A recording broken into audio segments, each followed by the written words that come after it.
Memoirs illustrating the history of Jacobinism. Written in French by Abbé Barruel, 1797. Part 1. The Anti-Christian Conspiracy. Preliminary Discourse. At an early period of the French Revolution, there appeared a sect calling itself Jacobin, and teaching that all men were equal and free. In the name of their equality and disorganizing liberty, they trampled underfoot the altar and the throne. They stimulated all nations to rebellion, and aimed at plunging them ultimately into the horrors of anarchy. At its first appearance, this sect counted 300,000 adepts, and it was supported by 2 millions of men, scattered through France, armed with torches and pikes, and all the firebrands of revolution. It was under the auspices of this sect, and by their intrigues, influence, and impulse, that France beheld itself a prey to every crime, that its soil was stained with the blood of its pontiffs and priests, of its rich men and nobles, with the blood of every class of its citizens, without regard to rank, age, or sex. These were the men who, after having made the unfortunate Louis XVI, his queen and sister, drink to the very dregs the cup of outrage and ignominy during a long confinement, solemnly murdered them on a scaffold, proudly menacing the sovereigns of the earth with a similar fate. These are the men who have made the French Revolution a scourge to all Europe, a terror to its rulers, who in vain combined to stop the progress of their revolutionary armies, more numerous and more destructive than the inundations of the Vandals. Whence originated these men, who seem to arise from the bowels of the earth, who start into existence with their plans and their projects, their tenets and their thunders, their insidious means and ferocious resolves? Whence, I say, this devouring sect? Whence this swarm of adepts, these systems, this frantic rage against the altar and the throne, against every institution, civil and religious, so much respected by our ancestors? Can their primogeniture in the order of the Revolution give them this tremendous power? Or were they not anterior? Is it not their own work? Where then was their hiding place, their schools, their masters? Where shall we find these, and who will dive into their future projects? This French Revolution ended, will they cease to desolate the earth, to murder its kings, or to fanaticize its people? These certainly are questions that cannot be indifferent to nations, or their rulers, or to those who watch for the happiness and preservation of society, and these are the questions which I will attempt to answer. I will draw their solution from the very annals of the sect, whence I will show their plans and systems, their plots and their means. Such, reader, will be the object of the following memoirs. Had I seen the conspiracies of the Jacobins end with the disasters they produced, had I even seen the cloud of our misfortunes dissipated with the French Revolution, still should I have remained convinced of the importance and necessity of disclosing to the world the dark recesses from which it burst into being. When with awful astonishment we read of plagues and other scourges that have desolated the earth, though the danger be past, they are not to be considered as objects of mere curiosity. In the history of poisons we find the antidotes. In the history of monsters we learn by what weapons they were destroyed. When former calamities reappear, or are to be apprehended, is it not our duty to explore the causes which first promoted their destructive influence, the means by which they might have been opposed, and the errors whereby they may again be produced? The present generation is instructed by the misfortunes of the past, be then the future instructed by the history of ours. But we have evils yet more pressing to encounter. The present generation has been deluded, and such delusions must be done away as may double our misfortunes in the instant when we think ourselves most secure. We have seen men obstinately blind to the causes of the French Revolution. We have seen men who wished to persuade themselves that this conspiring and revolutionary sect had no existence anterior to the Revolution. In their minds the long series of miseries which have befallen France, to the terror of all Europe, were merely the offspring of that concourse of unforeseen events inseparable from the times. In their conceptions, it is in vain to seek conspirators or conspiracies, and is vain to search for the hand that directs the horrid course. The man who rules today knows not the plans of his predecessor, and he that shall follow will, in their opinions, be equally ignorant of those of the present ruler. Prepossessed with such erroneous notions, and acting under so dangerous a prejudice, these superficial observers would willingly make all nations believe that the French Revolution ought to be to them no cause of alarm, that it was a volcano rapidly venting itself on the unfortunate country that gave it existence, while its focus and its origin remain unfathomable. Causes unknown, they will say, but peculiar to your climate, elements less subject to ferment, laws more analogous to your character, the public fortune better balanced, these and such as these are reasons sufficient to make you regardless of the fate of France. But, alas! Should such be your impending fate, vain will be your efforts to avert the threatening blow. The concourse and fatality of circumstances will drag you toward it. The very ramparts which you shall build against it will fall back upon you, and perhaps level the space that now divides you from the horrid scene of anarchy and desolation. Who would conceive that I have heard this very language fall from the mouth of those whom the unfortunate Louis XVI had called near his person to ward off the blows perpetually aimed at him by the Revolution? A language better calculated to lull all nations into that fatal security which portends destruction? I have now before me the memorial of an ex-minister, consulted on the causes of this infernal revolution, and particularly as to the chief conspirators, whom he should have better known, and on the plan of the conspiracy. I hear this man answer, that it would be useless to seek either a man or any set of men conspiring against the altar and the throne, or to suppose that any plan had been framed for that purpose. Unfortunate monarch! Are those who ought to watch for the safety of your person, for the security of your people, ignorant of the names, nay even of the very existence of your enemies? If then we behold both you and your people falling victims to their plots, can we or ought we to be astonished? Strong in the facts, and armed with the proofs produced in the following memoirs, we shall hold a very different language. We shall show what it is incumbent on all nations and their chiefs to be informed of. We shall demonstrate that, even to the most horrid deeds perpetrated during the French Revolution, everything was foreseen and resolved on, was premeditated and combined, that they were the offspring of deep-thought villainy, since they had been prepared and were produced by men, who done held the clue of those plots and conspiracies, lurking in the secret meetings where they had been conceived, and only watching the favorable moment of bursting forth. Though the events of each day may not appear to have been combined, there nevertheless existed a secret agent and a secret cause, giving rise to each event, and turning each circumstance to the long-desired end. Though circumstances may often have afforded the pretense or the occasion, yet the grand cause of the revolution, its leading features, its atrocious crimes, will still be found one continued chain of deep-laid and premeditated villainy. In revealing the object, and showing the extent of these plots, I meet a second error, more dangerous than the first. There are men who, though they hesitate not to believe that the French Revolution was premeditated, yet think that the intentions of the first authors were pure, and that they only sought the happiness and regeneration of empires, that if great misfortunes have since happened, they arose from the obstacles thrown in their way. That a great people cannot be regenerated without commotion, but that the tempest will subside, and a calm succeed the swelling billow, that then nations, astonished at the apprehensions they had entertained of the French Revolution, and true only to its principles, will be happy in imitation. This error is the favorite theme of the Jacobin missionaries. It was this that gained them their first instruments of rebellion, that cohort of constitutionalists, who still look on their decrees of the rights of man as the summit of legislative perfection, and still impatiently wait the fatal day when the world shall impetuously move in the sphere of their political rhapsody. It was this that gained them that prodigious number of votaries more blind than wicked, and who might have been mistaken for honest, if virtue could have associated with ferocity in search of happier days.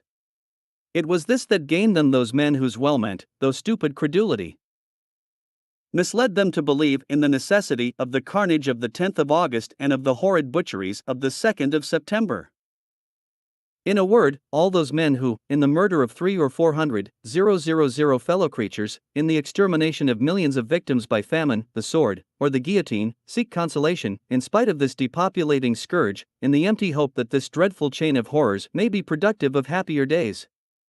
To confound these hopes, and to show the fallacy of these pretended good intentions, I will oppose the real views of this revolutionary sect, their true projects, their conspiracies, and their means of execution.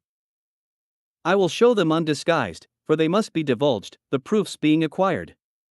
The French Revolution has been a true child to its parent sect, its crimes have been its filial duty, and those black deeds and atrocious acts the natural consequences of the principles and systems that gave it birth. Moreover, I will show that, so far from seeking future prosperity, the French Revolution is but a sportive essay of its strength, while the whole universe is its aim. If elsewhere the same crimes are necessary, they will be committed; if equal ferocity be requisite, they will be equally ferocious, and it will unavoidably extend wheresoever its errors shall be received. The reflecting reader will conclude, then, that either this Jacobin sect must be crushed, or society overthrown, that all governments must give place to those massacres, those convulsive disorders, and to that infernal anarchy which rages in France. Indeed, there is no other alternative but universal destruction or extinction of the section. Let it, however, be remembered that to crush a sect is not to imitate the fury of its apostles, intoxicated with its sanguinary rage and propense to enthusiastic murder. It is not to massacre and immolate its adepts, or retort on them the thunders they had hurled. To crush a sect is to attack it in its schools, to reveal its imposture, and show to the world the absurdity of its principles, the atrocity of its means, and above all the profound wickedness of its teachers. Yes, strike the Jacobin, but spare the man. The sect is a sect of opinion, and its destruction will be doubly complete on the day when it shall be deserted by its disciples, to return to the true principles of reason and social order. The sect, I grant, is monstrous, but all its disciples are not monsters. Its care in hiding its latter projects, the extreme precaution with which it initiated the chosen of the elect, shews how much it feared the desertion of the multitude of its disciples, and its consequent destruction, had the horror of its mysteries been surmised. For my part, I never doubted, how depraved soever the Jacobins may have been, that the greatest part would have deserted the sect could they have foreseen whither and by what means they were led. Could the French people have followed such chiefs, had it been possible to make them conceive to what lengths the plans and plots of the conspirators would carry them? Though France were, like hell, a bottomless pit, impenetrable to every voice but that of the fiends of the revolution, still it is not too late to acquaint other nations of their danger. They have heard of the crimes and horrors of that revolution. Let them contemplate the lot that awaits them should Jacobinism prevail. Let them learn that they are not less within the grand revolutionary circle than France itself, that all those crimes, the anarchical and bloody scenes which have followed the dissolution of the French Empire, equally await all other nations. Let them learn that their altars and their thrones, their pontiffs and their kings, are doomed to the same fate with those of France. All are comprehended within the grand conspiracy. When a phantom of peace shall seem to terminate the present war between the Jacobins and the combined powers, it certainly will be the interest of all governments to ascertain how far such a peace can be relied on. At that period, more than at any other, will it be necessary to study the secret history of that sect, which sends forth its legions rather to shiver the scepter than to fight the power, which has not promised to its adepts the crowns of princes, kings, and emperors, but has required and bound those adepts by an oath to destroy them all. At that period we must recollect that it is not in the field of Mars that the war against sects is the most dangerous. When rebellion and anarchy are in the very tenets of the sectary, the hand may be disarmed, but war glows warmly in the heart. The sect, being weakened, may slumber for a time, but such a sleep is the calm preceding the eruption of the volcano. It no longer sends forth its curling flames, but the subterraneous fire wins its course, penetrates, and preparing many vents, suddenly bursts forth and carries misery and devastation wherever its fiery torrent rolls. It is not the object of these memoirs to treat of that state of war or of peace commenced between one power and another. In such cases it often happens that, all resources being exhausted, the sword must be sheathed, though the original grievances still subsist. Let the rulers of the people discuss the means of force, but we know there exists another sort of war, which a confidence in treaties only serves to render more fatal. We mean a war of plots and conspiracies, against which public treaties can never avail. Woe to that power which shall have made peace, without knowing why its enemy had declared war against it. What the sect had done before it first burst forth, it will do again to prepare a second eruption.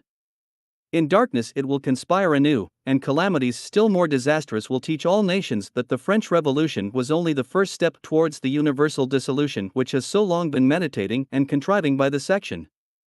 Such were the reasons by which I was impelled to investigate the plots and wishes, the tortuous means and nefarious nature of this section. We have witnessed the frantic rage and the ferocity of its legions. We have known them as the agents of the French Revolution, as the perpetrators of all its atrocious crimes and devastations, but few are acquainted with the schools that have formed them. Posterity, alas, will feel for many generations their dire effects. To trace their ravages, it will only have to cast its eyes around the ruins of the palaces and the temples. The fallen cities, the mansions destroyed throughout the provinces, will paint in glowing colors the devastations of the Modomum Vandals. The lists of proscription, fatal to the prince and to so many of his subjects, the deserted villages, all, in a word, will long be the vouchers of those fatal lampposts, of that insatiable guillotine, of those legislative executioners supported by bands of assassins. Circumstances so painful and so humiliating to human nature will not require to be recorded in these memoirs. It is not to shew what a Marat or a Robespierre has done, but to expose the schools, the systems, the conspiracies, and the masters that have formed a Philippe d'Orléans, a Size, a Condorcet, or a Pétion, and who at this very time are forming in all nations men that would rival Marat and Robespierre in their cruelties. Our object is, that, the sect of the Jacobins and their conspiracies once known, their crimes shall be no longer matter of surprise, that their propensity to the effusion of blood, their blasphemies against Christ and his altars, their frantic rage against the throne, and their cruelties against their fellow citizens, shall be as clearly understood as the ravages of the plague. And may nations in future as sedulously guard against the one, as they shun the other. It was to attain this important object that all our researches into the sect have been directed at its chiefs, its origin, its plots, its plans, and its progress, more desirous of investigating the means it employed to bring about the revolution than to describe its conduct during that revolution. The result of our inquiries, corroborated by proofs drawn from the records of the Jacobins and of their first masters, has been, that this sect with all its conspiracies is in itself no other than the coalition of a triple sect, of a triple conspiracy, in which, long before the revolution, the overthrow of the altar, the ruin of the throne, and the dissolution of all civil society had been debated and resolved on. First, many years before the French Revolution, men who styled themselves philosophers conspired against the God of the Gospel, against Christianity, without distinction of worship, whether Protestant or Catholic, Anglican or Presbyterian. The grand object of this conspiracy was to overturn every altar where Christ was adored. It was the conspiracy of the sophisters of impiety, or the anti-Christian conspiracy. Secondly, this school of impiety soon formed the sophisters of rebellion. These latter, combining their conspiracy against kings with that of the sophisters of impiety, coalesce with that ancient sect whose tenets constituted the whole secret of the occult lodges of Freemasonry, which long since, imposing on the credulity of its most distinguished adepts, only initiated the chosen of the elect into the secret of their unrelenting hatred for Christ and kings. Thirdly, from the sophisters of impiety and rebellion arose the sophisters of impiety and anarchy. These latter conspire not only against Christ and his altars, but against every religion natural or revealed, not only against kings, but against every government, against all civil society, even against all property whatsoever. This third sect, known by the name of Illumines, coalesced with the sophisters conspiring against Christ, and with the sophisters who, with the occult Masons, conspired against both Christ and kings. It was the coalition of the adepts of impiety, or the adepts of rebellion, and the adepts of anarchy, which formed the Club of the Jacobins. Under this name, common to the triple sect, originating from the name of the order whose convent they had seized upon to hold their sittings, we shall see the adepts following up their triple conspiracy against God, the king, and society. Such was the origin, such the progress of that sect, since become so dreadfully famous under the name of Jacobin. In the present memoirs each of these three conspiracies shall be treated separately, their authors unmasked, the object, means, coalition, and progress of the adepts shall be laid open. Proofs of the most pointed nature are necessary, when such horrid plots are denounced to all nations, and it is to give these proofs the greater authenticity, that the title of Memoirs has been prefixed to this work.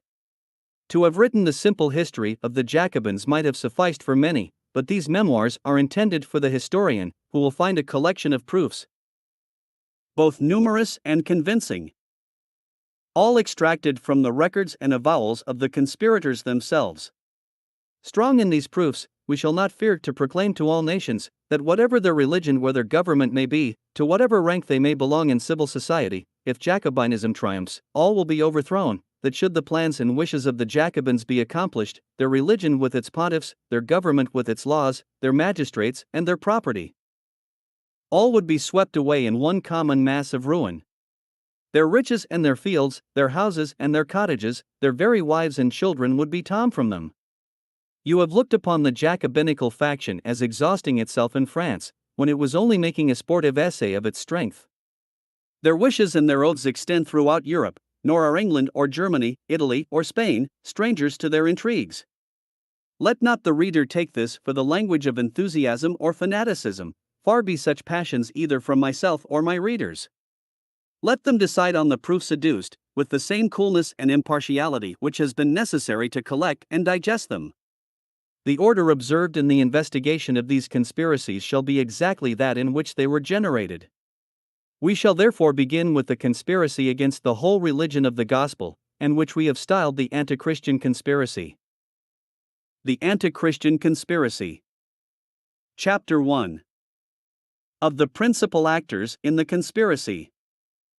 About the middle of this century appeared three men who were leagued in the most inveterate hatred against Christianity.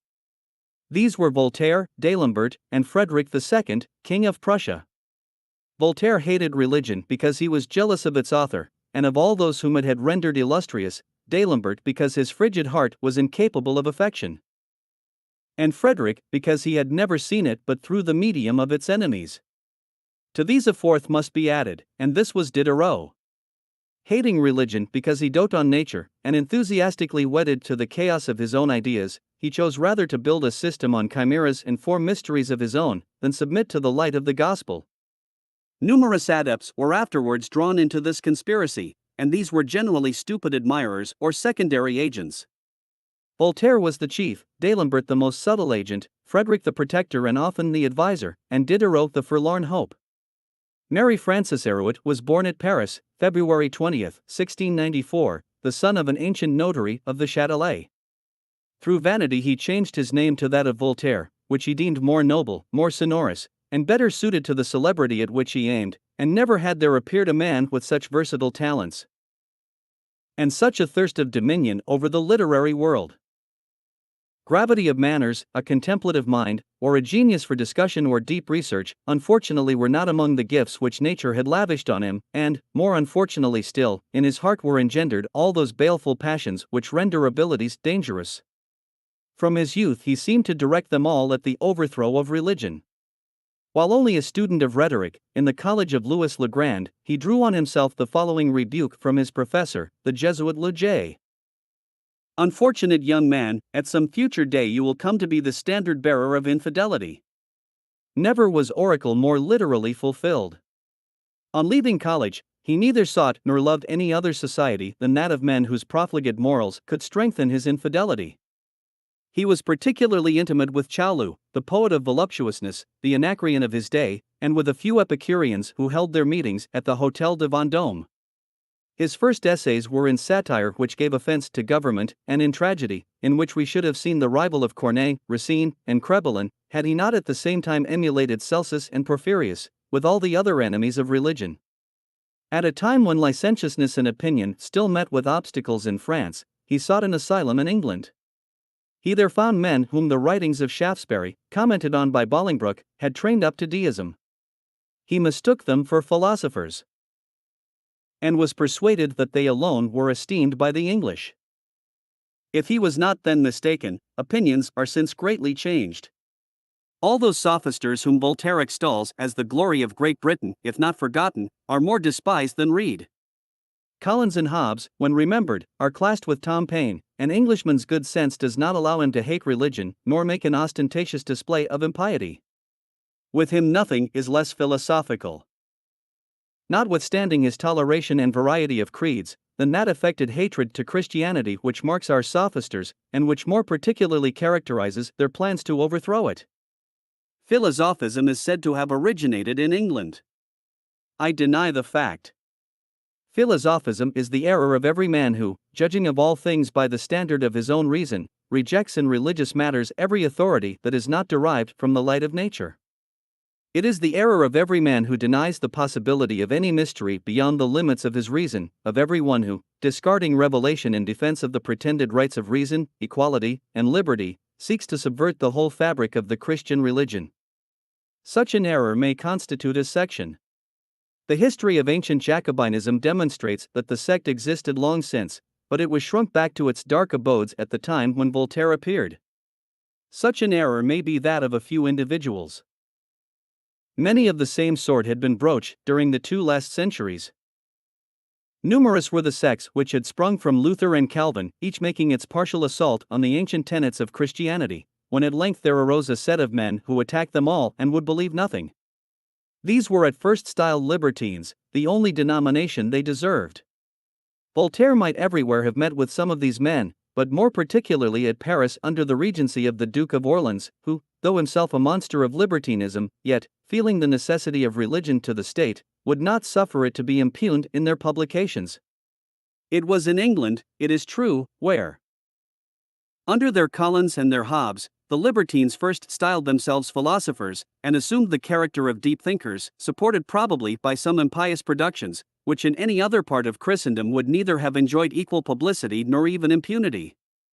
But it may be certainly concluded that Voltaire would everywhere have been what he became in England. He would have been so, at least, wherever, from the lenity of the laws, he could cherish his insatiable appetite for the dominion over the empire of science or of literature.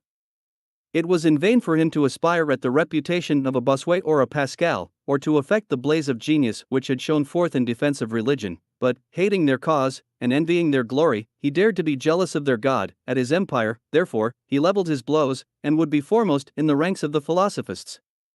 He succeeded, but, to keep his preeminence, blushed not to blend philosophy with impiety, and deliberately to contrive means for the overthrow of religion. England was the place where he first conceived a possibility of success. Condorcet, his adept, his confidant, his historian, and his panegyrist, asserts this in positive terms. There it was, in England, that Voltaire swore to dedicate his life to the accomplishment of that project, and he has kept his word. On his return to Paris about the year 1730, he made so little a secret of his design, he had published so many writings against Christianity, and was so sanguine in his hopes, that Mr. Hérault, the lieutenant of police, upbraided him one day with his impiety, and added, "You may do or write what you please, but will never be able to destroy the Christian religion." Voltaire without hesitation answered, "We shall see that." Stimulated by the obstacles he met with, and perceiving much glory in his enterprise, he would not willingly have shared it with anybody. "I am weary," he would say, "of hearing people repeat that 12 men were sufficient to establish Christianity, and I will prove that one may suffice to overthrow it." When he uttered these words, his malignity seemed to blind him to such a degree as to hide from him the immense distance between the genius that creates and the petty cunning of the mischievous monkey that destroys. The sophister may conjure the clouds, or veil the world in darkness, but does not by that approach the God of truth. The virtues, the miracles, and all the divine knowledge of the apostles were necessary to teach man the true path of life.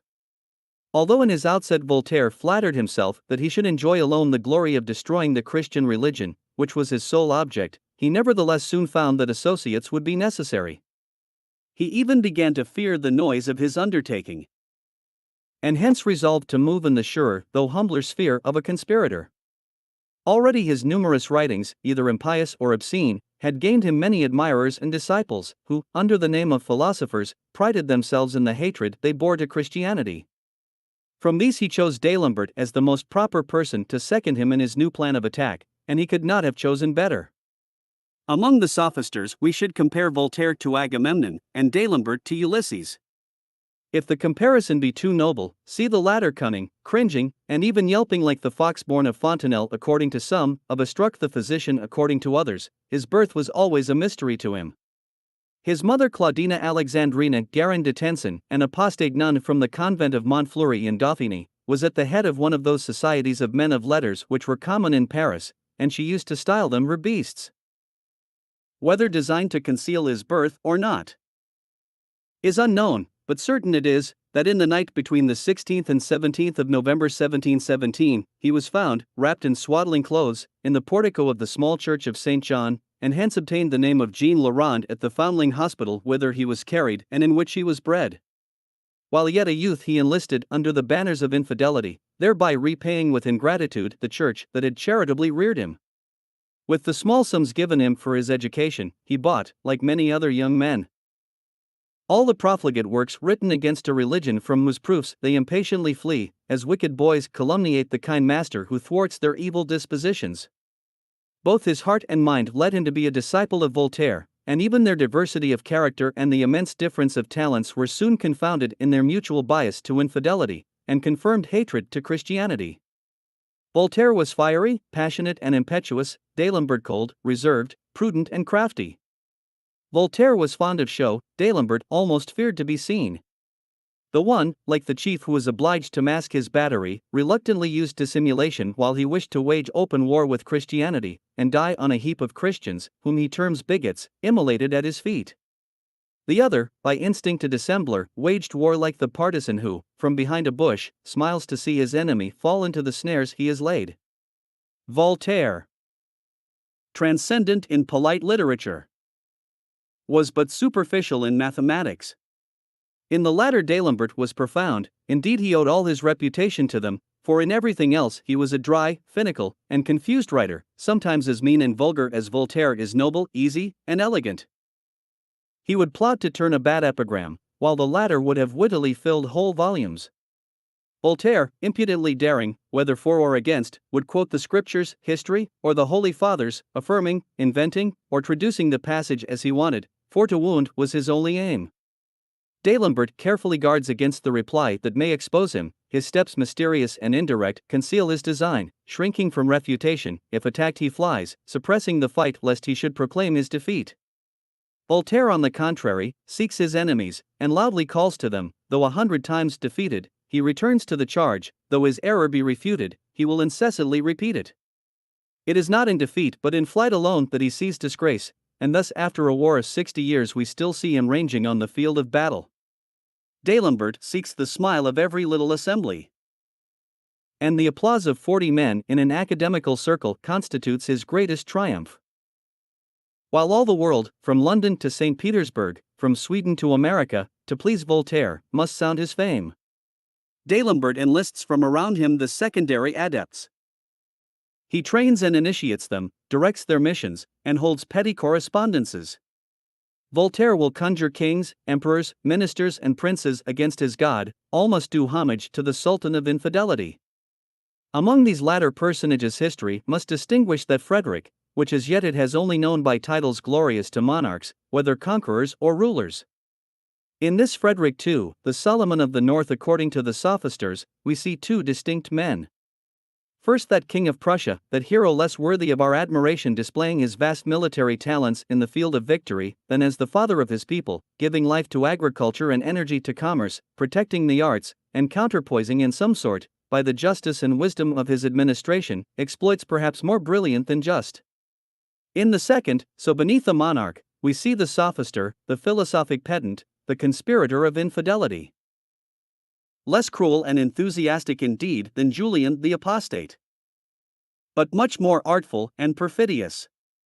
It is painful to disclose the dark mysteries of this impious prince, but history must be true, and herein especially. To trace the conspiracy against their thrones, kings must know what share their colleagues have had in the conspiracy against the altar.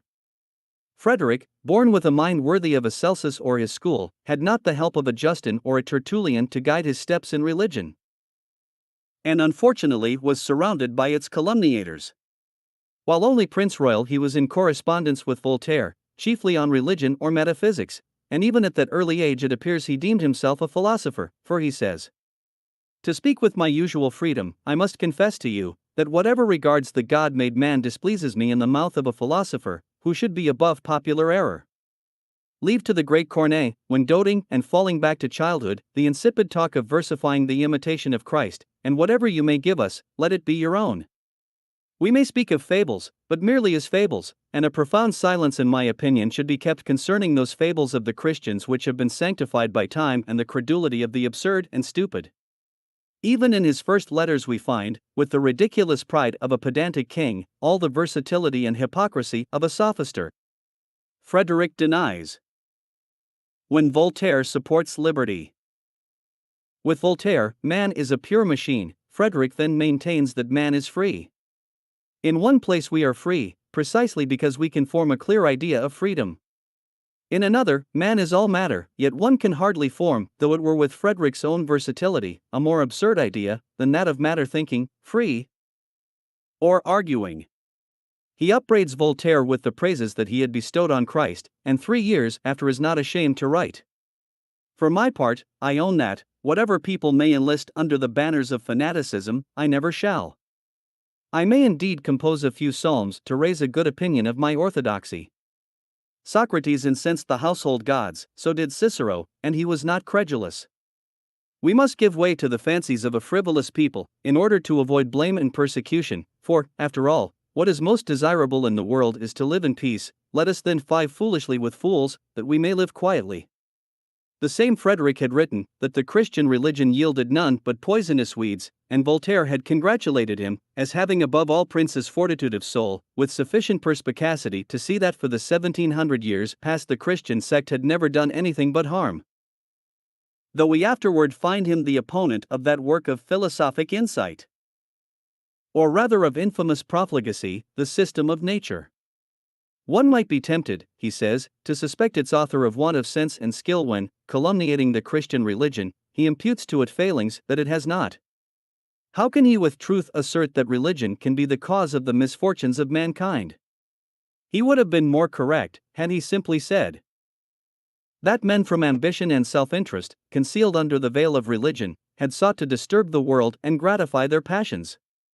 What is there reprehensible in the morals of the commandments? Were there in the whole gospel but this single precept, do as thou wouldst be done by, we should be obliged to confess that those few words contained the whole quintessence of morality, the forgiveness of injuries, charity, and humanity. Were not these preached by Jesus in his excellent Sermon on the Mount? When he wrote thus, how much had Frederick lost of that perspicacity which had so lately distinguished him from other princes? But, strange to say, after having viewed religion in so clear a light, he compliments Voltaire on being its scourge. He still communicates plans for its destruction, and foresees that should it be preserved and protected in France, the fine arts and higher sciences must fall, and that the rust of superstition will completely destroy a people otherwise amiable and born for society. Had this sophistical monarch really foreseen events, he would have seen that people, otherwise amiable and born for society, when it had lost its religion, terrifying all Europe with its horrid deeds. But, like Voltaire, he was to be the sport of his pretended wisdom, as he was of his philosophy, and, though we shall often see him judging shrewdly of the adepts, we shall always find him conspiring with them against the religion of Christ. The correspondence that so clearly develops the two characters of the royal adept and of his idol Voltaire begins in 1736, and it was uninterrupted during their lives, some few years of the latter's disgrace excepted. It is in this correspondence that we must contemplate him. Incredulous and impious, divesting himself of his royal insignia, he is more emulous of the philosophist than he was jealous of the Caesars, and to rival Voltaire becomes his servile copyist. A poet beneath mediocrity, a metaphysician on the lower form, he excels in but two things, his admiration for Voltaire and his impiety. In the latter he often outgoes his master. In consideration of this zeal and homage, Voltaire overlooked his caprice, and the rough usage he sometimes met with, even to the correction of the cane inflicted on him by a major at Frankfurt by order of the despotic sophister.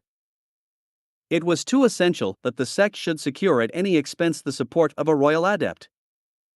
And we shall see how very much he served them. But first, in order to ascertain the extent of their mutual hatred to Christianity, let us attend to the vast obstacles they overcame. Let us hear Voltaire pathetically describing his sufferings at Berlin a few years after his arrival, in a letter to Mad. Denis, his niece and confidant. He says, La Méthère may in his prefaces extol his extreme felicity in being with a great king who sometimes reads his poetry to him, yet in private he weeps with me. He would willingly return, though it were on foot. But why am I here? I will astonish you. This La Méthère, a man of no consequence, chats familiarly with the king when their readings are over. He speaks to me with confidence. He declared to me that talking to the king a few days ago of my supposed favor with his majesty, and of the jealousy it excited, the king had answered, I shall certainly not want him above a 12-month longer. We squeeze the orange and then throw away the rind. I made him repeat these consolatory words. I questioned him again and again, but he only reiterated his declaration. I have done my utmost not to believe La Méthère, and yet, in reading over the king's verses I found an epistle to one of his painters called Père, which begins thus, Quel spectacle étonnant vient de rapper mes Cher Père, ton pinceau, t'égale rang de deux. Tell me, what sight has struck my wondering eyes? Thy skill, dear Père, with God's immortal vise. Now this Père is a fellow of whom he takes no notice. and yet he is the dear pair. He is a god. He may perhaps see me in the same light, and that is not saying much. You may easily guess what reflections, what a recoil upon myself, and what perplexity, nay, what anxiety this declaration of Lamétries has created within me. This first letter was some time after succeeded by a second. As follows: my sole views at present are, to desert in a genteel manner, to take care of my health, to see you again, and forget this 3 years' dream. I plainly perceive the orange has been squeezed, and must think of saving the rind. For my own instruction I will compile a dictionary for the use of kings. My friend signifies my slave, my dear friend is as much as to say, you are to me more than indifferent, you are to understand by I will make you happy, I will bear with you as long as I shall have need for you, sup with me tonight, means I will make game of you tonight. This dictionary might be carried on to great length, and be not unworthy a place in the encyclopedia. Seriously, this distresses me. Can there be truth in what I have seen? What?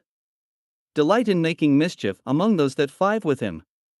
To say everything that is kind to a person, and write pamphlets against him. To lure a man from his country by the most endearing expressions and solemn promises. And treat him with the blackest malice. What contrasts! And this is the man who wrote in such a philosophic strain, that I mistook him for a philosopher, and styled him the Solomon of the North. Do you remember that fine letter, which never pleased you? You are a philosopher, said he, and so am I. Upon my word, sire. As to philosophers, we are neither of us so. Voltaire never spoke more truly, neither Frederick nor he could pretend to philosophy in its true acceptation, but they were eminently so in the sense of the conspirators, with whom impiety and hatred to Christianity constituted its sole essence. It was soon after writing this last letter that Voltaire stole away from the court of his disciple, and received at Frankfurt that corporal correction which made him the laughingstock of all Europe. Established, however, at Femi, he soon forgot the bastinado. Frederick was once more the Solomon of the North, and returned the compliment by saluting Voltaire as the father of philosophy. Though not in friendship, they were soon united in mutual hatred to Christianity, and though they never met again, their plans were more easily formed, and intelligently conducted, in their future correspondence. As to Diderot, he flew spontaneously toward the conspirators. A heated brain. An enthusiastic rage for that philosophism of which Voltaire had set the fashion. A confusion of ideas, the more evident as both his speech and pen followed all the explosions of his brain, pointed him out to D'Alembert as a man essential to the conspiracy, and who would say, or could be made to say, such things as he dared not speak himself. They were both, until death, as truly attached to Voltaire as the latter was to Frederick. Had anything but chaos been to have succeeded to Christianity, had any doctrine whatsoever been to have been taught, never were four men less fitted for such an undertaking. Voltaire leaned to deism, and seemed for some time to have adopted it, but, insensibly falling into Spinoza's systems, he knew not what to believe. Consulting at one time D'Alembert, at another Frederick, he was, during the remainder of his life, a prey to remorse, if doubts and anguish of mind void of repentance can be so called. At nearly fourscore he expresses himself in the following manner: doubts encompass us round, and doubting is a disagreeable state. Is there a God such as he is said to be? A soul such as is imagined? Analogies such as are laid down? Is there anything to be hoped for after this life? Was Gillimer in the right to laugh, though stripped of his dominions, when brought before Justinian, or Cato in preferring suicide to the sight of Caesar? Is glory then but an illusion? Shall Mustafa, in the effeminacy of his harem, beaten, ignorant, proud, and committing every folly, be happier, provided he digests well, than the philosopher who digests ill? Are all men equal before the great being that animates nature? In that case, could the soul of Ravaillac be equal to that of Henry IV, or had neither of them a soul? Let the heroic philosophers unravel all this, for my part one can make nothing of it.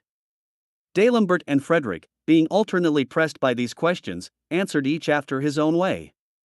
Unable to fix his own opinion, the former frankly confesses he has not the gift of solving them. I own to you, says he, that concerning the existence of God, the author of the system of nature seems too warm and dogmatic, and on this subject skepticism seems the most rational. What do we know about it? Is with me an answer to most metaphysical questions, and the natural reflection must be that since we know nothing of the matter, it is, doubtless, unnecessary that we should know more. This remark on the unimportance of these questions was added, lest Voltaire, wearied out by the anxiety of his mind, should forsake a philosophy unable to solve his doubts on questions by no means, in his opinion, indifferent to the happiness of man.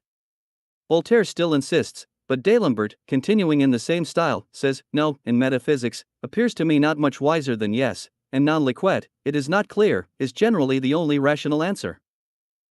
Frederick was as impatient of doubts as Voltaire, and, perpetually wishing to stifle them, he was at length persuaded that he had succeeded. A philosopher of my acquaintance, says he, a man pretty bold in his opinions, thinks that we have a sufficient degree of probability to constitute a certainty that post mortem nihil est, or, that death is an eternal sleep. He maintains that man is not twofold, but is only matter animated by motion, and this strange man says, that there exists no relation between animals and the supreme intelligitus.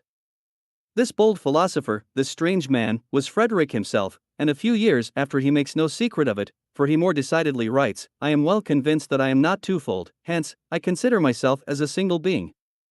I know that I am an animal organized, and that thinks, hence, I conclude that matter can think, as well as that it has the property of being electric.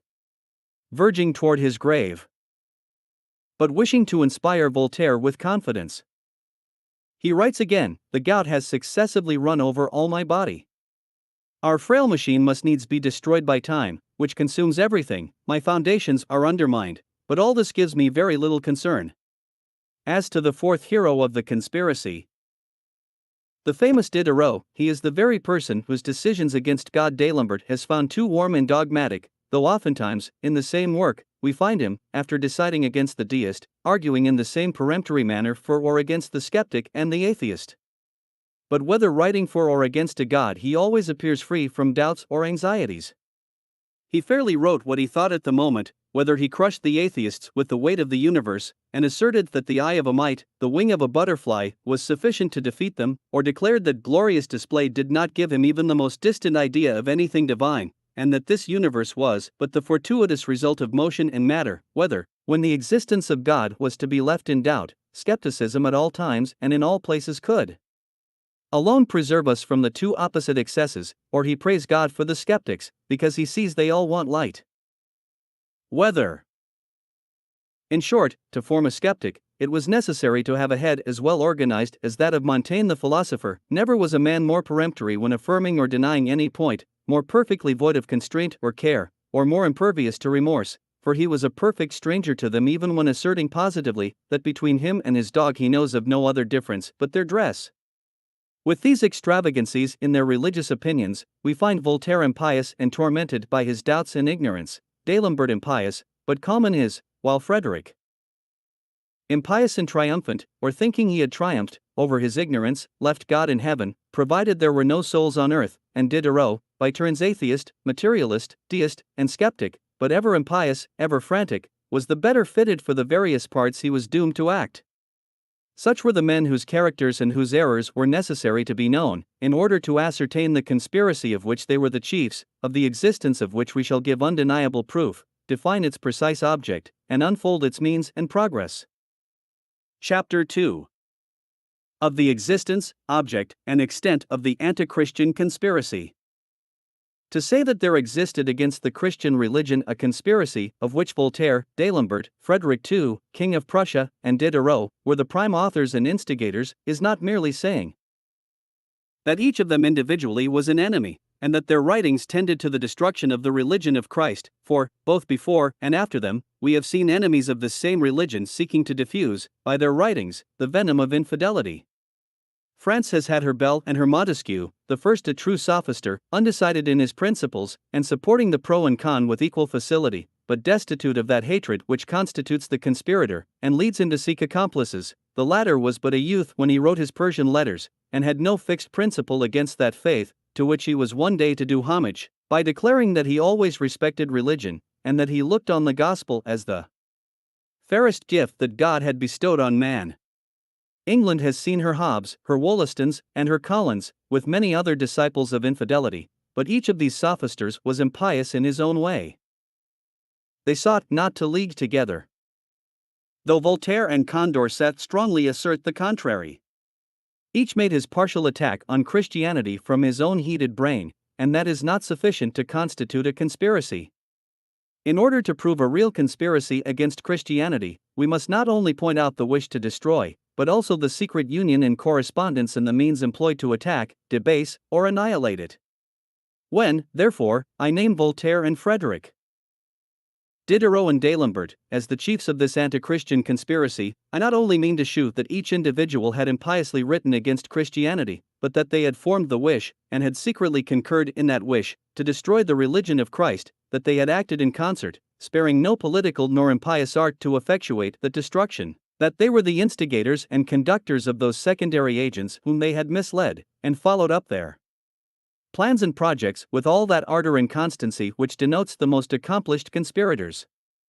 My proofs shall be drawn from what we may very properly term the records of the conspiracy, I mean from their most intimate correspondence, a long time secret, or from their own assertions contained in their various writings. When Beaumarchais gave us a complete edition of Voltaire's works, with all the magnificence of the Baskerville type, either the adepts, dazzled by their success, were persuaded that the publicity of this monstrous conspiracy could only give new luster to its chief, or the editors themselves were ignorant of the fact, or concluded that, being scattered and dispersed through 40 large volumes of letters to all sorts of persons, and on all sorts of subjects, no man could at once seize the thread of a conspiracy, the work of many long years. But whatever may have been their intentions, how great soever their art in suppressing parts of the correspondence, they have not effectually done away all means of discovery. Never should I have undertaken a work of such labor, so painful and so disgusting, had I not seen the possibility and the necessity of proving from the very records of the conspirators the reality of their plots, of denouncing to all nations, with proof in hand, the men who wished to mislead them, and sought to overturn every altar provided it was Christian. With them the altars of London or Geneva, of Stockholm or Petersburg, were to share the same fate with those of Paris or Madrid, of Vienna or Rome, thus adding, by their fall, a new though tardy proof of the universality of this conspiracy. Such then are their black and obscure crimes. Behold them conspiring against your God, in order to undermine your sovereign and your laws. Behold them seeking to overthrow all civil society, and to extend universally the evils of the French Revolution. I know that the importance of the charge requires strong evidence and clear proofs to justify it. If then my proofs should appear too numerous, let the reader reflect on the magnitude of the charge.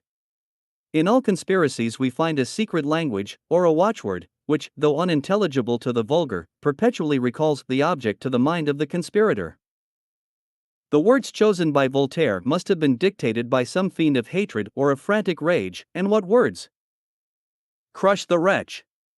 Écrasez l'infâme. What a signification is attached to these three words in the mouths of Voltaire, of D'Alembert, of Frederick, and of their disciples.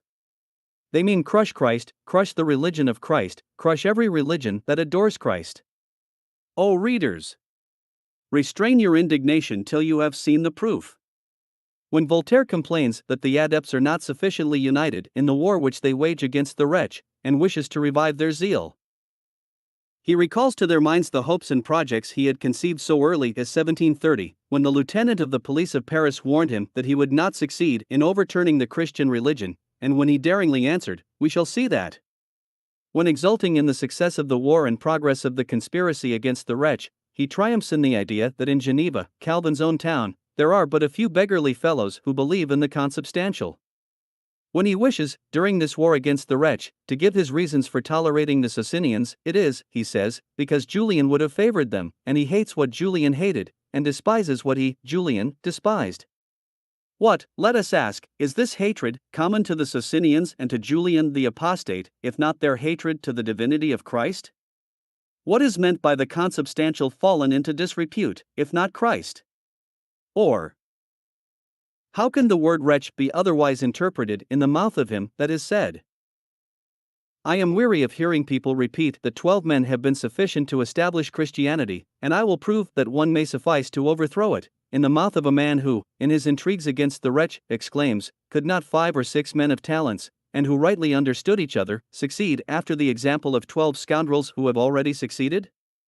In the mouth of this frantic infidel can we misconceive the sense of these words?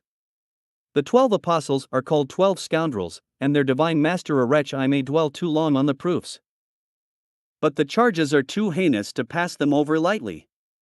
All the men so much extolled by Voltaire for their ardor in crushing the wretch are precisely those who attacked Christianity without the least decorum or decency, such as Diderot, Condorcet, Helvetius, Fréret, Boulanger, Dumarzis, and other such infidels, and those whom he particularly wishes D'Alembert to rally the more effectually to crush the wretch are the atheists, the deists, and Spinocists.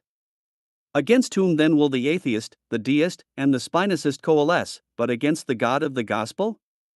Voltaire proceeds to direct the zeal of the conspirators against the Holy Fathers, and against those modem authors who have written in defense of Christianity and of the divinity of Christ. Both of these he wishes to see treated with the utmost contempt, and he thus writes to his adepts, "Victory is declaring for us on all sides, and I can assure you that in a short time none but the rabble will follow the standard of our enemies. And that rabble we equally contemn whether for or against us. We are a corps of brave knights, defenders of the truth, and admit none among us but men of education. Courage, brave Diderot, intrepid D'Alembert. Form with my dear Damelaville, and rash forward on those fanatics and knaves. Pity poor Pascal, but despise Hauteville and Abadie as much as if they were fathers of the Church." Here then is clearly shown what Voltaire means by crushing the wretch. It is to undo what the apostles have done, to hate what Julian the Apostate hated, to attack those whom the deists, atheists, and Spinocists always attacked. It is, in short, to rash on the Holy Fathers, or on any man who dares to defend the religion of Christ. The sense of this atrocious watchword is equally clear in the mouth of Frederick. With this royal sophister, as with Voltaire, Christianity, the Christian sect, the Christicole superstition, la superstition Christicole, and the wretch, are all synonymous terms.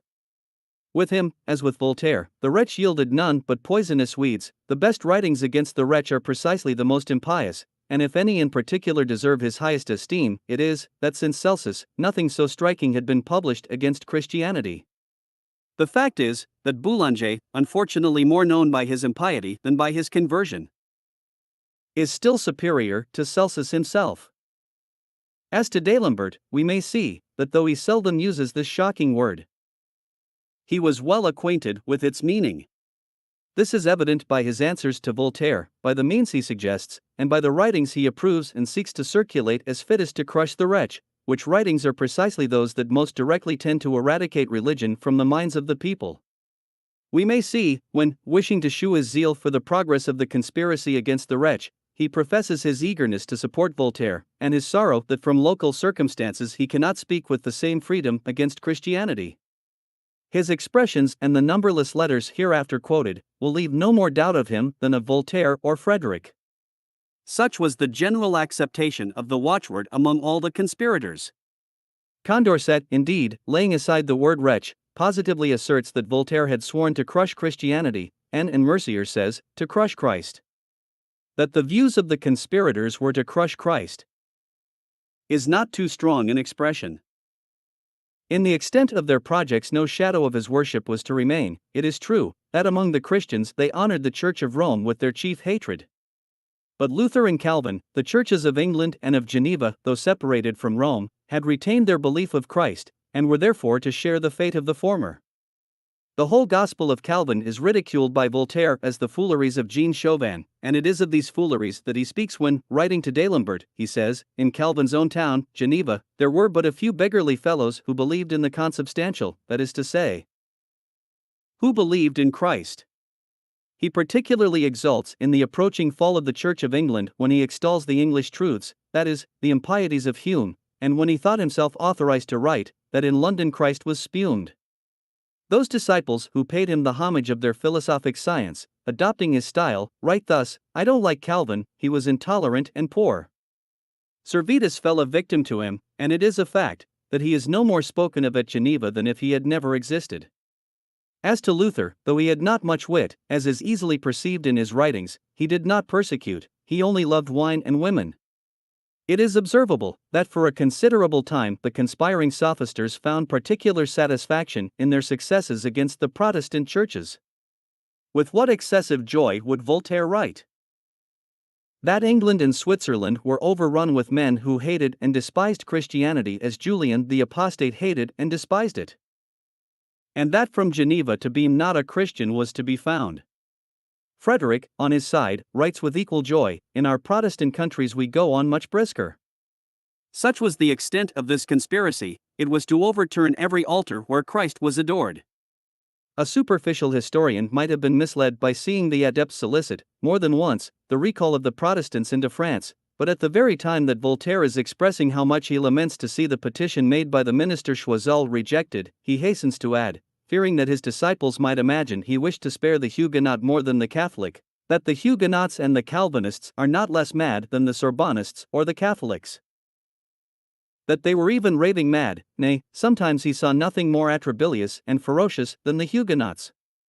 All this pretended zeal of the conspirators to Calvinize France was but a preparatory step to unchristianize it with the greater ease and expedition.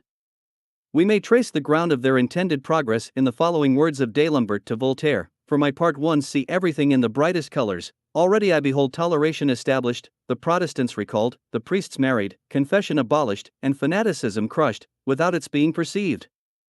Fanaticism and wretch in D'Alembert's mouth are synonymous, the latter is even made use of in the same letter, both meaning Christ or his whole religion crushed. There is, however, an exception often made by Voltaire, which might have left to Christ some few worshippers among the rabble. He seems little jealous of that conquest when he writes to D'Alembert: "Both you and Damolaville must be well pleased to see the contempt into which the wretches fallen among the better sort of people throughout Europe. They are all we wished for or that were necessary. We never pretended to enlighten housemaids and shoemakers, we leave them to the apostles." Again, he writes to Diderot, "Whatever you do, have your eye on the wretch. It must be destroyed among the better sort, but we may leave it to the rabble for whom it was made." Or when, in fine, he writes to Damolaville, "I can assure you, that in a short time none but the rabble will follow the standard of our enemies, and that rabble we equally despise whether for or against us." Voltaire, despairing of more enlarged success, would sometimes accept the clergy and the great chamber of Parliament. But in the sequel of these memoirs we shall see the conspirators actively extending their principles and instilling their hatred against Christianity into every class of men from the cottage to the throne, and not even accepting their so much despised rabble. Chapter 3. The Secrecy, the Union, and the Epoch of the Conspiracy. In conspiracies it is not enough for the agents to have a particular watchword, or formula, in order to conceal their common object, but they must also have peculiar names, by which they distinguish each other, but which are wholly unintelligible to the public. They always carefully conceal their correspondence, but if they apprehend discovery, they then use these precautions lest their names, or the object of the plot, be exposed. Such means were not neglected by Voltaire or D'Alembert. In their correspondence Frederick is often called Luke, D'Alembert Protagoras, though he often styles himself Bertrand. Both were well applied to him, the former to denote the infidel, the latter to typify the means of his impiety by the shifts of Bertrand in Fontaine's fable of the monkey and the cat. When D'Alembert is Bertrand, the monkey, Voltaire is Riton, the cat. Diderot personates Plato or Tonpla, and the general term for the conspirators is Cacuac. They say he is a good Cacuac when he can be perfectly depended upon. They are often two, and particularly Voltaire, called brothers, as in Masonry. They also give peculiar imports to entire phrases of their enigmatical language. For example, "the vine of truth is well cultivated," is tantamount to saying, "we make rapid progress against religion." Of this secret language they particularly made use when they suspected that their letters were opened or stopped, a suspicion which often gave Voltaire and D'Alembert great uneasiness. It was for this reason that many of their letters were directed to fictitious persons, to merchants, or to some clerk in office who was in the secret. It does not appear that they ever made use of ciphers, which would have been much too tedious, considering Voltaire's immense correspondence. Those were reserved for conspirators not less ardent, perhaps, but of a deeper policy. False directions, and not signing their names, seem to have given them sufficient confidence in their style, and if perchance any of their letters are more enigmatical than common, they are easily explained by those preceding or following them. It was by these shifts that they wished to leave an opening for excusing or explaining away what they had already written, but they are not sufficiently obscure to prevent discovery, and that with very little trouble, when once surprised. Some few however, are certainly more difficult to be understood than others. For example, the letter written by Voltaire to D'Alembert, the 30th of January 1764, of which the following is an extract: "My illustrious philosopher has sent me the letter of Hippias. This letter of B proves that there are T.S. and that poor literature is falling back into the shackles which Malherbe had broken. That demi-scholar as well as demi-citizen, D'Aguesseau, was a T. He would have hindered the nation from thinking. I wish you had but seen that brute of a Mabeuf. He was a very silly T. To be at the head of the customs upon ideas under the T. D'Aguesseau. Then followed the under T. S, about half a dozen miserable rascals, who, for the pitiful salary of 171 per annum, would erase from a book everything that was worth leaving in it. Here it is evident that T stands for tyrant, one of which tyrants is the Chancellor D'Aguesseau, the other Mabeuf, the Comptroller of the Press. The under T's, or tyrants, are the public censors, whose salaries were about 171 per annum. As to Hippias B, his person is not so clear. He was most probably some tyrant who wished to stop the circulation of those works which directly tended to the overthrow of the altar and the throne. But who can see, without indignation, the Chancellor D'Aguesseau, the ornament of the magistracy, called a tyrant, a demi-scholar, a demi-citizen?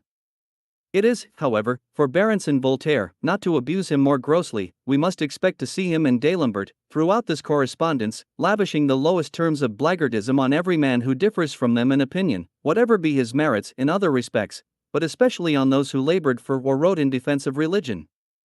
But, openly as the conspirators expressed themselves to each other, secrecy was strictly recommended to them with respect to the public, and Voltaire perpetually apprises the adepts of its importance. The mysteries of Mitra, he would make D'Alembert write to the adepts, are not to be divulged.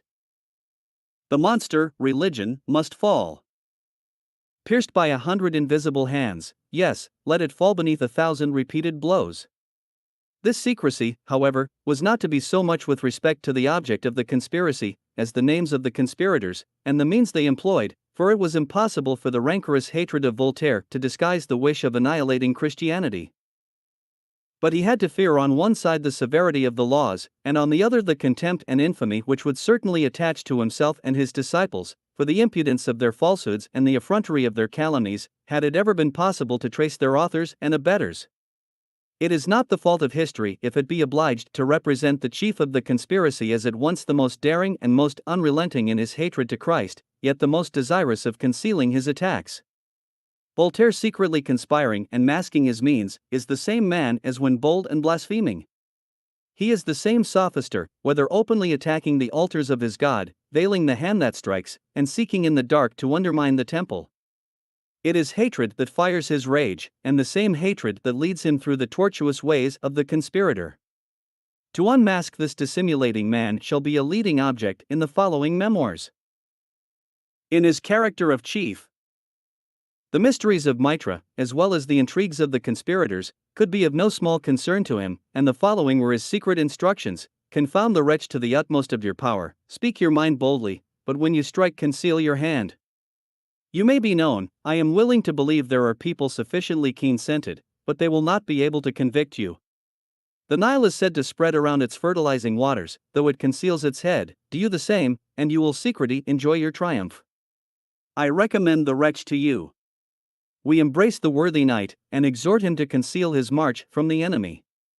No precept is oftener repeated by Voltaire than this: strike. But conceal the hand, and if by indiscretion any adept occasioned discovery, he would complain most bitterly, he would even deny works that were the most notoriously his. I know not, says he, why people are so obstinately bent on believing me the author of the Philosophical Dictionary. The greatest service you can do me is to assert, though you even pledge your share in paradise, that I had no hand in that hellish work. There are 3 or 4 people who perpetually repeat that I have supported the good cause, and that I fight mortally against the wild beasts.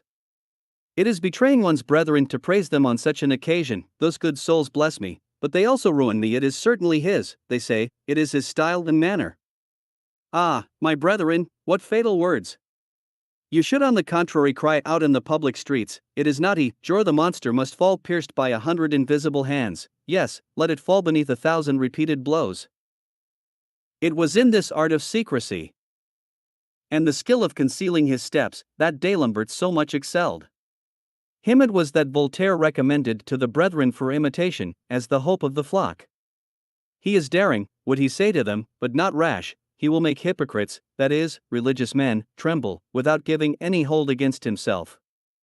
Frederick not only approved of this secrecy, but we shall see him playing off all the artifices of a dark policy to ensure the success of the conspiracy. In every plot, union is as essential to the conspirator as secrecy to the cause. And therefore it is often and particularly recommended.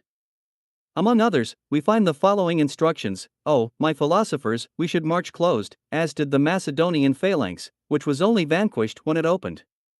Let the real philosophers unite in a brotherhood like the Freemasons, let them assemble and support each other, and let them be faithful to the association. Such an academy will be far superior to that of Athens, and to all those of Paris."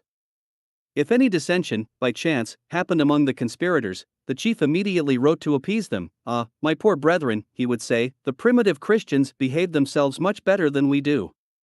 Have patience, do not let us lose courage, God will help us, provided we remain united." And when he wished to insist more particularly on the object of that union, he would repeat his answer to Hérault: "We'll see whether it be true that the Christian religion cannot be destroyed." Most of these dissensions arose from the difference of opinion in the conspirators, and the discordancy of their sophisms against Christianity, which often made them thwart each other. Voltaire, aware of the advantage it gave to religious writers, immediately enjoined D'Alembert to seek, if possible, a reconciliation with the atheists, deists, and Spinocists. "The two parties," says he, "must necessarily coalesce. I wish you would undertake that reconciliation. Say to them, if you will omit the emetic, I will overlook the bleeding."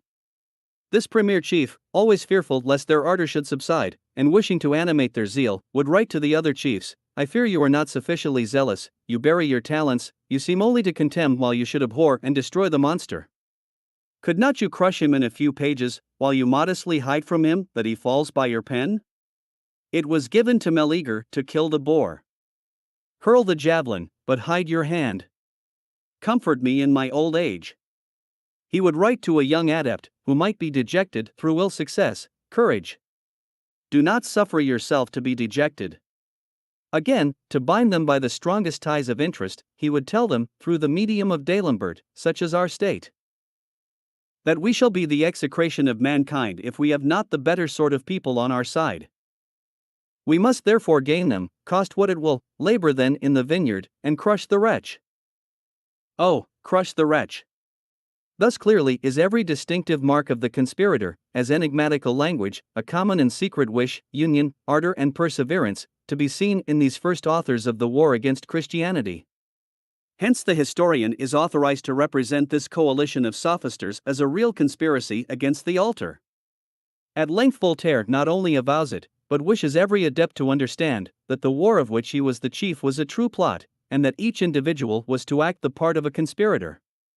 When he feared an excess in their zeal, he would write himself, or through D'Alembert, that in the war which they waged, they were to act as conspirators, and not as zealots. When the chief of these infidels makes so formal a declaration, when we find him so clearly ordering them to act as conspirators, it would be absurd to seek farther proofs as to the existence of the conspiracy. I fear they have already been too numerous for the reader. But in a matter of such importance, I was to presume him equally rigid as myself with respect to its demonstration. Now as nobody, unless blind to conviction, will deny this to have been a real conspiracy of the sophisters against Christ and his church, I will, before I close this chapter, try to ascertain its origin and epoch. If this conspiracy were to be dated from the day on which Voltaire consecrated his life to the annihilation of Christianity, we should look back to the year 1728, that being the time of his return from London to France. And his most faithful disciples inform us that he made his determination when in England. But Voltaire lived many years ruminating alone his hatred against Christ. It is true, he was already the officious defender of every impious work that had the same tendency, but these were only the isolated productions of sophisters, writing singly, without any of the appurtenances of the conspirator. To form adepts, and to instill his hatred into them, must be the work of time, and his efforts, unfortunately crowned with success, have greatly augmented their number, when, in 1750, he, by the express desire of the King of Prussia, took his departure for Berlin. Of all the disciples whom he left in Paris, the most zealous were D'Alembert and Diderot, and it is to these two men that the coalition against Christ can be traced. Though it might not then have acquired all its strength, it certainly existed when the plan of the encyclopedia was decided on, that is to say, the very year that Voltaire left Paris for Berlin. Voltaire had formed his disciples, but D'Alembert and Diderot united them in one body to make that famous compilation, which may truly be styled the grand arsenal of impiety, whence all their sophisticated arms were to be directed against Christianity. Voltaire, who alone was worth a host of infidels, laboring apart in the war against Christianity, left the encyclopedists for some time to their own schemes. But though his disciples had been able to form the coalition, they were incapable of carrying it on. Their difficulties augmenting, they sought a man able to remove them, and without hesitation fixed on Voltaire, or rather, to use the words of his historian, Voltaire, by his age, his reputation, and his genius, naturally became their chief. At his return from Prussia, about the year 1752, he found the conspiracy complete. Its precise object was the destruction of Christianity. The chief had first sworn it. The secondary chiefs, such as D'Alembert, Diderot, and even Frederick, notwithstanding his quarrels with the premier, were ever after leagued with him in the same bonds. At this period, the adepts were all that Voltaire could number as his disciples, but from the day of the coalition between the premier, the secondary chiefs, and the adepts' agents or protectors, from the day that the object of this coalition to crush Christ, under the appellation of wretch, and his religion, had been decreed, until the grand object of the coalition was to be consummated by the proscriptions and horrid massacres of the Jacobins, near half a century was to elapse, for so much time was necessary for the harbinger of blood and corruption to prepare the way for the philosophist of destruction and murder. During this long period of time, we shall see this sophistical sect, that had sworn to crush, naturally coalescing with the sect, which, under the name of Jacobin, really does crush and massacre. Where then is the difference between the sophistical sect under Voltaire and D'Alembert, anticipating the murders of the French Revolution by their wishes and their conspiracies, and those sophisters who, under the name of Jacobins, overthrow the altar and imbue its steps with the blood of its priests and pontiffs? Do not they prescribe the religion of the same Christ, of the same God, whom Voltaire, D'Alembert, Frederick, and all that impious clan of adepts have sworn to crush and abhor? Will anyone tell us that there is any difference between the sophisms of the former and the pretexts of the latter, between the school of Voltaire and the maxims of the Jacobinical den? The Jacobins will one day declare that all men are free, that all men are equal. And as a consequence of this equality and liberty, they will conclude that every man must be left to the light of reason. That every religion subjecting man's reason to mysteries, or to the authorities of any revelation speaking in God's name, is a religion of slavery and constraint, that as such it should be annihilated, in order to re-establish the indefeasible rights of equality and liberty, as to the belief or disbelief of all that the reason of man approves or disapproves, and they will call this equality and liberty the reign of reason and the empire of philosophy. Can the intelligent reader believe that this equality and liberty is not opposite to the war carried on by Voltaire against Christianity? Had ever the chiefs or adepts any other view than that of establishing their pretended empire of philosophy, or their reign of reason, on that selfsame equality and liberty applied to revelation and the mysteries in perpetual opposition to Christ and his church? Did not Voltaire hate the church and its pastors because they opposed that equality and liberty applied to our belief? Because nothing was so contemptible and so miserable in his eyes, as to see one man have recourse to another in matters of faith, or to ask what he ought to believe? Reason, liberty, and philosophy were as constantly in the mouths of Voltaire and D'Alembert, as a means of overthrowing revelation and the gospel, as they are at this day in the mouths of the Jacobins. When the adepts wish to extol the glory of their chiefs, they will represent them as perpetually reclaiming the independence of reason, and devoutly expecting those days when the sun shall no longer shine but upon free men acknowledging no other master but their own reason.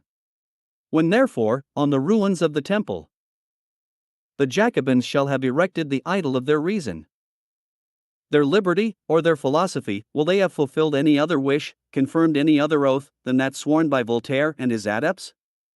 When the Jacobins shall apply the axe to the foundations of the temples, whether Protestant or Catholic, or indeed of any sect acknowledging the God of the Christians, will they have more widely extended their systems of destruction than Voltaire did conspiring against the altars of London or Geneva equally as against those of Rome? When their grand club shall be filled with every infidel that the French Revolution can produce, whether atheist, deist, or skeptic, will their revolutionary cohorts be differently formed from those which D'Alembert was to quicken and stir up against the God of Christianity? In short, when one day these legions sallying from this den of impiety, from the grand club of the Jacobins, shall triumphantly carry to the Pantheon the ashes of Voltaire, will not that be the consummation of the anti-Christian conspiracy? Will not that be the revolution so long planned by Voltaire? The means may differ, but the object, the spirit, and the extent of the conspiracy will remain. We shall see that the very means employed, the revolution that destroys the altar, that plunders and massacres its priests by the hand of the Jacobin, were not foreign to the wishes or intentions of the first adepts. The most dreadful and disgusting parts of this irreligious revolution only differs from their plans by a difference in terms. One wished to crush, the other did crush. The means were such as the times suggested, both were not equally powerful. We will now proceed to tear the veil from those dark intrigues successively employed by the sophisters during the half-century which preceded and prepared such scenes of blood and confusion. Chapter 4. First means of the conspirators. The Encyclopedia. To crush the wretch in the sense of Voltaire, or to attain the destruction of the altars of that God whose worship had been taught by the apostles, nothing less could suffice than the total subjection of the public opinion, and the annihilation of the faith of all Christian nations. To extirpate it by force was above the strength of the rising coalition.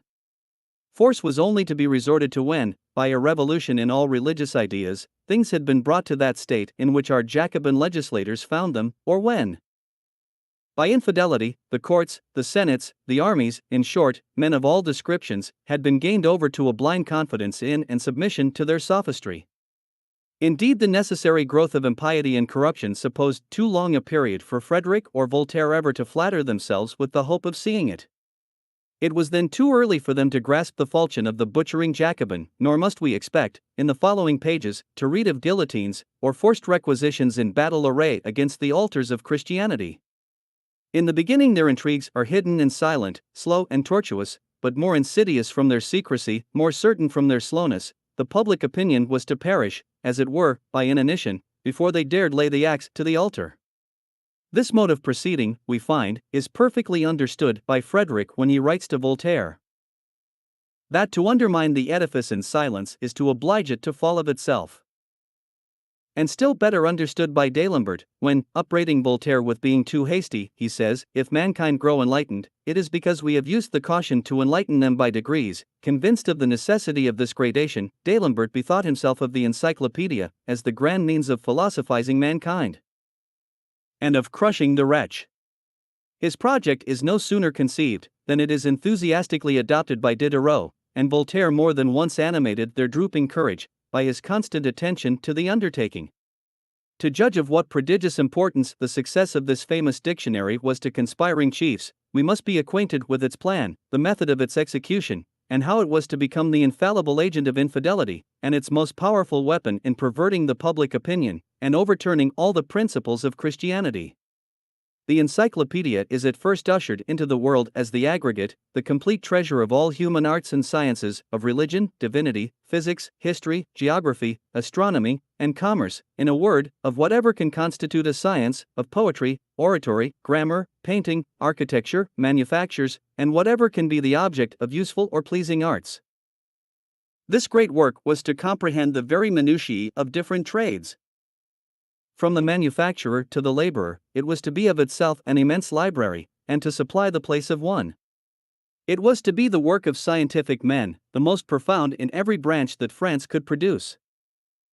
The discourse in which it was announced by D'Alembert to all Europe was written with so much art, and had been so profoundly meditated and so nicely weighed. The concatenation of the sciences and the progress of the human mind appeared so properly delineated. Whatever he had borrowed from Bacon or Chambers on the filiation of ideas so completely disguised, in short, the plagiary sophister had so perfectly decked himself in the plumage of others, that the prospectus of the Encyclopedia was looked upon as a masterpiece, and its author, of course, considered as the most proper person to preside over so stupendous a work.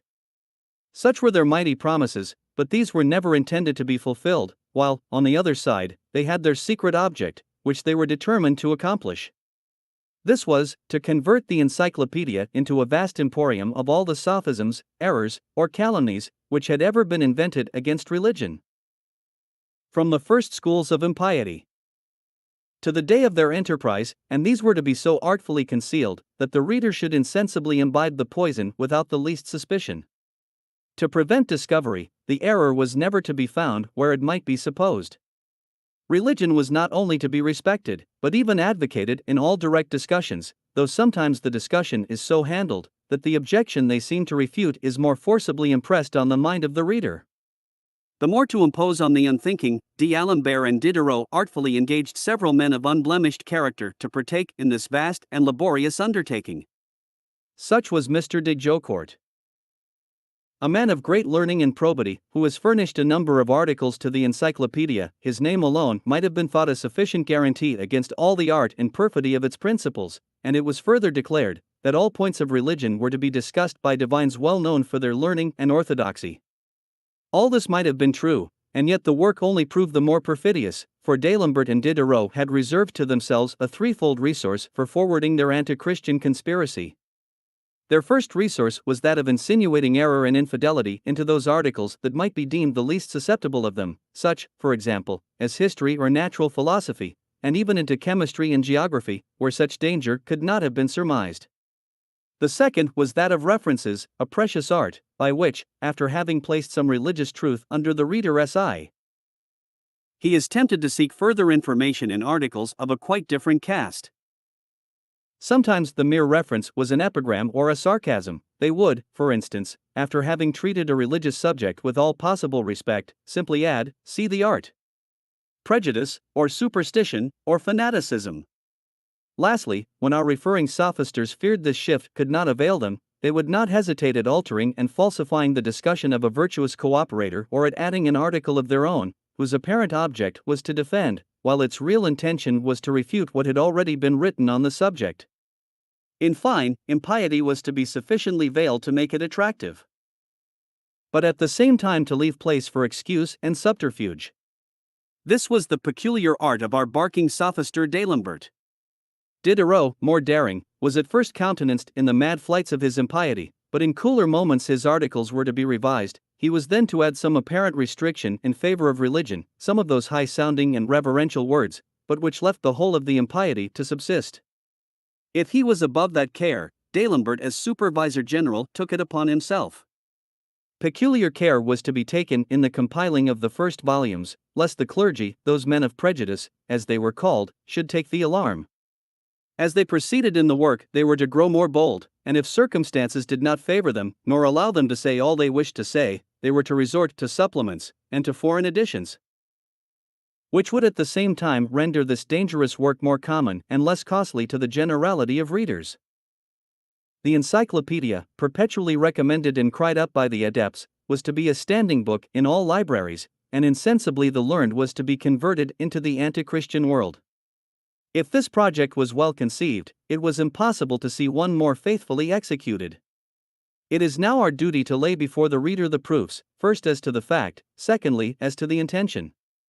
For the first, it will be sufficient to cast the eye on diverse articles of this immense collection, especially where the principal tenets of Christianity, or even of natural religion, are treated, and to follow them through the divers references which the sophisters have prepared for the reader.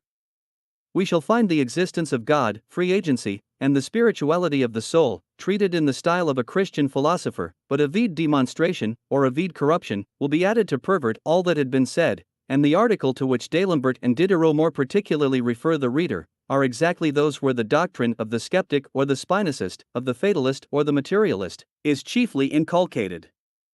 This cunning could not escape those authors who wrote in the defense of religion. But Voltaire, resorting to calumny in order to defend their encyclopedia, would represent these authors as enemies of the state and bad citizens. Such, indeed, were his usual weapons, and had he perfectly succeeded in deceiving people, It would have been sufficient to have examined his confidential correspondence with the very authors of the work, to be convinced of the wickedness of their intentions.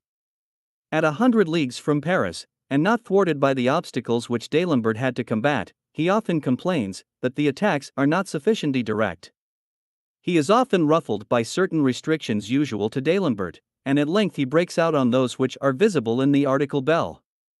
D'Alembert answers, "This is an idle quarrel indeed on Bell's dictionary. In the first place, I did not say. Happy would it have been had he shown more reverence to religion and morality.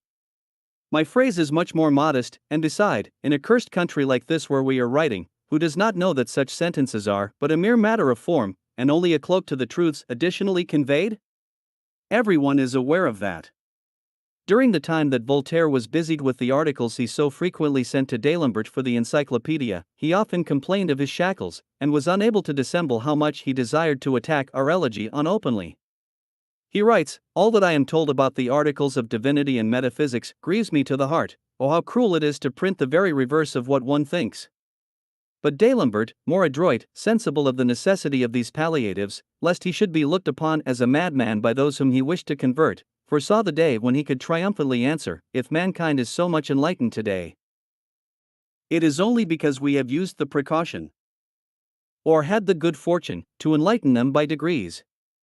When Voltaire had sent certain violent articles, under the name of the priest of Lausanne, D'Alembert would immediately write, "We shall always receive with gratitude whatever comes from the same hand. We only pray our heretic to draw in his claws a little, as in certain places he has shown his fangs a little too much. This is the time for stepping back to make the better leap."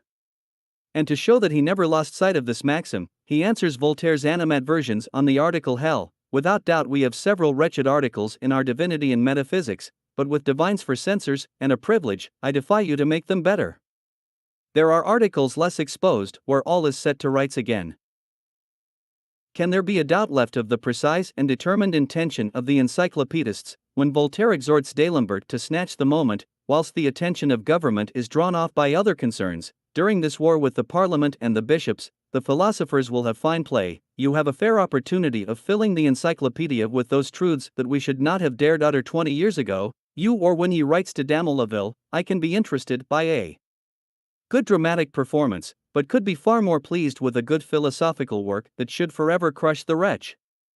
I place all my hopes in the encyclopedia." After such an avowal, it would be useless to seek farther proof of this immense compilation being no other than the grand arsenal for all their sophisticated arms against religion. Diderot, more open, even in his ambush reluctantly employed cunning. He does not hide how much he wished boldly to insert his principles. And those principles are explained when he writes, "The age of Louis XIV only produced two men worthy of cooperating to the encyclopedia, and these two men were Perrault and Boindon. The merits of the latter are more conspicuous than those of the former. Boindon, born in 1676, had lately died a reputed atheist, and had been refused Christian burial. The notoriety of his principles had shut the French Academy against him, and with such titles he could not have failed being a worthy cooperator. Such then the object, such the intention of the conspiring authors.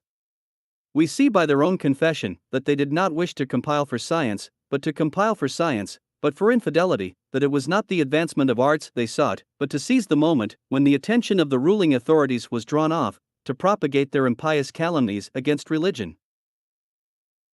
They hypocritically utter some few religious truths, and print the contrary of what they believed on Christianity, but only the better to cover the sophisms which they printed against it. In spite of all their arts, however, men zealous for religion forcibly opposed the work. The Dauphin, in particular, obtained a temporary suspension of it, and various were the obstacles encountered by its authors. D'Alembert, wearied, had nearly forsaken it, when Voltaire, sensible of the importance of this first tool of the conspiracy, roused his drooping courage. He, far from abating, rather redoubled his efforts, asking for an incessantly sending fresh articles. He would extol perseverance, he would show D'Alembert and Diderot the ignominy and shame redounding to their opponents. He would urge them, conjure them by their friendship, or in the name of philosophy, to overcome their disgust, and not to be foiled in so glorious an undertaking. At length the encyclopedia was brought to a conclusion. and it made its appearance under the sanction of a public privilege. Triumphant in their first step, the conspirators saw in it but the forerunner of their future successes against religion. That no doubt may exist as to the particular drift of this compilation, the reader must be made acquainted with the cooperators chosen by D'Alembert and Diderot, especially for the religious part. Their first divine was Raynal, a man just expelled from the order of the Jesuits on account of his impiety, that very thing which constituted his chief and strongest recommendation to D'Alembert. Everyone, unfortunately, knows how well he verified the judgment of his former brethren by his atrocious declamations against Christianity, but few are acquainted with the anecdote of his expulsion from among the cooperators, and that connects his story with that of another divine, who, without being impious himself, had been unfortunately drawn into the company of the sophisters. This was the Abbé Yvon, an odd metaphysician, but an inoffensive and upright man, often in extreme indigence, and living by his pen when he thought he could do it with decency. In the simplicity of his heart he had written the defense of the Abbé de Prades. I have heard him assert that not a single error could be found in that work, and on the first argument give up the point. With the same simplicity I have heard him relate by what means he had cooperated in the encyclopedia. I was in want of money, said he. Raynal met me and persuaded me to write a few articles, promising me a good reward. I acceded, and when my work was delivered at Raynal's study, I received 25 louis d'ors. Thinking myself very well paid, I imparted my good fortune to one of the booksellers employed for the encyclopedia, who seemed much surprised that the articles furnished by Raynal should not be his own. He was furious at the trick he suspected. A few days after this I was sent for to the office, and Raynal, who had received 1,000 crowns for his pretended work, was obliged to refund me the 100 louis d'ors he had kept for himself. This anecdote will not surprise those who are acquainted with Raynal's plagiary talents. His impiety was not indeed sufficient to prevent his dismission, but it preserved him within the pale of the fraternal embrace. I must add that the articles on God and on the soul, furnished by the Abbé Yvon, are exactly those which grieved Voltaire to the heart, and for which D'Alembert and Diderot were obliged to have recourse to their art of references. The third divine, or as D'Alembert styles him the second, for he never dared mention Yvon to Voltaire, was the Abbé de Prades, obliged to fly to Prussia for an attempt to impose on the Sorbonne by advancing his own impious propositions as those of religion. It was the cunning of this thesis which had misled the Abbé Yvon. But being soon discovered, the Parliament took it up. The author, nevertheless, was put under the protection of the King of Prussia by Voltaire and D'Alembert. We also owe it to the memory of the Abbé de Prades to relate, what his protectors would willingly conceal, that 3 years afterward he publicly retracted all his errors in a declaration signed the 6th of April 1754. Bewailing his intimacy with the sophisters, adding, that one life could not suffice to bewail his past conduct. He died in 1782. Another of their divines was the Abbé Morlet, a man dear to Voltaire and to D'Alembert, who, playing on his name, called him the Abbé Mordless, by them, because, under pretense of attacking the Inquisition, he had fallen on, bitten, the Church with all his might. Were we to enumerate the lay writers who cooperated in this work, we should find far worse than these divines. But we will only mention the celebrated Dumas Ace. A man so infamous that the public authorities were obliged to interfere and destroy a school he had formed solely to imbue his pupils with the venom of his impiety. This unfortunate man also retracted his errors, but not till he lay on his deathbed. The choice of this man's pen shows the kind of cooperators which D'Alembert sought.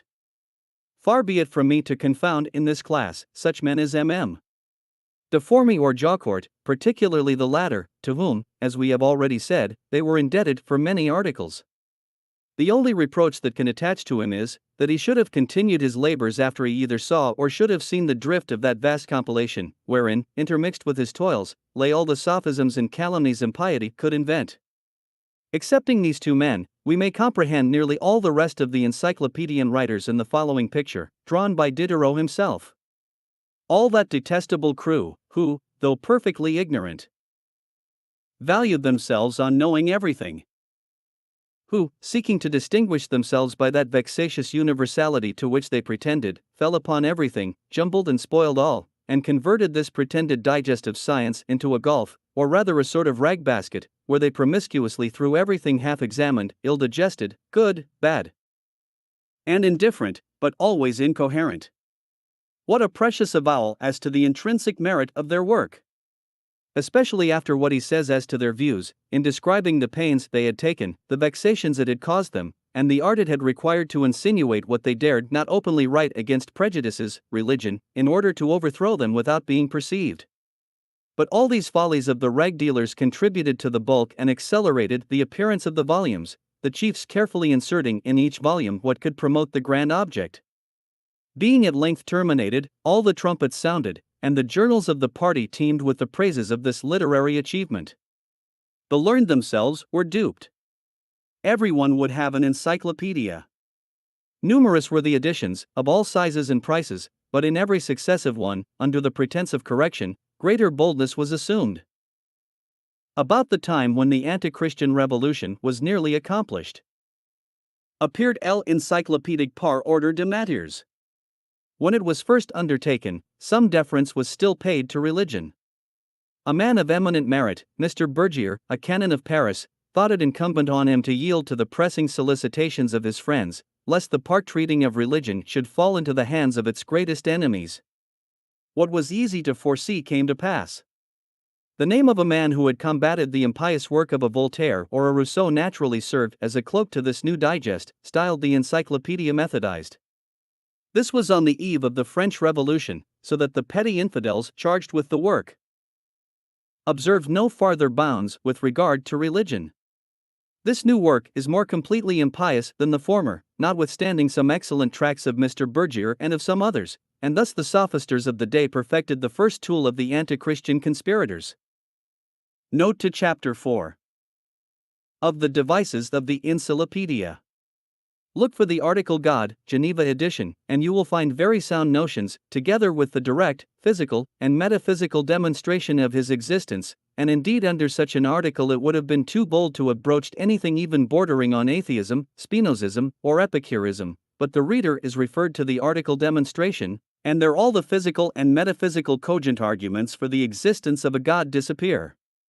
We are there taught that all direct demonstrations suppose the idea of infinitude, and that such an idea cannot be very clear either to the naturalist or the metaphysician.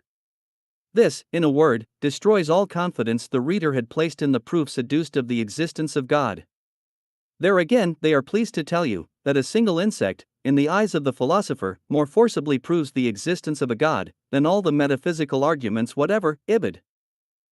But you are then referred to corruption, where you learn how cautious you must be of asserting in a positive manner that corruption can never beget animated bodies.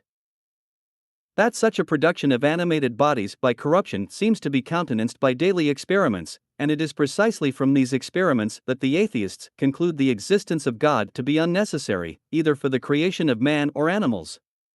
Prepossessed by these references against the existence of God, let the reader turn to the articles of Encyclopedia and Epicurism.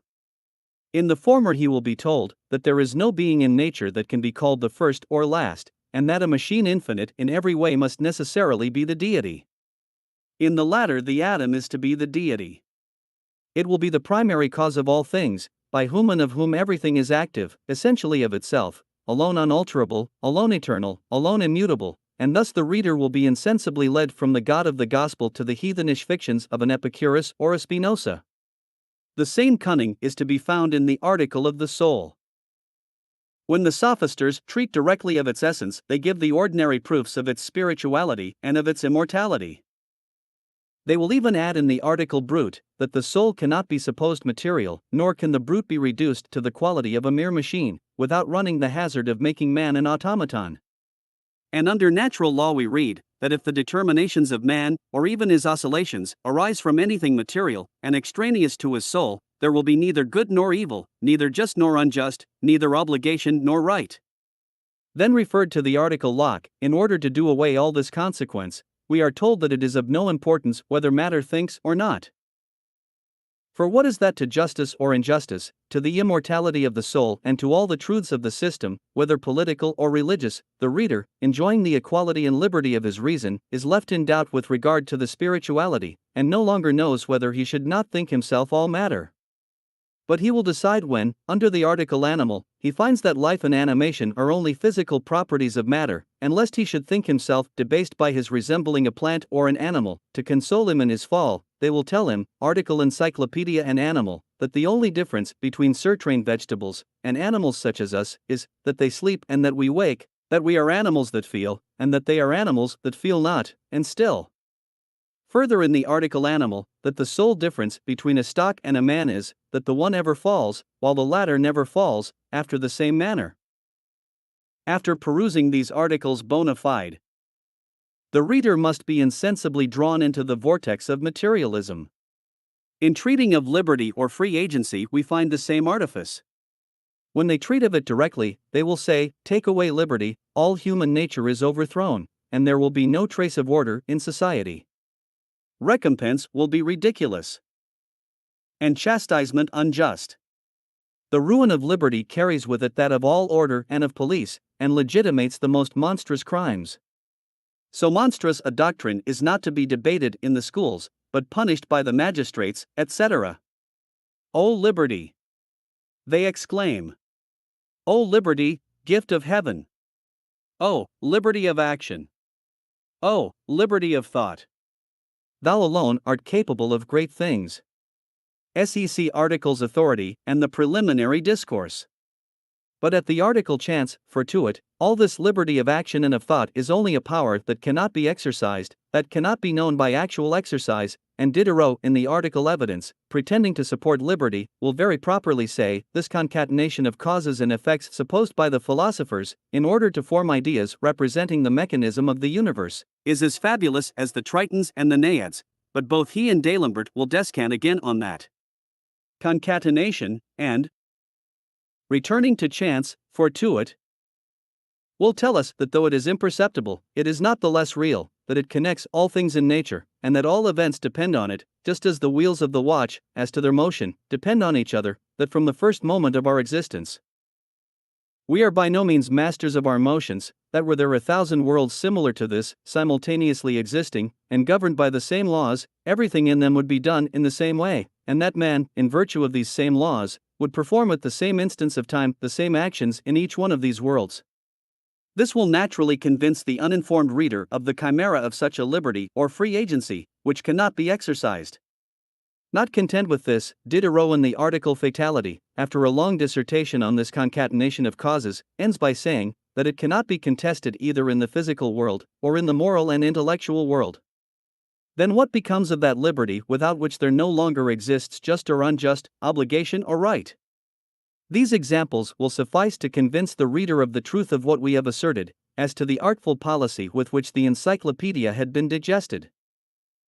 They will show with what cunning its authors sought to spread the principles of atheism, materialism, and fatalism, in short, to plant every error incompatible with that religion for which at their outset they professed so great a reverence.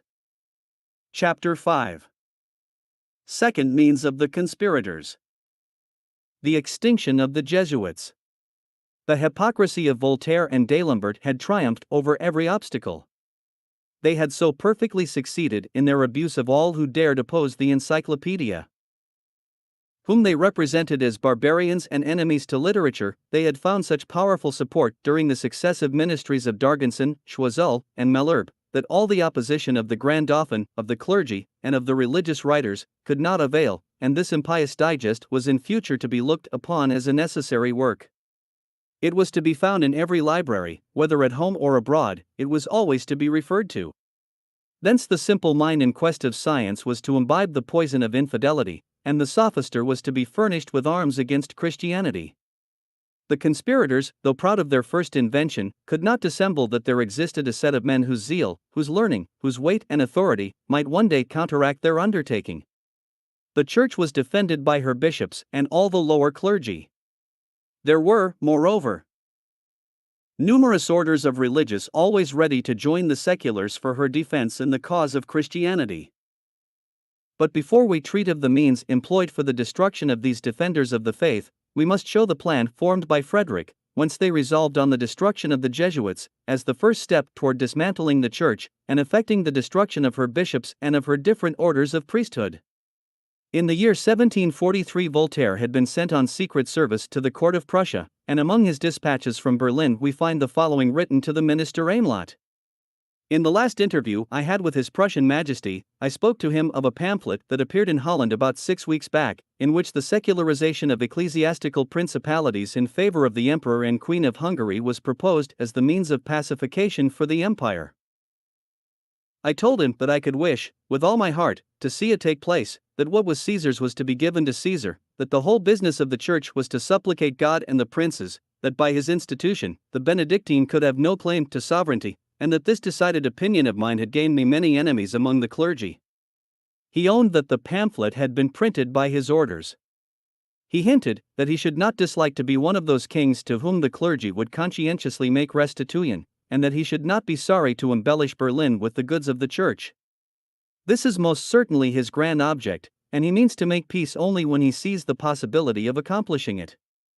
It rests with your prudence to profit of this his secret plan, which he confided to me alone. At this time, the court of Louis XVII began to be overrun with ministers who on religious matters thought like a Voltaire or a Frederick. They had no ecclesiastical states, no ecclesiastical electors to pillage, but the possessions of the numerous religious orders dispersed through France could satiate their rapacity, and they conceived that the plan of Frederick might be equally lucrative to France. The Marquis d'Argenson, Councillor of State and Minister of Foreign Affairs, was the great patron of Voltaire. It was he who, adopting all his ideas, formed the plan for the destruction of all religious orders in France. The progress of the plan was to be slow and successive, lest it should spread alarm. They were to begin with those orders that were least numerous, they were to render the entrance into the religious state more difficult, and the time of professions was to be delayed until that age when people are already engaged in some other state of life. The possessions of the suppressed were artfully to be adapted to some pious use, or united to the episcopal revenues. Time was to do away with all difficulties, and the day was not far off when, as Lord Paramount, the sovereign was to put in his claim to all that belonged to the suppressed orders, even to what had been united, for the moment, to the sees of the bishops. The whole was to be added to his domains. That the French ministry often changed, but that the plans of the cabinet never did, and that it always watched the favorable opportunity, was the remark of a shrewd and observing legate. The plan for the destruction of religious orders had been made by d'Argenson in the year 1745, though 40 years after it still lay on the chimney-piece of Maurepas, then Prime Minister. I owe this anecdote to a person of the name of Bevis, a learned Benedictine, and in such high repute with Maurepas, that he often pressed him to leave his hood, promising him preferment as a secular. The Benedictine refused such offers, and it was not without surprise that he heard Maurepas tell him, when pressing him to accept his offer, that secularization would one day be his lot. He then gave him d'Argenson's plan, which had long been followed and would soon be accomplished. Avarice alone could not have suggested this plan, as the mendicant orders, as well as the more wealthy, were to be destroyed. It would have been folly to attempt its execution before the encyclopedian sophisters had prepared the way. It therefore lay dormant many years in the state offices at Versailles. In the meantime, the Voltairean ministry, fostering infidelity, pretended to strike, while they secretly supported the sophistical tribe. They forbade Voltaire to enter Paris, while in amazement he receives a scroll of the king, confirming his pension, which had been suppressed 12 years before he carries on his correspondence with the adepts, under the covers and under the very seals of the first secretaries and of the ministers themselves, who were perfectly conversant with all his impious plans. It was this very part of the anti-Christian conspiracy that Condorcet meant to describe when he says, often a government would reward the philosopher with one hand, whilst with the other it would pay his slanderer, would proscribe him, while it was proud of the soil that had given him birth, punished him for his opinions, but would have blushed not to have partaken of them. This perfidious understanding between the ministers of His Most Christian Majesty and the anti-Christian conspirators hastened their progress. When the most impious and most despotic of ministers judged that the time was come for the decisive blow to be struck, this minicider was the Duke of Choiseul. During the whole time of his power he was the faithful adept and admirer of Voltaire, who says, "Don't fear opposition from the Duke of Choiseul. I repeat it, I don't mislead you, he will be proud of serving you." Or to Marmontel, "We have been a little alarmed by certain panics, but never was fright so unfounded." The Duke of Choiseul and Mad. De Pompadour know the opinions of the uncle and of the niece. You may send anything without danger.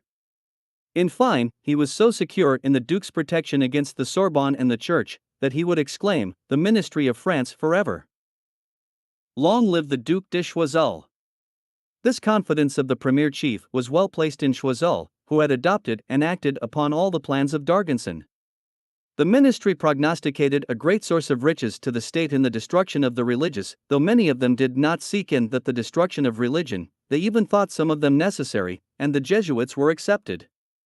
Unfortunately, these were the very men with whom Choiseul wished to begin, and his intention was heady known by the following anecdote. Choiseul, one day, conversing with 3 ambassadors, one of them said, "If I ever chance to be in power, I will certainly destroy all religious orders excepting the Jesuits, for they are at least useful to education." "As for my part," answered Choiseul, "I will destroy none but the Jesuits, for, their education once destroyed, all the other religious orders will fall of themselves," and his policy was deep. There can be no doubt but that destroying the order in whose hands the majority of the colleges were at that time would be striking at the very root of that Christian education which prepared so many for the religious state. In spite, therefore, of the exception, Choiseul still sought to sway the council by his opinion. The Jesuits were tampered with, but in vain. So far from acceding to the destruction of the other orders, they were foremost in their defense. They pleaded the rights of the Church, they supported them with all their weight in their writings and their discourses. This gave occasion to Choiseul to remonstrate with the council, and to persuade them that if they wished to procure to the state the immense resources of the religious possessions, it was necessary to begin with the destruction of the Jesuits. This anecdote I only cite as having heard it among the Jesuits, but their subsequent expulsion strongly corroborates its veracity. Whether these religious deserved their fate or not is alien to my subject. I only wish to point out the hand that strikes, and the men who, as D'Alembert says, gave the orders for their destruction.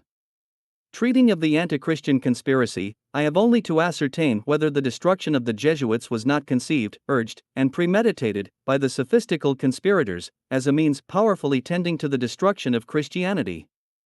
Let us then examine what that body of men really was, and how necessarily odious they must have been to the conspirators from their general reputation. Let us, above all, hear the sophisters themselves. Let us see how much they interested themselves in their destruction. The Jesuits were a body of 20,000 men spread through all Catholic countries, and particularly charged with the education of youth. They did not, however, on that account, neglect the other duties of the ecclesiastic, but were bound by a particular vow to go as missionaries to any part of the globe, if sent, to preach the gospel.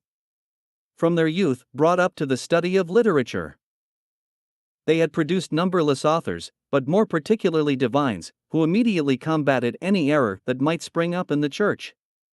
Latterly they were chiefly engaged in France against the Jansenists and sophisters, and it was their zeal in the defense of the Church that made the King of Prussia style them the lifeguards of the Pope.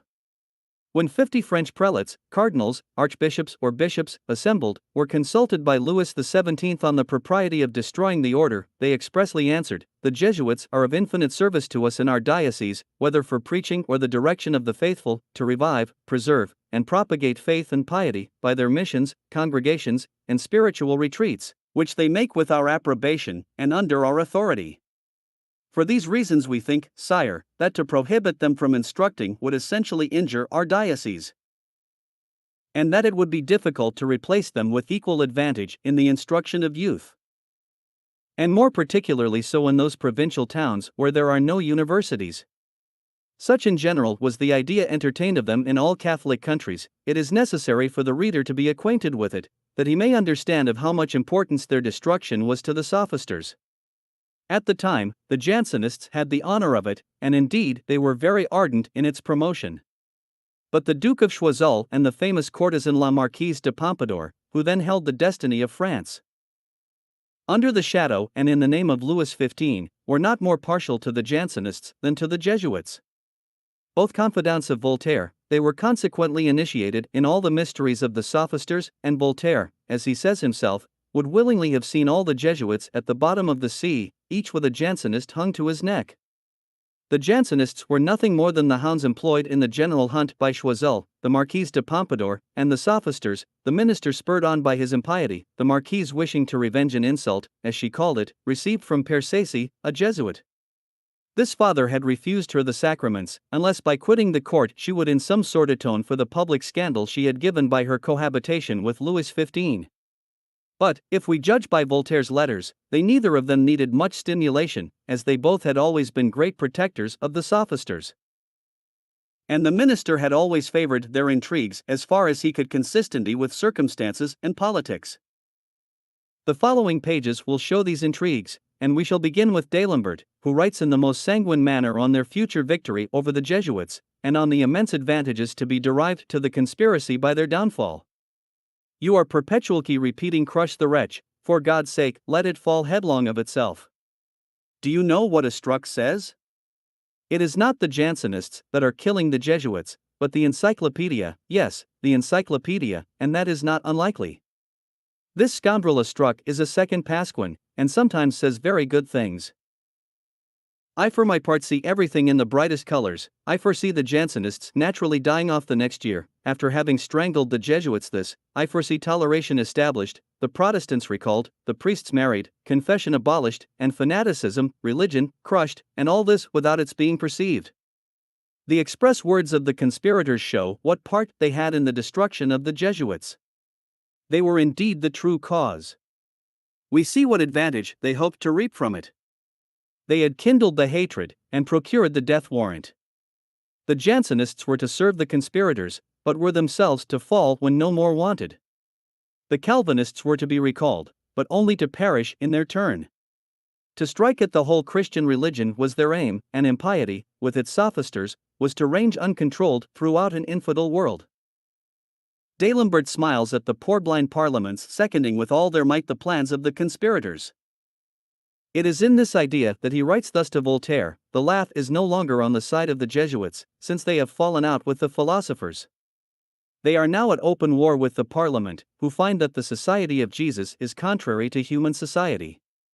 This same Society of Jesus on its own part finds that the order of the Parliament is not within the order of those who have common sense, and philosophy would decide that both the Society of Jesus and the Parliament are in the right." And again, when he writes to Voltaire, "This evacuation of the College of Louis le Grand, the Jesuits' college at Paris, is of more importance to us than that of Martinico.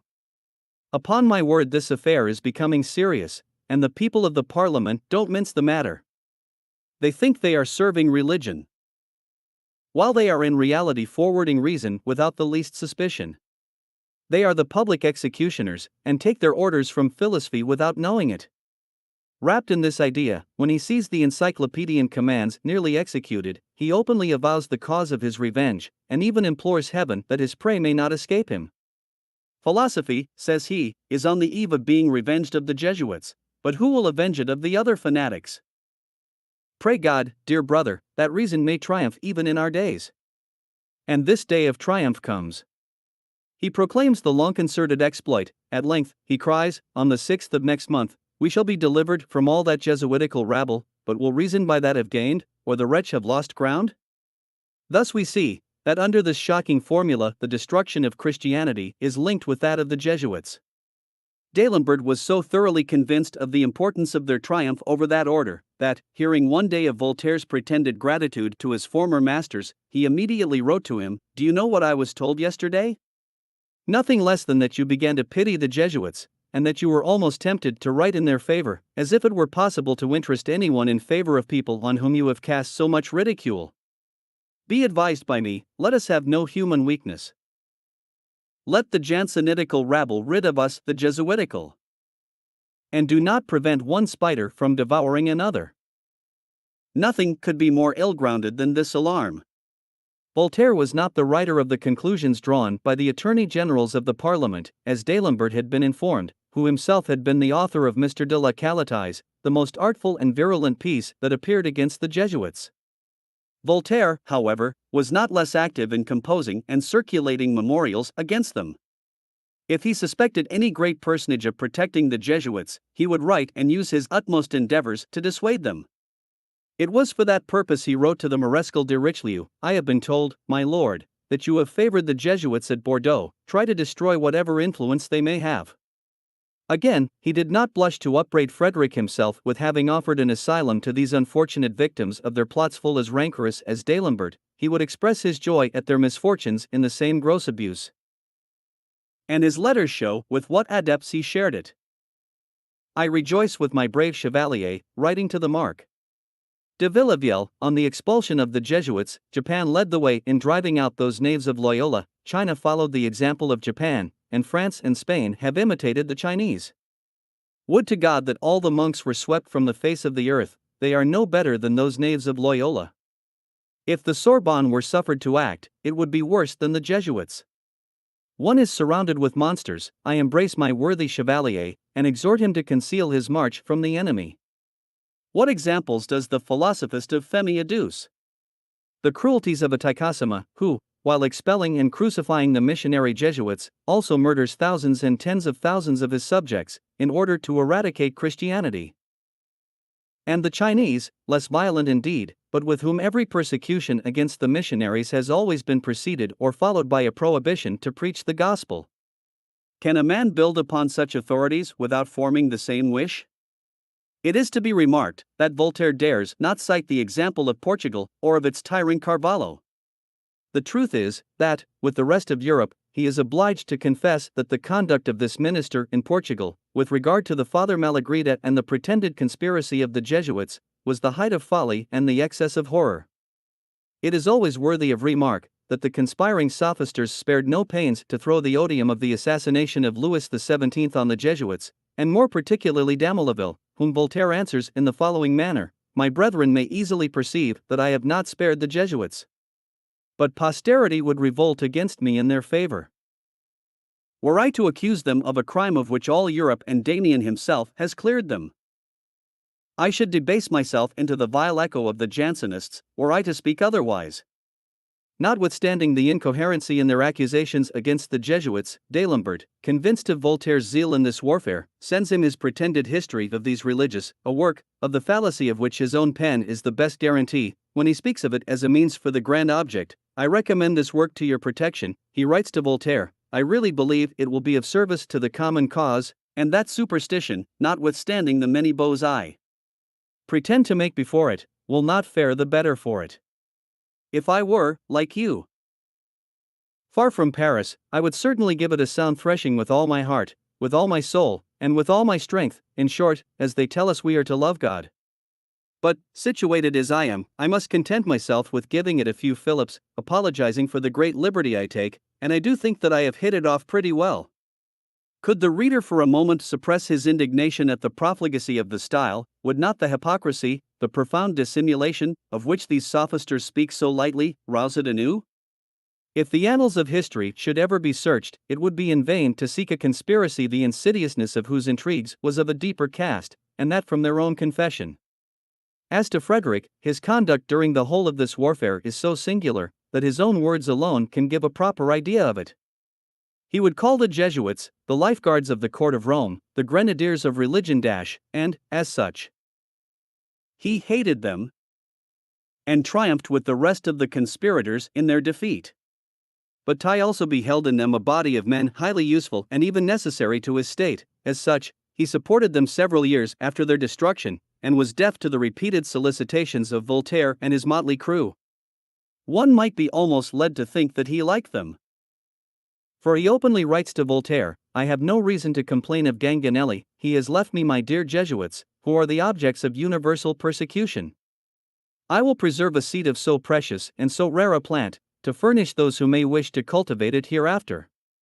He would even enter into a sort of justification with Voltaire on his conduct, so opposite to the views of the party. "Although a heretic, and what is still more an infidel," says he, "I have preserved that order after a fashion, and for the following reasons: not one Catholic man of letters is to be found in these regions, except among the Jesuits. We had nobody capable of keeping schools, we had no Oratorian fathers, no Piarists, or fathers of charity schools. There was no other alternative, but the destruction of our schools, or the preservation of the Jesuits. It was necessary that the order should subsist to furnish professors where they dropped off. And the foundation could suffice for such an expense. But it would have been inadequate to pay the salaries of layman professors. It was moreover at the University of the Jesuits that the divines were taught, who were afterwards to fill the rectories. Had the order been suppressed, there had been an end of the university, and our Silesian divines would have been obliged to go and finish their studies in Bohemia, which would have been contrary to the fundamental principles of our government. Such was the language of Frederick, speaking in his regal character, and such were the political reasons he so ably adduced in support of his opposition to the sophisters. Alas! As I have already said, in Frederick there were two distinct men, one the great king, in which character he thinks the preservation of the Jesuits necessary, the other the impious sophister, conspiring with Voltaire, and triumphant in the loss which religion had sustained in that of the Jesuits. In the latter character we find him freely exulting with the conspirators, and felicitating D'Alembert on this happy omen of the total destruction of Christianity. In his sarcastic style he writes, "What an unfortunate age for the court of Rome! She is openly attacked in Poland, her lifeguards are driven out of France and Portugal, and it appears that they will share the same fate in Spain. The philosophers openly sap the foundations of the apostolic throne, the hieroglyphics of the conjurer are laughed at, and the author of the sect is pelted, toleration is preached, and so all is lost. A miracle alone could save the church. She is stricken with a dreadful apoplexy. And you, Voltaire, will have the pleasure of burying her, and of writing her epitaph, as you formerly did that of the Sorbonne." When that which Frederick had foreseen really came to pass in Spain, he wrote again to Voltaire, "Here is a new victory that you have gained in Spain. The Jesuits are driven out of the kingdom. Moreover, the courts of Versailles, of Vienna, and of Madrid have applied to the Pope for the suppression of divers convents. It is said that the Holy Father, though in a rage, will be obliged to consent. O cruel revolution! What are we not to expect in the next century? The axe is at the root of the tree. On one side, the philosophers openly attack the abuses of a sainted superstition, on the other, princes, by the abuses of dissipation, are forced to lay violent hands on the goods of those recluse who are the props and trumpeters of fanaticism. This edifice, sapped in its foundations, is on the eve of falling, and nations shall inscribe on their annals that Voltaire was the promoter of the revolution effected during the 19th century in the human mind. Long fluctuating between the feelings of the king and the sophister, Frederick had not yet yielded to the solicitation of the conspirators. D'Alembert was particularly pressing in his. We see how earnestly he was bent on its success by the following letter which he wrote to Voltaire: "My venerable patriarch, do not accuse me of the want or zeal in the good cause. No one perhaps serves it more than myself. You would not guess with what I am occupied at present? With nothing less, I assure you, than the expulsion of the Jesuitical rabble from Silesia, and your former disciple is but too willing on account of the numerous and perfidious treacheries which, as he says himself, he experienced through their means during the last war. I do not send a single letter to Berlin without repeating that the philosophers of France are amazed at the king of philosophers, the declared protector of philosophy, being so dilatory in following the example of the kings of France and Portugal. These letters are read to the king, who is very sensible, as you know, to what the true believers may think of him, and this sense will, without doubt, produce a good effect by the help of God's grace, which, as the Scripture very properly remarks, turns the hearts of kings like a watercock." It is loathsome to transcribe the base buffoonery with which D'Alembert was accustomed to season his dark plots, and to observe his clandestine persecution against a society of men whose only crime was their respect and reverence for Christianity. I pass over many more expressions of this stamp, or not less indecent. It will suffice for my purpose to show how little, how empty, how despicable these proud and mighty men were, when seen in their true colors. In spite of all these solicitations, Frederick was invincible, and, 15 years after, he still protected and preserved his dear Jesuits. This expression in his mouth, who at length sacrificed them to the conspiracy, may be looked upon as an answer to what D'Alembert had written of their treachery to the king.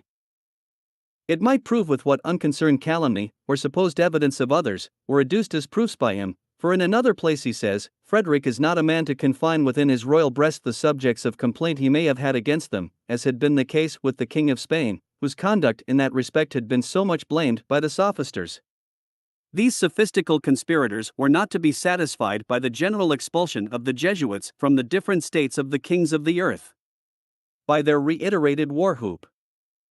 Rome was at length to be forced to declare the total extinction of the order. We may observe this by the manner in which Voltaire particularly interested himself for a work whose sole object was to obtain that extinction. At length it was obtained. France, too late perceiving the blow it had given to public education, without appearing to recoil, many of her leading men sought to remedy the mistake, and formed the plan of a new society solely destined to the education of youth. Into this the former Jesuits, as the most habituated to education, were to be admitted. On the first news of this plan, D'Alembert spread the alarm. He sees the Jesuits returning to life. He writes again and again to Voltaire. He sends the counterplan. He lays great stress on the danger that would result thence to the state, to the king, and to the Duc d'Aiguillon, during whose administration the destruction had taken place. He also insists on the impropriety of placing youth under the tuition of any community of priests whatever. They were to be represented as ultramontanes by principle and as anti-citizens. Our barking philosophist, then concluding in his cant to Voltaire, says, "Riton, cat, this chestnut requires to be covered in the embers, and to be handled by a paw as dexterous as that of Riton," and so saying I tenderly kiss those dear paws.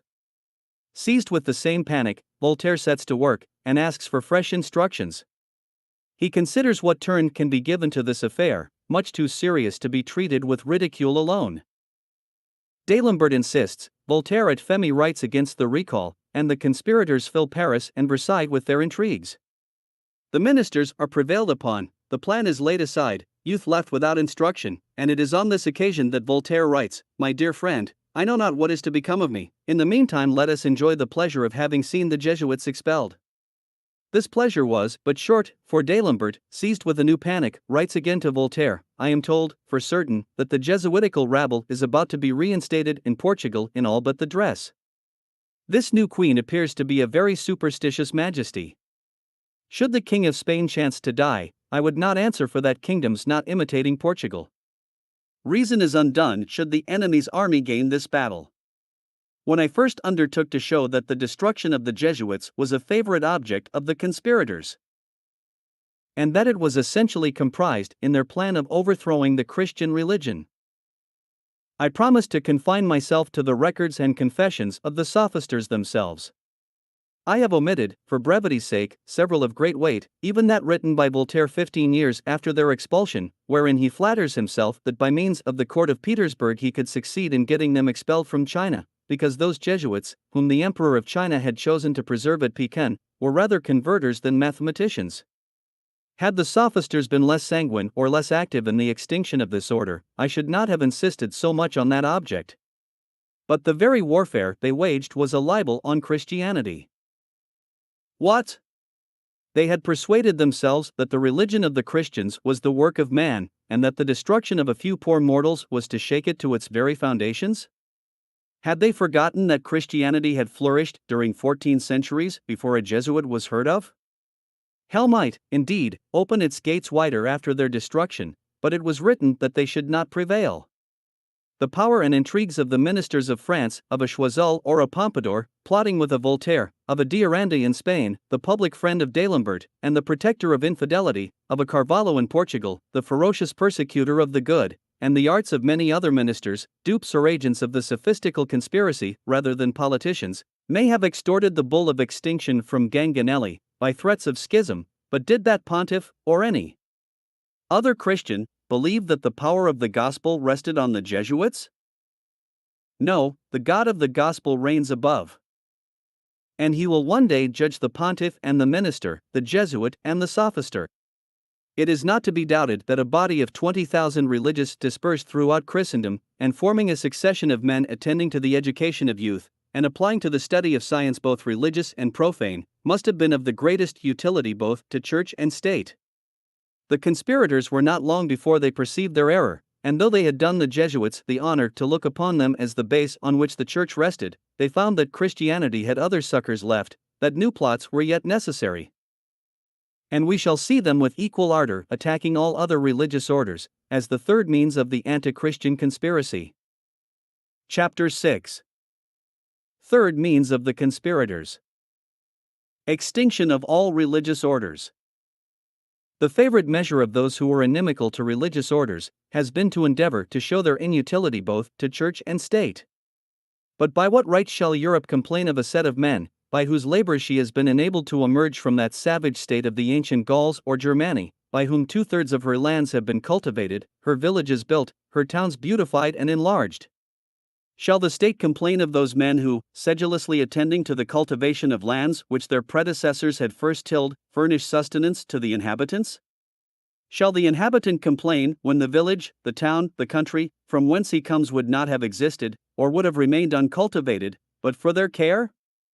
Shall men of letters complain, when, should they even have been happy enough to have escaped the general ignorance and barbarity of Europe, they would perhaps, but for them, have been now vainly searching ruins in hopes of finding some fragment of ancient literature? Yes. Complain, all Europe complain. It is from them that you learned your letters, and they have been abused without mercy. Alas! Our forefathers learned to read, but we read perversely. They opened the temple of science, we have shut it again, and the dangerous man is not he who is ignorant, but the half-wise who pretends to wisdom. Had anyone been at the trouble of comparing the knowledge of the least learned part of the religious orders with that of the generality of the laity, I have no doubt but the former would greatly have excelled the latter, though they had received their ordinary education. It is true, the religious were not versed in the sophisticated science of the age, but often have I seen those very men who, upbraided with their ignorance, were happy in the sciences which their occupations required. Not only among the Benedictines, who have been more generally accepted from this badge of ignorance, but among all other orders, I have met with men as distinguished by their knowledge as by the purity of their morals. Alas! That I could extend this remark to the laity. This, indeed, is a language very different from that which the reader may have seen in the satiric declamations of the age, but will satire satisfy his judgment? In the annals of the conspiring sophisters shall he find testimony born of their services, and every scurrilous expression shall be a new laurel in their crown. The Jesuits were destroyed, but the conspirators saw Christianity still subsisted, and they then said to each other, "We must destroy the rest of the religious orders, or we shall not triumph." Their whole plan is to be seen in a letter from Frederick, to which Voltaire gave occasion by the following: Hercules went to fight the robbers and Bellerophon chimeras. I should not be sorry to behold Herculeses and Bellerophons delivering the earth both from Catholic robbers and Catholic chimeras. Frederick answers on the 24th of the same month, "It is not the lot of arms to destroy the wretch, it shall perish by the arm of truth and interested selfishness." If you wish me to explain this idea, my meaning is as follows: I have remarked, as well as many others, that the places where convents are the most numerous are those where the people are most blindly attached to superstition.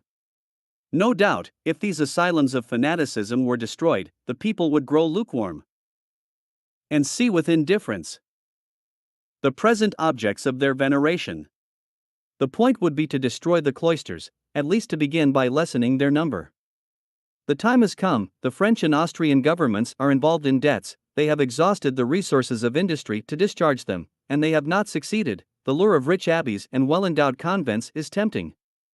By representing to them the prejudice cloistered persons occasioned to the population of their states, as well as the great abuse of the numbers of Cuccolati, who are spread throughout the provinces, and also the facility of paying off part of their debts with the treasures of those communities, who are without heirs, they might, I think, be made to adopt this plan of reform, and it may be presumed that after having enjoyed the secularization of some good livings, their rapacity would crave the rest. Every government that shall adopt this plan will be friendly to the philosophers, and promote the circulation of all those books which attack popular superstition, or the false zeal that would support it. Here is a pretty little plan, which I submit to the examination of the Patriarch of Femi. It is his province, as father of the faithful, to rectify and put it in execution. The Patriarch may perhaps ask what is to become of the bishops? I answer, it is not yet time to touch them. To destroy those who stir up the fire of fanaticism in the hearts of the people is the first step, and when the people are cooled, the bishops will be but insignificant personages whom sovereigns will, in process of time, dispose of as they please. Voltaire relished such plans too much not to set a great value on them. And of course thus answered the King of Prussia, your plan of attack against the Christical superstition, in that of the Friar Hood, is worthy a great captain. The religious orders once abolished, error is exposed to universal contempt. Much is written in France on this subject, everyone talks of it, but as yet it is not ripe enough. People are not sufficiently daring in France, bigots are yet in power. Having read these letters, it would be ridiculous to ask of what service religious orders could be to the Church. Certain it is that many had fallen off from the austerity of their first institutes, but even in this degenerate state we see Frederick making use of all his policy to overturn them, because his anti-Christian plots are thwarted by the zeal and example of these religious, because he thinks the Church cannot be stormed until the convents are carried as the outworks, and Voltaire traces the hand of the great captain, who had distinguished himself so eminently by his military science in Germany, in the plan of attack against the Christical superstition. These religious corps were useful then, though branded with sloth and ignorance, they were a true barrier to impiety. Frederick was so much convinced of it, that when the sophisters had already occupied all the avenues of the throne, he dared not direct his attacks against the bishops, nor the body of the place, until the outworks were carried. Voltaire writes to him thus on the 29th of July 1775, "We hope that philosophy, which in France is near the throne, will soon be on it. Yet that is but hope, which too often proves fallacious. There are so many people interested in the support of error and nonsense, so many dignities and such riches are annexed to the trade, that the hypocrites, it is to be feared, will get the better of the sages. Has not your Germany transformed your principal ecclesiastics into sovereigns? Where is there an elector or a bishop who will side with reason against a sect that allows him 200,000 or 300,000 pounds a year?" Frederick continued to vote for the war being carried on against the religious. It was too early to attack the bishops. He writes to Voltaire, "All that you say of our German bishops is but too true. They are the hogs fattened on the tides of Chaon. Such is their scurrilous language in their private correspondence. But you know likewise, that in the Holy Roman Empire, ancient custom, the golden bull, and such antiquated fooleries as these, have given weight to established abuses. One sees them, shrugs one's shoulders, and things jog on in the old way. If we wish to diminish fanaticism, we must not begin with the bishops. But if we succeed in lessening the friarhood, especially the mendicant orders, the people will cool, and, being less superstitious, will allow the powers to bring down the bishops as best suits their states. This is the only possible mode of proceeding. Silently to undermine the edifice hostile to reason, is to force it to fall of itself. I began by saying that the means of the conspirators would give new proofs of the reality of the conspiracy, and of its object. Can any other interpretation than that of an anti-Christian conspiracy be put on the language made use of in their correspondence? How can we otherwise understand, such is the only possible mode of proceeding, to undermine the edifice of that religion which they are pleased to denominate the Christical superstition, as fanatic or unreasonable, or in order to overthrow its pontiffs, to seduce the people from its worship? What then is conspiracy, if those secret machinations carried on between Femi, Berlin, Paris, in spite of distance, be not so? What reader can be so infatuated as not to see that by the establishment of reason is only meant the overthrow of Christianity? It is indeed a matter of surprise that the sophisters should so openly have exposed their plans at so early a period. In the meantime, Voltaire was correct when he answered Frederick that the plan of destruction had been ardently pursued in France ever since the expulsion of the Jesuits, and that by people who were in office. The first step taken was to put off the period of religious professions until the age of 21, though the adepts in ministry would fain have deferred it till the age of 25. Of course, of 100 young people who might have embraced that state, not 2 would have been able to follow their vocations. For what parent would let his child attain that age without being certain of the state of life he would embrace? The remonstrances made by many friends to religion caused the age fixed on by the edict to be that of 18 for women, and 21 for men. This was looked upon as an act of authority exercised on those who chose to consecrate themselves more particularly to the service of their God, and rescue themselves from the danger of the passions at that age when they are the most powerful. This subject had been very fully treated in the last ecumenical council, where the age for the profession of religious persons had been fixed at 16, with a term of 5 years to reclaim against their last vows in case they did not choose to continue the religious life they had undertaken. And it had always been looked upon as a right inherent to the Church to decide on these matters, as may be seen in Chapelain's discourse on that subject. It would be ridiculous, after what has been said in this chapter, to repeat the favorite argument of their inutility to France. What? Pious works, edification, and the instruction of the people, useless to a nation. Beside, France was a lively example that the number of convents had not hurt its population, as few states were peopled in so great a proportion. If celibacy was to be attacked, she might have turned her eyes to her armies, and to that numerous class of worldlings who lived in celibacy, and who perhaps ought to have been noticed by the laws. All further reclamations were useless. What had been foreseen came to pass according to the wishes of the ministerial sophisters. In many colleges, the Jesuits, being very ill replaced, the youth, neglected in their education, left a prey to their passions, or looking on the number of years they had to wait for their reception into the religious state as so much time lost, laid aside all thoughts of that state, and took to other employments. Some few, from want, engaged, but rather seeking bread than the service of their God. Or else prone to vice and to their passions, which they had never been taught to subdue, reluctantly submitted to the rules of the cloister. Already there existed many abuses, but these daily increased, and while the number of religious was diminishing, their fervor languished, and public scandals became more frequent. This was precisely what the ministers wanted, in order to have a plea for the suppression of the whole, while their masters, still more sanguine if possible, made the press teem with writings in which neither satire nor calumny were spared. The person who seemed to second them with the greatest warmth was he who, after having persuaded even his companions that he had some talent for governing, at length added his name to those ministers whom ambition may be said to have blinded even to stupidity. This man was Brienne, Archbishop of Toulouse, since Archbishop of Sens, afterwards Prime Minister, then a public apostate, and at last died as universally hated and despised as Necker himself appears to be at this day. Brienne will be more despised when it shall be known that he was the friend and confidant of D'Alembert, and that in a commission for the reform of the religious orders he wore the mitre and exercised its powers as a D'Alembert would have done. The clergy had thought it necessary to examine the means of reforming the religious, and of re-establishing their primitive fervor. The court seemed to enter into their views, named councillors of state to join the bishops in their deliberations on this subject, and called it the Commission of Regulars.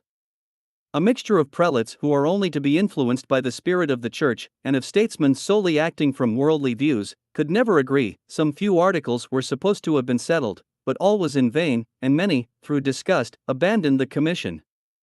Among the bishops were Mr. Dillon, Archbishop of Narbonne, Mr. de Boiscelin, Archbishop of Aix, Mr. de Seyss, Archbishop of Bordeaux, and the famous Brienne, Archbishop of Toulouse.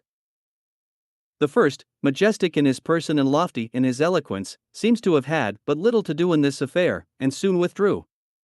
The talents and zeal shown by the second in the National Assembly in defense of the religious state will convince the reader that he might have given an opinion which the court did not wish to adopt. He also abandoned the commission.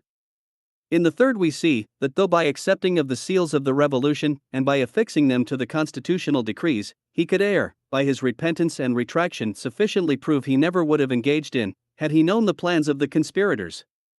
Brienne was the only man of this commission who enjoyed the confidence of the court, or had the secret of D'Alembert, and the latter knew well how to prize the future services Brienne was about to render to the conspiracy. On his reception into the French Academy, D'Alembert says to the Patriarch, "We have in him a good brother, who will certainly prove useful to letters and to philosophy, provided philosophy does not tie up his hands by licentiousness, or that the general outcry does not force him to act against his will." In fewer words he might have said, he will attack his God and his religion with all the hypocrisy worthy a conspiring sophister. Voltaire, thinking he had reason to complain of the monstrous prelate, is answered by D'Alembert, who was a connoisseur in brethren, "For God's sake don't judge rashly. I would lay 100 to 1 that things have been misrepresented, and that his misconduct has been greatly exaggerated. I know too well his way of thinking, not to be assured that he only did on that occasion what he was indispensably obliged to do." Voltaire complained at that time of an order published by Brienne against the adept Audre, who at Toulouse openly read lectures on impiety, under pretense of reading on history. On the inquiries made in favor of the adept by D'Alembert, he writes that Brienne had withstood, during a whole year, the joint clamors of the Parliament, the bishops, and the assembly of the clergy, and that it was absolutely necessary to compel him to act, to prevent the youth of his diocese from receiving such lectures. His apologist continues, "Don't suffer yourself to be prejudiced against Brienne, and be assured, once for all, that reason, that is, our reason, will never have to complain of him. Such was the hypocrite, the mitred sophister whom intrigue had placed in the commission to deliberate on the reform of the religious orders. Seeking disorder and destruction, supported by the ministry, without attending to the other bishops of the commission, he solely dictated in this reform.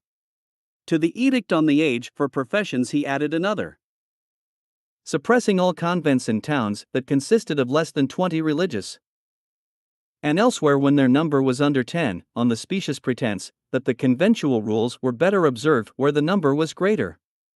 The bishops, and the Cardinal de Luynes in particular, represented the great services rendered in country places by these small convents, and how much they helped the curates, but all to no purpose, and Brienz had contrived to suppress 1,500 convents before the Revolution. He would soon have advanced more rapidly. For by promoting and encouraging the complaints of the young religious against the elder, of the inferiors against the superiors, by cramping and thwarting their elections, he spread dissensions throughout the cloisters. On the other side, the ridicule and calumnies contrived by the sophisters were so powerful that few young men dared take the habit, while some of the ancients were ashamed of wearing a gown covered with infamy. Others at length, wearied out by these shuffling tricks, themselves petitioned to be suppressed. Philosophism, with its principles of equality and liberty, was even gaining ground in their houses with all its concomitant evils. The good religious shed tears of blood over those persecutions of Brienz, who would alone have carried into effect those dreaded schemes planned by Voltaire and Frederick. Their decline was daily more evident, and it was a wonder that any fervor yet remained, though a greater prodigy still. To see the fervor of many of those who had petitioned for their secularization revive in the first days of the Revolution. I know for certain that not 1/3 of those who had petitioned dared take the oath, for apostasy stared them in the face. The tortuous intrigues of a Brienz had shaken them, but the direct attacks of the National Assembly opened their eyes, and in their suppression they beheld with astonishment the grand attack which had been leveled against Christianity. Voltaire and Frederick did not live to see their plans accomplished. Brienz did, but while claiming the honor, he only reaped the ignominy of them. Shame and remorse devoured him. With what pleasure we can speak of the piety of those chaste virgins consecrated to the service of their God. With them his intrigues had been useless. They, more immediately under the direction of their bishops, had not been exposed to the anarchy and dissensions of a Brienz, their seclusion from the world, their professions at an earlier age, 18, their education within the walls of the convent, these were barriers against his intrigues. But with what admiration do we behold those who, from the pure motives of religion, spent their lives in the service of the sick, whose charity, whose chaste modesty, though in the midst of the world, could make man believe them to be angels in human forms. These were far above the reach of calumny, or of a Brienz. A pretense could not even be devised. With a view to diminish the number of real nuns, he thought that if he augmented those asylums for canonesses who have a much greater communication with the world, and are therefore more easily perverted, novices would not be so numerous. But by an inconceivable oversight, unless he had some very deep and hidden scheme, these canonesses were in future to prove a certain number of degrees of nobility to enter these asylums, which before had been open to all ranks in the state. One might have thought that he meant to render the real nuns odious to the nobility, and the latter to all other classes, by applying foundations to particular ranks which had ever been common to all. These were reflections to which Brienz little attended. He was laying his snares, while D'Alembert smiled at the idea that ere long both nuns and canonesses would add to the common mass of ruin, but these sacred virgins baffled all their cunning. Nothing less than the whole despotic power of the Constituent Assembly could prevail against them. They were to be classed with the martyrs of that bloody September. Their fervor was impassable. Edicts worthy of Nero exulting in the flames of burning Rome are necessary to drive them from the altar. Canons, and the satellites of that Constituent Assembly, march against them to enforce those edicts, and 30,000 women are driven from their convents, in contradiction to a decree of that same assembly promising to let them die peaceably in their asylums. Thus was the destruction of religious orders completed in France. It was 40 years since this plan had been dictated by the sophisters to the ministers of His Most Christian Majesty. But when accomplished, ministers are no more. The sacred person of the king a prisoner in the towers of the temple. The object of the abolition of religious orders was fulfilled, and religion was savagely persecuted in the person of its ministers. But during the long period that preceded the triumph of the sophisters, they had resorted to many other means with which I have yet to acquaint my reader. Chapter 7. Fourth means of the conspirators. Voltaire's colony. Whilst the conspirators were so much occupied with the destruction of the Jesuits, and of all other religious orders, Voltaire was forming a plan which was to give to impiety itself both apostles and propagandists. This idea seems first to have struck him about the year 1760–61. Always ruminating the destruction of Christianity, he writes to D'Alembert, "Could not 5 or 6 men of parts, who rightly understood each other, succeed, after the example of 12 scoundrels who have already succeeded?" The object of this understanding has already been explained in a letter before quoted. Let the real philosophers unite in a brotherhood, like the Freemasons, let them assemble and support each other, let them be faithful to the association. This secret academy will be far superior to that of Athens and to all those of Paris. But everyone thinks only of himself, and forgets that his most sacred duty is to annihilate the wretch. The conspirators never lost sight of this most sacred duty, but they met with various obstacles. Religion was still zealously defended in France, and Paris was not yet a proper asylum for such an association. It appears also that Voltaire was obliged for some time to lay this plan aside, but taking it up again a few years afterwards, he applied to Frederick, as we are told by the editor of their correspondence, for leave to establish at Cleves a little colony of French philosophers, who might there freely and boldly speak the truth, without fearing ministers, priests, or parliaments. Frederick answered with all the desired zeal, "I see you wish to establish the little colony you had mentioned to me. I think the shortest way would be, for those men, or your associates, to send to Cleves, to see what would be most convenient for them, and what I can dispose of in their favor." It is to be lamented that many letters respecting this colony have been suppressed in their correspondence, but Frederick's answers are sufficient to convince us of the obstinacy of Voltaire in the undertaking. Who, returning again to the charge, is answered, "You speak of a colony of philosophers who wish to establish themselves at Cleves. I have no objection to it. I can give them everything, only excepting wood, the forests having been almost destroyed by your countrymen. But on this condition alone, that they will respect those who ought to be respected, and that they will keep within the proper bounds of decency in their writings." The meaning of this letter will be better understood when we come to treat of the anti-monarchical conspiracy.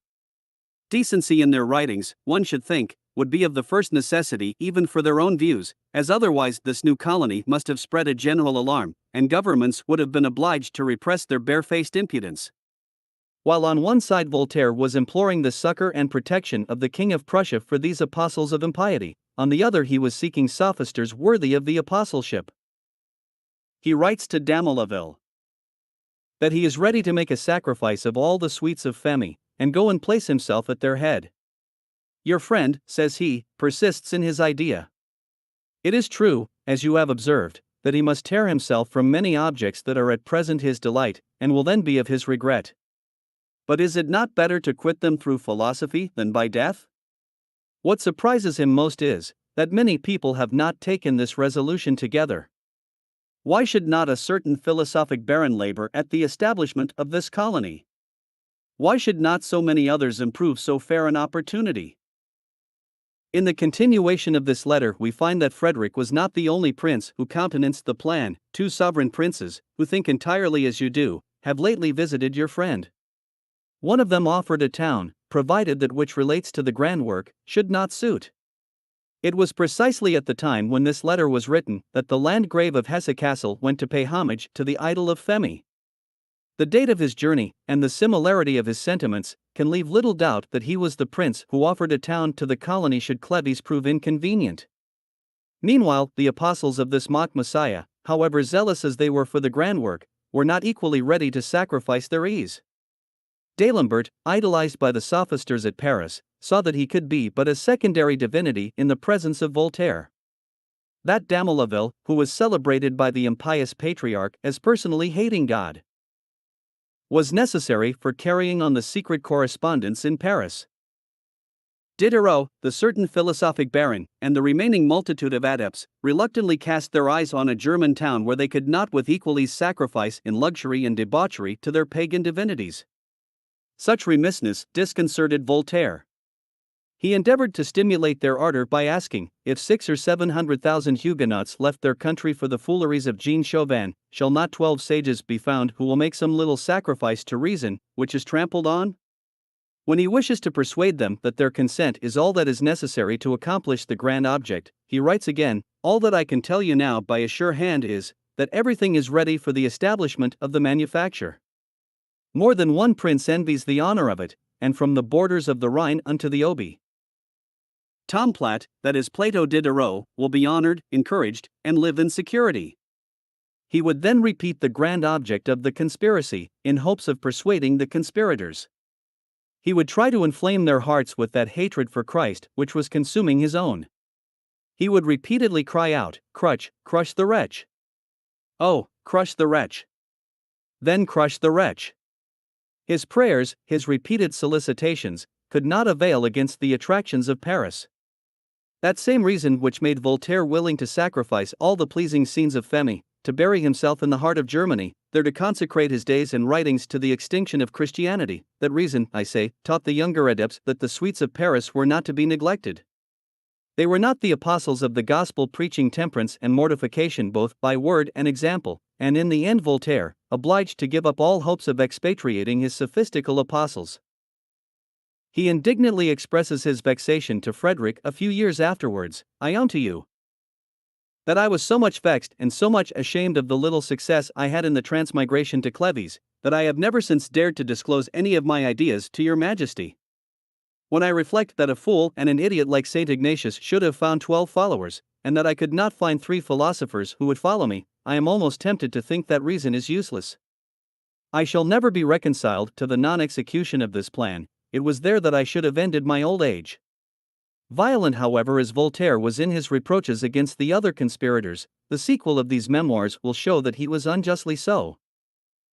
D'Alembert in particular had far different plans to prosecute.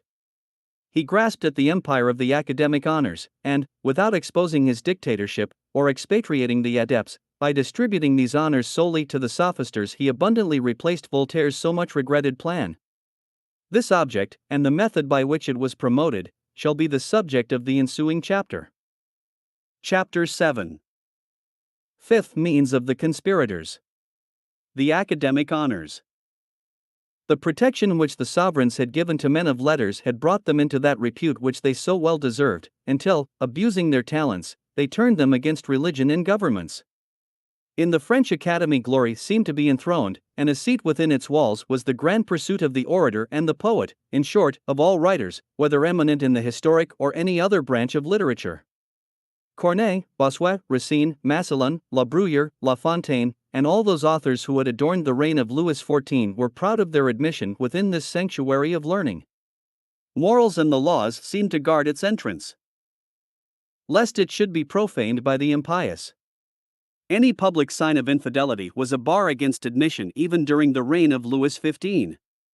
Nor was the famous Montesquieu himself admitted, until he had given proper satisfaction as to certain articles contained in his Persian letters. Voltaire pretends that he deceived the Cardinal de Fleury by sending him a new edition of his work, in which all the objectionable parts had been omitted. Such a mean trick was beneath Montesquieu. Repentance was his only plea, and in his latter days little doubt can be left of his having repented sincerely. On his admission, however, impiety was openly renounced and religion publicly avowed.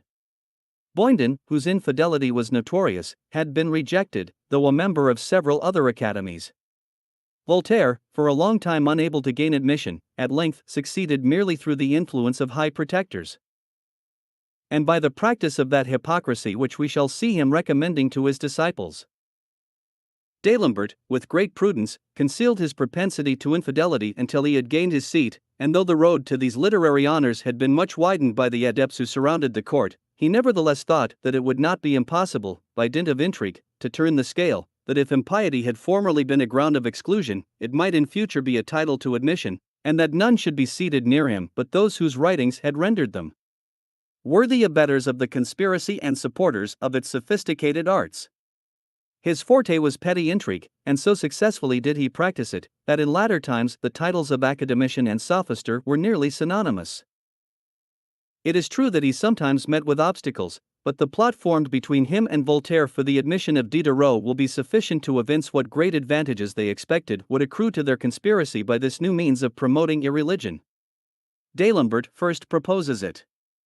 Voltaire receives the proposal with all the attention due to its importance, and answers, "You wish Diderot to be of the Academy, it must then be brought about." The king was to approve of the nomination, and D'Alembert feared ministerial opposition. It is to this fear that we owe the account Voltaire has given of Choiseul. He therein mentions his partiality to the sophisters, and declares that so far from obstructing their plots, he would forward them with all his power. In a word, he continues, Diderot must be of the Academy. It will be the most noble revenge that can be taken for the play against the philosophers. The Academy is incensed at Le Franc de Pompignan, and it would willingly give him a most swingeing slap.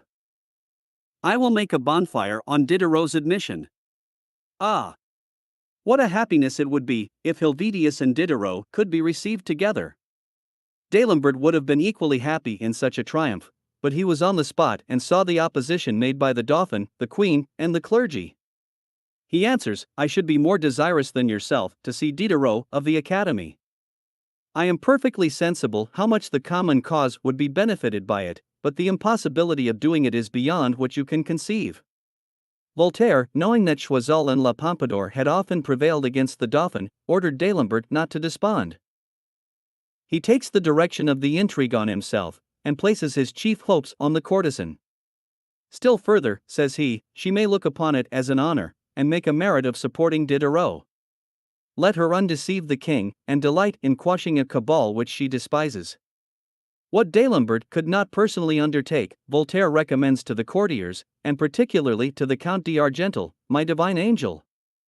Would he write, do but get Diderot to be of the Academy, it will be the boldest stroke imaginable in the game that reason is playing against fanaticism and folly, that is, religion and piety.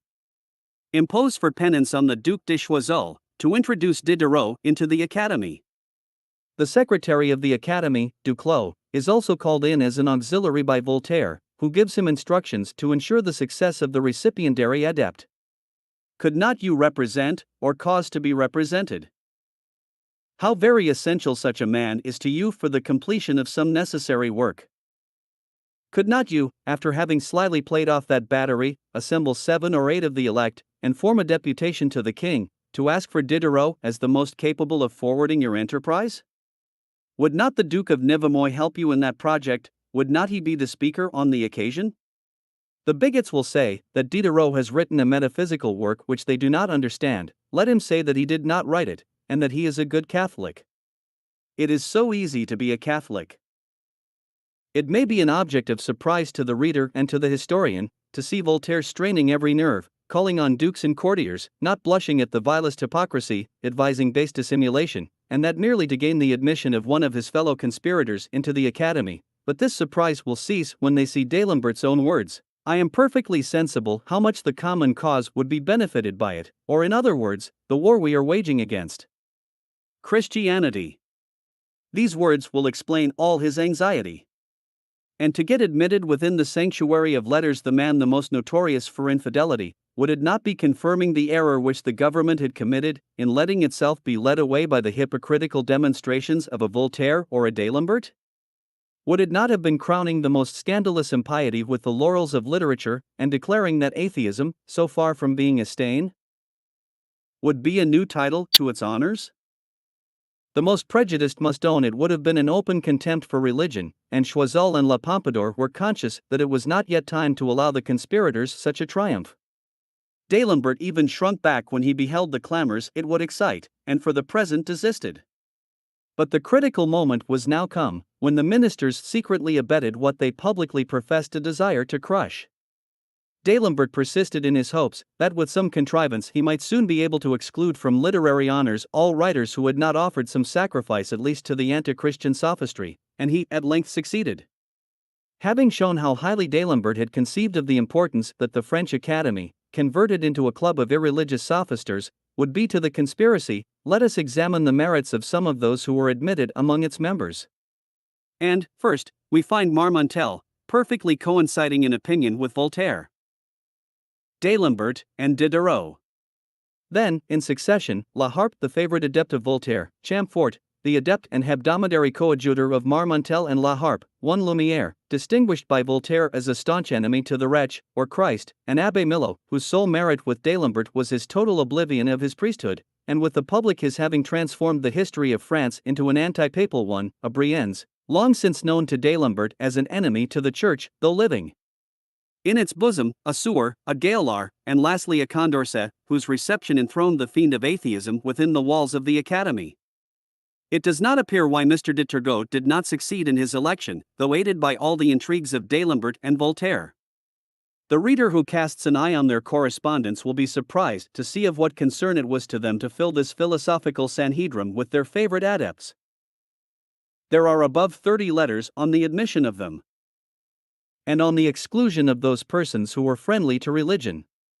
Their intrigues, whether through protection or any other means, were at length so successful, that in a few years, the name of academician and atheist or deist were synonymous. If there were yet to be found among them some few men, especially bishops, of a different stamp from Brienz, it was a remains of deference shown them, which some might have mistaken for an honor, but they should have looked upon it as an insult, to be seated next to a D'Alembert, a Marmontel, or a Condorcet. There was, however, among the 40 a layman much to be respected for his piety. This was Mr. Bosie. I one day asked him how it had been possible that a man of his morality could ever have been associated with men so notoriously unbelievers. The very same question, he answered, have I put to D'Alembert. At one of the sittings, seeing that I was nearly the only person who believed in God, I asked him how he could ever have thought of me for a member, when he knew that my sentiments and opinions differed so widely from those of his brethren. D'Alembert, added Mr. Bosie, without hesitation answered, I do not wonder at your question, but we were in want of a skillful grammarian, and among our party not one had made himself a reputation in that line. We knew that you believed in God, but we cast our eyes on you, being a good sort of man, for want of a philosopher to supply your place. Thus was the scepter wrested from the hands of science and virtue, by the hand of impiety. Voltaire had wished to place his conspirators under the protection of the royal sophister. D'Alembert stopped their flight, and made them triumph in the very states of that monarch who gloried in the title of Most Christian. His plot, better laid, conferred the laurels of literature solely on the impious writer, whilst he who dared defend religion was to be covered with reproach and infamy. The French Academy, thus converted into a club of infidels, was a far better support to the sophisters conspiring against Christianity than any colony which Voltaire could have conceived. The Academy infected the men of letters, and these perverted the public opinion by that torrent of impious productions which deluged all Europe. These were to be instrumental in bringing over the people to universal apostasy, and will be considered by us as the sixth means for the anti-Christian revolution. Chapter 8. Sixth means of the conspirators. Inundation of anti-Christian writings. That for these 40 years past, and particularly for the last 20 of Voltaire's life, all Europe has been overrun with most impious writings, under the forms either of pamphlets, systems, romances, or feigned histories, is one of those self-evident truths which needs no proof. Though I shall in this place confine myself only to a part of what I have to say on the subject, I will show how the chiefs of the conspiracy acted in concert, in the production, the multiplication and distribution of them, in order to disseminate their poisons throughout Europe. The method to be observed in their own works was particularly concerted between Voltaire, D'Alembert, and Frederick. We see them in their letters, imparting to each other the different works they are writing against Christianity, their hopes of success, and their methods of ensuring it. We see them smile at the snares which they have laid against religion, and that particularly in those works and systems which they affected most to consider as indifferent to, or as rather promoting than attacking religion. In that style D'Alembert was inimitable. The following example will convince the historian, or the reader, of the consummate art of this crafty sophister. It is well known with what immense pains the philosophers of our day have been forming their pretended physical systems on the formation of the globe, their numerous theories and genealogies of the earth. We have seen them diving into mines, splitting mountains, or digging up their surface in search of shells, to trace old ocean's travels, and found their epochs. These numerous researches, according to them, had no other end but the advancement of science and of natural philosophy. Their new epics were not to affect religion, and we have reason to believe that many of our naturalists had no other object in view, as many of them, real men of learning, of candor in research, and capable of observation, have rather furnished arms against than forwarded those vain systems by their studies, labors, and peregrinations. Not such was the case with D'Alembert and his adepts. They soon perceived that these new epics and systems drew the attention of divines, who had to maintain the authenticity of, and the truth of the facts contained in the books of Moses, the rudiments of revelation. To baffle the Sorbonne and all the defenders of Holy Writ, D'Alembert writes a work under the title of The Abuse of Criticism, a palpable defense of all those systems. The main drift of the work was, while showing a great respect for religion, to prove that neither revelation nor the credibility of Moses could be in the least affected by these theories or epics, and that the alarms of the divines were ungrounded. Many pages were occupied in proving that these systems could only serve to raise our ideas to the grand and sublime.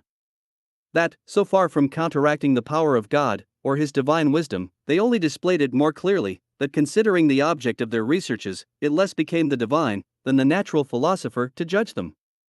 Divines are represented as narrow-minded, pusillanimous, and enemies to reason, and terrified at an object which did not in the least concern them. He is very pointed in his writings against those feigned panics, and among other things, says, "They have sought to connect Christianity with systems purely philosophical. In vain did religion, so simple and precise in its tenets, constantly throw off the alloy that disfigured it. It is from that alloy that the notion has arisen of its being attacked in works where in fact nothing was farther from the minds of the writers. These are precisely the works in which a much longer space of time is required for the formation of the universe than the history of the creation, as delineated by Moses, leaves us at liberty to suppose." Who would not have thought D'Alembert convinced that all those physical systems, those theories, and that longer space of time, so far from overturning Christianity, would only serve to raise the grandeur and sublimity of our ideas of the God of Moses and of the Christians? But that same D'Alembert, while seeking this longer space of time, anticipated his applause to the heat which his traveling adepts were about to give to Moses and to Revelation. Those adepts, rambling in the mountains of the Alps or the Apennines, are the men whom he points out to Voltaire as precious to philosophy. It is he who, after having been so tender for the honor of Moses and Revelation, writes to Voltaire, "This letter, my dear companion, will be delivered to you by Desmarets, a man of merit and of sound philosophy, who wishes to pay his respects to you on his journey to Italy, where he purposes making such observations on natural history as may very well give the lie to Moses. He will not say a word of this to the master of the sacred palace, but if, perchance, he should discover that the world is more ancient than even the Septuagint pretends, he will not keep it a secret from you." It would have been difficult to use more art, though it were to point the hand of an assassin. D'Alembert would sometimes direct Voltaire, when shafts were to be sent from Femi which could riot yet be shot from Paris. On these occasions the theme was already made, and only needed the last gloss of Voltaire's pen. When, in 1763, the Sorbonne published that famous thesis which foretold what the French Revolution has since taught the sovereigns of Europe on the evil tendency of this modum philosophism to their very thrones, D'Alembert, in haste, informs Voltaire of the necessity for counteracting an impression so detrimental to the conspiracy. He shews Voltaire how to impose on the kings themselves, and how to involve the Church in all their doubts and suspicions. In tracing this masterpiece of art and cunning, he reminds him of the contests long since extinct between the priesthood and the empire, and instructs him in the art of throwing odium and suspicion on the clergy. Many other plans are proposed to the patriarch according to circumstances. Those were, in his style, the chestnuts that Bertrand D'Alembert pointed out under the ashes, and which Raton, Voltaire, was to help him draw out of the fire with his delicate paw. Voltaire did not fail, on his part, to inform D'Alembert and the other adepts of what he himself wrote, or of the steps he took with ministry. Thus, as a prelude to the plundering decrees of the Revolution, he gave Count d'Argental notice of the memorial he had sent to the Duc de Praslin, to prevail on that minister to deprive the clergy of part of its maintenance by abolishing tithes. These secret memorials, the anecdotes, whether true or slanderous, against the religious writers, were all concerted among the conspirators and their chiefs. Even to the smiles, the witticisms, insipid epigrams of the adepts, were under the direction of Voltaire, and used by him as forwarding the conspiracy. He, better than any man, knew the powers of ridicule, and would often recommend its use to the adepts in their writings and their conversation. Do your best, he writes to D'Alembert, to preserve your cheerfulness. Always endeavor to crush the wretch. I only ask 5 or 6 witticisms a day, they would suffice. It would not get the better of them. Laugh, Democritus, make me laugh, and the sages shall carry the day. Voltaire was not always of the same opinion with regard to this attack on Christianity. This method was not sufficiently elevated for a philosopher. And he soon after adds, in his quality of chief, to the flood of jests and sarcasms, there should succeed some serious work, which however should be worth reading, for the justification of the philosophers, and the confusion of the wretch. This work, notwithstanding the exhortations of the chief, and his union with the adepts, never was executed. But, on the other side, the press teemed with deistical and atheistical works fraught with calumny and impiety. Monthly or weekly some new production of the most daring impiety was printed in Holland. Such were the Philosophic Soldier, the Doubts, Priestcraft, Blackguardism Unveiled, which are among the most profligate that the sect has produced. One might have thought, such was his zeal in promoting the sale of them, that Voltaire alone had monopolized this traffic of impiety. He received notice of the publications, which he communicated to his brethren at Paris. He recommended their procuring and circulating them, upbraided them with their little ardor in spreading them abroad, while he himself dispersed them all around him. To stimulate them, he would write that it was out of these works that all the German youth learned to read, that they were the universal catechisms from Baden to Moscow. When he thought that Holland could not sufficiently infect France with these profligate writings, he would select those which D'Alembert was to get privately printed at Paris, and then distribute them by thousands. Such, for example, was the Pretended Survey of Religion by Dumarsais. They have sent me, these are Voltaire's own words, a work of Dumarsais, ascribed to Saint Evremond. It is an excellent work, that is to say, precisely one of the most impious. I exhort you, my dear brother, to prevail on someone of our faithful and beloved to reprint this little work, which may do a great deal of good. We find the like exhortations, or rather more pressing. With regard to the last will of Jean Meslier, of that famous curate of Etrepigny, whose apostasy and blasphemies could make a still stronger impression on the minds of the populace, Voltaire would complain that there were not so many copies of that impious work in all of Paris, as he himself had dispersed throughout the mountains of Switzerland. D'Alembert was himself obliged to apologize as if he had been indifferent and deficient in point of zeal, but particularly for not having dared, at the entreaties of Voltaire, to print in Paris and distribute 4,000 or 5,000 copies of John Meslier's last will. His excuse manifests the consummate conspirator, who knows how to wait the proper moment and take precautions to ensure that success which too great precipitancy might have ruined. By what he writes to Voltaire on a masterpiece of impiety entitled Good Sense, we see that he was perfectly aware of the effect which these impious works had on the minds of the people, that he knew when they were to be multiplied, or cast into the hands of the vulgar. He says, this production, Good Sense, is a work much more to be dreaded than the system of nature. It really was so, because, with greater art and unconcern, it leads to the most unqualified atheism, and for that reason we see D'Alembert setting forth the advantages to be derived from it to the conspiracy, if it were abridged, though already so small as to cost no more than 5 pence, and thus to be fitted for the pocket and the reading of every cook maid. These low intrigues, however, were not the only means to which the sophisters resorted to evade the law and overrun all Europe with these anti-Christian productions. They were supported at court by powerful men, or ministerial adepts, who knew how to silence the law itself, or, if it ever was to speak, it was only to favor the better this impious traffic, at another time, in spite of the magistracy. The Duc de Choiseul and Malherbe were again the promoters of this grand plan for robbing the people of their religion, and insinuating the errors of philosophism. The former, with the assurance of ministerial despotism, threatened the Sorbonne with all the weight of his indignation, when by their public censures they sought to guard the people against those ephemeris productions. It was this strange exertion of authority which made Voltaire exclaim, "Long live the ministry of France, above all, long live the Duke of Choiseul Malherbe, who, having the superintendency over the whole trade of printing and bookselling, was hence enabled to evade the law both in the introduction and circulation of these impious writings, was on that point in perfect unison with D'Alembert." Both would willingly have hindered the champions of religion from printing their replies to that legion of infidels then rising in France, but the time was not yet come. With his pretended toleration, Voltaire was indignant that under a philosophic minister the apologists of the gospel should still have access to the press, and D'Alembert is obliged to plead in his defense that Malherbe, so far from favoring the anti-philosophic works, had reluctantly been obliged to submit to superior orders which he could not resist.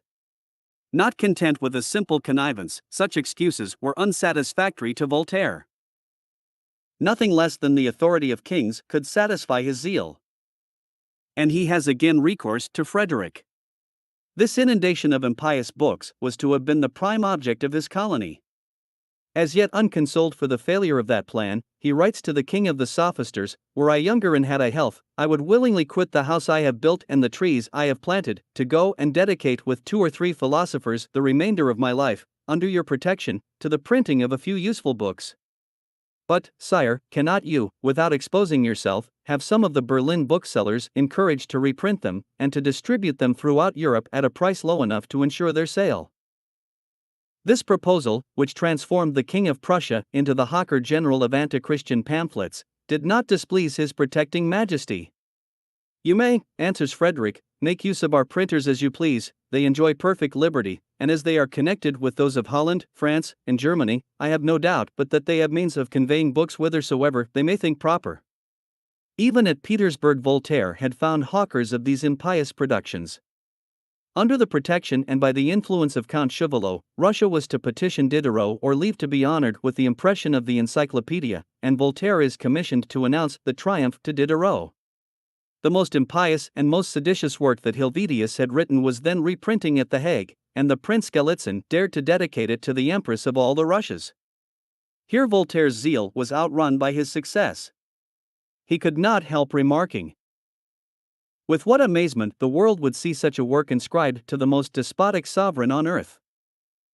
But while he smiled at the imprudence and folly of the prince adept, he exultingly beheld the flock of sages silently increasing, for princes themselves were no less eager than himself in the circulation of these anti-Christian writings. We find this account repeated 3 different times in his letters to D'Alembert, so great was his joy, and so confident was he of annihilating all idea of Christianity in the minds of the people by these means. In this chapter we have treated only of the solicitude with which the chiefs sought to infuse the poison of their writings into the minds of the people. Hereafter we shall see the means employed by the sect to extend it to the hovel or the cottage, and to imbue the rabble with its impious principles, though we have seen Voltaire despising such a conquest. Note to Chapter 9. On the works more particularly recommended by the conspirators. Were I not pretty well acquainted with a certain numerous class of readers, I might consider as superfluous the observations I am about to make on the doctrine of those works which the chiefs of the conspiracy, independently of their own, sought to circulate through all classes of society. I have not only to satisfy men hard to convince, but to persuade men who will resist evidence itself, unless it overwhelms them. In spite of all the proofs we have already adduced of the conspiracy formed and carried on by Voltaire, D'Alembert, Frederick, Diderot, and their adepts, against the vitals of Christianity, will nobody again assert that the sophisters only leveled their writings at the abuses, or at least that Catholicism was their only aim, and that they never meant to attack the divers other religions that are within the pale of Christianity, whether at Geneva or London, in Germany or Sweden. The extreme falsity of such an argument renders it absurd.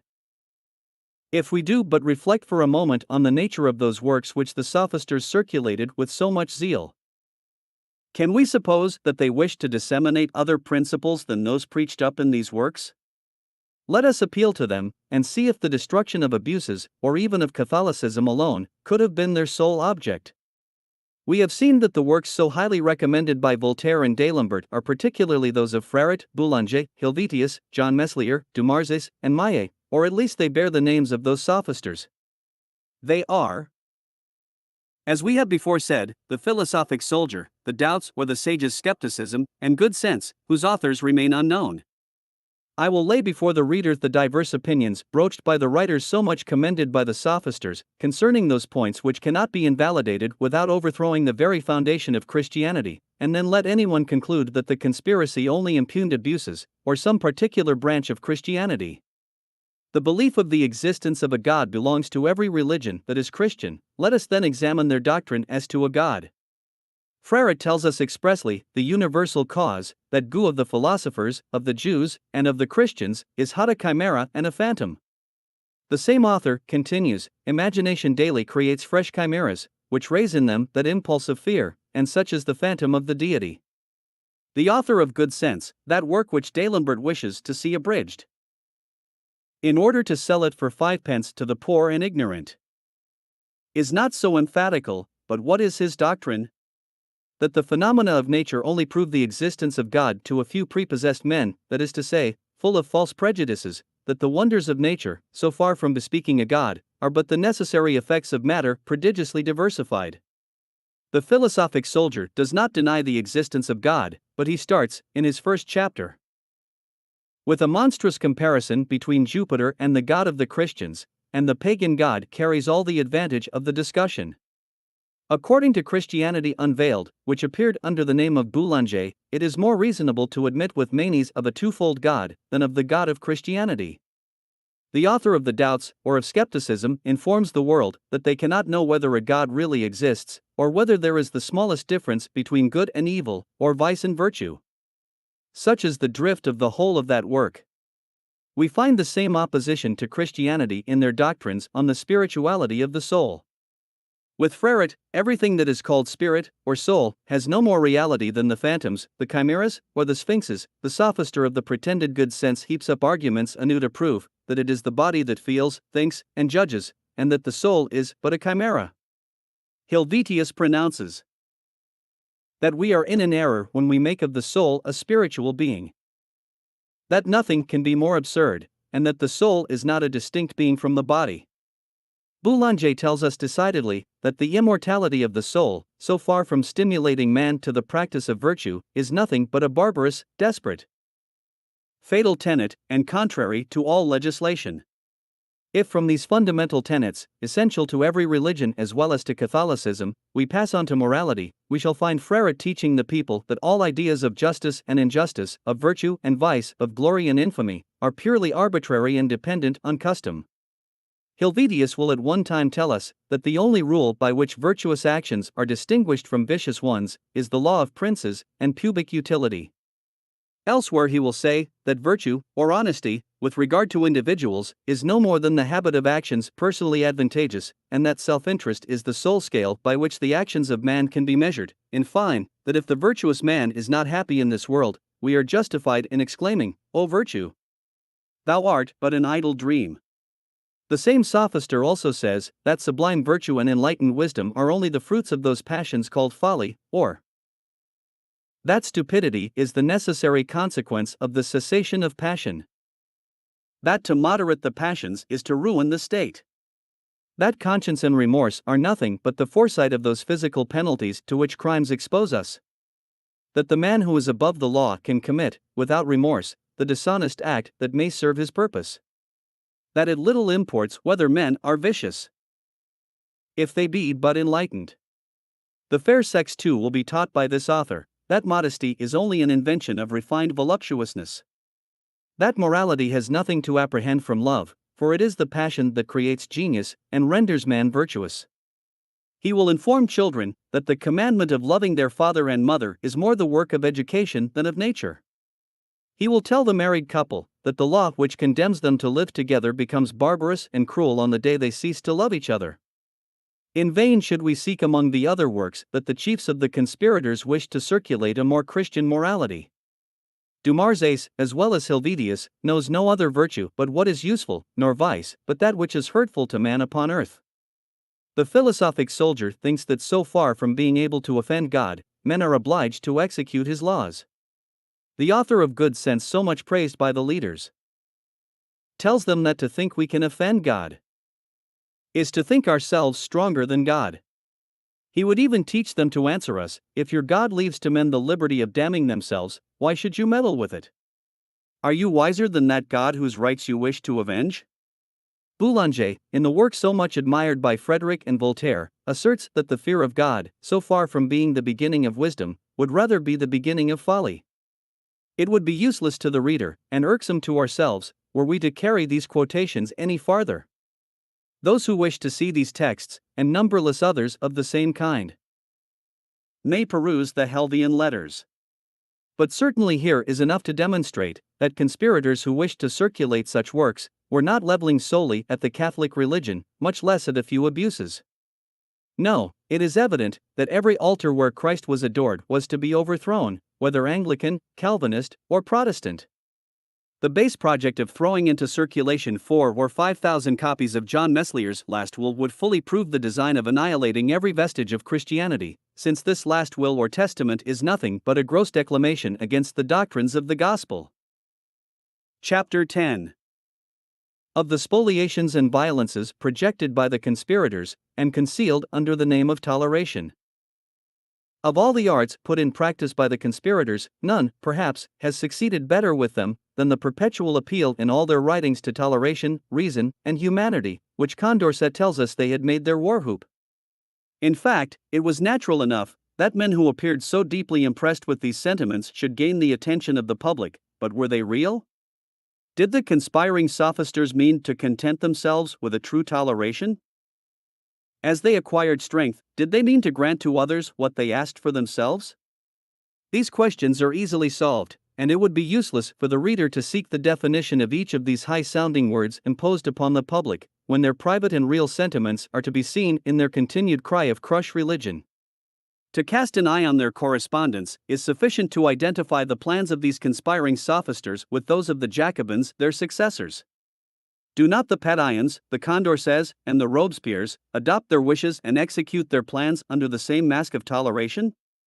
Plunder, violence, and death have marked the toleration of the revolutionists. Nor were any of these means foreign to the first conspirators, whose language the latter had adopted. As to spoliations, I have already said that Voltaire, as early as the year 1743, was plotting with the King of Prussia to plunder the ecclesiastical princes and the religious orders of their possessions. In 1764, we have seen him sending a memorial to the Duke of Praslin on the abolition of tithes, in hopes of depriving the clergy of their sustenance. In 1770, he had not abandoned his plan when he writes to Frederick, "I wish to God that Ganganelli had some good domain in your neighborhood, and that you were not so far from Loretto." It is noble to scoff at these harlequin bull-givers. I like to cover them with ridicule, but I had rather plunder them. These various letters prove to the reader that the chief of the conspirators only anticipated the plundering decrees of the Jacobins, and the revolutionary incursion their armies have made to Loretto. Frederick, assuming the kingly tone, seems for an instant so shocked at these spoliations as to have forgotten that he had been the first to propose them. He answers, "Were Loretto adjoining to my villa, I would not touch it. Its treasures might tempt a Mandrin, a Conflans, a Turpin, a Rich, or their fellows. It is not that reverence donations consecrated by sottish stupidity, but what the public venerates should be spared. When one looks upon oneself as gifted with superior lights, compassion for others, and commiseration for their weakness, should make us unwilling to shock their prejudices. It is to be lamented that the pretended philosophers of our days are not on the same way of thinking. But the sophister soon prevails over the monarch, and Frederick is no longer of opinion that spoils of the church are to be left to a Mandrin. The very next year, coinciding with Voltaire, he writes to him, "If the new minister of France is a man of sense, he will neither be weak nor foolish enough to restore Avignon to the Pope." He recurs to his means of silently undermining the edifice, by first plundering the religious orders, that they might then strip the bishops. D'Alembert, on his side, advised that the clergy should be first deprived of that consequence they enjoyed in the state, before they were plundered of their possessions. Sending to Voltaire his task, almost ready-made, that he might speak out what D'Alembert dared not utter himself, he tells him that he must not forget, if it could be done delicately, to add to the first part a little appendix, or an attractive postscript, on the danger both to states and kings, in suffering the clergy to form a separate and distinct body, with the privilege of holding regular assemblies. As yet this doctrine was new both to kings and states. They had never perceived this pretended danger of letting the clergy form a distinct body in the nation, as did the nobility and the third order. But these conspiring chiefs were anticipating the horrors of the revolution, the plunders and murders of their Jacobin successors and disciples. Violent and sanguinary edicts, decrees of deportation and of death, were not foreign to the wishes of the conspiring chiefs. How frequent soever the words of toleration, humanity, and reason may be in Voltaire's mouth, It would be a great error in judgment to think that those were the only arms he wished to employ against the Christian religion. When he writes to Count Argental, "Had I but 100,000 men, well know what I would do with them," and to Frederick, "Hercules went to fight the robbers in Bellerophon chimeras, I should not be sorry to behold Herculeses and Bellerophons delivering the earth both from Catholic robbers and Catholic chimeras." It was not toleration that dictated those wishes, and one is tempted to conclude that he would not have been sorry to behold the massacre of the clergy by the Herculeses and Bellerophons of the sanguinary September. Have we not observed him wishing to behold every Jesuit at the bottom of the ocean, each with a Jansenist hung to his neck? When, with the view of avenging Helvetius and philosophism, he does not blush to ask, could not the moderate and discreet proposal of strangling the last Jesuit with the guts of the last Jansenist bring matters to some compromise? In reading this, can we reasonably infer that the humanity and toleration of Voltaire would have been greatly shocked at the sight of ships stowed with the Catholic clergy by a Lubon, as a preparatory step to submerging them in the ocean? Frederick seemed to be nearer to simple toleration when he thus answered Voltaire, "It is not the lot of arms to destroy the wretch. It will perish by those of truth." At length he begins to think that force must strike the last blow at religion. He is not averse to this force, and we see him willing to employ it had the occasion offered when he writes to Voltaire, "To Bell, your forerunner, and to yourself, no doubt, is due the honor of that revolution working in the minds of men. But, truly to speak, it is not yet complete. Bigots have their party, and it will never be perfected, but by a superior force, from government must the sentence issue that shall crush the wretch. Enlightened ministers may forward it, but the will of the sovereign must exceed. Without doubt this will be effectuated in time, but neither of us can be spectators of that long-wished-for moment. There can be no doubt but that the long-sought-for moment was that, when impiety, enthroned, should cast aside the mask of toleration, with which it had necessarily disguised itself, Julian-like. Would not Frederick also have resorted to superior force at that desired period? Would he not have seconded the sophisms of the conspirators with that sentence which was to issue from the sovereign? He would have spoken as a master, and under Frederick might not the reigns of a Domitian or a Julian have been renewed, when apostasy, exile, or death were the only alternatives left to a Christian's choice. But to reconcile this superior force, this sentence of the government that is to crush, with what D'Alembert says of that prince in a letter to Voltaire, is difficult. I believe him at his last shift, and it is a great pity. Philosophy will not easily find a prince like him, tolerant through indifference, which is the true style, and an enemy to superstition and fanaticism. But with D'Alembert even that mode of tolerating, through indifference, did not exclude underhand persecutions, nor would it have been incompatible with this man's rage and frenzy, so openly expressed in his letters to Voltaire, to see a whole nation destroyed solely for having shown its attachment to Christianity. Could toleration through indifference dictate the following fines? A propos of the King of Prussia. He has at length got a head again. And I, as a Frenchman and a thinking being, am quite of your opinion that it is a great happiness both for France and for philosophy. Those Austrians are a set of insolent Capuchins who hate and despise us, and whom I could wish to see annihilated with the superstition they protect. It would be useless to remark in this place that these very Austrians whom D'Alembert wishes to see annihilated were then the allies of France, at war with that very King of Prussia whose victories he celebrates.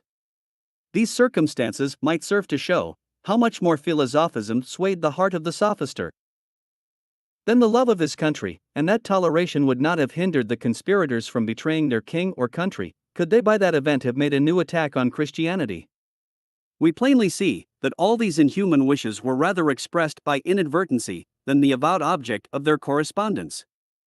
They were preparing the road for those seditious and ferocious minds that were to perpetrate what the sophisters could at that time only devise. The day of rebellion and murder was not yet come, with the same wishes circumstances had not distributed to them the same parts to act. Let us then examine what characters the first chiefs performed, and by what services each one in particular, signalizing his zeal in the anti-Christian conspiracy, prepared the reign of his revolutionary adepts. Chapter 11. Part, mission and private means of each of the chiefs of the anti-Christian conspiracy. In order to attain the grand object of the conspiracy, in short to crush the Christ whom they pursued with unrelenting hatred, all the general plans and means they had concerted were judged insufficient. Each individual was to concur with his own means, with those which his faculties, his situation, or peculiar mission, enabled him to exert. Voltaire was endowed with all those talents which adorn the eminent writer, and no sooner was the Confederacy formed than he turned them all against his God. During the last 25 years of his life, he declares himself that he had no other object in view than to vilify the wretch. Before that period he had shared his time between poetry and impiety, but henceforward he is solely impious. One might have thought that he wished to vomit forth himself more blasphemies and calumnies against the God of Christianity than had the whole class of Celsi or Porphyriite during all ages. In the large collection of his works, more than 40 volumes in vogue, romances, dictionaries, histories, memoirs, letters and commentaries flowed from his pen, embittered with rage and breathing the wish of crushing Christ. I finish all my letters, would he write, by saying, crush the wretch, as Cato was used to finish his harangues. Such is my opinion, and let Carthage be destroyed.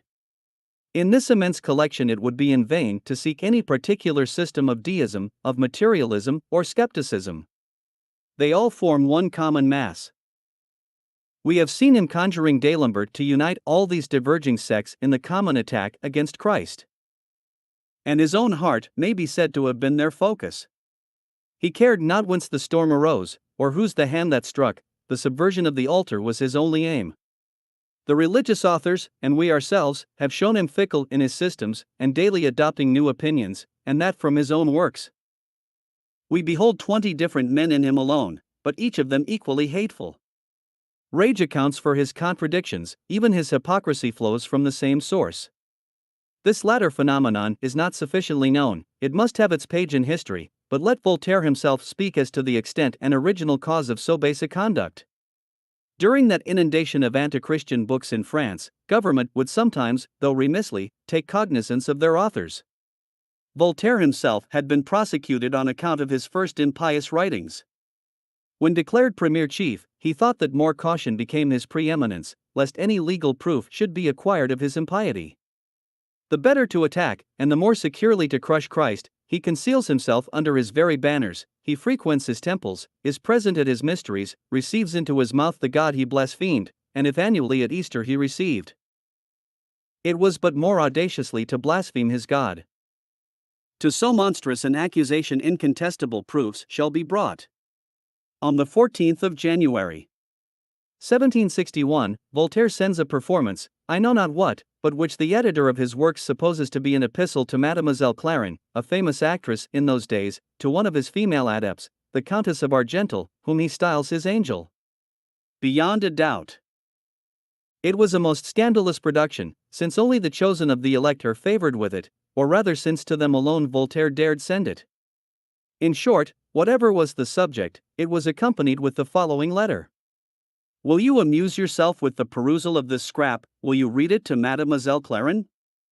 None but yourself and the Duc de Choiseul are in possession of it. You will tell me presently that I grow very daring, and rather wicked in my old age. Wicked? No, I turn minus, and judge the wicked. But take care of yourself. There are people, I know, who do not forgive, and I am like them. I am now 67 years old. I go to the parochial mass. I edify my people. I am building a church.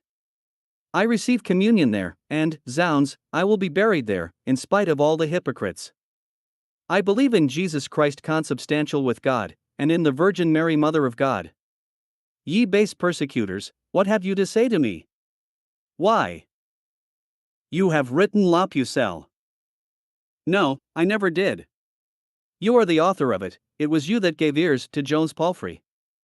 I am a good Christian, a faithful servant of the king, a good lord of the parish, and a proper tutor for a daughter.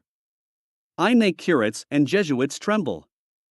I do what I please with my little province about as big as the palm of my hand, his estate extended about 6 miles, I am the man to dispose of the Pope whenever I please. Now, ye ragamuffins, what have you to say to me? These, my dear angels, are the answers I would make to the Fantons, Grisels, Guyans, or to the little black monkey, etc. The female adepts might indeed laugh at the tone and style of such a letter, but will the judicious reader see it in any other light than as the production of an insolent old man, who, proud of his protections, is nevertheless determined impudently to lie, and to set forth the most orthodox profession of faith, should religious writers accuse him of impiety, and to combat the laws with denials or make a merit of his sacrilegious communions, and the infidel talks of hypocrites and base cowards. Such odious artifice seems to have shocked the Count d'Argental himself, for on the 16th of February following, Voltaire writes to him, "Had I 100,000 men, I would know what use I would make of them, but as I have them not, I will receive at Easter, and you may call me hypocrite as much as you please, yes, by God, I will receive the sacrament, and that in company with Mad. Denis and Mademoiselle Cornet, and if you say much, I will put the tantum ergo into verse, and that in cross rhymes." It appears that many more of the adepts were ashamed of this meanness in their chief.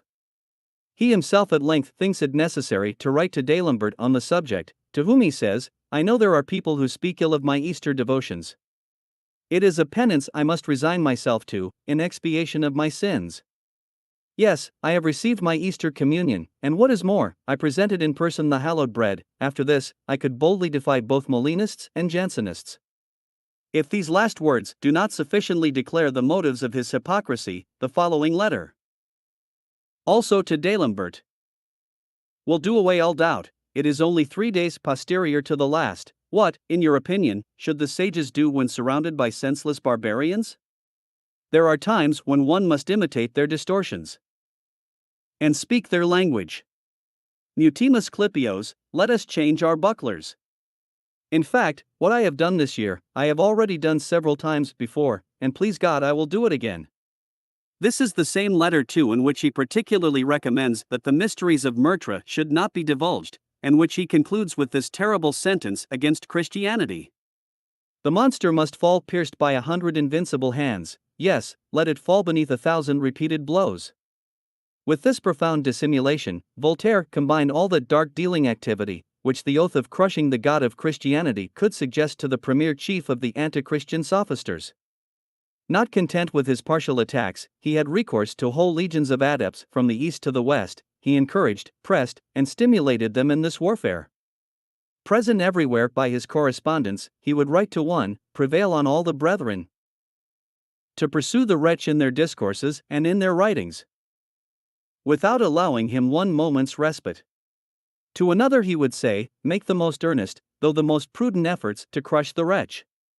Should he observe any of the adepts less ardent than himself, he would extend his philippics to all. They forget, says he, that their principal occupation ought to be to crush the monster. The reader has not forgotten that monster, wretch, and Christ or religion are synonymous in his mouth. Satan could not have been more ardent. When, in the war of hell against heaven, he fought to stir up his legions against the word, he could not more urgently exclaim, "We must triumph over the word, or meanly serve." Shame and defeat could not be expressed more forcibly by Satan than by Voltaire, when he cries out to his adepts, such as our state, that we shall be the execration of mankind, if, in this war against Christ, we have not the better sort of people on our side. We must therefore gain them cost what it will. Labor then in the vineyard. Oh, crush the wretch, I tell you, crush the wretch. So much zeal had made him the idol of the party. The adepts flocked from all parts to see him, and went away fired with his rage.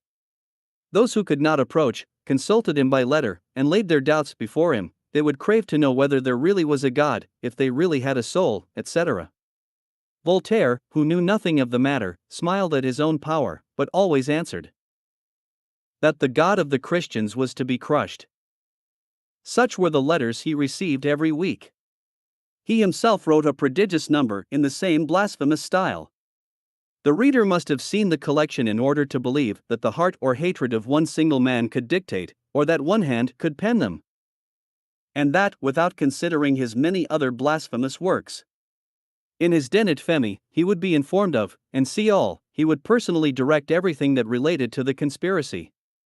Kings, princes, dukes, marquises, petty authors or citizens might write to him, provided they were but impious. He would answer them, strengthen them, and encourage them all in their impiety. In short, to extreme old age, his life was that of a legion of devils, whose sole and continued object was to crush Christ and overthrow his altar. Frederick the Sophister, though on a throne, was not less active, nor less astonishing in his activity.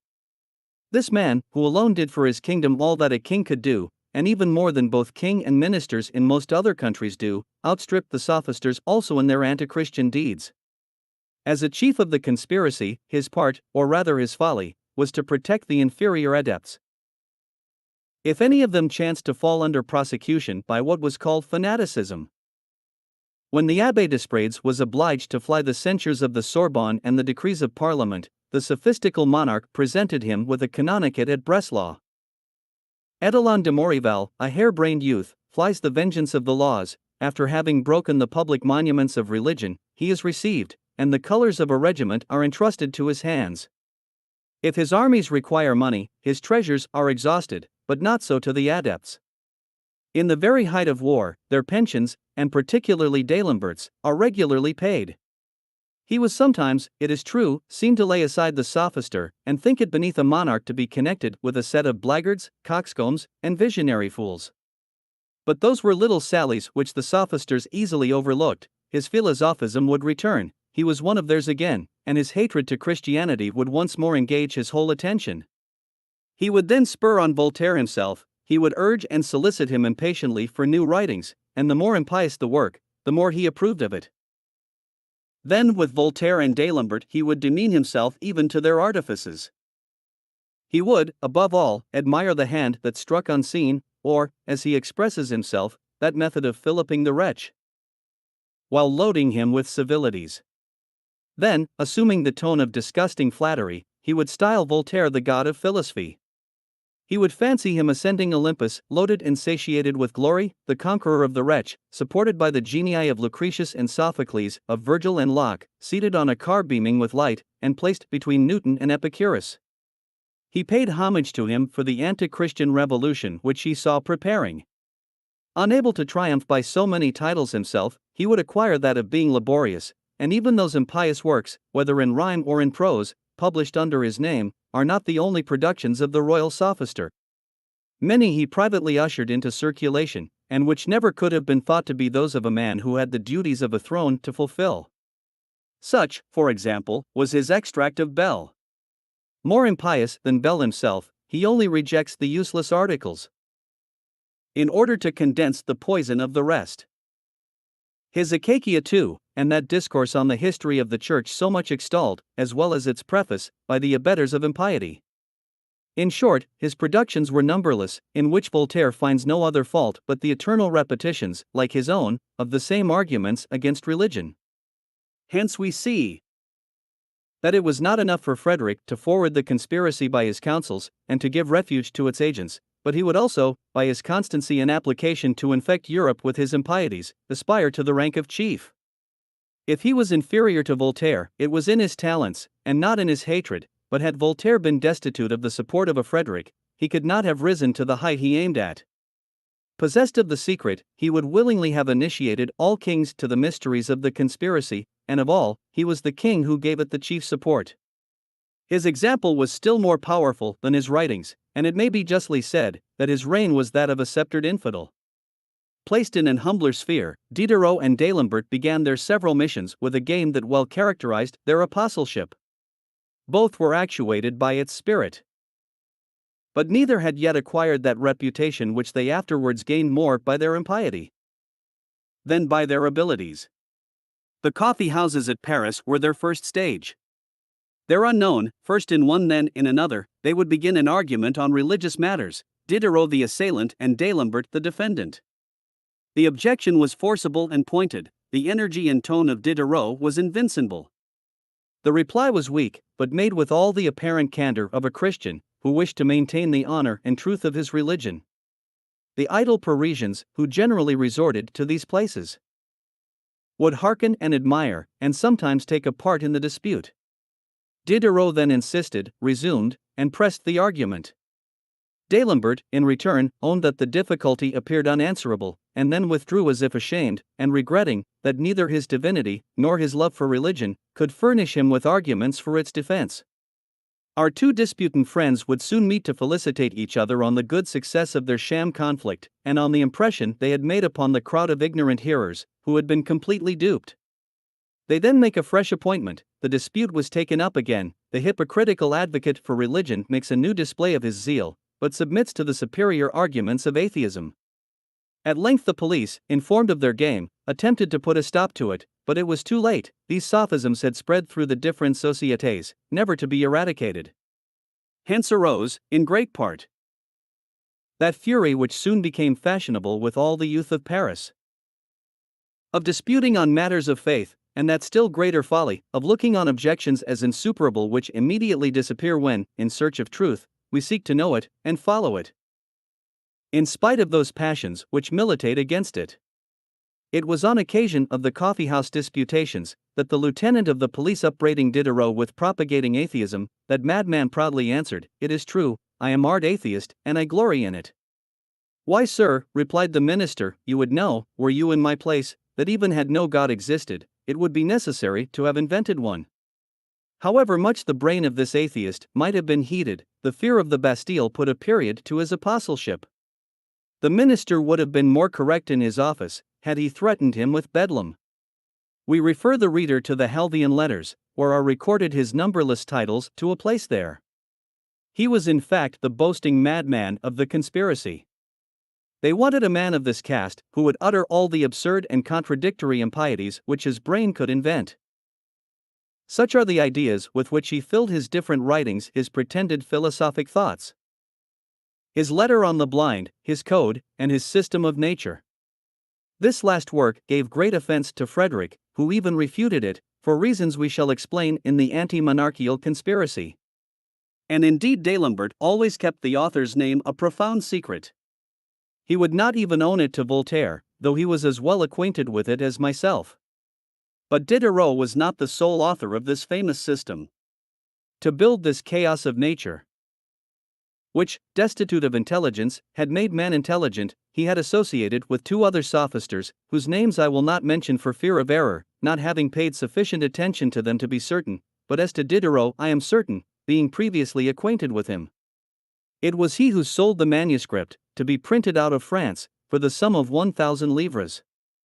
I had the fact from the man who paid them, and who owned it when he came to know better those impious sophisters. Notwithstanding all these follies, Diderot was nevertheless, in Voltaire's eyes, the illustrious philosopher, the brave Diderot, and one of the most useful knights of the conspiracy. The conspirators proclaimed him the great man, they sent him to foreign courts as the admirable man, yet whenever he had been guilty of some notable piece of folly, they were silent, or even disowned him. This was the case in particular when at the court of Empress of Russia. Formerly, at all courts a fool was kept for amusement. Fashion had substituted a French philosopher, and little had been gained in point of common sense. But the Empress Catherine soon perceived that much might be lost with respect to public tranquility. She had sent for Diderot, judging his imagination to be inexhaustible. She classed him among the most extraordinary men that ever existed, and she was correct in her judgment, for Diderot behaved himself in such an extraordinary manner that Her Majesty thought it necessary to send him back to the place he came from. He consoled himself, in his disgrace, with the idea that the Russians were not yet ripe for the sublimity of his philosophy. He set off for Paris in a banyan, with a velvet cap on his head. His footman, like a king at arms, preceded, and when they were to pass through any town or village, he would cry out to the gazing multitude, "It is Diderot the great man that is passing." Such was his equipage from Petersburg to Paris. There he was to support the character of the extraordinary man, whether writing in his study, or dealing out in divers companies his philosophic absurdities, always the bosom friend of D'Alembert, and the admiration of the other sophisters. He finished his apostleship by his life of Seneca, in which he sees no other difference between him and his dog but that of their dress, and by his new philosophical thoughts, where God is supposed to be the animal prototype, and mortals so many little particles flowing from this great animal, and successively metamorphosed into all sorts of animals until the end of time, when they are all to return to the divine substance whence they had originally emanated. Diderot would madly utter in public all those absurdities which Voltaire would impiously assert. It is true that none of them gained credit, but religious truths were enfeebled by these assertions wrapped in frothy discourse and philosophic pomp. Men ceased to believe the religion of Christ, thus perpetually reviled in these writings, and that was all the sophisters aimed at. The part which Diderot acted was thereby rendered so essential to the conspiracy. Who can reconcile this anti-Christian zeal, ever emphatic, and in a state of ebullition when his imagination is heated, with that real admiration which he often expressed for the gospel? The following is an anecdote I had from Mr. Bosie, a member of the Academy. Going one day to see Diderot, he found him explaining a chapter of the Gospel to his daughter, as seriously and with as much concern as the most Christian parent could have done. Mr. Bosie expressed his surprise. "I understand you," said Diderot, "but in truth where could I find better lessons to give her?" D'Alembert would never have made such an avowal as this. Though the constant friend of Diderot, we find throughout their lives, and their philosophic course, that same difference which marked their first essays in the apostleship. Diderot spoke out whatever he thought at the moment.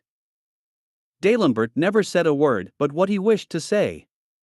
I will defy anyone to find his real opinion on God, or on the soul, except in his private correspondence with the conspirators. His works have all the obscurity and cunning of iniquity, but he is the fox that infects and then burrows himself. Easier would it be to follow the meanderings of the eel, or trace the windings of the serpent gliding through the grass, than to discover the tortuous course he follows in those writings which he owns. Nobody was ever more true to Voltaire's maxim of strike, but hide your hand. The avowal he makes of his bows to religion, while he is striving to pull it to pieces, might save the historian the trouble of seeking those numerous proofs with which the works of this sophister abound. To make himself amends for this perpetual restraint under which, from his dissimulation, he was himself forced to write, by means of his pupils, or in their productions, he would speak more boldly. When he returned them their works, he would artfully insinuate an article, or plan a preface, but so much the worse for the pupil, if he underwent the punishment incurred by the master. Morellet, still a youth, though already a graduate among the divines of the Encyclopedia, had just published his first essay in philosophism. This was a manual with which Voltaire was enchanted. Above all he valued the preface. It was one of the finest lashes ever given by Protagoras. The youth was taken up and sent to the Bastille. The real Protagoras, or D'Alembert, who had so well taught him the art of lashing, never owned the whip, as may be supposed. On the whole, D'Alembert would have been but of little use to the conspirators had he confined himself to his pen. In spite of his quibbling style, and of his epigrams, his talent of wearying his readers left them an antidote. Voltaire, by giving him another mission, better suited his genius.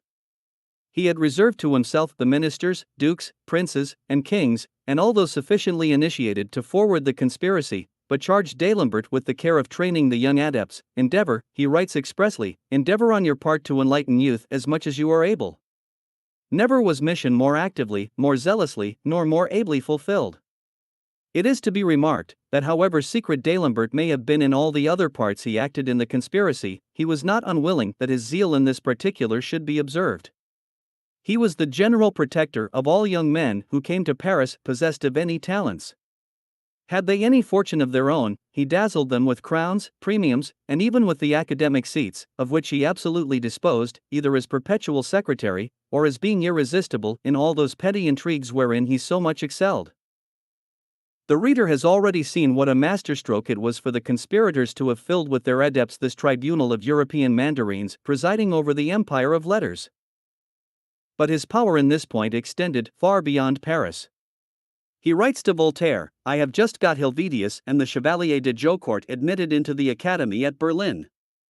D'Alembert was particularly attentive to such of the adepts as were intended to train others, or to fulfill the functions of private or public professors, or of tutors in private families, but particularly in the latter, when the pupil, by his rank or wealth, might hereafter be a protector of the conspirators, or more amply remunerate his teacher.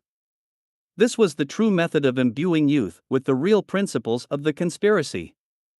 D'Alembert was perfectly aware of its importance, and took his measures so well that he succeeded in spreading such tutors and preceptors throughout all the countries of Europe, and deserved the title of the most fortunate propagator of philosophism. The proofs he cites of their progress will suffice to show the choice he had made. Here is, my dear philosopher, he exultingly writes to Voltaire, here is what was pronounced at Kassel on the 8th of April, in presence of His Highness the Landgrave of Hesse-Kassel, of 6 princes of the empire, and of a most numerous assembly, by a professor of history which I gave to His Highness the Landgrave. This was a discourse full of the grossest invectives against the church and the clergy, as obscure fanatics, praetors croziered or unmitred, with or without a cowl. Such was the style of the professor, and such the proofs adduced by D'Alembert of the victories daily gained by his adepts over religious ideas, and of the sentiments they instilled into their pupils. It was, above all, of importance to the conspirators to place such tutors about young princes and children hereafter destined to govern nations. The correspondence of Voltaire and D'Alembert lays open their intrigues on this point, and the powerful support which they expected from it. The court of Parma was seeking men worthy of presiding over the education of the young infant, and when they placed the Abbé de Condillac and de Laer at the head of his instructors, they flattered themselves with having succeeded, as they little thought that these two men were to inspire the young prince with the irreligious ideas of the sophisters. The Abbé de Condillac, in particular, had by no means the reputation of an encyclopedian philosopher, and it was long ere they became sensible of their error, which could only be remedied by the total subversion of all that these two tutors had done.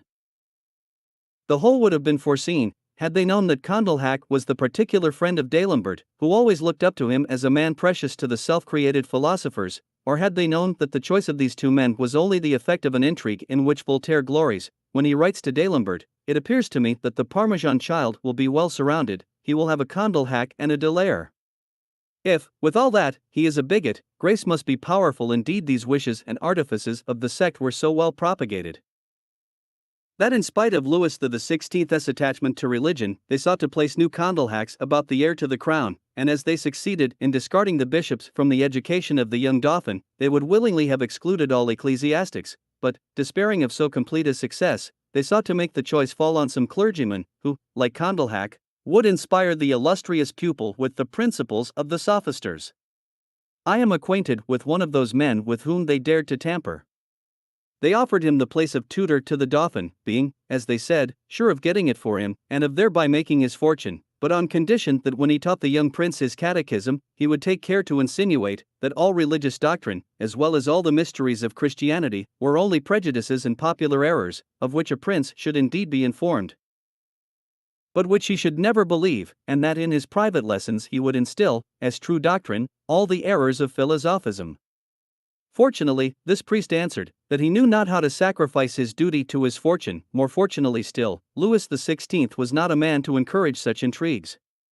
The Duc de Harcourt, named to preside at the education of the Dauphin, took the advice of some bishops, and chose to read lectures on religion to his pupil, a clergyman perfectly competent to the task, as he was then superior of the College of La Flèche. Alas! Why must we felicitate this tender youth on his premature death?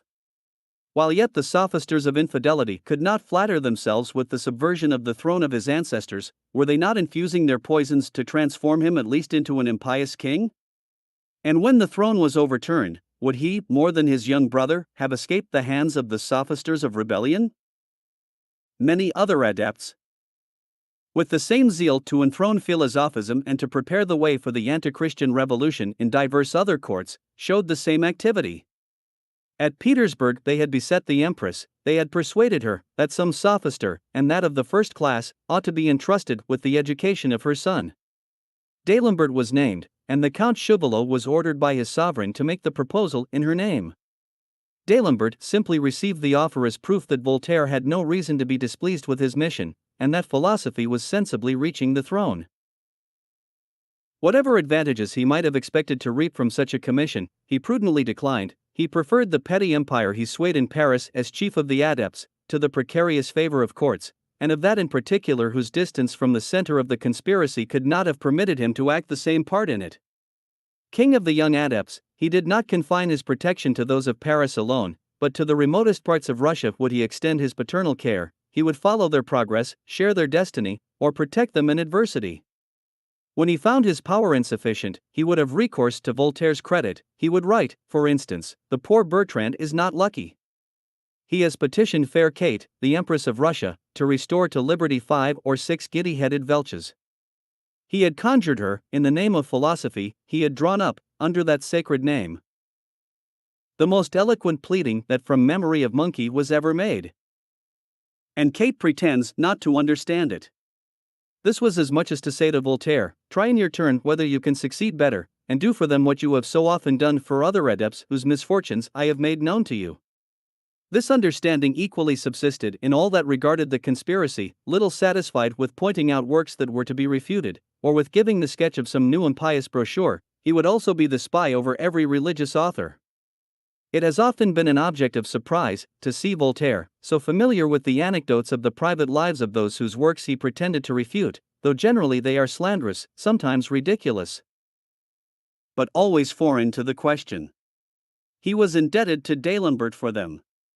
Whether true or false, the latter always chose such as could attach ridicule to the person of the authors, knowing how well Voltaire could substitute ridicule for proof, or wit for sound argument. Those who doubt this fact may consult D'Alembert's letters on the Père Berber, or the Abbé Guény, whom Voltaire himself could not but admire, or those concerning Messrs.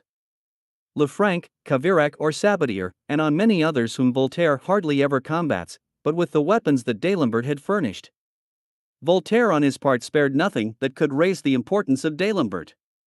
He would recommend him to all his friends, he would introduce him into every little society, or petty philosophic club, for these were already forming in Paris, to be one day absorbed by the great club of the Jacobins.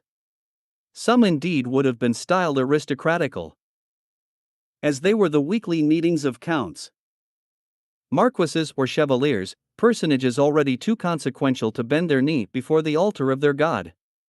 Here would they debate on prejudices, superstition, or fanaticism. They would scoff at J.C. and his priests, or smile at the simplicity of the adoring populace. They also thought of shaking off the yoke of religion, leaving indeed just what was necessary to keep the rabble in awe. The female adept, the Countess du Deffand, held the chair, and continued her philosophic education under the particular direction of Voltaire, by whose orders she studied Rabelais, Palembroc, Hume, The Tale of the Tub, and other such romances. D'Alembert was far from being at his ease in these aristocratical clubs, he even disliked this female adept. Voltaire, on the contrary, knowing what advantages were to be drawn from them, wished him to belong to them all, and would introduce him by his letters. His introduction was less difficult into some other clubs, and particularly into that where Mad. Necker presided, when she had snatched the scepter of philosophy from the hands of all the other adepts of her sex. Our two chiefs mutually assisted each other by imparting their plans for drawing off the people from their religion. One, in particular, cannot certainly be omitted in these memoirs, it denotes too clearly the intentions of the conspirators, and it shows how far their views extended. It was not indeed the invention of D'Alembert, but he was aware of the advantages philosophism would derive from it, and, strange as was the plan, he flattered himself with the execution of it. It is well known what strength the Christian religion draws from the fulfilling of the prophecies, and particularly from those of Daniel, and of Christ himself, on the fate of the Jews and of their temple. Julian the Apostate, in order to give the lie to Christ and to the prophet Daniel, had sought to rebuild the temple. It is also known that flames bursting forth from the earth at divers times, and devouring the workmen, had obliged him to desist from the undertaking. D'Alembert was not ignorant of this act of the divine vengeance having been ascertained by a multitude of eyewitnesses. He had undoubtedly seen it recorded in Ammianus Marcellinus, an author of unquestionable authority, for he was a friend of Julian, and like him a pagan. But this did not hinder him from writing to Voltaire. You probably know that at this present time, there is in Berlin one of the circumcised, who, expecting Muhammad's paradise, is in the meantime gone to wait on your former disciple in the name of the Sultan Mustafa. Writing to that country the other day, I mentioned that if the king would but say a word, it would be a fine opportunity to have the Temple of Jerusalem rebuilt. That word was not said by the former disciple. And D'Alembert gives the following reason to Voltaire: I have no doubt but that we should have succeeded in our negotiation for the rebuilding of the Temple of the Jews, if your former disciple had not been afraid of losing some circumcised worthies, who would have carried away 30 or 40 millions with them. Thus, in spite of all their inclination to give the lie to the God of the Christians, even the sordid interest of the conspirators was to add a new proof to his doctrines. Voltaire had not, 18 years after, given up the plan, nor lost all hopes of accomplishing it. Seeing that D'Alembert had not succeeded with Frederick, he endeavored to prevail with the Empress of Russia.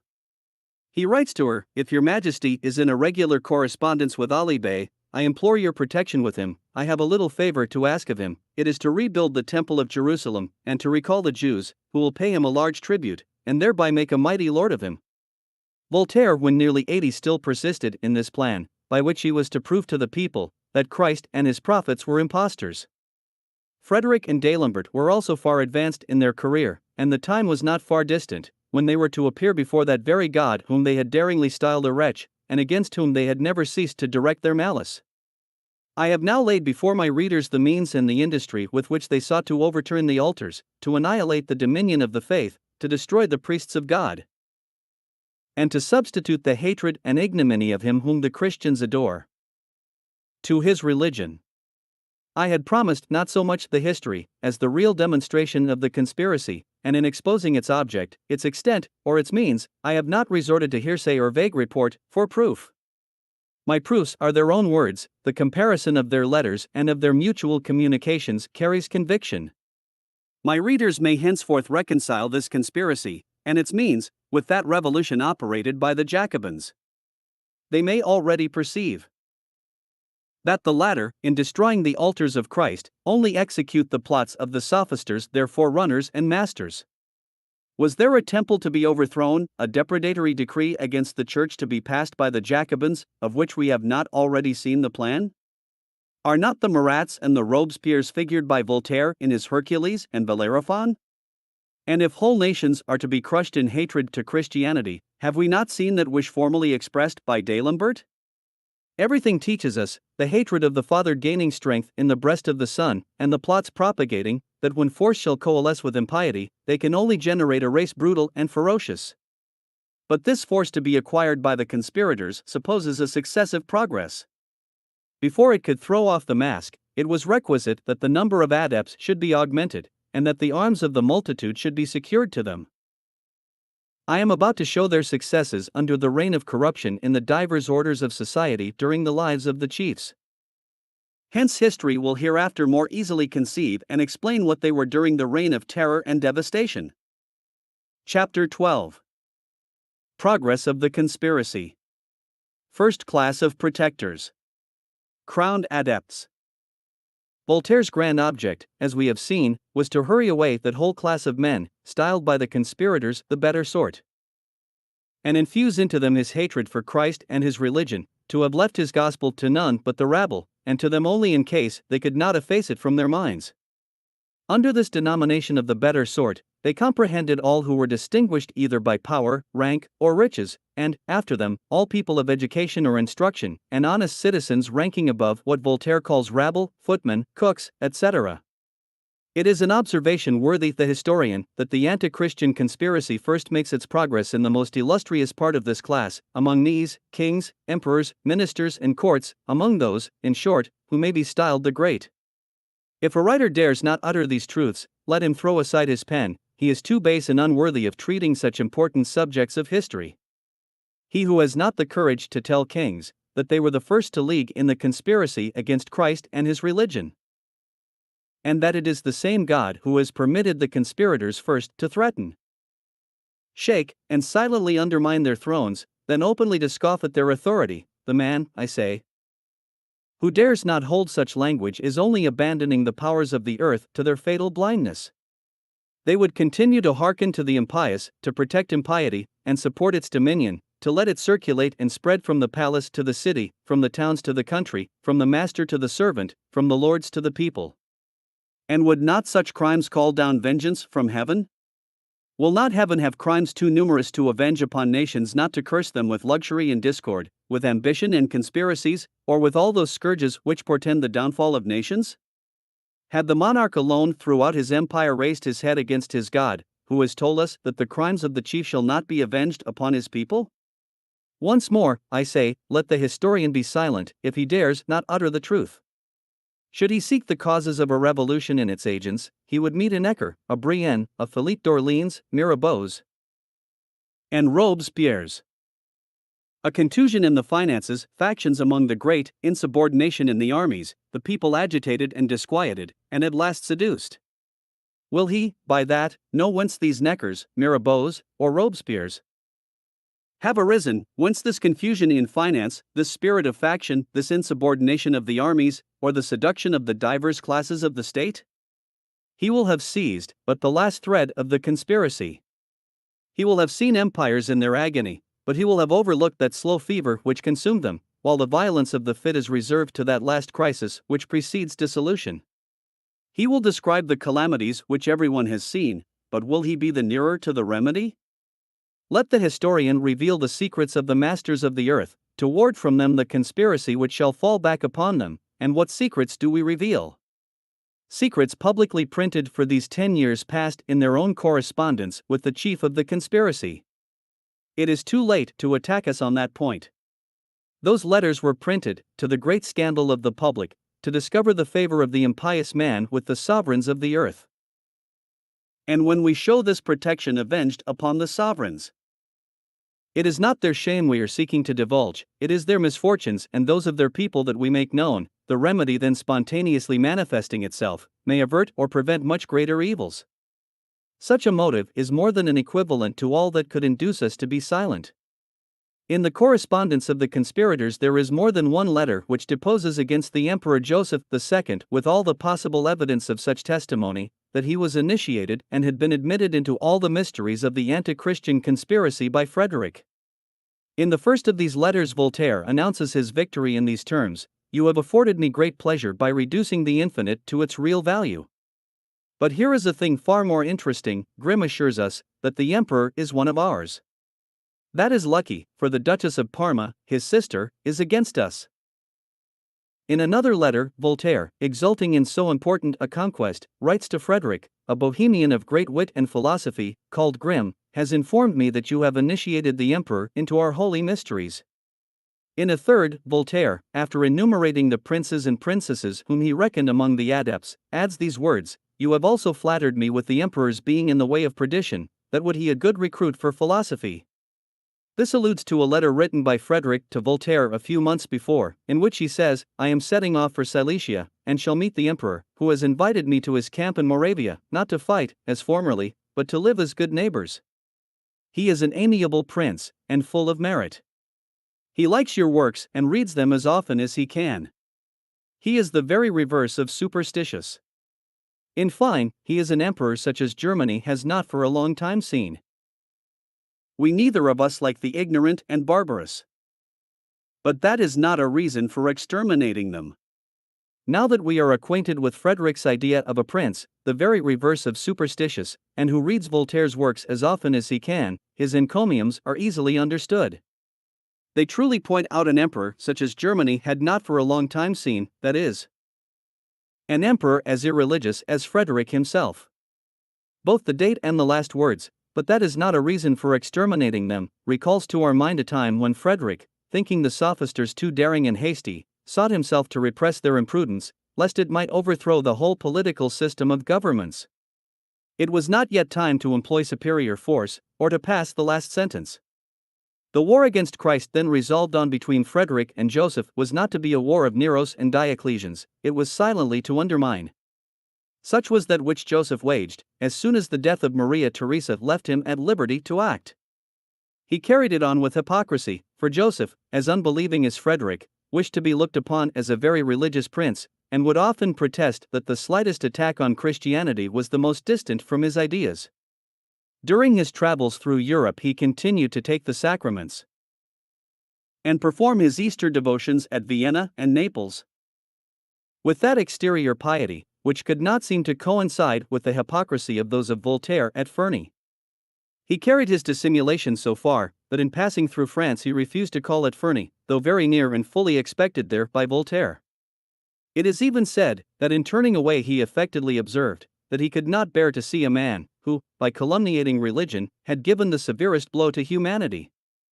What credit is to be given to this affirmation I will not pretend to decide, but certain it is, that the philosophers did nevertheless look upon Joseph as one of theirs. The flight of Voltaire was soon pardoned. It was everywhere asserted, that the emperor's admiration had not diminished for the premier in impiety, that he would have willingly visited him, but that he had refrained through regard to his mother, who at the solicitations of the priests had made him promise that he would not see him during his journey. Notwithstanding his reserve and his dissimulation, the war which Joseph waged soon became one of authority and oppression, of rapine and violence, and was very nigh ending in the extermination of his own subjects. He began by the suppression of a large number of monasteries. This, we have seen, was a leading feature in Frederick's plan. He seized on a great part of the ecclesiastical property. So would Voltaire have done, for he exclaims, "But I had rather plunder them." Joseph II tore from their cells and cloisters even to those Carmelite nuns whose extreme poverty could afford no bait to avarice, and whose angelic fervor left no room for reform. He was the first who gave to the world the public spectacle of holy virgins driven to wander into distant countries, even as far as Portugal, to seek an asylum for their piety. Innovating at pleasure in the church, he only anticipated that famous constitution of the clergy called civil by the Jacobin legislators, and which prepared the way to the butchery at the Carmes. The sovereign pontiff thought it incumbent on him to leave Rome and pass into Austria, and, in the capacity of common father of the faithful, personally to represent to the emperor the laws and rights of the church. Joseph II received him with respect, and permitted all that homage and public veneration to be shown to Pius VI, which his virtues and his dignity equally demanded. He did not, however, discontinue his war of oppression. He did not expel the bishops, it is true, but he gave them much trouble, for, constituting himself as it were the superior of a seminary, he would permit no lectures to be read, but by those professors whom he had chosen, and whose doctrine, like that of Camus, tended only to forward the grand apostasy. At length these secret persecutions and depredations gave rise to murmurs. The wearied Brabanters revolted. Since that, we have seen them call in those very Jacobins who, promising them the free exercise of their religion, and more artful than Joseph, are now consummating his work. Had they been less tormented in matters of faith by Frederick's adept, the Brabanters would have been less impatient under the yoke of Austria. Had they been fraught with greater zeal and affection for the Emperor Joseph, they would have better seconded, and had more confidence in the virtues of Francis too. They would with greater force have opposed that invasion which we have seen extend to the very banks of the Danube. Should history lay the blame on Joseph, let it look back to that day when he was, by Frederick, initiated into the mysteries of Voltaire. It is the emperor adept that shall be found guilty of this war of extermination, which has threatened even the throne of his successors. In the sequel of this work we shall see Joseph repenting of the war he had waged against Christ, when he beheld philosophism attacking both himself and his throne. He will then attempt, but too late, to repair his fault. He will fall a melancholy victim. Many other sovereigns are mentioned in the correspondence of the conspirators, as having imprudently engaged in these plots. D'Alembert, complaining to Voltaire of the obstacles he sometimes encountered from the public authorities, and which he terms persecutions, at length consoles himself by adding, "But we have on our side the Empress Catherine, the King of Prussia, the King of Denmark, the Queen of Sweden and her son, many princes of the empire, and all England." Much about the same time Voltaire writes to the King of Prussia, "I know not what Mustafa thinks on the immortality of the soul. My opinion is that he does not think at all. As for the Empress of Russia, the Queen of Sweden your sister, the King of Poland, and Prince Gustavus son of the Queen of Sweden, I believe that I know what they think." Voltaire effectually knew it. The letters of these sovereigns could not leave him in the dark. But had we not those letters to adduce in proof? We now see an emperor, an empress, a queen, and 4 kings, already enlisted under the banners of the conspirators. In bringing to light this horrid conspiracy, let not the historian abandon himself to false declamation, nor draw inferences still more deceptive. Let him not pretend to say to the people, "Your kings have shaken off the yoke of Christ." It is but just that you should throw off that of their dominion. Such reasoning would be to blaspheme Christ, his doctrines, and his examples. The arm of vengeance is reserved to God alone. For the happiness of subjects, to preserve them from revolutions and all the horrors of rebellion, he alone can smite the apostate on the throne. Let not the Christian apostatize, but let him be subject to his lawful prince.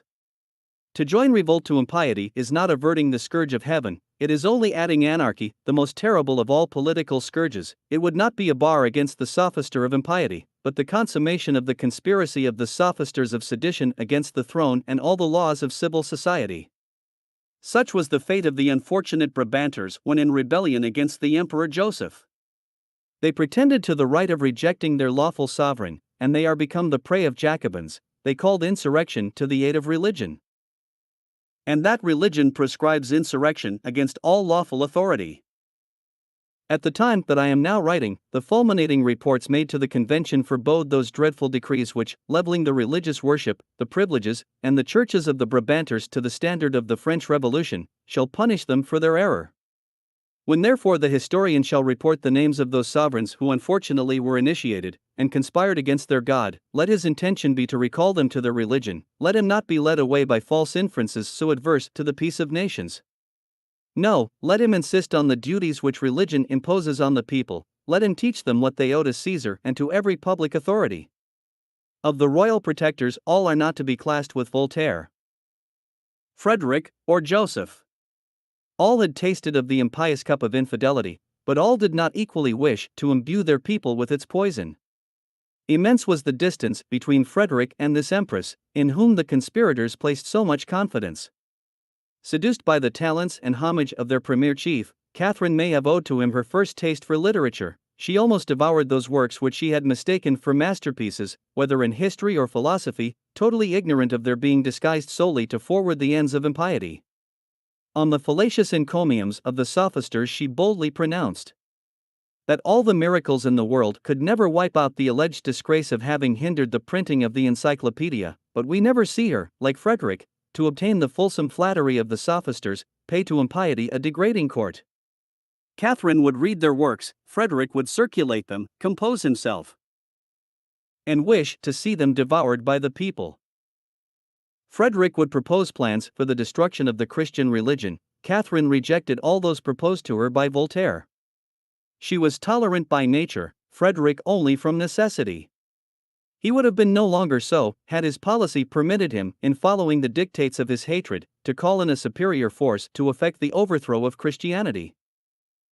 Nevertheless, Catherine was a royal adept, she had the secret of Voltaire, and applauded the most famous of our infidels. She was even willing to entrust the heir of her crown in the hands of D'Alembert.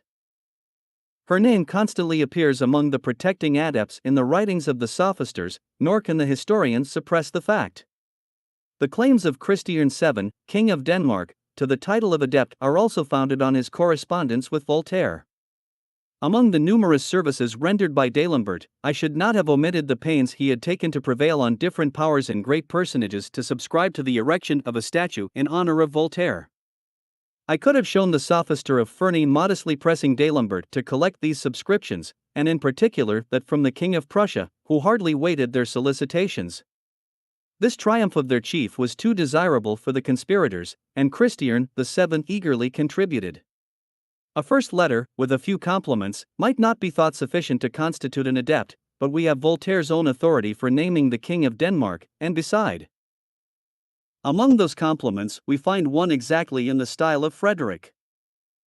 You are now occupied in delivering a considerable number of men from the yoke of the clergy, the hardest of all others, for the duties of society are only imprinted in their heads, and never felt in their hearts.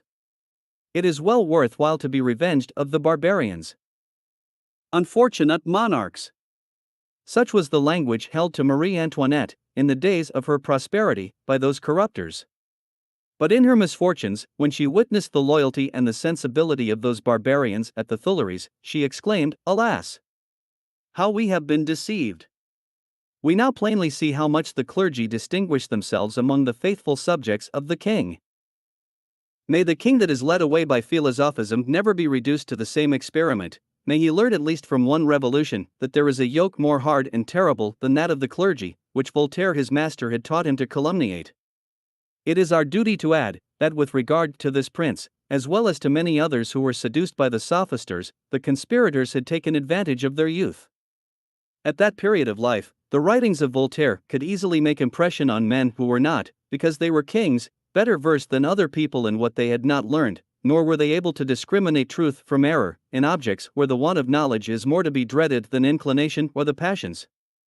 At the time of his journey into Frankenstein was but 17 years of age, but even then, young as he was, he had, to use D'Alembert's expression, the courage to say at Fontainebleau that Voltaire had taught him to think. Men about the court of Louis XV, of a different way of thinking, wished to hinder his young majesty from learning to think still more like Voltaire, and from seeing in Paris the adepts or most celebrated of his disciples.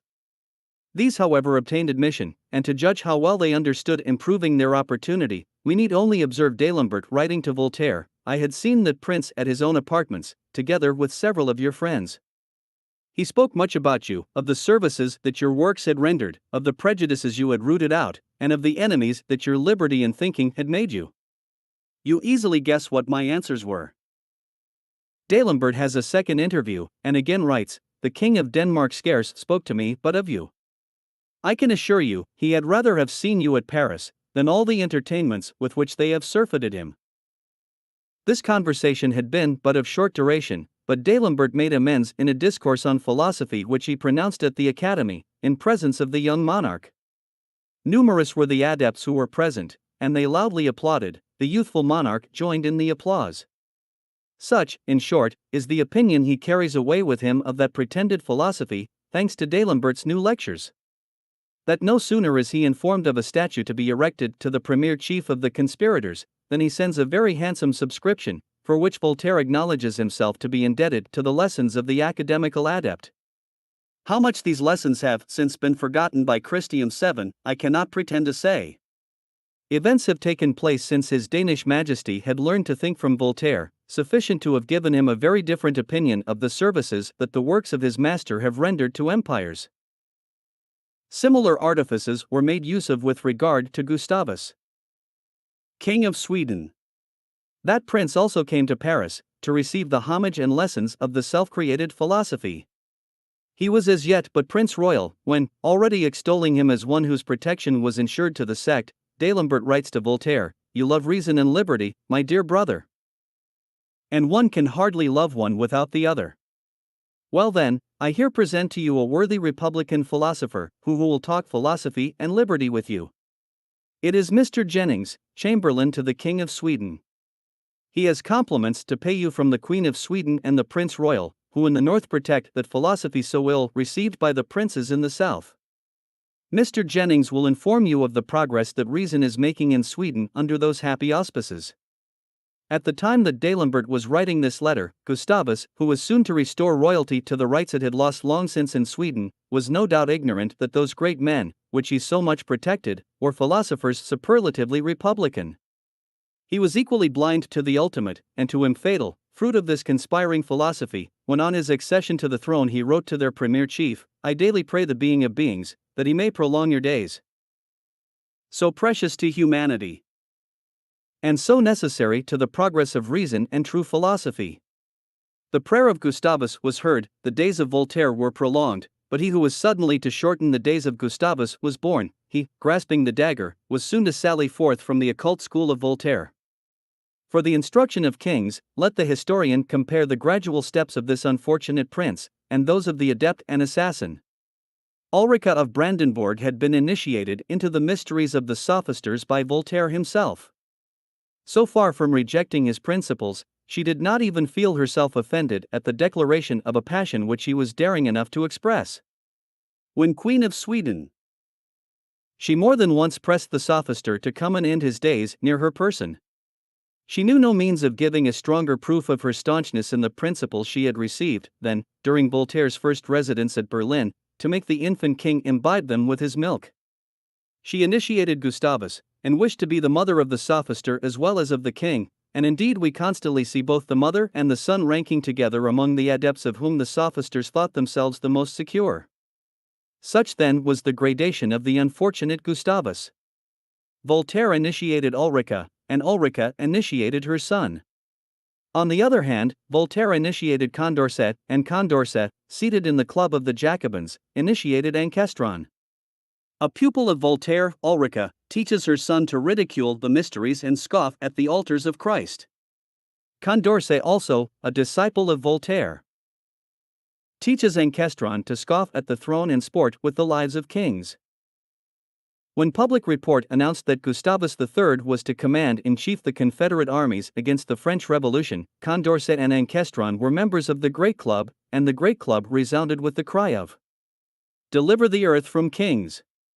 Gustavus was doomed for the first victim, and Ancestron offers himself for the first executioner. He leaves Paris and Gustavus falls under his hand. The Jacobins had just celebrated the apotheosis of Voltaire, they also celebrate that of Ancestron. Voltaire had taught the Jacobins that the first of kings was a successful soldier. They teach Ancestron that the first hero was the assassin of kings. And they placed his bust beside that of Brutus. Kings had subscribed to the erection of a statue to Voltaire, the Jacobins erect one to Ancestron. Lastly, Voltaire's correspondence shows Poniatowski, king of Poland, to have been of the number of the protecting adepts. That king had known our philosophers in Paris, and was one day to fall a victim to philosophism. He had done homage to their chief, and written to him, M. de Voltaire, every contemporary of a man like you, who knows how to read, who has traveled, and has not been acquainted with you, must feel himself unhappy. You might be allowed to say, nations shall pray, that kings may read me. Now, when the king has seen men, who, like himself, had read and cried up the works of Voltaire, attempting in Poland the revolution they had wrought in France, when, a victim of that revolution, he has seen his scepter vanish from his hand, how different must be his prayer? Does he not regret that nations have known Voltaire? Or that kings have ever read his works? Those days which D'Alembert had foretold, and which he longed to see, are at length come, and that without being foreseen by the royal adepts. When the misfortunes of religion shall fall back upon them, let them read what D'Alembert says to Voltaire: your former illustrious protector, the King of Prussia, began the dance, the King of Sweden led it on, Catherine imitates them, and bids fair to outdo them both. How I should enjoy seeing the string run off in my time! And indeed the string has begun to run with a vengeance. Gustavus, King of Sweden, dies by the dagger, Louis XVI, King of France, on the scaffold, Louis XVI by poison, Poniatowski is dethroned, the stadtholder is driven from his country, and the adepts, disciples of D'Alembert and his school, laugh as he would have done himself at those sovereigns who, protecting the impious in their conspiracy against the altar, had not been able to foresee that the disciples of those same conspirators would conspire against their thrones. These reflections anticipate, contrary to my intention, what I have to unfold in the second conspiracy, but such is the union of the sophister of impiety with the sophister of rebellion, that it is hard to separate the progress of the one from the ravages of the other. It is the intimacy of this union, which has forced us to lay before the eyes of the protecting monarchs one of the most important lessons that history could produce. I cannot conclude this chapter without remarking that among the kings of the north, in whose protection the sophisters so often exult, the name of His Britannic Majesty is not so much as mentioned.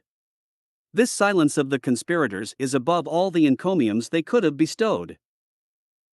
Had they sought a king beloved by his subjects, and deservedly so, had they sought, I say, a king good, just, compassionate, beneficent, zealous to maintain the liberty of the laws and the happiness of his empire, then George III might have been extolled as the Solomon of the North, he might have been their Marcus Aurelius, or Antoninus.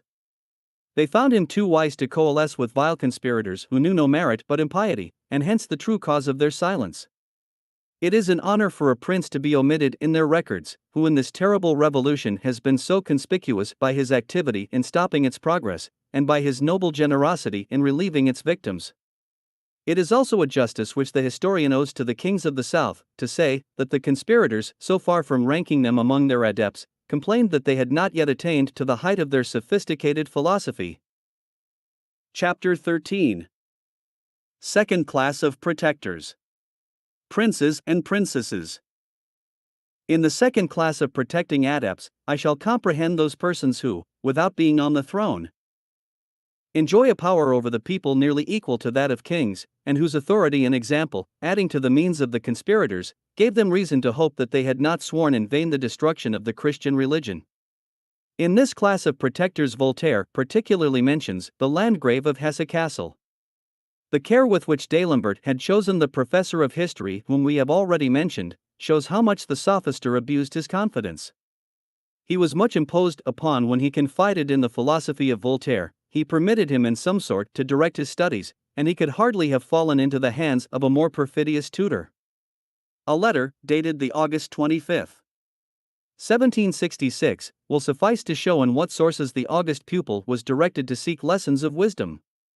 Your Serene Highness has shown, the corrupter writes, a desire of seeing some new productions worthy your attention. There is one that has just made its appearance, entitled The Necessary Collection. You will find there, in particular, a work of Lord Bolingbroke's, which appears to me one of the most forcible things ever written against superstition. I believe it is to be found at Frankfurt, but I have a copy of it sewed, which I will send to your Highness, if agreeable. For a prince who really was desirous of instruction, what lessons were to be found in this collection? The name of Bolingbroke does not sufficiently denote how far they tended to pervert his religion, but we know that Voltaire often published, under that name, works far more impious than those of the English philosopher, and that he was the author of several of those which he particularly recommended in that collection. Left to himself for the solution of doubts occasioned by such readings, and unfortunately prejudiced against those who might have solved them, he threw himself headlong into studies which he had mistaken for those of truth, and of the most transcendent philosophy. When he could receive these lessons from Voltaire himself, the illusion was so great that His Highness would flatter himself, and really believe that he had found a means of soaring far above the vulgar.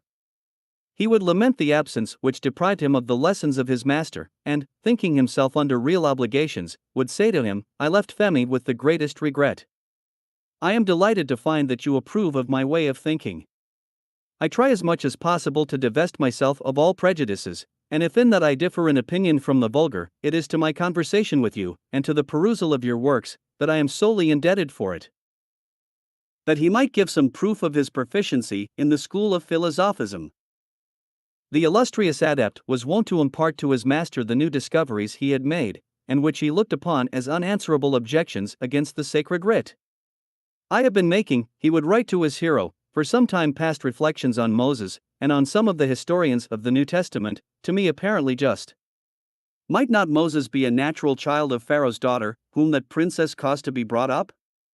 It is not credible that the daughter of a king should have taken such care of a Hebrew child, whose nation was so much abhorred by the Egyptians." Voltaire could easily have solved such a doubt, by making his pupil observe that he was gratuitously slandering the fair sex, whose benevolence and tenderness would readily lead them to take compassion on a child exposed to such danger. Many would naturally do what Pharaoh's daughter did, and would show it still greater care and attention, as the child was exposed to national enmities.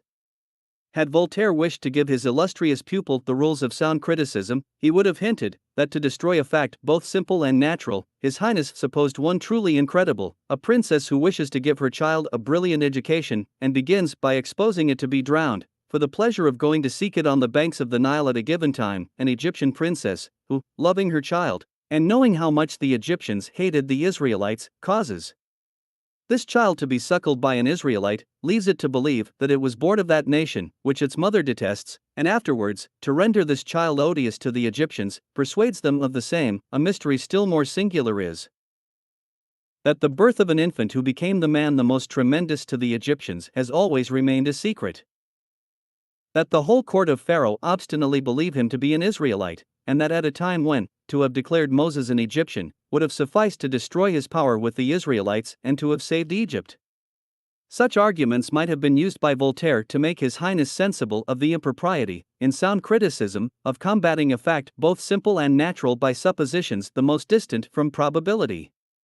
But such suppositions were consonant with that hatred which Voltaire bore to Moses and the sacred writ. He was better pleased to see his disciples ignorantly launching into infidelity, than to teach them the rules of sound criticism.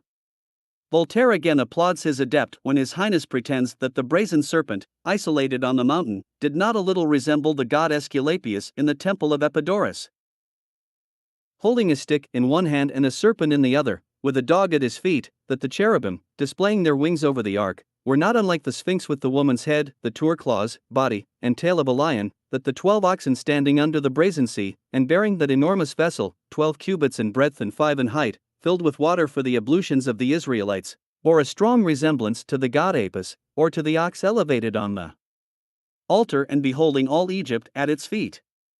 His Highness concludes that Moses appeared to have introduced among the Jews many ceremonies which he had taken from the Egyptians. The historian will at least remark that it would have been easy for the conspirators to have undeceived an adept who sought only to be instructed. While we lament His Highness having been the dupe to such masters, we are in justice obliged to show how frankly he sought the truth. When he continues writing to Voltaire, as to what regards the New Testament, there are stories in it, of which I should wish to be better informed. I cannot understand the massacre of the innocents. How could King Herod have ordered all those infants to be slain, not having the power of life and death, as we see in the history of the Passion, where we find it was Pontius Pilate, governor of the Romans, who condemned Jesus Christ to death. Had he referred to the proper sources of history, had he consulted any other but that professor of history which D'Alembert had given him, or any other masters than those vain sophisters, this prince, who wished for and deserved better information, would have seen this slight difficulty vanish from before his eyes. He would have learned that Herod of Ascalon, Summum the Great, and who might have been more properly called the Ferocious, he who ordered the massacre of the innocents, was king of all Judea and of Jerusalem, and is not the person mentioned in the Passion. He would have further learned that the latter was Herod Antipas, who had only been able to obtain of the Romans 1/3 part of his father's dominions, and being simply Tetrarch of Galilee, had not the same power over the other provinces. Hence there can be little room for surprise at his not exercising the power of life and death in Jerusalem, though we see Pilate inviting him to exercise that right by sending Jesus Christ before him, as he had before tried and sentenced St. John the Baptist. As to the ferocious Herod of Ascalon, His Highness would have learned that this prototype of Nero had caused the infants at Bethlehem to be slain by the same power with which he had murdered Aristobulus and Hyrcanus. The one the brother, the other an octogenarian, and grandfather to the queen, by the same power also did he put to death Mary and his queen and her 2 children, Sohemus his confidant, and numbers of his friends and nobles of his court, who had the misfortune to displease him.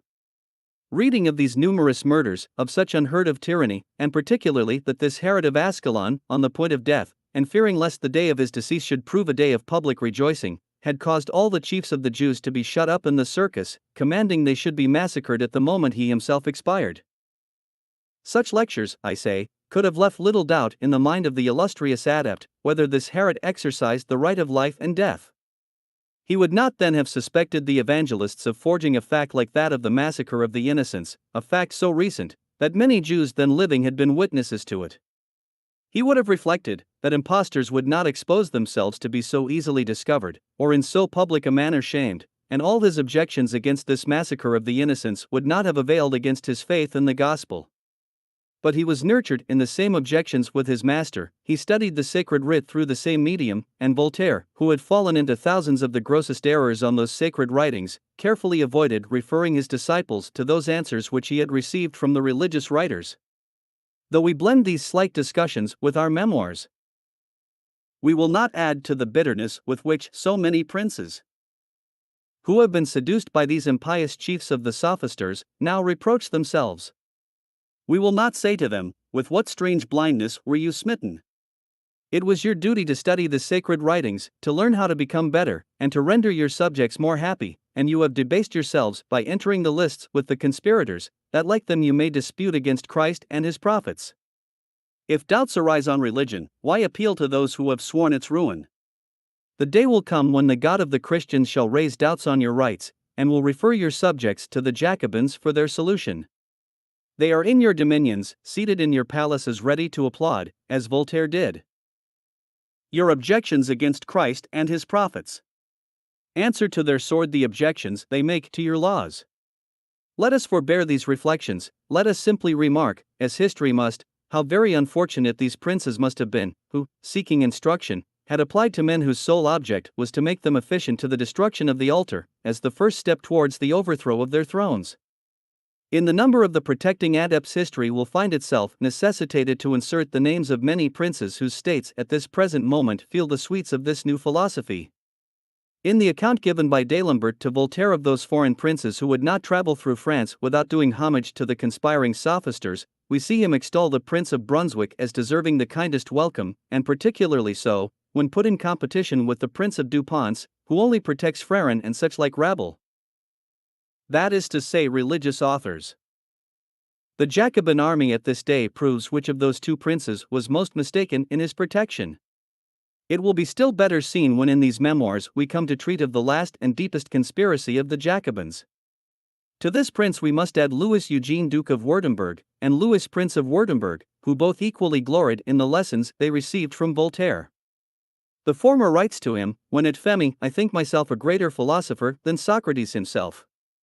The latter, not content with encomiums on the premier chief, petitions for the most licentious and the most impious work Voltaire had ever penned, I mean the poem of Joan d'Arc, or the Maid of Orleans.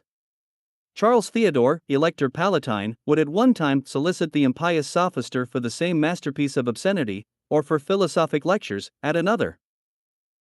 He would press and conjure him to repair to Mannheim, that he might there receive his lectures anew. Even those adepts who, through modesty, should have shrunk back at the very name of such a production, even the Princess Anhalt Zerbst, sends thanks to the author, who had been impudent enough to send her a present more worthy of Aretine. The historian cannot but remark the eagerness of these mighty adepts for so profligate a work, as an awful testimony what charms depravity of morals gave to the productions of the sophisters. The empire of the conspirators will cause less surprise when we reflect how prevalent their sophisms became over the mind when they had once tainted and perverted the heart. This is a reflection we reluctantly make, but it is too apposite to the history of philosophism, and to the cause and progress of the anti-Christian conspiracy, to be suppressed. We know the reverence due to great names, but we cannot on that consideration conceal the truth. Let those look to it whose shame is brought to the light. While longer to conceal it would be to betray at once their own interests, that of their people, the safety of their thrones, and that of the altar. Her Highness Wilhelmina, Margravine of Berriath, ranking among the protecting adepts, affords to the historian the opportunity of laying open a new cause of the progress of the anti-Christian sophisters, of the weight they acquired from the vanity of their school, and from their pretensions to a superiority of light above the vulgar. It is far from being the lot of all men to argue with equal success on religious or philosophical topics. Without being wanting in the respect due to that precious half of mankind, we may observe in general, I think, that women are not born with minds congenial with philosophy, metaphysics, or divinity. Nature has compensated this want of research and meditation by the art of embellishing virtue by that sweetness and vivacity of sentiment which often proves a surer guide than all our reasonings. They do the good peculiarly allotted to them better than we do. Their homes, their children, are their real empires, that of their lessons lie in the charm of example, more efficacious than all our syllogisms. But the female sophister, philosophizing like a man, is either a prodigy or a monster, and prodigies are not common. The daughter of Necker, the wife of Roland, as well as Mesdames du Deffant, d'Espinasse, Geoffrin, and such like Parisian adepts, in spite of all their pretensions to wit, can lay no claim to the exception. If the reader is indignant when he finds the name of the Margravine of Berriath on the same line, let his indignation fall upon the man who inspired her with such pretensions. Let an opinion be formed of the masters by the tone she assumed with them to ensure their approbation. The following is a specimen of the style of this illustrious adept, aping the principles and the jests of Voltaire, in order to captivate his approbation at the expense of St. Paul. Sister Guillemetta to Brother Voltaire, greetings. I received your consoling epistle. I swear by my favorite oath, that it has edified me infinitely more than that of St. Paul to Dame Elect. The latter threw me into a certain drowsiness that had the effect of opium, and hindered me from perceiving the beauties of it. Yours had a contrary effect, it drew me from my lethargy, and put all my vital spirits in motion again. We have no knowledge of any epist of St. Paul to Dame Elect, but Sister Guillemetta, like Voltaire, burlesquing what she had, as well as what she had not read, means no doubt to speak of St. John's epistle to Electa. This contains no other compliment but that of an apostle applauding the piety of a mother who rears her children in the way of life, exhorting her charity, and guarding her against the discourse in schools of seducers. It is rather unfortunate that such lessons should have been opium for the illustrious adept. It is probable that Voltaire would have found a dose in the following letter, had it come from any other hand but that of Sister Guillemetta. We will however copy it, as making an epoch in the annals of philosophism. We shall see in it the female adept attempting to give lessons to Voltaire himself, anticipating Helvetius by mere dint of genius, and without perceiving it copying Epicurus. Before she commences, Sister Guillemetta assures Voltaire of the friendship of the Margrave, and had carefully invoked the genius of Bell. And one day she thought herself inspired with the whole of it, and immediately writes to Brother Voltaire, God, you say, in the poem of the law of nature, has bestowed on all men justice and conscience to warn them, as he has given them all what is needful. As God has bestowed on man justice and conscience, these two virtues must be innate in man, and become an attribute of his existence. Hence it necessarily follows, that man must act in consequence, and that he cannot be just or unjust, or without remorse, being unable to combat an instinct annexed to his essence. Experience proves the contrary. If justice was an attribute of our being, chicane would be banished. Your councillors in Parliament would not lose their time as they do, in disturbing all France about a morsel of bread given or not. The Jesuits and the Jansenists would equally confess their ignorance in point of doctrine. Virtue is barely accidental. Aversion to pain and love of pleasure have induced men to become just. Disorder can beget nothing but pain. Quiet is the parent of pleasure. I have made the human heart my particular study, and I draw my conclusions on what has been, from what I see. There is extant a play entitled, Divinity Dwindled into a Distaff. This letter of Her Highness the Margravine of Barath, dwindled into Sister Guillemetta, may perhaps furnish the same idea for philosophy. But, consigning over the female Socrates to the Molières of the day, the historian will draw from the errors of this female adept a more serious lesson on the progress of the anti-Christian conspiracy. He will behold a new cause in the mortifying limits of the human intellect, and the vanity of its pretensions, which in certain adepts seem precisely to expand itself, inasmuch as nature had, from the weakness of their understanding, seemed naturally to insinuate modesty and humility. Sister Guillemetta fears for liberty, if it be true that God has given to man a conscience, the necessary sense of right and wrong. She was ignorant then, that man, with the eyes that God has given him to see and know his road, is nevertheless free to go where he pleases. She has made a particular study of the human heart, and she has not learned that man often sees what is best, but will do the worst. She thinks herself in the school of Socrates, and, with Epicurus, she only sees the aversion of pain and the love of pleasure as the principle of justice and virtue. She tells us, in short, probably without even perceiving it, that if chicane is not banished, it is because our atomize have not a sufficient aversion to indigence, that if our vestals are not all chaste, it is because they do not sufficiently love pleasure, and after that, in presence of Her Highness, parliaments, Jesuits, Jansenists, and undoubtedly the whole Sorbonne, with the whole faculty of divinity, must confess their ignorance in point of doctrine. With more genius, but less confidence in his own lights, Frederick William, Prince Royal of Prussia, presents us with quite another species of adept. Indefatigable in the field of victory, he dares not answer for himself. He knows what he could wish to believe, but not what he ought to believe. He fears to lose himself in reasoning. His soul repeats that he must be immortal. He fears her voice misleads him, and Voltaire is to decide for him. When in the field of Mars, he has the confidence and activity of a hero, but when he is to reflect on futurity, he has all the modesty and the humility of a disciple, almost the unconcern of a skeptic. The authority of his master is to save him the trouble of research, and that master is Voltaire. Since I have taken the liberty of conversing with you, he respectuously writes, suffer me to ask, for my own instruction only, whether as you advance in years you find no alteration necessary in your ideas on the nature of the soul. I don't like to bewilder myself in metaphysical reasonings, but I could wish not to die entirely, and that such a genius as yours were not to be annihilated. Like a man who can assume every tone, Voltaire answered, the King of Prussia's family is much in the right, not to consent to the annihilation of his soul. It is true that it is not well known what a soul is, as nobody has ever seen one.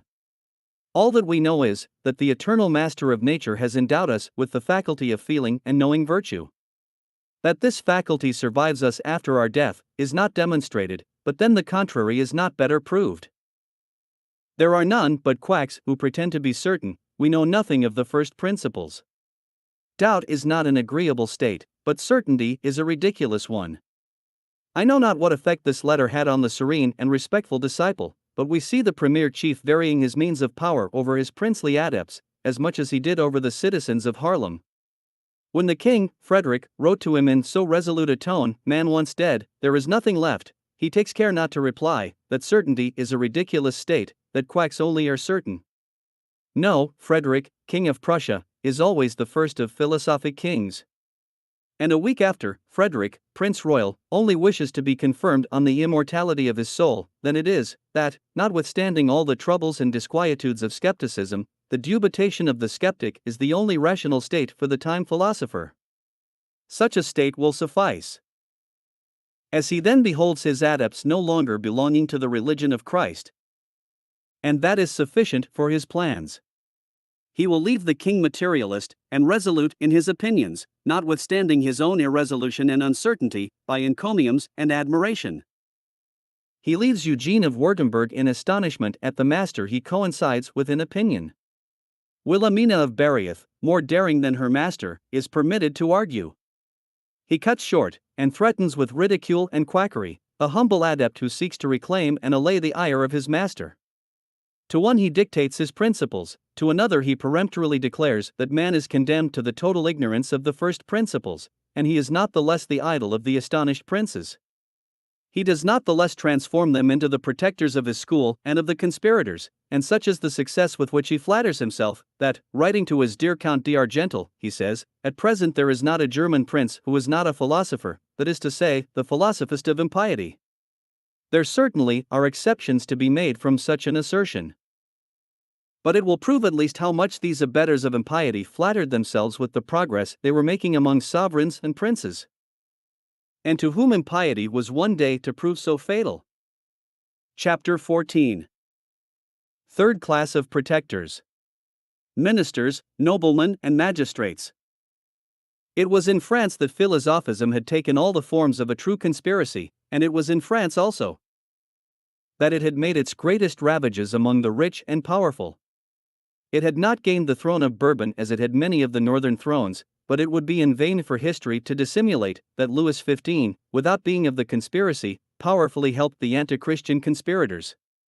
He never had the misfortune of losing his faith, he even loved religion, but during the last 35 years of his life, he so little practiced it, the dissoluteness of his morals and the public triumph of his courtesans answered so little to the title of his most Christian majesty, that he might almost as well have been a disciple of Mahomet. Sovereigns are not sufficiently aware of the evils they draw on themselves by swerving from morality. Some have supported religion only as a curb on their subjects, but woe be to them who only view it in that light. In vain shall they preserve its tenets in their hearts, it is their example that must uphold it. Next to the example of the clergy, that of kings is the most necessary to restrain the people. When religion is used only as a policy, the vilest of the populace will soon perceive it, they will look upon it as a weapon used against them, and sooner or later they will break it, and your power vanishes. If without morals you pretend to religion, the people will also think themselves religious in their profligacy, and how often has it been repeated, that laws without morals are a mere phantom? But the day will come when the people, thinking themselves more consequent, will throw aside both morals and tenets, and then where shall be your curb? Such were the discourses often held by the Christian orators in presence of Louis XV. He without morals was soon surrounded by ministers destitute of faith, who could have seldomer deceived him, had his love for religion been stimulated by practice. After the death of the Cardinal de Fleury some are to be found, the Maréchal de Belleisle and Mr. de Bertin for example, who are not to be confounded in that class of adepts, but then we successively find near his person Mr. Aimlot in the foreign department, Mr. D'Argenson in the same, the Duc de Choiseul, de Praslin and Mr. de Malherbe, also the Marquise de Pompadour as long as she lived, and all these were intimately connected with Voltaire, and initiated in his conspiracy. We have seen him make application to Mr. Aimlot on the destruction of the clergy. This minister had sufficient confidence in Voltaire to entrust him with a secret and important mission to the King of Prussia, and Voltaire, in return, does not conceal from him the use he had made of his mission against the Church. He confided no less in that Duc de Praslin, to whom he had sent his memorial on the tides, in hopes of depriving the clergy of the greatest part of their sustenance. This confidence from the premier chief sufficiently denotes the sentiments of those men to whom he sent his plans for execution. A minister whose assiduity in corresponding with Voltaire indicates more clearly their perfect coincidence with each other, was the Marquis d'Argenson, whom we have already noticed tracing the plan for the destruction of the religious orders. It was he who first protected Voltaire at court, and with the Marquise de Pompadour, he was also one of the most impious of his disciples, and to him it is that Voltaire writes constantly, as to one of the adepts with whom he was most intimate. In fact, he appears more resolute in his anti-religious opinions than his master. His philosophism coincided more with that of the King of Prussia, for he was also convinced that he was not twofold, and that he had nothing to fear or hope for when once his body should rest in eternal sleep. More zealous for the reign of impiety, and more active than the Marquis d'Argenson, the Duc de Choiseul better knew and more powerfully seconded the secrets of Voltaire. We have already seen him extolling this great protector in his quarrels with the Sorbonne, We have already seen why this duke, adopting and pressing the execution of D'Argenson's plans against the religious orders, began by that of the Jesuits.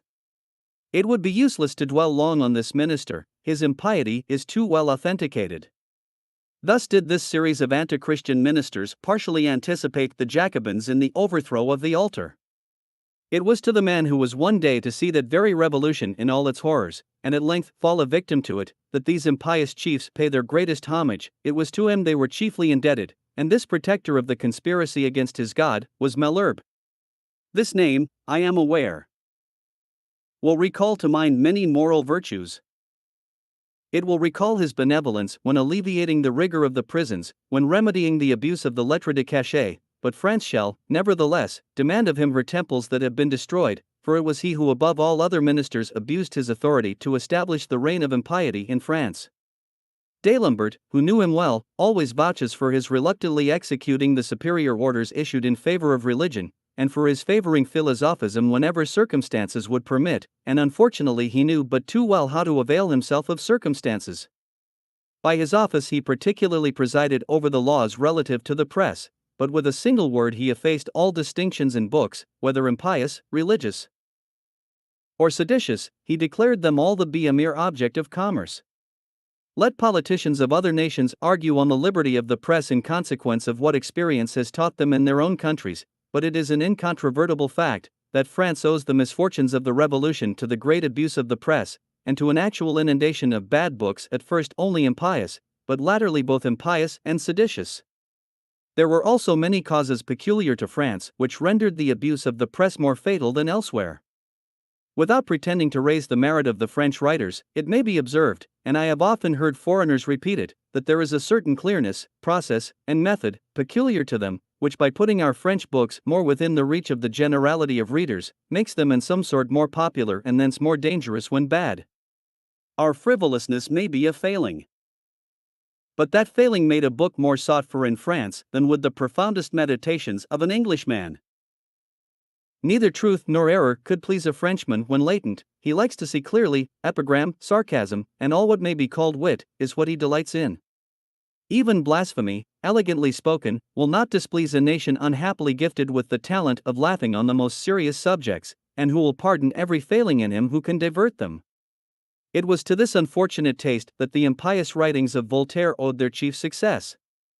Whatever may be the reason, the English also have their books against the Christian religion. They have their Collins, their Hobbes, their Woolstons, and many others, among whom is to be found, in substance, all that our French sophisters have only repeated after their way, that is to say, with that art which adapts everything to the most vulgar minds.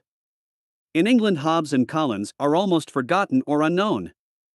Bolingbroke and other authors of the same class are little read, though of greater merit as literary men, by a people who knows how to occupy itself with other things. In France, from the idle marquis or countess to the attorney's clerk, or even to the petty citizen, who had far other occupations, these impious productions, and particularly Voltaire's, were not only read, but each would have his opinion, and criticize every new publication of the sort. The French, in general, were great readers, and every citizen would have his library. Thus in Paris a bookseller was sure of selling as many copies of the most pitiful performance, as are generally sold in London of a work of no small merit. In France an author was as passionately cried up as a fashion. The Englishman, who deigns to read his work, passes judgment on it and remains unconcerned. Can this arise from good sense or indifference, or may it not be a mixture of both? Notwithstanding all the benefactions received from the English, I will not pronounce, neither flattery nor criticism is within my sphere, but an undoubted fact, and which ought to have taught Malherbe, is, that in France, still less than elsewhere, a book either impious or seditious never could be looked upon as a mere article of commerce. The greater readers and arguers, and the more volatile the French people were, the more the minister superintending the press should have enforced the laws enacted to repress the licentiousness of it, which, on the contrary, he favored with all his power. His condemnation is recorded in the encomiums of the conspirators. It was he, they said, who broke the shackles of literature. In vain would it be objected that the minister left the same liberty to the religious writers. In the first place, that was not always true. It was much against his will that he suffered works refuting the sophisters to appear, and what a minister allows with reluctance, he finds abundant means of preventing. Could a minister be innocent when letting a poison infuse itself throughout the public, under pretext that he did not forbid the sale of the antidote? Moreover, however well written a religious work may be, it has not the passions to second it. Much more talent is required to make such a performance palatable. Any fool may attract the people to the theater, but the eloquence of a Chrysostom is necessary to tear them from it. With equal talent, he who pleads for license and impiety will carry more weight than the most eloquent orator who vindicates the rights of virtue and morality.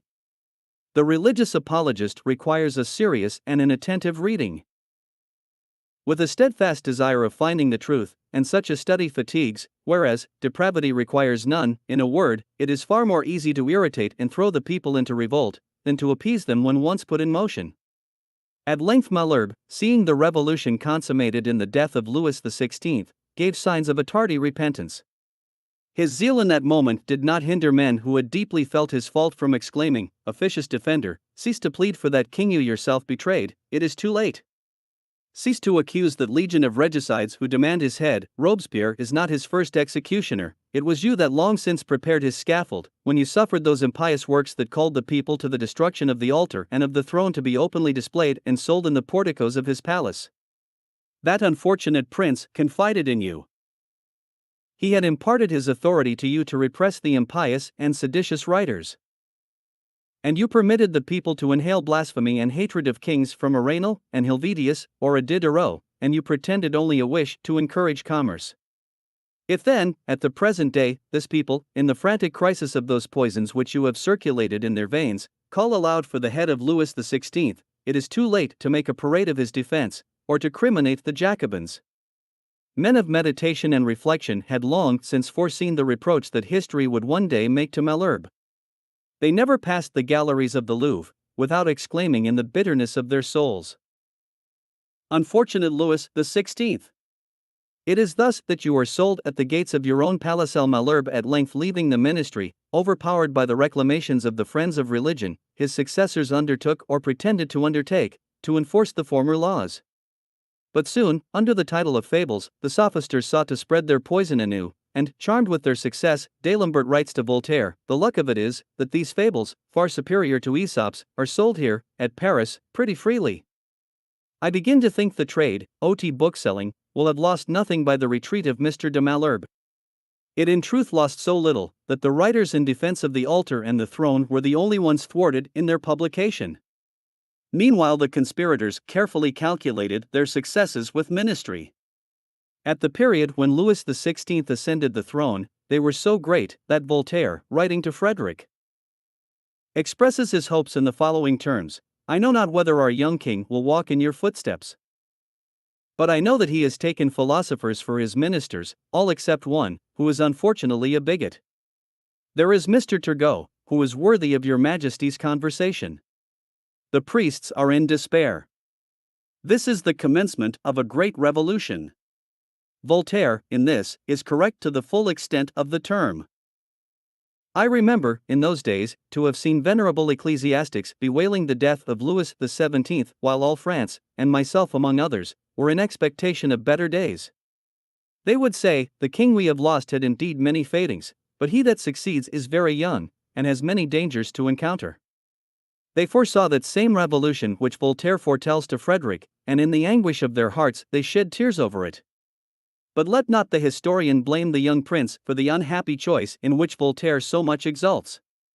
Louis XVI, to succeed the better in this choice, had done all that diffidence in his own abilities, or that the love of his subjects or of religion, could suggest.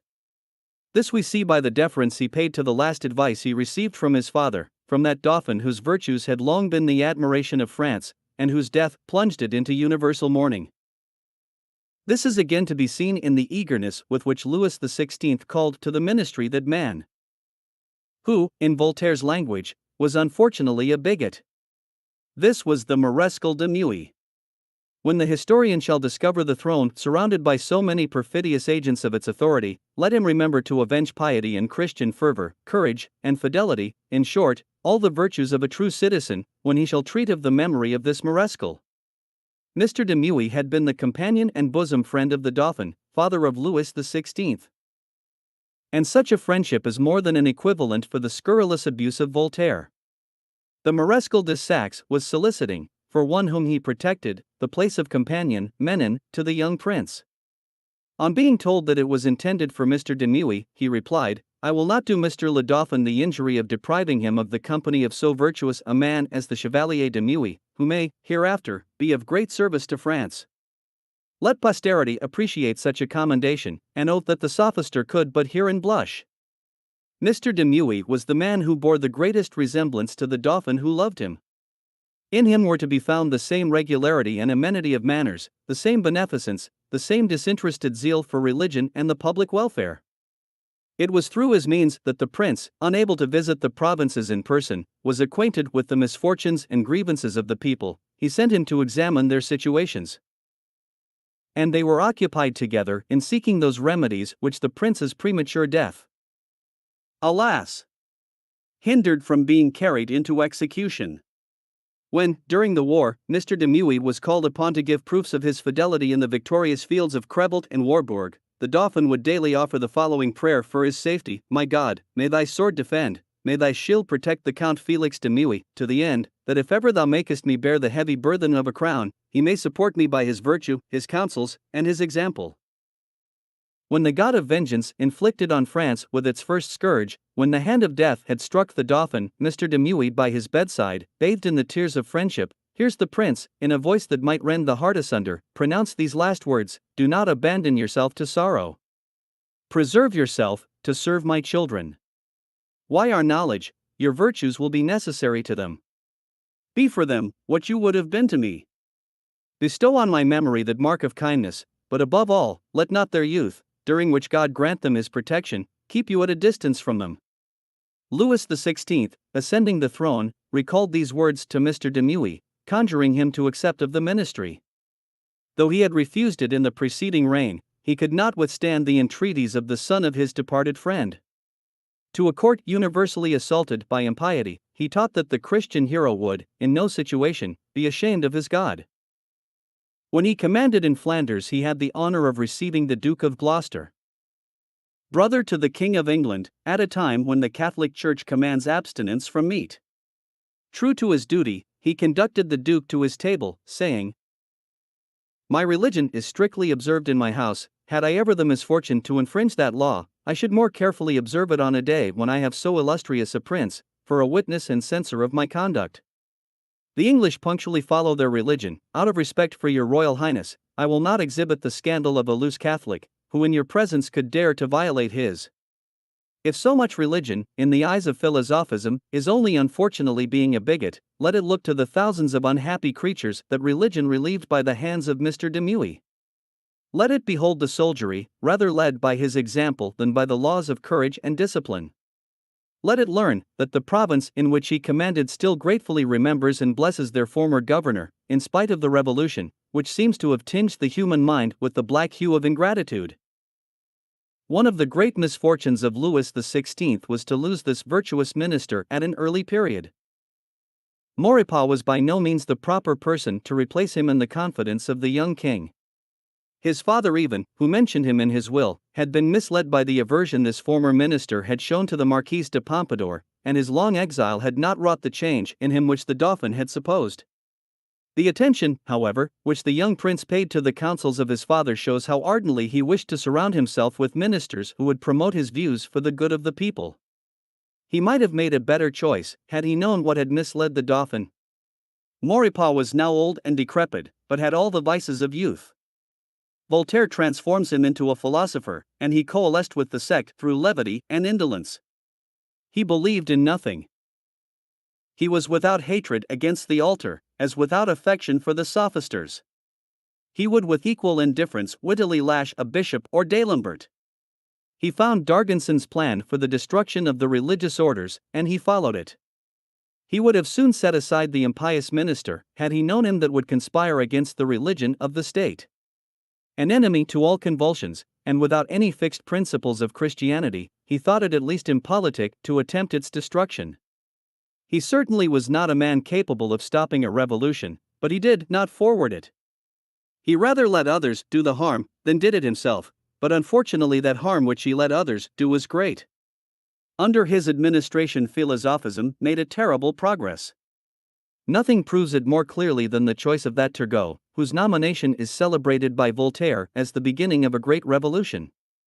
The philanthropy of this man has been much extolled, but it was that of a hypocrite.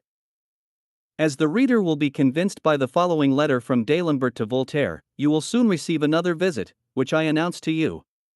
It is that of Mr. de Turgot, a master of requests, full of philosophy, a man of great parts and learning, a great friend of mine, and who wishes to pay you a sly visit. I say sly for propter metum judiciarum, for fear of the Jews. We must not brag of it too much, nor you neither. If at first sight the signification of the fear of the Jews is not understood, D'Alembert will explain it in a second portrait of his friend. This Turgot, he writes, is a man of wit, of great learning, and very virtuous. In a word, he is a worthy cacahuac, but has good reasons for not showing it too much, for I have learned to my cost that the cacahuacery, philosophism, is not the road to fortune, and he deserves to make his. Voltaire had an interview with Turgot, and formed so true a judgment of him, that he answers, if you have many sages of that stamp in your sect, I fear for the wretch, she is lost to good company. To every man who understands the encomiums of Voltaire to D'Alembert, this is as much as to say, Turgot is a secret adept, he is an ambitious hypocrite, and will at once be a traitor to his God, his king, and his country, but by us, he is called virtuous, he is a conspirator of the true stamp, necessary to compass the overthrow of Christianity. Had Voltaire or D'Alembert spoken of an ecclesiastic or a religious writer who had only the virtues of a Turgot, what a monster we should have seen arise from his pen! Let the impartial historian examine and lay aside these usurped reputations of virtue. Let him say with truth that Turgot, rich, above the common rank of citizens, and still aiming at dignities and further fortune, cannot be called a real philosopher. Turgot, being the adept of the conspiring sophisters, and a master of requests, is already perjured. He will be far more so when he arrives at the ministry. For by the standing laws of the state, he could only enjoy these dignities by affirming, both by himself and others, his fidelity to the king, to religion, and to the state. He had already betrayed religion and the state, and he will soon betray his king. He belonged to that sect of economists who detested the French monarchy, and only endured a king, in order to treat him as did the first rebels of the revolution. At length advanced to the ministry by the cabals of the sect, he uses all his power to inspire the young king with his disgust for the monarchy, and with his principles on the authority of a throne he had sworn to maintain as minister. He would willingly have transformed him into a Jacobin king. He first insinuates those errors which are one day to throw the scepter into the hands of the people, and overturn the altar and the throne. If such are the virtues of a minister, they are those of a treacherous one; if errors of the mind, they are those of a madman. Nature had endowed him with the desire of relieving his fellow creatures. He heard the declamations of the sophisters against the remains of the feudal system, under which the people still labored, and what with the sophisters a mere sign of their hatred for kings, he mistook for the cry of compassion. He was blind to what all the world saw, and that particularly on the corvées. He would not hearken to the voice of history, which told him that the shackles of the feudal system had as yet been only broken by the wisdom and mature deliberation of the monarch, foreseeing the inconveniences and the means of covering the losses of the suppression. But he would be hasty, and he ruined everything. The sophisters thought his dismission was too early, but, alas! It was not early enough, for he had already tainted the throne with those revolutionary ideas on the sovereignty of the people. He had then forgotten that this was making all power dependent on their caprice. He pretended to make the people happy by placing arms in their hands, with which they destroyed themselves. He thought to re-establish the laws in all their purity, and he only taught rebellion. He misleads the youthful monarch, too inexperienced to unravel the sophisms of the sect, and the very goodness of his heart leads him still more astray. In the pretended rights of the people, he only sees his own to be sacrificed. And it is from Turgot that we may trace that fatal error of his insurmountable patience and fatal condescension with that people whose sovereignty led to the scaffold himself, his queen, and his sister. Turgot is the first minister who shows that revolutionary spirit at once anti-Christian and anti-monarchical. Choiseul and Malherbe were more impious than Turgot. Choiseul perhaps was even more wicked, but never before had a minister been known seeking to destroy the principles of that authority in the mind of the king which he imparted to him. It was reported that Turgot had repented on seeing the sovereign mob threatening his person, on seeing them bursting open the magazines of corn, and throwing both corn and bread into the river, and that under pretense of famine.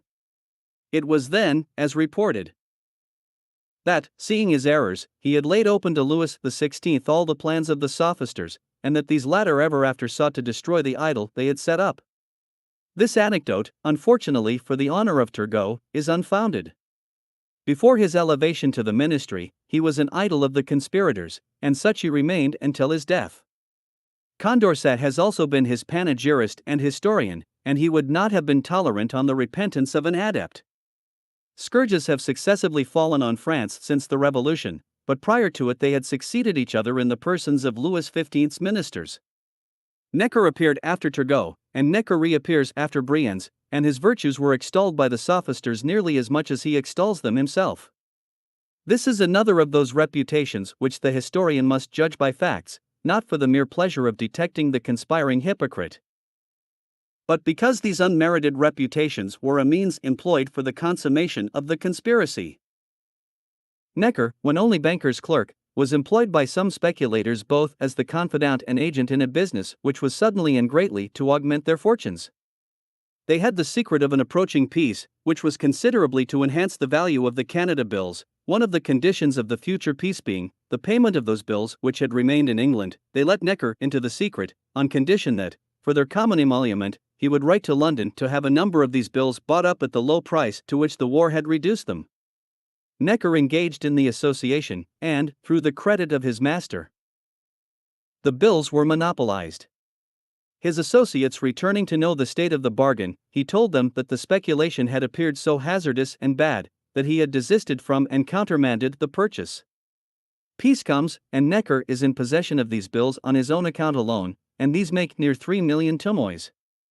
Such was the virtue of Necker when a clerk. Now become rich, he calls the sophisters to his table, his house becomes a weekly club, and the new Macasnas is well repaid for his good cheer by the encomiums and flattery of his guests. D'Alembert, and the chiefs of the conspirators, punctually attended these assemblies every Friday. Necker, hearing of nothing but philosophy, would be a philosopher, as suddenly as he became a lord, and the intrigue and encomiums of the sect would transform him into a Sully. At length Louis XVI, hearing so much of the talents of this man in finance, called him to the ministry as Comptroller General. Among the many means of the conspirators, the most infallible was to introduce disorder in the finances. Necker succeeded completely in this plan by those exorbitant loans which nothing could have hidden from the public, but that blind confidence and those encomiums perpetually thrown out by the section. But supposing Necker to have acted from the impulse of the conspirators, like an ignorant minister who knew not whither he was driven, or deliberately hollowed out the abyss, it is not his pretended virtue that is to plead his defense. Is it not probable that the man who, when recalled for the second time to the ministry, could dare to starve the people in the midst of plenty in order to convulse them into a revolution, might also attempt to ruin the finances to produce the same convulsive state?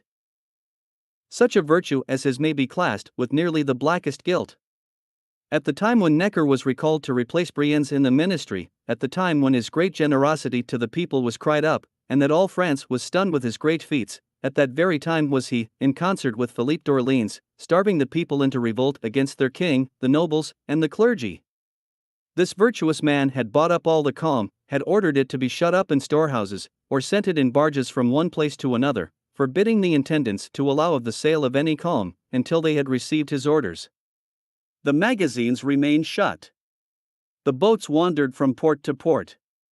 The people clamorously called for bread, but in vain. The Parliament of Rouen, concerned for the state to which the province of Normandy was reduced, desired its president to write to the minister, Necker, to demand the sale of a great quantity of corn which they knew to be then in the province. His letter was not answered.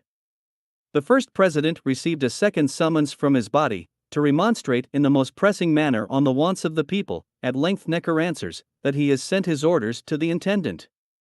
His orders are executed, but the intendant is obliged, for his own justification, to lay them before the Parliament, and so far were they from what was expected, that they were barely in instruction to put off the sale, and to invent divers pretexts and excuses to elude the demands of the magistrates, and to rid him of their applications. Meanwhile, the vessels laden with corn proceeded from the ports to the ocean, from the ocean to the rivers, or simply to the interior of the provinces. At the period when Necker was driven from the ministry for the second time, the people were destitute of bread. The Parliament had then obtained proof that the same boats, laden with the same calm, had been from Rouen to Paris, and from Paris back again, then embarked at Rouen for the Havre, and thence returned again half rotten. The Attorney General profited of this second dismission to send circular orders to stop these proceedings, and to give the people the liberty of buying this corn. At the expulsion of this minister, the populace of Paris, stupidly sovereign, ran to arms, and demanded their Necker, carrying his bust through the streets with that of Philippe d'Orléans, and never were two assassins better coupled in their triumph. The populace would have its executioner, which had stupidly stilled its father. And Necker, on his return, starves it anew. Scarce had he heard of the orders which the Attorney General of the Parliament of Normandy had given, when the revolutionary agents are sent from Paris, the people are stirred up against the magistrate, his mansion is forced and pillaged, and a price is put upon his head. Such were the virtues of the adept Necker, when minister and protector of the conspirators. For the authenticity of these facts, the historian will appeal to the chief magistrates of the Parliament of Rouen. If, to shew the chief agent of such horrid deeds, I have been obliged to anticipate on the second part of this work, it is because Necker had conspired against the throne equally as against the altar.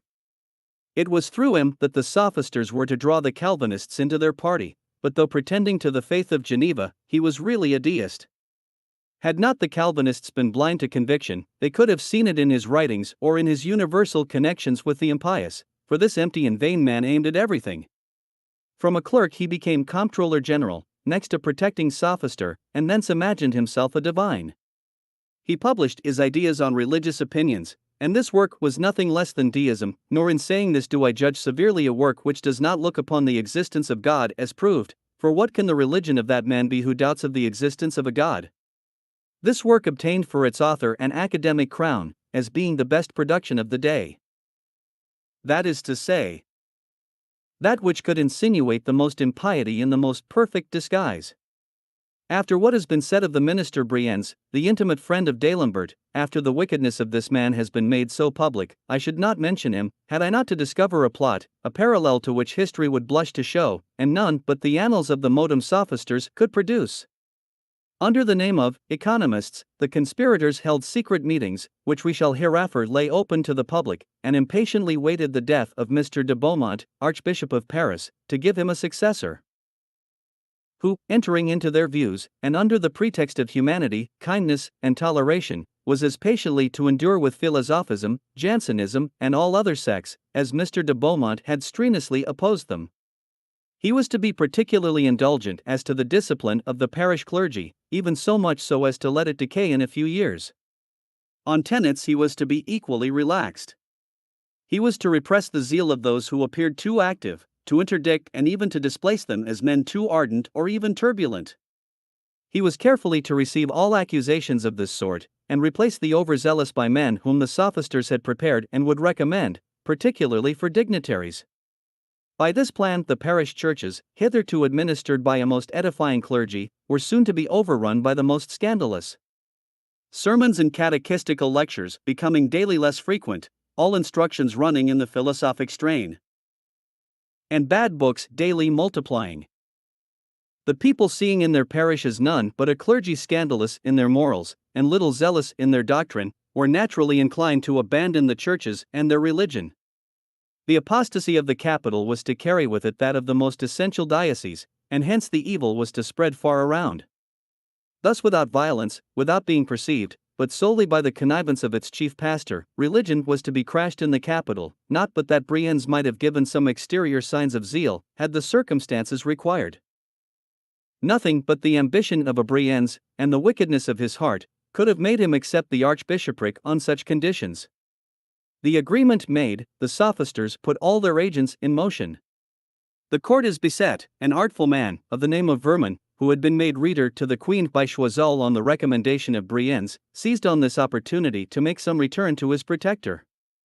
The Queen recommended the protector of Vermin, and she thought she was doing well. the king thought he did still better in nominating the man whose moderation, whose prudence, and whose genius were so perpetual a topic, to the Archbishopric of Paris, and one day Brienz was actually named. But no sooner was it known at court and in Paris, than every Christian shuddered at the news. The king's aunts, and the Princess de Marsan in particular, immediately foresaw the scandal with which France was threatened, and the king, prevailed upon by their prayers, annulled what he had already done. The archbishopric was given to a man whose modesty, zeal, and impartiality would form the strongest contrast with the vices of Brienz. Unfortunately for France, neither the king nor the queen were sufficiently convinced to lose all confidence in the pretended virtues of this man, nor did the conspirators lay all hopes aside of hereafter raising him to a more exalted station. As the thunderbolt hidden in the clouds blackened by the tempest, and waiting the convulsion of the heavens to break forth, so did Brienz. From the dark cloud which threatened France, convulsed during the sitting of the notables called by Calonne, burst forth Prime Minister. To show his subserviency to the sophisters, he began by that famous edict which Voltaire had solicited 20 years before in behalf of the Huguenots, though he had looked upon them as mad and raving mad, that edict so long wished for by D'Alembert, as a means of duping the Protestants and of crushing Christianity, without its even being perceived. Offspring of the tempest, he is at length overpowered by those billows which carried Necker to the helm, and which Necker holds solely to immerse his king, the nobility, and the clergy into that sea of impious sophistry and frantic rage, which the conspirators had created. Brienz died covered with infamy, but without remorse or sign of repentance. By the same intrigue that had carried Brienz to the prime ministry, Lamoignon, whose ancestors had been an ornament to the magistracy, obtained the seals. He was notoriously, like many other courtiers, an unbeliever, but he was also one of the conspirators. His name is to be found in their most secret committees. On his disgrace, which soon followed that of Brienz, he philosophically shot himself. Two such men at the head of the ministry, what means had they not of countenancing and forwarding the anti-Christian conspiracy? Posterity will find it difficult to conceive that a monarch so religious as Louis XVI should have been surrounded by such a set of impious ministers. Their surprise will be much lessened when they consider that the conspirators aimed mostly at the higher orders of society, and that they wished to destroy religion in those who approached the person of the monarch. To the passions of this privileged class, let the facility of satisfying them be added, and we shall easily conceive with what facility Voltaire could attack a religion that so much militated against those passions. Without doubt, eminent virtues and the most distinguished piety were to be found among the nobility and grandees of the court, for instance, Madame Elizabeth, sister to the king, Mesdames de France the king's aunts, the princesses de Conti, Louise de Condé, de Marsan, the Duc de Penthièvre, the Marescal de Mouchy, de Broglie, and many other distinguished personages who would have done honor to the brightest ages of Christianity. Among the ministers themselves history will accept Mr. de Vergennes and Mr. de Saint-Germain, and perhaps some others who could not be challenged by impiety. Throughout the whole class of the nobility these exceptions may be more frequent than might be supposed, but, nevertheless, it is unfortunately true to say that Voltaire had made surprising progress among the great, and that will easily account for the unhappy choices Louis XVI had made. Virtue seeks obscurity and is little jealous of elevation. None but the ambitious were foremost on the ranks, and the sophisters would stun the ill-fated monarch with the praises of those whom they thought would best second their views, and who had been initiated in their mysteries. Not only the throne, but the public itself was to be overpowered by the praises which they lavished on the adept whom they wished to elevate to the ministry. Their intrigues were more secret, and surpassed the art of courtiers themselves. Besides, acting under the influence of public opinion, in what way could they not direct the choice of a young prince whose greatest failing was diffidence in his own judgment? By such arts were the Turgots, the Neckers, the Lamoignons, the Briennes successively forced into the councils of Louis XVI, passing over in silence those subaltern ministers and first clerks, importantly great, whose services the conspiring sophisters carefully secured. Thus protected, impiety soared above the laws now almost silenced. It was in vain for the clergy to reclaim the hand of power, for it connived at the conspirators, their writings were circulated, and their persons secure. Voltaire even writes to D'Alembert, thanks to a priest about the court, I should have been undone had it not been for the chancellor, who at all times has shown me the greatest kindness. This shows how little any reclamations of the clergy could avail against the chief of the conspirators. This letter discovers a new protector of the sophisters in the person of Mr. de Maupas. His ambition and his connection with the chief of the conspirators had always been hidden under the mask of religion. In a letter written also to D'Alembert, we see of what immense use such protections were, not only to Voltaire but also to the other adepts. He speaks thus of Choiseul: "I am under the greatest obligations to him. It is to him alone that I owe all the privileges I have on my estate. Every favor that I have asked for my friends he has granted." Some of these protectors also aimed at being authors, and without Voltaire's talents sought to inspire the people with the same principles. Of this number was the Duc d'Uffez, who, to verify the expression of Voltaire, that he was stronger in mind than in body, had undertaken a work in favor of equality and liberty applied to our belief in matters of faith, without consulting either church or pastor. Voltaire only wished to see it finished to declare the work as useful to society as it was to the Duke himself. This work never appeared. We know not, therefore, how to class the genius of the noble divine. In Voltaire's letters we find many other great personages that swell the list of adepts and protectors, and many names already famous in history. Such was the descendant of a Crillon or a prince of Saint, both worthy of better days, according to Voltaire, but let not the reader mistake them for the age of the Bayards and of those bold knights of former times. No, it is of an age worthy of their modesty and their philosophic science. We see Voltaire placing all his hopes in the Prince of Ligne for the propagation of his sophisticated science throughout Brabant. And the Duke of Braganza is as much extolled for the similarity of his sentiments. Among the marquises, counts, and chevaliers, we find the Marquis d'Argens de Dirac, a brigadier general, zealous in the destruction of Christianity in the province of Angoumois, and modernizing his fellow countrymen with his philosophic ideas, the Marquis de Rochefort, colonel of a regiment, who through his philosophism had gained the friendship of Voltaire and D'Alembert, the Chevalier Chatelix, bold but more adroit in the war against Christianity. In fine, were we to credit Voltaire, nearly all those whom he was acquainted with in this class were what, in a letter to Helvetius in 1763, he styles honest men. "Believe me," he writes, "Europe is full of men of reason, who are opening their eyes to the light. Truly the number is prodigious. I have not seen for these 10 years past a single honest man, of whatever country or religion he may have been, but who absolutely thought as you do." It is probable, and it is to be hoped, that Voltaire greatly exaggerated his success. It would be impossible to conceive that of the numbers of the nobility who went to contemplate the Grand Lama of the sophisters at Femi, the greatest part were not attracted by curiosity, rather than impiety. The surest rule by which we may distinguish the true adepts is by the confidence he placed in them, or whether he sent them the productions of his own pen or those of other conspirators, and at that rate the list would greatly extend. Many duchesses and marchionesses would be found as philosophic as Sister Guillemetta. But let them be forgotten, those adepts more dupes than wicked, more unfortunate are they still, if they are above being pitied. Of these protectors, the Count d'Argental, honorary councillor of the Parliament, is to be particularly distinguished. Nearly of the same age as Voltaire, he always had been his bosom friend. All that Mr. de la Harpe says of the amiability of this count may be true, but however amiable he might be, it will also be true to say that both the Count and Countess d'Argental were the dupes of their admiration and friendship for Voltaire.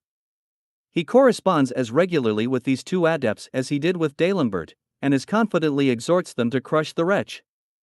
He styles them his two angels. He employed the Count as general agent for all higher protections that he might stand in need of, and few agents were more devoted or more faithful, that is to say, more impious. A name of greater importance, that is not to be overlooked among the protecting adepts, is the Duc de la Rochefoucauld.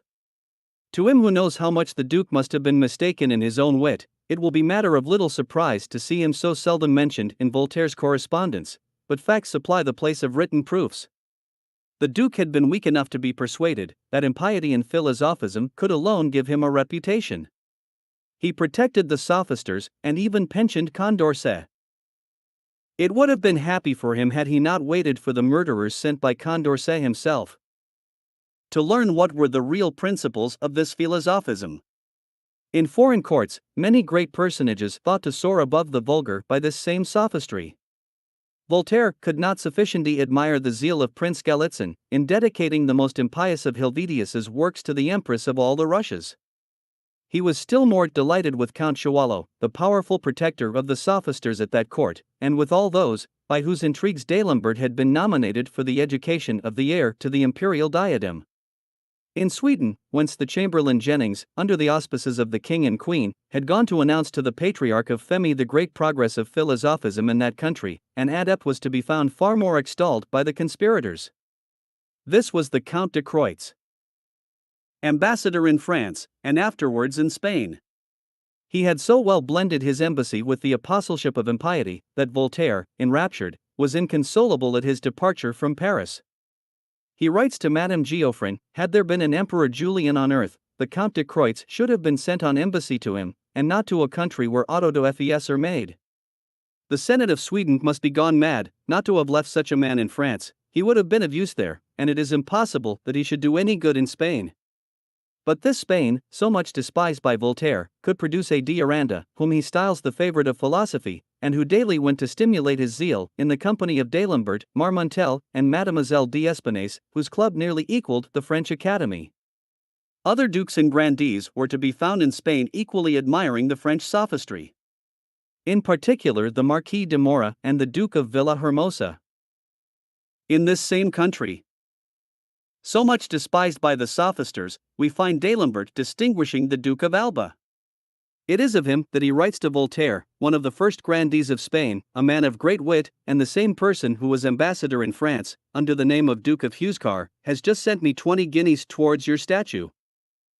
Condemned, he says, secretly to cultivate my reason, I joyfully seize this opportunity of publicly testifying my gratitude to the great man who first pointed out the road to me.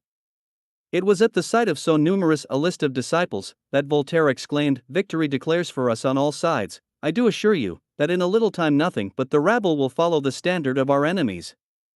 He did not sufficiently dive into futurity, or he would have seen that rabble misled one day by the same principles, and sacrificing its masters on the very altar they had raised to impiety. As to D'Alembert, he could not contain himself when informed of the numerous admirers that flocked to Femi. What the devil would he write? 40 guests at table, of whom 2 masters of requests and a councillor of the Grand Chamber, without counting the Duke of Villars and company. Dining at Voltaire's, to be sure, is not an absolute proof of the philosophism of the guests. But it generally shows men who admired the chief of that impiety which was one day to be their ruin. It was not by chance that D'Alembert mentioned the councillor of the Grand Chamber.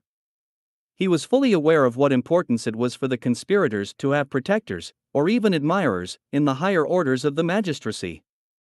Voltaire was of the same opinion when he writes, "Luckily, during these 10 years past that Parliament of Thoulouse has been recruited by young men of great wit, who have read, and who think like you."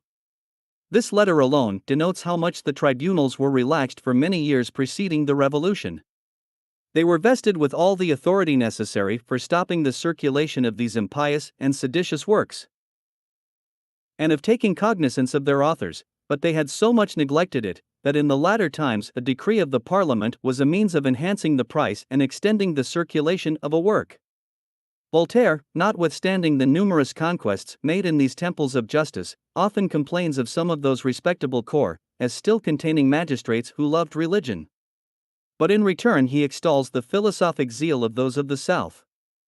There, he writes to D'Alembert, "You go from a Mr. Duche to a Mr. de Castillon, and Grenoble can boast of a Mr. Servin." It is impossible that reason and toleration should not make the greatest progress under such masters.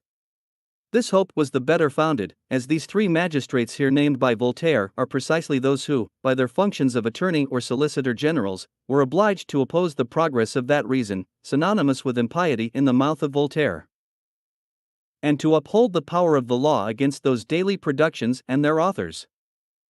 Mr. de la Calotais is of all others the Solicitor General who seems to have been in the closest intimacy with Voltaire. It is in their correspondence that we see how much the conspirators were indebted and how grateful they were to him on account of his zeal against the Jesuits, and how much the destruction of that order was blended with that of all other religious in their plans for the total overthrow of all ecclesiastical authority. But in spite of all this philosophism, which had crept into the body of the magistracy, we meet with venerable men, whose virtues were the ornament of the highest tribunals. The Grand Chamber of the Parliament of Paris, in particular, appeared so opposite to his impiety, that he despaired of ever philosophizing it. He even does it the honor of ranking it with that populace and those assemblies of the clergy that he despaired of ever rendering reasonable, or rather impious. There even was a time when he expresses his indignation to Helvetius in the following terms: I believe that the French are descended from the centaurs, who were half men and half pack horses. These two halves have been separated, and there remained men like you and some others, and also horses, who have bought the offices of councillor, in Parliament, or who have made themselves doctors of the Sorbonne. It is an agreeable duty that I fulfill, when I show proof of this spite of the sophisters against the first corps of the French magistracy. It is certain that at the time of the Revolution many magistrates were yet to be found, who, better informed of the intrigues of the sophisters, would willingly have given greater vigor to the laws for the support of religion. But impiety had intruded even into the Grand Chamber. Terrail, well known as a wicked minister, is not sufficiently so as a sophister. Whatever may be the turpitude of many facts mentioned in these memoirs, few are of a deeper hue than the following one. The bookseller Leger was publicly selling one of those works, the impiety of which sometimes commanded the attention of the Parliament. That sold by Leger was ordered to be publicly burnt, and the author and sellers to be prosecuted. Terrail offered himself to make the necessary investigations, and was to report to Parliament. He ordered Leger before him, and I will lay before the reader the very words I heard the bookseller use when he gave an account of what had passed on the occasion. As to the title of the work, I am not quite certain whether he mentioned it or not, but I perfectly remember what follows: ordered before Mr. Terrail, councillor in Parliament, I waited on him. He received me with an air of gravity, sat down on a sofa, and questioned me as follows: Is it you that sell this work condemned by a decree of the Parliament? I answered, Yes, my lord. How can you sell such dangerous works? As many others are sold. Have you sold many of them? Yes, my lord. Have you many left? About 600 copies. Do you know the author of this infamous work? Yes, my lord. Who is it? Yourself, my lord. How dare you say so? How do you know that? I know it, my lord, from the person of whom I bought your manuscript. Since you know it, all is over. Go, but be prudent. It may be easily conceived that this interrogatory was not reported to the Parliament, and the reader will readily comprehend what progress the anti-Christian conspiracy made in a country where its adepts were seated in the very sanctuary of the laws. Chapter 15. The class of men of letters. Their passions, and the facility of gratifying them, the yoke of religion once thrown off, had given the conspirators great power among the higher classes of society, and the empty hopes of a reputation brought over to their standards all those who pretended to literary fame. The great talents of Voltaire, and a success perhaps superior to his talents, proclaimed his sway absolute over the class of men of letters. Humbly those men followed his triumphant car who, above all others, will proudly flatter themselves with the perfection of their own ideas. It was only necessary for him to give the fashion. Like those frivolous nations where the high-flown courtesans, by their sole example, can introduce the most wanton fashions in attire, just so does the premier chief. Scarce had he shown his bias towards impiety, when the men of letters would all be impious. From that cloud of writers and adepts a man shone forth who might have disputed with him the palm of genius. And who, for celebrity, needed not to resort to impiety. This was Jean-Jacques Rousseau.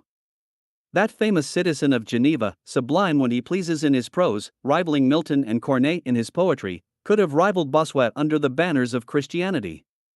Unfortunately for his glory, he was known to D'Alembert, Diderot, and Voltaire, and for a time he leagued with them, and sought like them the means of crushing Christ and his religion.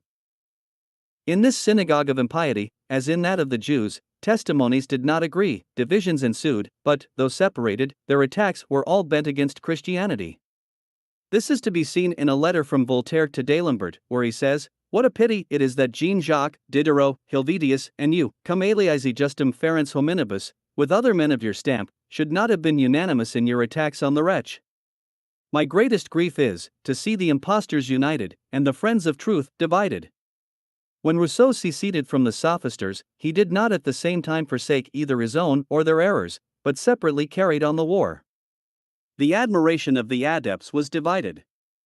In either school impiety had only varied its weapons, nor were opinions more constant or less impious. Voltaire was the most active, but vigor was given to Jean-Jacques.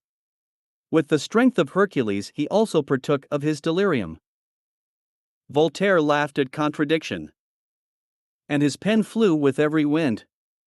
Jean-Jacques would insist on the paradoxes fostered in his brain, and, brandishing his club on high, would equally strike at truth or falsehood.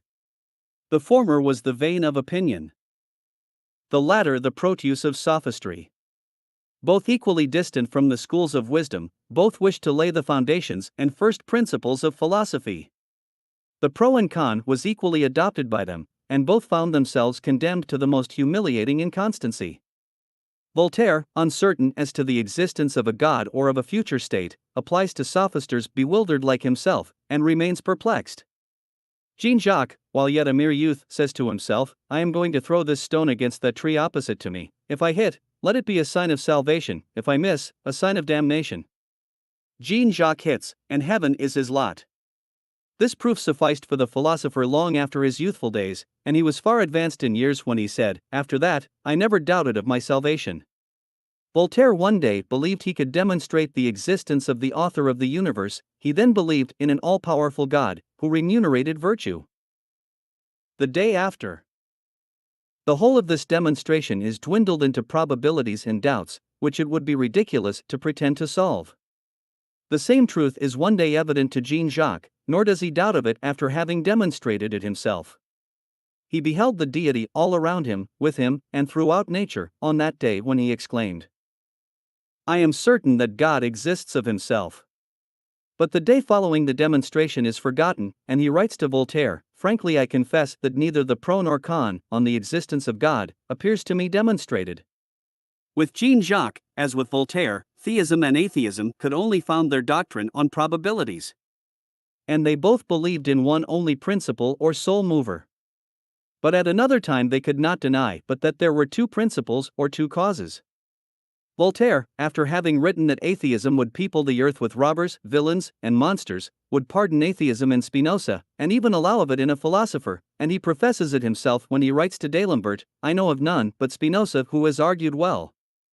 That is to say, I know of no true philosopher but he to whom all matter and this world is the sole God, and after having tried every sect, he ends by pressing D'Alembert to unite all parties in the war against Christ.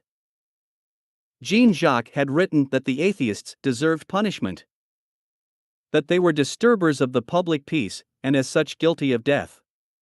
Then, thinking he had fulfilled Voltaire's wish, writes to the minister Vernier, declare that my sole object in the new Eloisa was to unite the two opposite parties, the deists and atheists, by a reciprocal esteem for each other, and to teach the philosophers that one may believe in God without being a hypocrite, or deny him without being a rascal. And this same man writes to Voltaire, that an atheist cannot be guilty before God. That should the law find the atheist guilty of death, it was the denunciator who should be burned as such.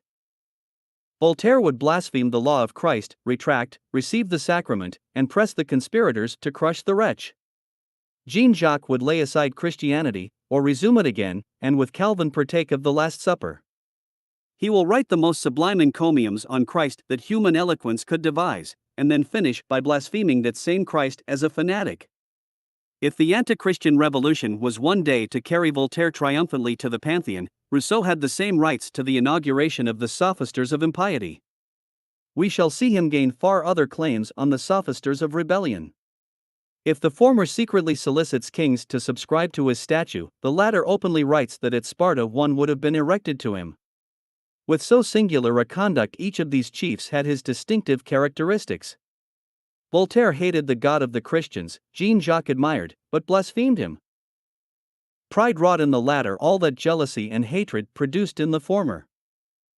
And it will long be a doubt which has been most injurious to Christianity, the one by his atrocious sarcasms and impious satire, or the other by his sophistry under the cloak of reason. After their separation, Voltaire hated Jean-Jacques, scoffed at him, and would have him chained as a madman. But he could not hide his joy when the Profession of Faith of the Savoyard Vicar, written by this madman, was the book out of which youth were taught to read. Jean-Jacques would at the same time detest the chiefs of the conspirators, expose them and be hated by them. He would preserve their principles, court their friendship and esteem anew, and that of the premier chief in particular. If to define the sophister of Ferney be a difficult task, is it not equally so to paint the citizen of Geneva? Jean-Jacques loved the sciences, and was crowned by those who reviled them. He wrote against the theatre, and composed operas. He sought friends, and is famous for his breaches of friendship. He extols the charms of virtue, and he bends the knee before the prostitute de Varens. He declares himself the most virtuous of men, and, under the modest title of his Confessions, he retraces in his old age the dissolute scenes of his youth. To tender mothers he gives the most pathetic advice in nature, and, smothering in himself the cries of that same nature, he banishes his children to that hospital where, from the shame of its birth, the unfortunate babe is condemned to the perpetual ignorance of its parents. The fear of seeing them makes him inexorable to the entreaties of those who would have provided for their education. A prodigy of inconsistency even to his last moments. He wrote against suicide, and perhaps it is treating him too favorably not to assert that he himself had prepared the poison which caused his death. However inconsistent, error is inculcated by the sophister of Geneva with all the powers of genius, and many have lost their faith by his works, who would have resisted all other attacks. To be cradled in one's passions gave empire to Voltaire, but to resist Jean-Jacques the acutest sophisms were to be penetrated. Youth was led away by the former, while those who were advanced in age fell a victim to the latter, and a prodigious number of adepts owed their fall to these two writers. Indignantly would the manes of Buffon see his name classed after that of Jean-Jacques among the conspiring adepts. And impossible is it for the historian, when speaking of those who have adopted the fashion set by Voltaire, not to sigh at pronouncing the name of the French Pliny. He certainly was rather the victim than the associate of the conspirators. But who can erase philosophism from his writings? Nature had lent her genius, and why would he not content himself with what she had placed before him? No, he would ascend higher, he would explain those mysteries reserved to revelation alone, and, soaring above his sphere, he often shows himself the disciple of Millet and Boulanger. In giving the history of nature, he destroys that of religion. He was the hero of those men whom D'Alembert had sent to split mountains, and seek from the depths of the earth arguments to belie Moses and the first pages of Holy Writ. In the praises of the sophisters he consoles himself for the censures of the Sorbonne, but the punishment attached to the fault itself, as he only belied his own reputation for a knowledge of the laws of nature. They appeared to be null when he treated of the earth formed by the waters, or by fire, and of his endless epochs. And to falsify the scriptures, he makes nature as inconsistent as his own systems. His style, elegant and sublime, has always been admired, but found insufficient to save his works from the smile of the real philosopher, and his glory, like his comet, vanished in his dreams of incredulity. Happy, if in retracting his errors he had been able to destroy that spirit of research in the adepts who only studied nature through the medium of Voltaire. After these two men, so justly distinguished by the grandeur of their style, the remaining adepts chiefly owe their celebrity to their impiety. Nevertheless, two might have done honor to science by their learning. The first, Fréret, had by his immense memory nearly learned Bell's dictionary by heart. But his letters to Thrasybulus, the offspring of his atheism, shows that his vast memory was more than outweighed by his want of judgment.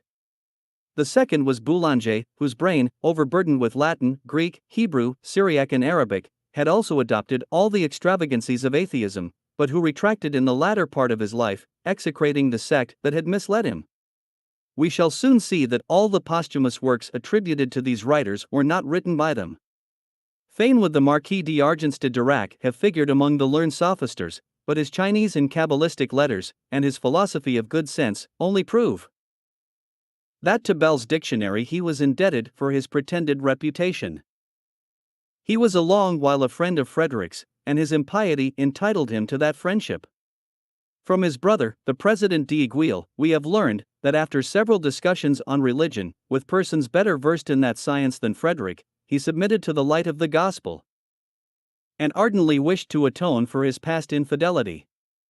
As to La Metherie, the doctor, if he appeared to rave, it was only from the sincerity of his heart. His man machine, or his man plant, only caused the sect to blush from the open manner in which he had said what many of them wished to insinuate. Even in the first days of the revolution, the sophisters conspiring against their God thought they could glory in the talents and cooperation of Marmontel. But let us not add to the sorrows of the man who needed only the first days of the revolution to shrink with horror from those conspiracies which had given it birth. Of all the sophisters who have outlived Voltaire, Mr. de Marmontel is the one who most wished to hide his former intimacy with the anti-Christian chiefs. But alas, it is to those connections that he owes his celebrity, far more than to his Incas, his Belfarius, or his tales, intermingled with philosophism. We could wish to hide it. But Voltaire's own letters convict the repenting adept of having acted. And that during a long time, a very different part among the conspirators. Voltaire was so well convinced of Mr. de Marmontel's zeal, that, thinking himself on the point of death, he bequeathed La Harpe to him. His last will is worded thus: I recommend La Harpe to you, when I am no more, he will be one of the pillars of our church. You must have him received of the Academy. After having gained so many prizes, it is but just that he should bestow them in his turn. With a taste for literature and some talents, which in spite of his critics distinguish him above the common rank of the writers of the day, Mr. de la Harpe might have rendered his works useful, had he not, from his youth, been the spoilt child of Voltaire. At that age it is easy to believe oneself a philosopher, when one disbelieves one's catechism, and the young La Harpe blindly followed the instructions of his master. If he never was the pillar, he might be correctly styled the trumpeter of the new church, by means of the Mercure, a famous French journal, by which its encomiums or its weekly criticisms nearly decided the fate of all literary productions. The encomiums which Voltaire lavished on that journal after La Harpe had undertaken the direction of it show how little governments are aware of the influence of such journals over the public opinion. Above 10,000 people subscribed, and many more perused the Mercure, and, influenced by its suggestions, they by degrees became as philosophic, or rather impious, as the hebdomadary sophister himself. The conspirators saw what advantage could be reaped from this literary dominion. La Harpe ruled the scepter during many years, then Marmontel jointly with Champfort as Remy, who was little better, had held it before them. I one day asked the latter how it was possible that he had inserted in his journal one of the most false and wicked accounts possible of a work purely literary, and of which I had heard him speak in the highest terms. He answered me that the article alluded to had been written by a friend of D'Alembert's, and that he owed his journal and even his fortune to D'Alembert's protection. The injured author wished to publish his defense in the same journal, but it was all in vain. Let the reader judge from this how powerfully the periodical papers contributed to the designs of the conspirators. In fact, it was by them that the public mind was chiefly directed to their desired object. This sect disposed of reputations by their praises or their censures, as best suited them. By these journals they reaped the twofold advantage of pointing out to those writers who hungered after glory or bread what subjects they were to investigate, and of calling, by means of their literary trump, the attention of the public only to those works which the sect wished to circulate, or from which they had nothing to fear. By such artifices the La Harpes of the day forwarded the conspiracy as much, if not more than the most active of the sophisters, or their most impious writers. The sophistical author would mingle or condense his poison in his productions, whilst the journalist adept would proclaim it, and infuse it throughout the capital, or into all parts of the empire. The man who would have remained ignorant of the very existence of an impious or a seditious work, the man who would neither have spent his time nor his money on such productions, imbibed the whole of their poison from the insidious extracts made by the sophistical journalist. Above all the adepts, far more than even Voltaire himself, did a fiend called Condorcet hate the son of his god. At the very name of the deity the monster raged, and it appeared as if he wished to revenge on heaven the heart it had given him. Cruel and ungrateful, the cool assassin of friendship and of his benefactors, he would willingly have directed the dagger against his god, as he did against La Rochefoucauld. Atheism was but folly in La Metherie and madness in Diderot, but in Condorcet it was the frenzy of hatred and the offspring of pride. It was impossible to convince Condorcet that anything but a fool could believe in God. Voltaire, who had seen him when a youth, little foresaw what services he was to render to the conspiracy, even when he wrote, "My great consolation in dying is, that you support the honor of our poor Velches, in which you will be well assisted by the Marquis de Condorcet." It could not have been on the talents of this man that the premier rested his hopes. Condorcet had learned as much geometry as D'Alembert could teach him, but as to the belles lettres, he was not even of the second class.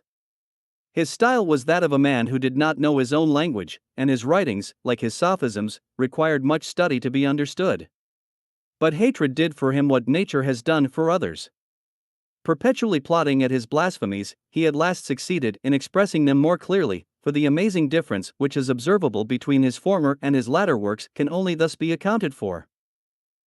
It is more remarkable in his posthumous work on the human mind, where his pen can hardly be traced, excepting in a few passages, though his genius haunts every page. There he is to be seen, as during his lifetime, in his studies, in his writings or conversation, directing everything towards atheism, seeking no other object in this work than to inspire his readers with his own frantic hatred against his God. Long had he looked for the downfall of the altar, as the only sight his heart could enjoy. He beheld it, but was soon to fall himself. His end was that of the impious man, a vagabond and wanderer, sinking under pain, misery, and the dread of Robespierre, without acknowledging the hand of God, that struck him by that of the ferocious dictator. Alas, if he died as he lived, will not the first moments of his conviction and repentance be those, when he shall hear that God, whom he blasphemed and denied, confessed by the mouths of those awful victims of eternal vengeance? During his lifetime, so great was his hatred, that adopting error, in order to rid men of that fear of an immortal God in heaven, he did not stop short of imagining that his philosophism would one day render men immortal upon earth. To belie Moses and the prophets, he became himself the prophet of madness. Moses had shown the days of man decreasing unto the age at which God had fixed them, and the royal prophet had declared the days of man to extend from 60 to 70, and at the most to 80 years. After which all was trouble and pain. And to the oracles of the Holy Ghost, Condorcet would oppose his. When he calculates his philosophic revolution, which begins by dragging so many to their graves, he adds to the creed of his impiety that of his extravagancies, and without hesitation he pronounces that, we are to believe that the life of man must perpetually increase, if physical revolutions do not obstruct it. That we are ignorant of the extreme term which it is never to exceed. We do not even know whether nature in its general laws has fixed that extreme term. Thus in his pretended philosophic sketch of the progress of the human mind, after having built his entire history on the hatred of Christ, and left no hopes to man but in atheism, we see this sophister of falsehood setting up for a prophet, and foreseeing all the fruits of his triumphant philosophy. It is in the very moment of the overthrow of the altar that he tells us that henceforth the days of man shall be lengthened, and that in lieu of an eternal God in heaven, man may become immortal on earth, as if at the very moment of its triumph philosophism and the pride of the whole sect were to be humbled through the extravagancies of the most impious and dearest of its adepts. A life wholly spent in blasphemy could not fail to have frenzy for its end. The name of Condorcet will appear again in these memoirs, and we shall see him hating kings nearly as much as he did his God. Helvetius, and many others before him, had fallen a victim to this double hatred, though their hearts seemed capable of neither. The unfortunate Helvetius, the child of a virtuous father, followed his steps till beyond his early youth. An exemplary piety had been the fruit of a good education, till he became acquainted with Voltaire. He had first sought him as a master, and his love for poetry had inspired him with admiration for Voltaire. Such was the origin of their intimacy, and never was connection more perfidious. In lieu of poetry, impiety constituted his lectures, and in the space of 1 year Voltaire transforms his pupil into a more impious and determined atheist than he was himself. Helvetius was rich, and was at once agent and protector. Laying aside the gospel, like the generality of the sophisters, who while they pretend to superior understanding in crediting the mysteries of revelation, not only believe in all the absurdities of atheism, but are the sport of their own puerile credulity in all that can be turned against religion. Helvetius's works on the spirit, and which Voltaire calls matter, is filled with ridiculous stories and fables, which he gives for truths, and which are all beneath criticism. This is nevertheless the work of a man who pretends to reform the universe, but who equally disgusts his readers by the licentiousness and obscenity of his morals, and by the absurdity of his materialism. Helvetius also wrote on happiness, but appears himself to have been a perfect stranger to it. In spite of all his philosophy, he was so tender to the best founded censure, that he lost his rest, quitted his country. and only returned to brood over the hatred he had vowed to kings and to the church. Naturally of a good and gentle disposition, his work on man and his education proves how much philosophism had altered that disposition. There he gives full scope to the grossest calumny and abuse, and denies facts daily occurring, and most publicly attested. I have already spoken of Reynaud. It is not worth our while to call Delisle from the oblivion in which both he and his work on the philosophy of nature have so long been buried. Still less to speak of Robinette and his Book of Nature, which is only remembered on account of his strange explanations of the intellect by oval fibers, of memory by undulated or spiral fibers, of will by fretted fibers, pleasure and pain by bundles of sensibility, and learning by humps in the understanding. And 1,000 such like vagaries, if possible, still more ridiculous. I shall, however, mention Toussaint, as that man shows to what a height atheism raged among the conspirators. He had undertaken the part of the corruption of morals. Under the mask of moderation, he succeeds by telling youth that nothing was to be feared from love, this passion only perfecting them. That between man and woman that was a sufficient claim on each other without matrimony. That children are not more beholden to their fathers for their birth than for the champagne they had drunk, or the minuet they had been pleased to dance. That, vengeance being incompatible with God, the wicked had nothing to fear from the punishments of another world. Notwithstanding all this doctrine, the conspirators looked upon him as a timid adept, because he owned a God in heaven and a soul in man, and to punish him they styled him the Capuchin philosopher. Happily for him, he took a better way of punishing them, by abandoning their cause and recanting from his errors. In vain should I name a crowd of other writers of the section. Voltaire had so perfectly brought anti-Christian productions into fashion that this species of literature was the resource and livelihood of those miserable scribblers who fed upon their traffic in blasphemy. Holland in particular, that miry bog, where the demon of avarice, enthroned under the auspices of a few booksellers, would for a doit have made over every soul, every religion to impiety, was the grand asylum of these starving infidels. Marc Michel Rey appears to have been the bookseller who bought their blasphemies at the highest price. He kept in his pay one Laurent, a monk, who had taken refuge at Amsterdam, and is the author of the Portable Divinity, and so many other impious works recommended by Voltaire, particularly of the Compère Matthew. This monk had other cooperators, whom Marc Michel Rey paid by the sheet. It is Voltaire himself who gives us this account, and these are the works of which he perpetually recommends the circulation, as those of a philosophy which diffused a new light to the universe. We shall soon see the presses of the secret confraternity vying with those of Holland in deluging Europe with these vile productions. Their immense number brought them into such repute, that many years before the Revolution there was not a petty poet, not a novel writer, but must needs pay his tribute to the philosophism of impiety. One might have thought that the whole art of writing, and of obtaining readers, consisted in epigrams and sarcasms against religion, that all sciences, even the most foreign to religion, had equally conspired against the God of Christianity. The history of mankind was transformed into the art of distorting facts, and of directing them against Christianity and revelation, physics, or the history of nature, into anti-Mosaic systems. Medicine had its atheism, and Petit taught it at the schools of surgery. Lalande and Dupuy imbued with it their lectures on astronomy, while others introduced it even into grammar, and Condorcet, proclaiming this progress of philosophism, exults in seeing it descend from the northern thrones into the universities. The young men, walking in the footsteps of their masters, carried to the bar all those principles which our romancing lawyers were to display in the Constituent Assembly. On leaving the college, the attorney's clerks, or those of a counting house, only seem to have learned their letters in order to articulate the blasphemies of Voltaire or Jean-Jacques. Such was the rising generation, who, since the expulsion of their former masters, were to be found prepared for the grand revolution. Hence arose the Mirabeaus and Brissets, the Carus and Garats, the Merciers and Cheniers. Hence, in a word, all that class of French literati, who appear to have been universally carried away by the torrent of the French Revolution. An apostasy so universal does not necessarily prove that literature and science are prejudicial in themselves. But it shews that men of letters, destitute of religion, are the most dangerous subjects in the state. It is not absolutely in that class that a Robespierre and a Jordan is found, but it can afford a Pétion or a Marat. It can afford principles, sophisms, and immorality, which terminate in Robespierre's or in Jordan's, and if these latter murder a Bailly, terrify a Marmontel. And imprison a La Harpe, they only terrify, murder, or imprison their progenitors. Chapter 16. Conduct of the clergy towards the anti-Christian conspirators. While apostasy bore sway in the palaces of the great, and in the schools of science, and while all the higher classes of citizens were led away from the worship of their religion, some by example, others by the artful sophisms of the conspirators, the duties of the clergy could not be doubtful.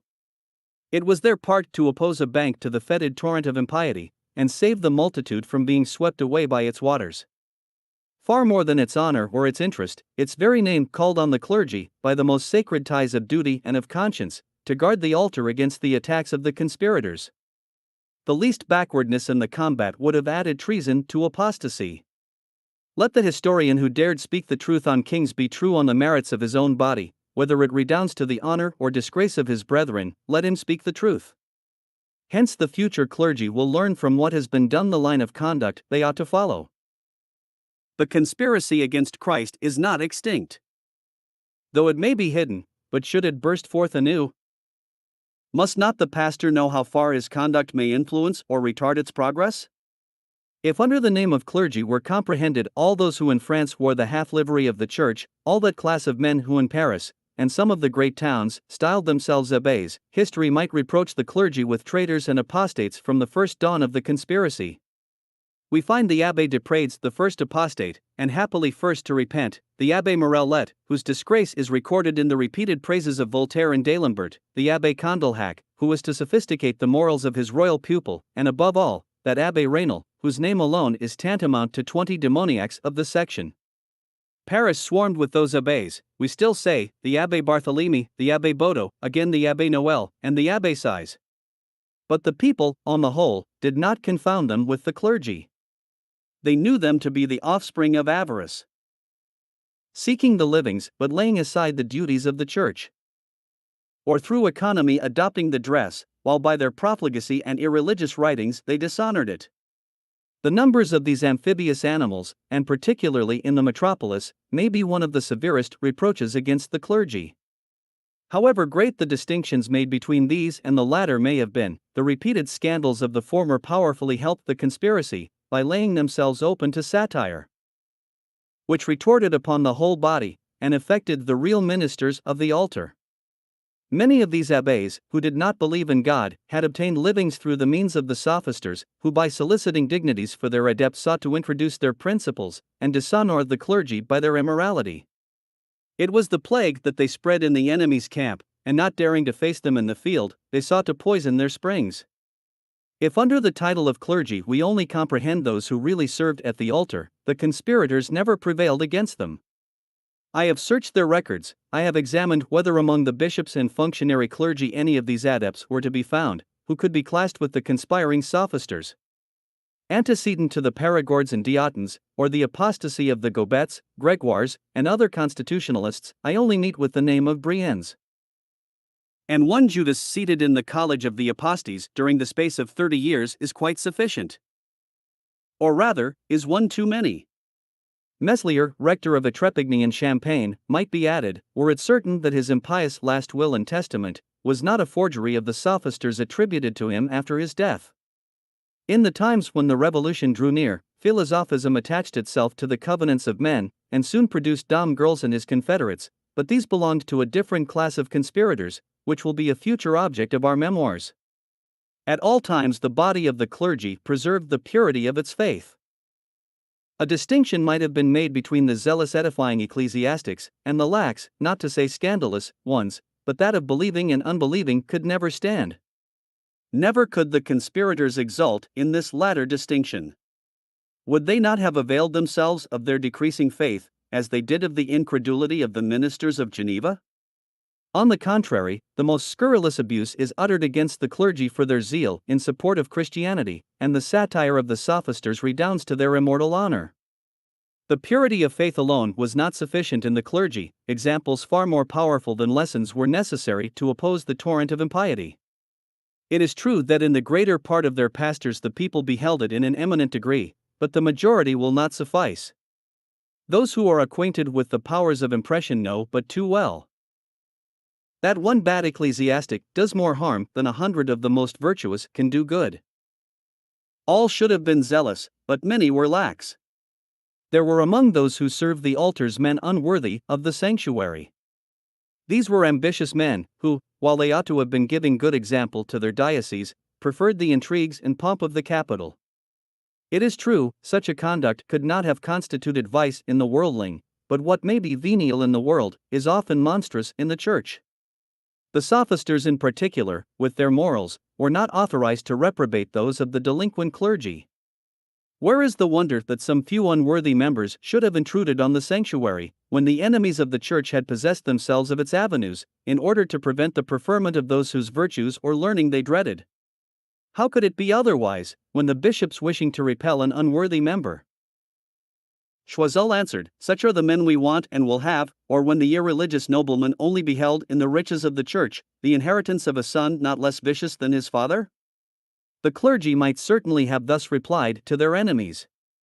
And true it is, that if anything could astonish us, it is not that with all these intrigues and ambition some few bad pastors had been uprooted on the Church, but rather that so many good ones, worthy of their titles, yet remained. But the crimes of the first instigators do not excuse those pastors who gave room for the scandal. Let the future clergy find this avowal recorded, let those men be acquainted with whatever influenced the progress of the anti-Christian revolution, whose duty essentially militates against that progress, and renders the least pretext given criminal in them. History, however, must also declare that if the remissness of some few may have furnished a pretext to the conspirators, the majority made a noble stand against them. And though some few spots could be found, the body was nevertheless splendid with the light of its virtues, which shone forth with redoubled luster, when impiety at length, strengthened in its progress, threw off the mask.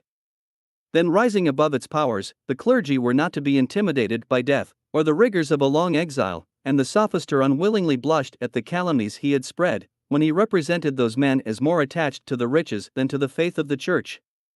Those riches remained in the hands of the banditti, while that faith crowns the archbishops, bishops and ecclesiastics butchered at the Carmes. Or consoles those who have found in foreign countries a refuge from the armies and bloody decrees of the Jacobins, everywhere poor, and living on the beneficence of those countries, but powerfully rich in the purity of their faith and testimony of their conscience. But the clergy had not waited these awful days to oppose the principles of the conspirators. From the first dawn of the conspiracy we can trace their opposition. Scarcely had impiety raised its voice, when the clergy sought to confound it. The encyclopedia was not half printed when it was prescribed in their assemblies, nor has a single convocation been held for these 50 years past, which has not warned the throne and the magistracy of the progress of philosophism. At the head of the prelates who opposed it, we find Mr. de Beaumont, Archbishop of Paris, whose name history could not silently pass over without injustice. Generous as an Ambrose, he was fired with the same zeal, and equally steadfast against the enemies of the faith. The Jansenists obtained his exile, and the anti-Christians would willingly have sent him to the scaffold, but there he would have braved their poignards, as he did the Jansenists. When he returned from his exile, he might be said to have acquired new vigor to oppose them both. Many other bishops, following his example, to the most unblemished manners added their pastoral instructions. Mr. de Pompignan, then Bishop of Puy, refuted the errors of Voltaire and Jean-Jacques. The Cardinal de Luynes warned his flock against the system of nature. The bishops of Boulogne, Amiens, Auch, and many others, more powerfully edified their dioceses by their example than even by their writings, nor did there pass a single year without some bishop combating the increasing progress of the impious conspirators. If the sophistry of the sect continued its ravages, it was not the fault of the bishops or the religious writers. The Sorbonne exposed it in their censures. The Abbé Bergier victoriously pursues deism in its very last entrenchments, and makes it blush at its own contradictions. To the sophisticated learning of the conspirators, he opposed a more loyal application and a truer knowledge of antiquity and of the weapons it furnished to religion. The Abbé Guény, with all that urbanity and Attic salt of which he was master, obliges Voltaire to humble himself at the sight of his own ignorance and false criticism of sacred writ. The Abbé Gerard had found a method of sanctifying novels themselves. Under the most engaging forms, he reclaims youth from vice and its tortuous ways, and restores history to its primitive truth. The Abbé Pé had searched all the records of the Church to reinstate it in its real rights, and under the simple form of a catechism, we see the Abbé Feller, or Flexier de Rival, uniting everything that reason, truth, or science can oppose against the sophisters. Prior to all these champions of the faith, the Abbé Daguet had victoriously vindicated the principles of Christianity, and the Abbé Hauteville had demonstrated the truth of it from history. From the first dawn of the conspiracy, the Père Berthier and his associates had, in the Journal de Travaux, particularly exposed the errors of the encyclopedists. We see, therefore, that if the Celsi and Porphyri were numerous, religion had not lost its Justins or its Origins. In these latter times, as in the primitive days of Christianity, he who sincerely sought after truth must have found it in the victorious arguments of the religious authors, opposed to the sophisms of the conspirators. And it may be truly said that many points of religion had been placed by these modem apologists in clearer light than they had been seen in before. The Christian orators ably assisted the efforts of their bishops, and incessantly invoked the attention of the people to their danger. The refutation of philosophism was become the object of their public discourses. The Père Neuville, and after him Mr. de Senez, and the Père Beauregard in particular, seem to have been fired by that holy zeal. That sudden inspiration with which he appeared to be seized in the Cathedral Church of Paris is not yet forgotten, when 13 years before the Revolution, expounding the different maxims and exposing the plans of modem philosophism, he made the vaults of the temple resound with words too shamefully verified by the Revolution, and exclaims in a prophetic strain, "Yes, it is at the king. At the king and at religion that the philosophers aim their blows. They have grasped the hatchet and the hammer, they only wait the favorable moment to overturn the altar and the throne. Yes, my God. Thy temples will be plundered and destroyed, thy festivals abolished, thy sacred name blasphemed, thy worship proscribed. But what sounds, great God, do I hear? What do I behold? To the sacred canticles which caused the vaults of this temple to resound to thy praises, succeed wanton and profane songs. And thou infamous deity of paganism, impure Venus, thou durst advance hither, and audaciously, in the place of the living God, seat thyself on the throne of the Holy of Holies, and there receive the guilty incense of thy new adorers. This discourse was heard by a numerous audience, collected by their own piety or attracted by the eloquence of the orator, by adepts themselves, who attended in hopes of carping at his expressions, by doctors of the laws with whom we were acquainted, and who often repeated them to us, long before we had seen them printed in various publications. The adepts cried out, "Sedition and fanaticism!" The doctors of the law only retracted the severity of their censures after they had seen the prediction completely accomplished.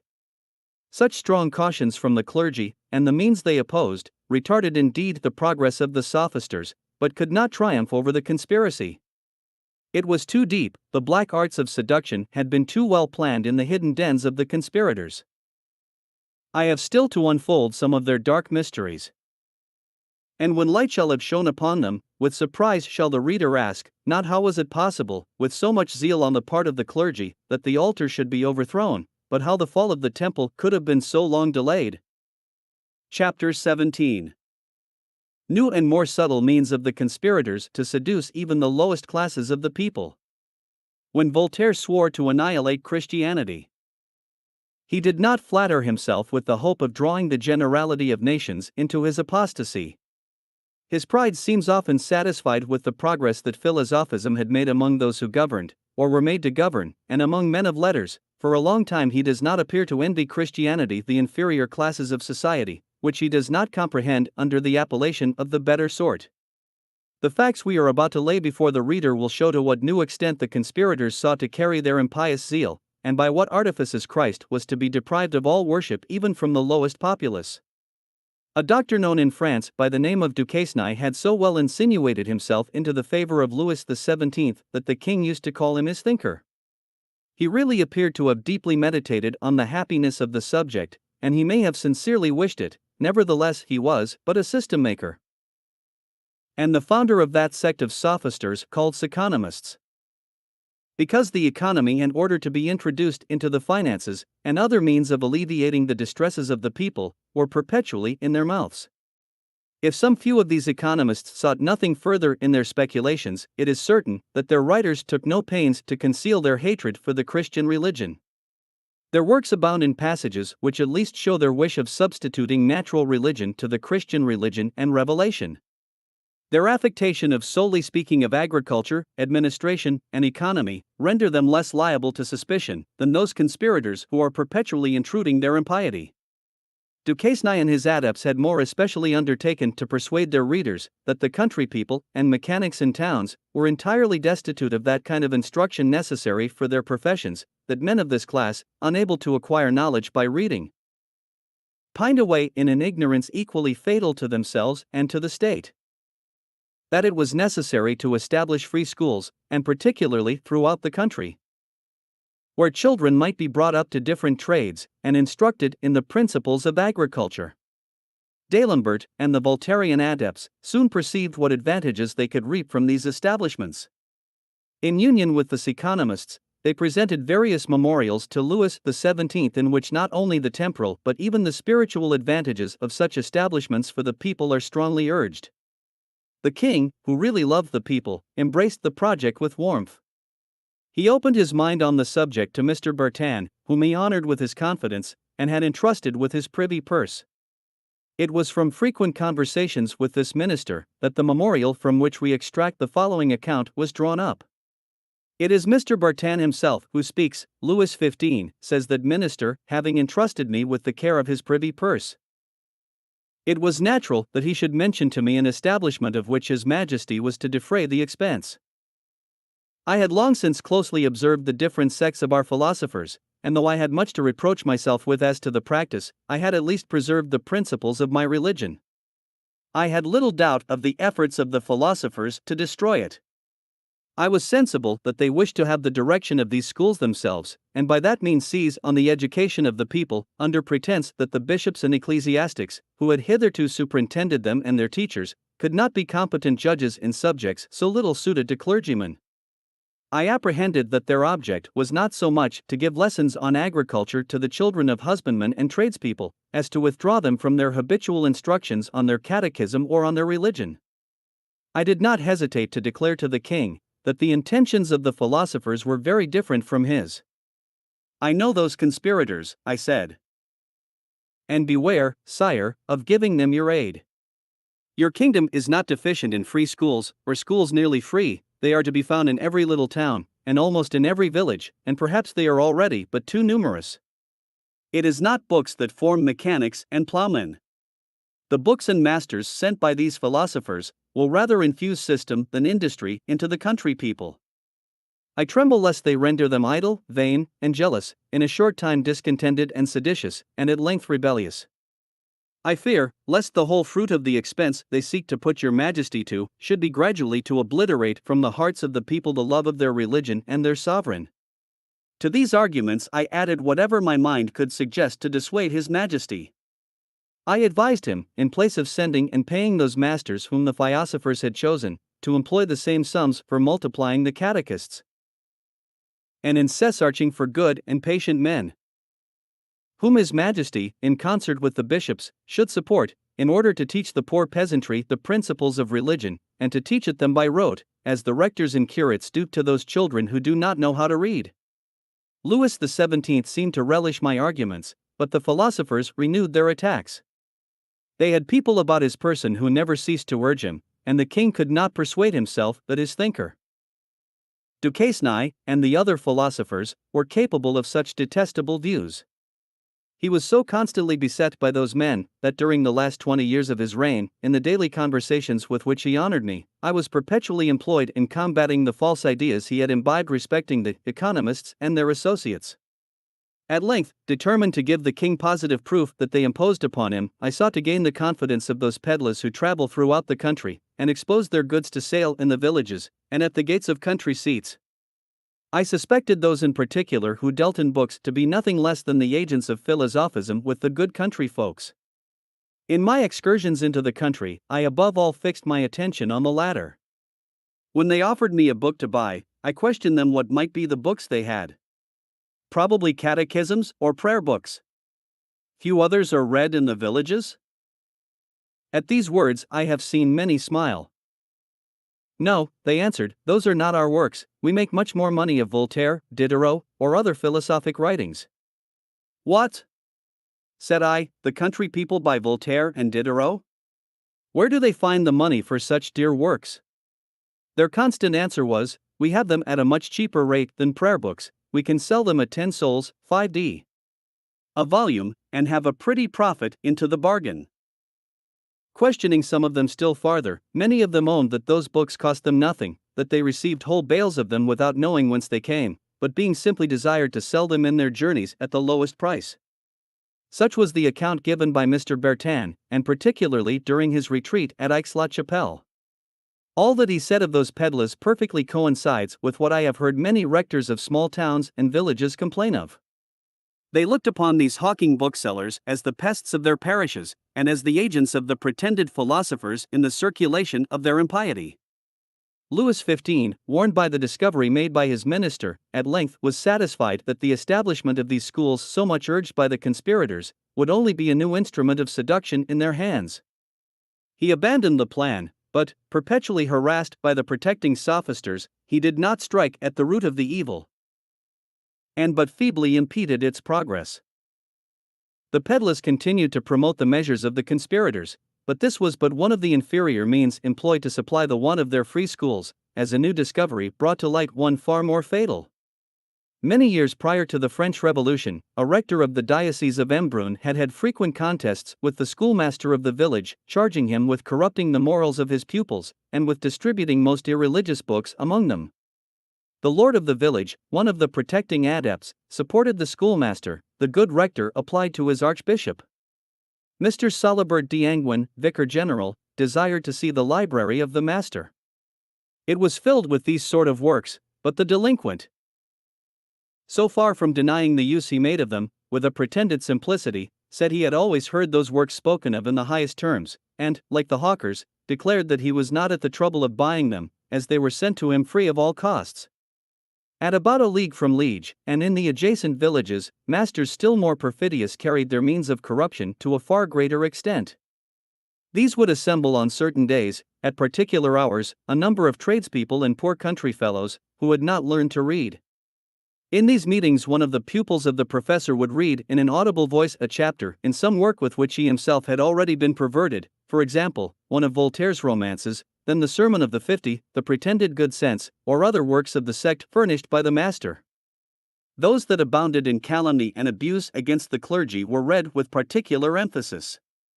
These meetings, the forerunners of the Liege Revolution, were only discovered by an honest and religious carpenter, who, working for a canon of that cathedral, declared the sorrow he had felt at finding his two sons in one of these meetings reading such lectures to about a dozen of country fellows. On this discovery, a proper search was made in the adjacent country. Many schoolmasters were found guilty of the same perfidy, and, shocking to say, by the exterior practice of their religion, these men had done away all suspicion of such infernal dealings. The inquiry was carried still further, and the plots were traced up to D'Alembert. The following was the result of this new discovery, and it was the very person to whom the honest carpenter opened his mind, and who made the necessary inquiries on this important object, who gave me the information. In seeking what men had been the prompters of these corrupters of youth, they were found to be men whose connections with the sophisters of the day were no secret. At length they were traced to D'Alembert himself, and his office for tutors. It was to this office that all those heretofore mentioned addressed themselves, who wanted the recommendation of the sophisters to obtain a place of preceptor or tutor in the houses of the great or wealthy. But at this period private education was not the sole object of D'Alembert. He now had established a correspondence throughout the provinces and beyond the kingdom. Not a place of professor in a college, nor of a simple schoolmaster in a village, became vacant, but he or his coadjutors were immediately informed of it by his agents, as also of the persons who petitioned for these places, of those who should be accepted or rejected, and of the means necessary to be employed, or persons to be applied to obtain the nomination of an adept competitor, or of those who were to be sent from Paris, in short, of the proper instructions to be given to the elected with regard to local circumstances, or the greater or less progress that philosophism had made around them. Hence the impudence of the schoolmaster in the Diocese of Embrun, and that hypocrisy in those of the Principality of Liege, where a government totally ecclesiastical was to be feared, and where infidelity had not yet made the same ravages it had in France. It is thus that D'Alembert, faithful to the mission Voltaire had given him, to enlighten youth as much as lay in his power, had extended his means of seducing them. Voltaire no longer regretted the colony of Cleves. That manufacture of impiety, which was to have been its chief object, the philosophic confraternity, like that of the Freemasons, the secret academy, more zealous in crushing Christ and his religion than any other ever had been in the propagation of science or learning, was now established in Paris. And it was in the capital of the most Christian empire that these associations were held, the parents of the revolution that was to bring devastation on France and destruction on Christianity throughout the world. This was the last mystery of Mitra, this was the deepest intrigue of the conspirators, nor do I know that it has been hitherto laid open by any writer. In the correspondence of the sophisters no trace can be discovered of this intrigue, at least in what the adepts have published. They had their reasons for suppressing such letters. For even in the first days of the revolution the people would have been indignant at hearing of such means to wrest their religion from them. And never would such a mystery of iniquity have emerged from the darkness in which it had been conceived, if Providence had not ordained that the unfortunate adept of whom we are about to speak, stung with remorse, should make an avowal of it. Before we publish his declaration, it is incumbent on us to say by what means we became acquainted with it, and what precautions we have taken to ascertain its authenticity. The honor and probity of the person who gave us the account placed its veracity beyond all doubt, nevertheless we requested to have it under his signature. Still further, seeing that a great nobleman was mentioned as a witness, and even as the second actor in the scene, we did not hesitate in applying directly to him. This nobleman, of distinguished honor, virtue, and courage, bears the first distinction of French knighthood, and is in London at this time. We attended to the recital he was pleased to make, and found it perfectly consonant with the signed memorial we had carried with us.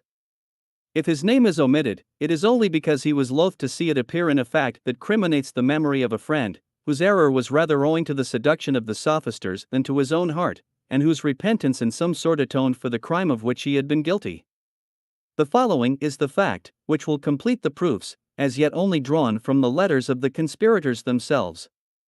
About the middle of the month of September 1789, little more than a fortnight antecedent to the atrocious 5th and 6th of October, at a time when the conduct of the National Assembly, having thrown the people into all the horrors of a revolution, indicated that they would set no bounds to their pretensions.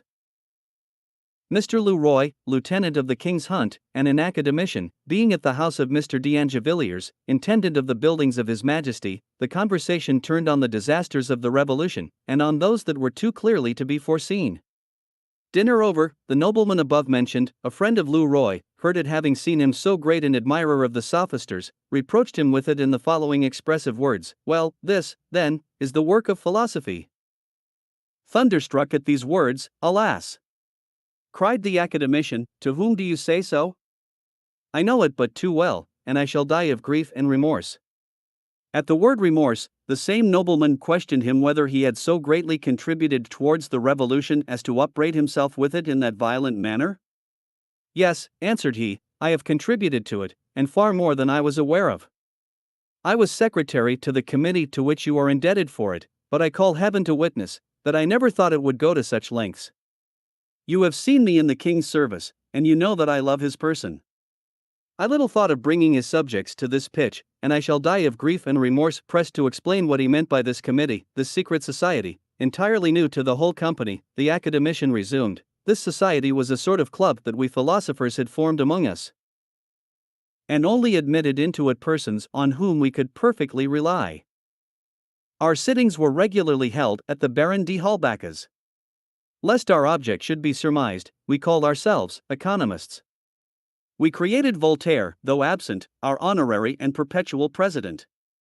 Our principal members were D'Alembert, Turgot, Condorcet, Diderot, La Harpe, and that Lamoignon, keeper of the seals, who, on his dismission, shot himself in his park. The whole of this declaration was accompanied with tears and sighs, when the adept, deeply penitent, continued: "The following were our occupations, the most of those works which have appeared for this long time past against religion, morals, and government, were ours, or those of authors devoted to us. They were all composed by the members or by the orders of the society. Before they were sent to the press, they were delivered in at our office. There we revised and corrected them, added to or curtailed them according as circumstances required. When our philosophy was too glaring for the times, or for the object of the work, we brought it to a lower tint, and when we thought that we might be more daring than the author, we spoke more openly. In a word, we made our writers say exactly what we pleased. Then the work was published under the title or name we had chosen. The better to hide the hand whence it came. Many supposed to have been posthumous works, such as Christianity Unmasked, and divers others, attributed to Freret and Boulanger after their deaths, were issued from our society. When we had approved of those works, we began by printing them on fine or ordinary paper, in sufficient number to pay our expenses, and then an immense number on the commonest paper. These latter we sent to hawkers and booksellers free of cost, or nearly so, who were to circulate them among the people at the lowest rate. These were the means used to pervert the people and bring them to the state you now see them in. I shall not see them long, for I shall die of grief and remorse. This recital had made the company shudder, nevertheless, they could not but be struck at the remorse and horrid situation in which they beheld the speaker. Their indignation for philosophism was carried still further when Leroy explained the meaning of ECR, LMNF, Ecrases l'infâme, crush the wretch, with which Voltaire concludes so many of his letters. The reader will perceive that in the whole of these memoirs we had uniformly given the same explanation, and indeed the context of the letters makes the sense evident. But he revealed what we should not have dared assert on our own authority: that all those to whom Voltaire wrote under that horrid formula were members or initiated into the mysteries of this secret committee.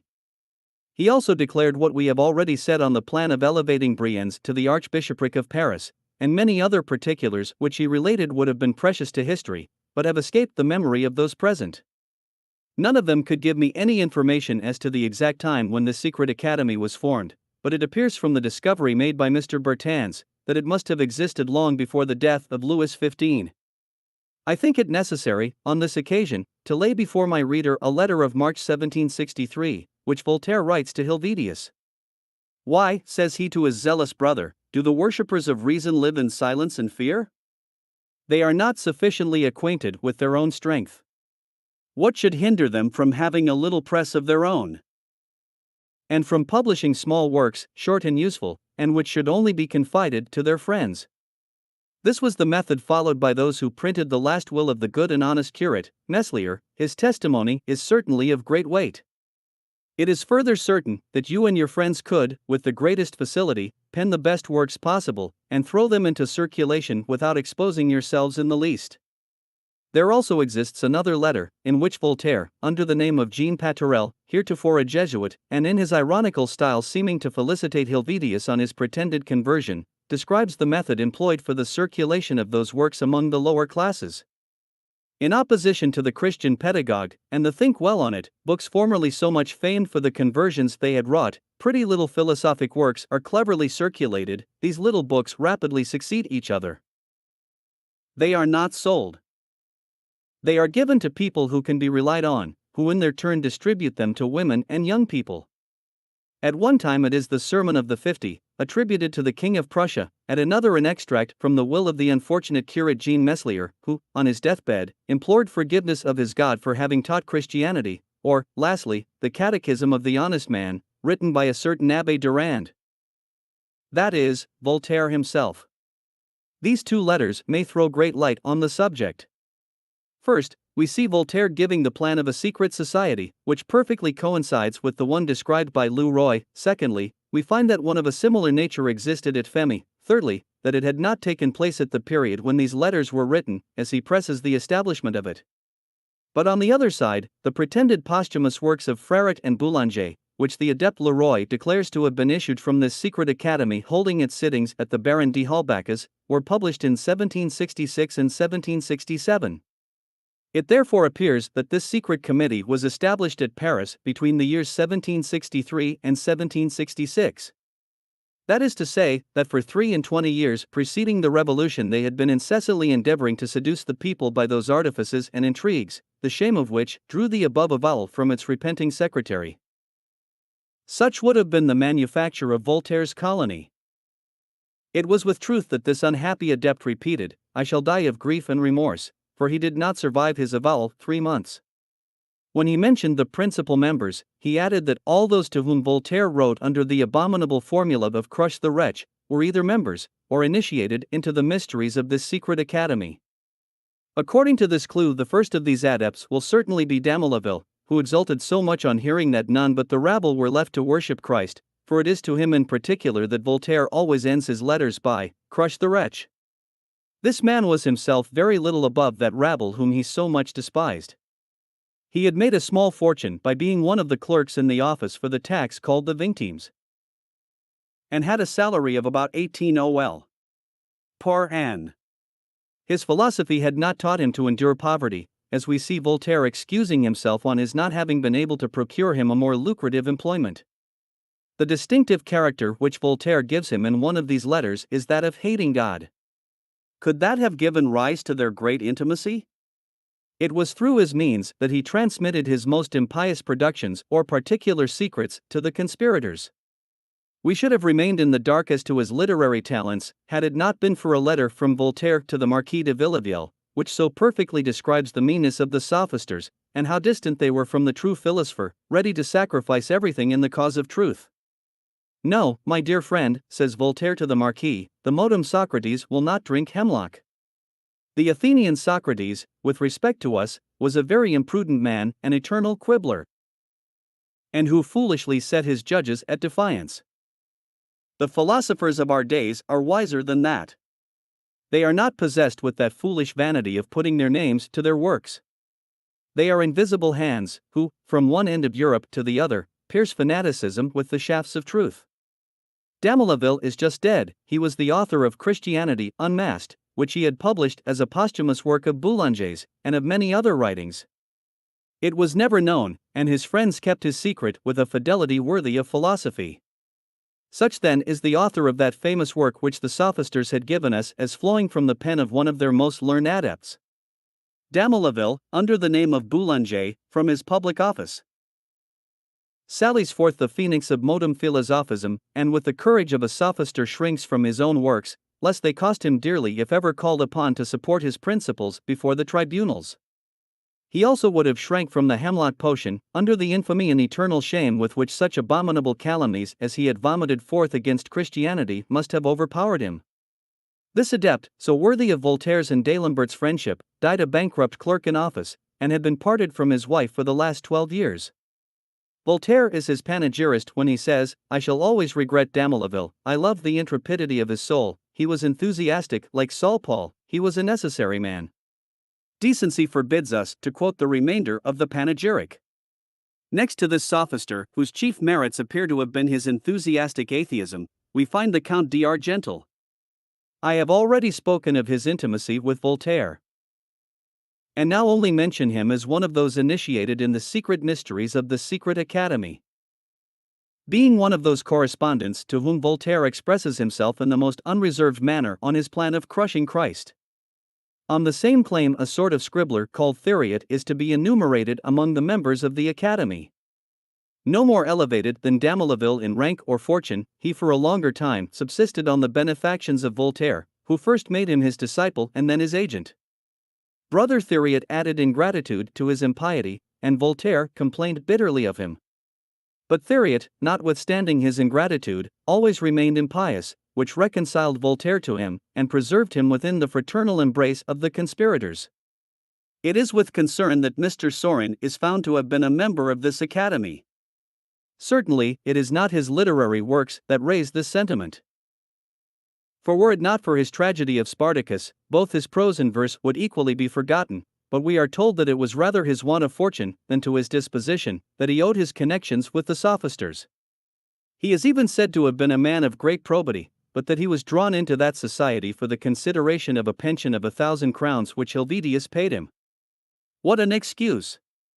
And where is the probity of the man who will sacrifice his religion to his interest, and for a pension coalesce with those who conspire against his God? We see Voltaire writing to Saurin himself, and placing him on the same line with Helvidius and the initiated brethren, entrusting him with the same secrets, and exhorting him to the same warfare against Christ. As we have never seen him disclaim the connection, the shame of it must attach to him. A Swiss baron of the name of Grimm must also necessarily find his place here. He was the worthy friend and cooperator of Diderot. Like him traveling to Petersburg to form adepts, then returning to Paris, he also joins in his absurdities, repeats after him, that between a man and his dog there is no other difference than their dress, and exults in being able to apprise Voltaire that the Emperor Joseph II was initiated into his mysteries. We will terminate our list by the German Baron d'Holbach, who, destitute of abilities, lends his house. He had acquired at Paris the reputation of a lover and protector of the arts, nor did the sophisters contribute a little to it. This was a cloak to their meetings at his house. Unable to vie with the poet, he wishes to be the Maecenas. Nor is he the only person who has owed his reputation to his purse, and to his having disposed of it in favor of the sophisters. In spite of these pretenses, used for coloring the frequent meetings of the adepts, the public repute of those who resorted to his house had thrown such an odium on him, as to cause it to be openly said, that to gain admittance at his house it was necessary, as in Japan, to trample on the cross. Such then were the members of this famous academy, whose sole object was to corrupt the minds of the people and prepare the way to universal apostasy, under the pretext of public happiness, public economy, or the love and advancement of the arts. We have mentioned 15 of its members: Voltaire, D'Alembert, Diderot, Helvetius, Turgot, Condorcet, La Harpe, the Keeper of the Seals Lamoignon, Damelaville, Thiriot, Sorin, the Count d'Argental, Grimm, the Baron d'Holbach, and the unfortunate Leroy, who died consumed with grief and remorse for having been the secretary to so monstrous an academy. If we now revert to the real founder of this academy, and to Voltaire's letter to Helvetius, already quoted, the following one to D'Alembert should be added: let the philosophers unite in a brotherhood like the Freemasons. Let them assemble and support each other, let them be faithful to the association. Then I would suffer myself to be burnt for them. This secret academy will be far superior to that of Athens, and to all those of Paris. But everyone thinks only for himself, and forgets that his most sacred duty is to crush the wretch. This letter is dated April 20, 1761. Confronting it with the declaration of Leroy, we see how faithfully the Parisian adepts had followed the plans of the premier chief. Often did he lament his inability of presiding over their labors, but at a distance, and it was difficult to persuade him that the capital of the most Christian empire was a proper seat for so licentious an establishment. It is for that reason that we see him pursuing his favorite plan of the philosophic colony, even after the establishment of the secret academy. But the time came when the direful success of the latter more than compensated the loss of the former. Triumphant in Paris, and surrounded by the adepts, he was one day to reap the fruits of such unrelenting constancy in the warfare which during the last half-century he waged against his God. Chapter 18. Of the progress of the conspiracy throughout Europe. Triumph and death of the chiefs. As the conspirators advanced in their arts of seduction, their hopes were daily heightened by some new success. Already was that success so great, that a few years after the Encyclopedia had first appeared we find D'Alembert confidently writing to Voltaire, "Let philosophy alone, and in 20 years the Sorbonne, however much Sorbonne it may be, will outstrip Lausanne itself," that is to say, that in 20 years' time, and this was written July 21, 1757, the Sorbonne would be as incredulous and anti-Christian as a certain minister of Lausanne, Voltaire himself, who furnished the most impious articles that are to be found in the Encyclopedia. Soon after Voltaire, improving on D'Alembert, says, 20 years more, and God will he in a pretty plight. That is to say, 20 years more, and not an altar of the God of the Christians shall remain. Everything indeed seemed to forebode the universal reign of impiety throughout Europe. The district in particular which had fallen to Voltaire was making such an awful progress, that 8 years after he writes, not a single Christian is to be found from Geneva to Bern. Everywhere else, to use his expressions, the world was acquiring wit apace, and even so fast, that a general revolution in ideas threatened all around. Germany in particular gave him great hopes. Frederick, who as carefully watched it as Voltaire did Switzerland, writes that philosophy was beginning to penetrate even into superstitious Bohemia, and into Austria, the former abode of superstition. In Russia the adepts gave still greater hopes. This protection of the Scythians is what consoles Voltaire for the persecutions which befell the sect elsewhere. He could not contain himself for joy when he wrote to D'Alembert how much the brethren were protected at Petersburg. and informed him that during a journey made by that court the Scythian protectors had each one, for his amusement, undertaken to translate a chapter of Belisarius into their language, that the empress had undertaken one herself, and had even been at the trouble of revising the translation of this work, which in France had been censured by the Sorbonne. D'Alembert wrote that in Spain philosophism was undermining the Inquisition, and according to Voltaire, a great revolution was operating in ideas there, as well as in Italy. A few years later we find that this Italy swarmed with men thinking like Voltaire and D'Alembert, and that their interest only prevented them from openly declaring for impiety. As to England, they made but little doubt of its falling an easy prey. According to them, it was overrun with Socinians who scoffed at and hated Christ, as Julian the Apostate hated and despised him, and who only differed in name from the philosophers. Finally, according to their calculations, Bavaria and Austria alone, this was during the lifetime of the Empress Queen, continued to support the divines and defenders of religion. The Empress of Russia was driving them on gloriously, and they were at their last gasp in Poland, thanks to the King Poniatowski. They were already overthrown in Prussia, through the care of Frederick, and in the north of Germany the sect daily gained ground, thanks to the landgraves, margraves, dukes and princes, adepts and protectors. Far otherwise did matters stand in France.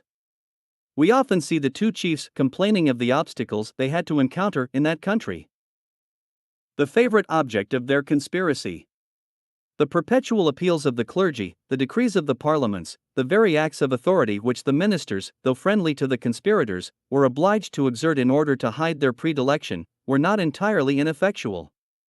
The bulk of the nation still remained attached to its faith. That numerous class called the people, in spite of all the intrigues of the secret academy, still flocked to the altar on days of solemnity. In the higher classes, numerous were the exceptions to be made of those who still loved religion. Indignant at so many obstacles, Voltaire would perpetually stimulate his countrymen, whom he contemptuously calls his poor Welches. Sometimes, however, he was better pleased with them, and would write to his dear Marquis Villaviel, "The people are mighty foolish, philosophism nevertheless makes its way down to them. Be well assured, for instance, that there are not 20 people in Geneva who would not abjure Calvin as soon as they would the Pope, and that many philosophers are to be found in Paris behind the counter." But, generally speaking, his complaints about France predominate in his correspondence with the conspirators. Sometimes he would despair of ever seeing philosophy triumph there. D'Alembert, on the spot, judged of matters very differently, and though everything did not answer his wishes, he nevertheless thought himself authorized to flatter Voltaire, that though philosophy might receive a temporary check, it never could be subdued. About the period when D'Alembert wrote this, it was but too true that philosophism could flatter itself with the hopes of triumphing over the attachment of the French nation to their religion. During the last 10 or 12 years impiety had made a dreadful progress. The colleges had sent forth a new generation educated by new masters. They were nearly void of all knowledge, and particularly destitute of religion or piety. It perfectly coincided with Condorcet's expression that philosophism had descended from the thrones of the north into the very universities. The religious generation was nearly extinct, and the revealed truths were obliged to give place to the empty sounds of reason, philosophy, prejudices, and such terms. In the higher classes impiety made large strides, whether at court or in the tribunals. From the capital it gained the provinces, and the master set the example to the servant. Every one would be a philosopher, whether minister or magistrate, soldier or author. He that wished to adhere to his religion was exposed to all the sarcastic irony of the sophisters, and that particularly among the great, where it required as much courage to profess one's religion after the conspiracy, as it did audacity and rashness to declare one's self an atheist before. Voltaire was at that time in his 84th year. After so long an absence, and always under the power and lash of the law, he could only have appeared publicly in Paris to controvert those impieties which had brought the animadversion of the Parliament on him. D'Alembert and his academy resolved to overcome that obstacle. In spite of religion, they easily succeed, and ministers, chiefly adepts, abusing the clemency of Louis XVI, obtained the recall of this premier chief, under pretense that this aged man had been sufficiently punished by his long exile, and that in consideration of his literary trophies, his failings might be overlooked. It was agreed that the laws should be silent with regard to him on his approach to Paris, the magistrates seemed to have forgotten the decree they had passed against him. This was all that the conspirators wished. Voltaire arrives in Paris, he receives the homage of the sect, and his arrival constitutes their triumphal day. This man, bending under the weight of years spent in an unrelenting warfare, whether public or private, against Christianity, is received in the capital of His Most Christian Majesty, amidst those exclamations which were wont to announce the arrival of the favorite child of victory returning from the arduous toils of war. Whithersoever Voltaire bent his steps, a crowd of adepts and the gazing multitude flocked to meet him. All the academies celebrate his arrival. And they celebrated in the Louvre, in the Palace of the Kings, where Louis XVI is one day to be a prisoner and victim to the occult and deep conspiracies of the sophisters. The theaters decreed their crowns to the impious chief, entertainments in his honor rapidly succeed each other. Intoxicated through pride with the incense of the adepts, he fears to sink under it. In the midst of these coronations and acclamations he exclaimed, "You wish then to make me expire with glory?" Religion alone mourned at this sight, and vengeance hung over his head. The impious man had feared to die of glory, but rage and despair was to forward his last hour still more than his great age. In the midst of his triumphs a violent hemorrhage raised apprehensions for his life. D'Alembert, Diderot, and Marmontel hastened to support his resolution in his last moments, but were only witnesses to their own ignominy as well as to his. Here let not the historian fear exaggeration. Rage, remorse, reproach, and blasphemy all accompany and characterize the long agony of the dying atheist.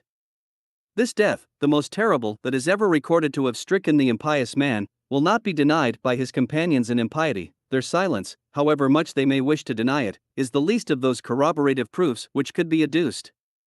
Not one of the sophisters has ever dared to mention any sign given of resolution or tranquility by the premier chief during the space of 3 months, which elapsed from the time he was crowned at the theatre until his decease. Such a silence expresses how great their humiliation was in his death. On his return from the theatre, and in the midst of the toils he was resuming in order to acquire fresh applause, Voltaire was warned that the long career of his impiety was drawing to an end. In spite of all the sophisters flocking around him, in the first days of his illness he gave signs of wishing to return to the God he had so often blasphemed. He calls for the priests who ministered to him who he had sworn to crush, under the appellation of the wretch. His danger increasing, he wrote the following note to the Abbé Gaultier. "You had promised me, sir, to come and hear me. I entreat you would take the trouble of calling as soon as possible. Signed, Voltaire."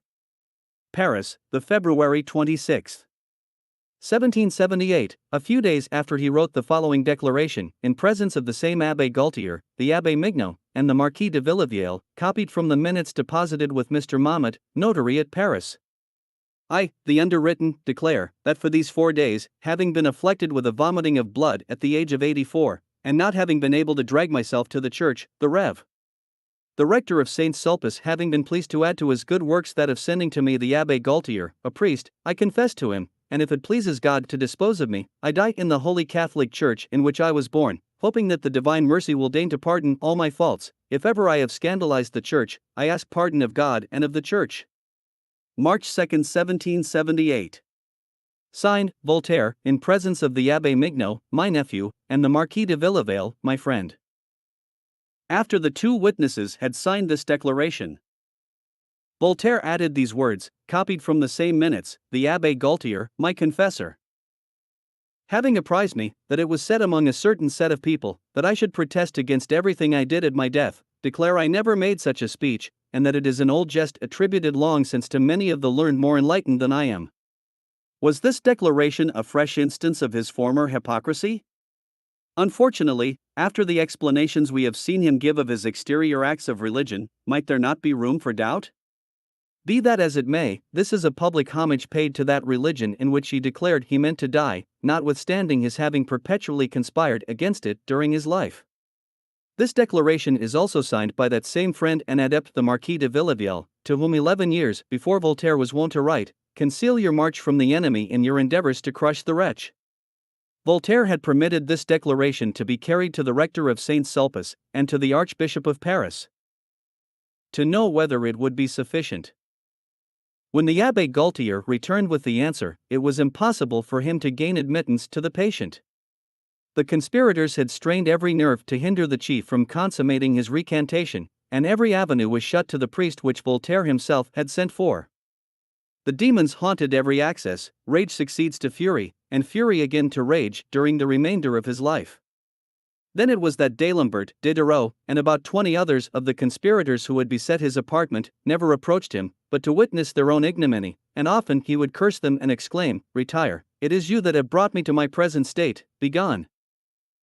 I could have done without you all, but you could not exist without me, and what a wretched glory have you procured me." Then would succeed the horrid remembrance of his conspiracy. They could hear him, the prey of anguish and dread, alternately supplicating and blaspheming that God against whom he had conspired, and in plaintive accents he would cry out, "O Christ! O Jesus Christ!" and then complain that he was abandoned by God and man. The hand which had traced in ancient writ the sentence of an impious reveling king, seemed to trace before his eyes, "Crush then, do crush the wretch." In vain he turned away his head, the time was coming apace when he was to appear before the tribunal of him he had blasphemed, and his physicians, particularly Mr. Tronchin, calling in to administer relief, retire thunderstruck, declaring the death of the impious man to be terrible indeed. The pride of the conspirators would willingly have suppressed these declarations. But it was in vain. The Marescal de Richelieu flies from the bedside declaring it to be a sight too terrible to be sustained. And Mr. Tronchin says that the ravings of Orestes could give but a faint idea of those of Voltaire. Thus died on the 30th of May, 1778, rather worn out by his own fury than by the weight of years, the most unrelenting conspirator against Christianity that had been seen since the time of the apostles. His persecution, longer and more perfidious than those of Nero or Diocletian, had yet only produced apostates, but they were more numerous than the martyrs made in the former persecutions. See the note at the end of the chapter. The conspirators, in losing Voltaire, had lost everything with respect to talents, but his arms of impiety they had remaining in his numerous writings. The art and cunning of D'Alembert proved more than a succedaneum to the genius of their deceased founder, and he was proclaimed chief. The secret committee of education in Paris, the country conventicles, and the correspondence with the village schoolmasters owed their origin to him. He continued to direct the works of the secret academy in the propagation of impiety, until called upon to appear before that same God who had already judged Voltaire. He died 5 years after his patron, that is in November 1783. Lest remorse should compel him to similar recantations to those which had so much humbled the sect, Condorcet undertook to render him inaccessible, if not to repentance and remorse, at least to all who might have availed themselves of any homage that he might do to religion. When the rector of Saint Germain's, in quality of pastor, presented himself, Condorcet, like a devil watching over his prey, ran to the door and barred his entrance. Scarcely had the breath left his body when the pride of Condorcet betrays his secret. D'Alembert really had felt that remorse which must have been common to him with Voltaire. He was on the eve of sending, as the only method of reconciliation, for a minister of that same Christ against whom he had also conspired. But Condorcet ferociously combated these last signs of repentance in the dying sophister, and he gloried in having forced him to expire in final impenitence. The whole of this odious conflict is comparised in one horrid sentence. When Condorcet announced the decease of D'Alembert, and was relating the circumstances, he did not blush to add, "Had I not been there, he would have flinched also." Frederick alone had succeeded, or pretended to have succeeded, in persuading himself that death was but an eternal sleep. And he alone appears to have been an exception from among the chiefs of the conspiracy, with whom the approach of death had substituted, in lieu of their pretended hatred for the wretch, the fear of his judgments. Diderot, that hero of atheism, that conspirator who long since had carried to insanity his audacity against his Christ and his God, Diderot, I say, was he who was nearest to a true reconciliation. This is another of those mysteries of iniquity carefully hidden by the anti-Christian conspirators. When the Empress of Russia purchased Diderot's library, she left him the use of it during his life. Her munificence had enabled him to have near his person, in quality of librarian, a young man who was far from partaking in his impiety. Diderot liked him much, and he had particularly endeared himself by the attentions he had shown Diderot during his last illness. It was he who generally dressed the wounds in his legs. Terrified at the symptoms he perceived, the young man runs to acquaint a worthy ecclesiastic, the Abbé Lemoyne, then resident at the house called the Foreign Missions, Rue du Biaisy, Fauxbourg Saint-Germain. By his advice the young man prays for half an hour in a church, begging of Almighty God that he would direct him in what he should say or do to ensure the salvation of one who, though he detested his impieties, he could never forget was his benefactor. Rising from his prayers he returns to Diderot. And the same day, while dressing his wounds, he spoke as follows: "Mr. Diderot, you see me this day more anxious than ever as to your fate. Do not be surprised, I am aware how much I am indebted to you, it is by your kindness that I subsist, you have deigned to put greater confidence in me than I had reason to expect. I cannot prove ungrateful, I should forever accuse myself of ingratitude were I to hide from you the danger which your wounds declare you to be in. Mr. Diderot, you may have dispositions to make, and above all you have preparations to make for the world you are about to enter. I am but a young man, I know, but are you certain that your philosophy has not left you a soul to save? I have no doubt of it, and it is impossible for me to reflect on it, and not warn my benefactor to avoid the eternal misery which may await him. Sir, you have still sufficient time left, and excuse and advice which gratitude and your friendship forces from me." Diderot heard the young man with attention, and even melted into tears. He thanked him for his frankness, and for the concern he had shown for him. He promised to consider and to reflect what line of conduct he should adopt in a situation which he owned to be of the greatest importance. The young man waited his decision with the greatest impatience, and the first signs were conformable to his wishes. He ran to inform the Abbé Lemoyne that Diderot asked to see a clergyman, and the Abbé directed him to Mr. de Tersac, rector of Saint Sulpice. Mr. de Tersac waited on Diderot, and had several conferences with him. He was preparing a public recantation of his past errors, but, unfortunately, he was watched by the conspirators. The visit of a priest to Diderot had given the alarm to the sophisters, who thought themselves dishonored by the dereliction of so important a chief. They surround him, they persuade him that he is imposed upon, that his health is not in so bad a state, but that a little country air would immediately recover him.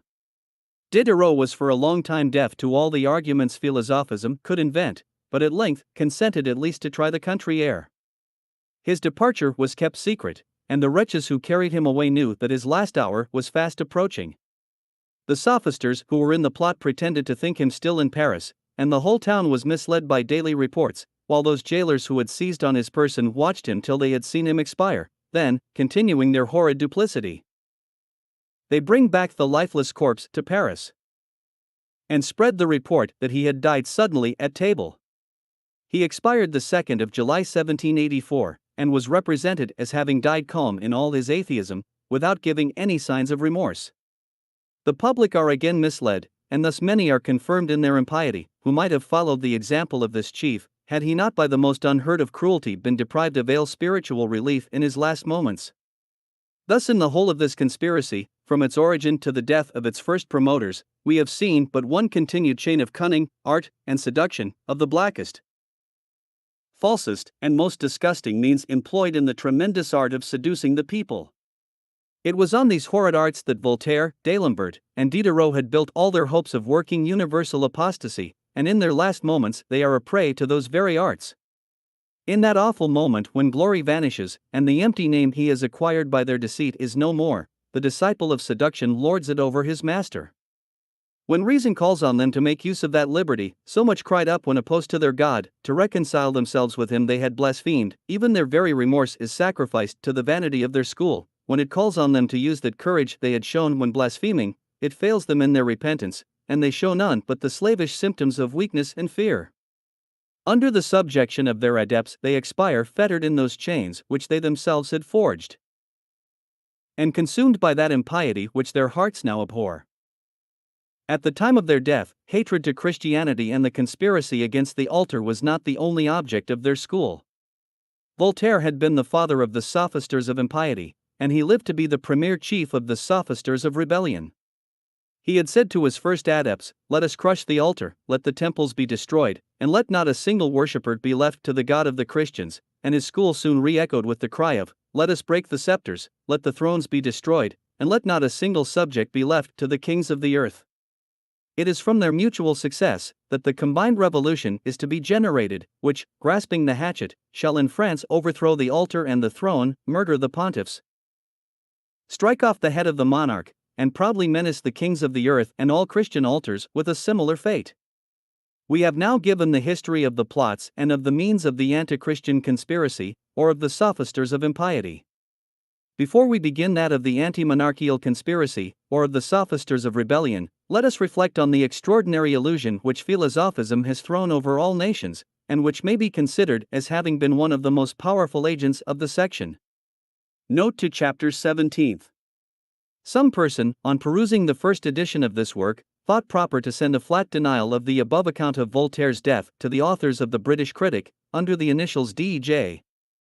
They gave him no degree of credit, but it is to his anonymous assertion that we are indebted for the following letter from Mr. de Luc, a name that needs no observation to enhance the value of his testimony. Letter from M. de Luc on the death of Voltaire. Sin.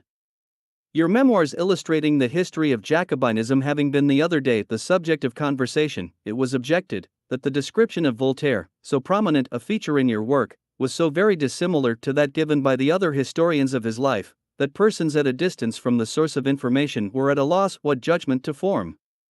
The difference between your account of his death and that which appeared in a Life of Voltaire translated from the French by Mr. Monkey, and published in London 1787, was particularly noticed, and incited me to consult that work. The translator describes himself as a young naval officer who, while at Paris, wished to employ his recess from professional duty, both to his improvement and advantage. Nothing but the youth of Mr. Monkey and his want of experience can excuse his undertaking, for, to let his countrymen benefit by the proficiency he was making at Paris, he diffused among them, through the medium of this translation, all that poison which was then so industriously emitted, to produce an effect now but too well known, and which I hope he does not this day contemplate without horror. I will make no observations on this Life of Voltaire. You know from what source it came, and how little capable it was of seducing any but heedless youths who, without any knowledge of the age they lived in, were still susceptible of a sort of admiration for everything that was great, though in vice and villainy. As one of the artifices of impiety is to represent its champions calmly breathing their last in the bed of honor, I feel it incumbent on me to confirm what you have said on one of those circumstances of the death of Voltaire which is closely connected with all the rest. Being at Paris in 1781, I was often in company with one of those persons whose testimony you invoke on public reports. I mean Mr. Tronchin. He was an old acquaintance of Voltaire's at Geneva, when he came to Paris in quality of first physician to the father of the late Duke of Orleans. He was called in during Voltaire's last sickness, and I have heard him repeat all those circumstances on which Paris and the whole world were at that time full of conversation, respecting the horrid state of this impious man's soul at the approach of death. Mr. Tronchin, even as physician, did everything in his power to calm him, for the agitation he was in was so violent that no remedies could take effect. But he could not succeed, and, unable to endure the horror he felt at the peculiar nature of his frantic rage, he abandoned him. So violent a state in an exhausted frame could not be of long duration. Stupor, the forerunner of dissolution, must naturally succeed, as it generally does after any violent agitations generated by pain, and it is this latter state which in Voltaire has been decorated by the appellation of calm. Mr. Tronchin wished to discredit this error, and with that laudable view, as an eyewitness, he immediately published in all companies the real facts, and precisely as you have stated them. This he did to furnish a dreadful lesson to those who calculate on being able in a deathbed to investigate the dispositions most proper to appear in before the judgment seat of the Almighty. At that period, not only the state of the body, but the condition of the soul, may frustrate their hopes of making so awful an investigation. For justice and sanctity as well as goodness are attributes of God, and he sometimes, as a wholesome admonition to mankind, permits the punishments denounced against the impious man to begin even in this life by the tortures of remorse. But this inaccuracy respecting the death of Voltaire is not the only one with which the aforenamed author might be upbraided. He has suppressed many well-known circumstances relating to his first disposition to return to the Church, and his consequent declarations, which you have given on well-authenticated records, all anterior to that anguish of mind which his co-operators have wished to suppress, and of which they themselves were too probably the cause. They surrounded him, and thus cut him off from that which alone could restore tranquility to his soul, by employing the few moments he still had to live in making what reparation he could for the evil he had done.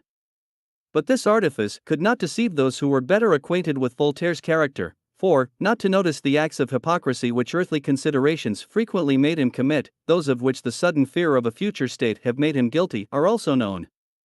I will give you an example of one, which was related to me at Göttingen in December 1776, by Mr. Dees, second librarian of that university, and you may, sir, make what use of it you please. During Voltaire's residence in Saxony, where Mr. Dees served him as a secretary, he fell dangerously ill. As soon as he was apprised of his situation, he sent for a pianist, confessed to him, and begged to receive the sacrament, which he actually did receive, showing all the exterior signs of repentance, which lasted as long as his danger. But as soon as that was over, he affected to laugh at what he called his littleness, and, turning to Mr. Dees, "My friend," said he, "you have seen the weakness of the man. It is also to human weakness that sectaries of his impiety have attributed the paroxysms of fear in him and some of his accomplices. Sickness, say they, weakens the mind as well as the body, and often produces pusillanimity. These symptoms of conversion in the wicked at the approach of death are, undoubtedly, signs of a great weakness, but to what is it to be attributed? Is it to their understanding? Certainly not, for it is in that awful moment that everything vanishes which had clouded it during their life. That weakness, therefore, is to be wholly attributed to their internal conviction that they have sinned. Led away by vanity or some other vicious passion, those men aspire at creating a sect. Ignorance and the passions of other men second their undertaking. Inebriated with their triumph, they persuade themselves that they are capable of giving laws to the whole world. They boldly make the attempt, and the hoodwinked crowd become their followers.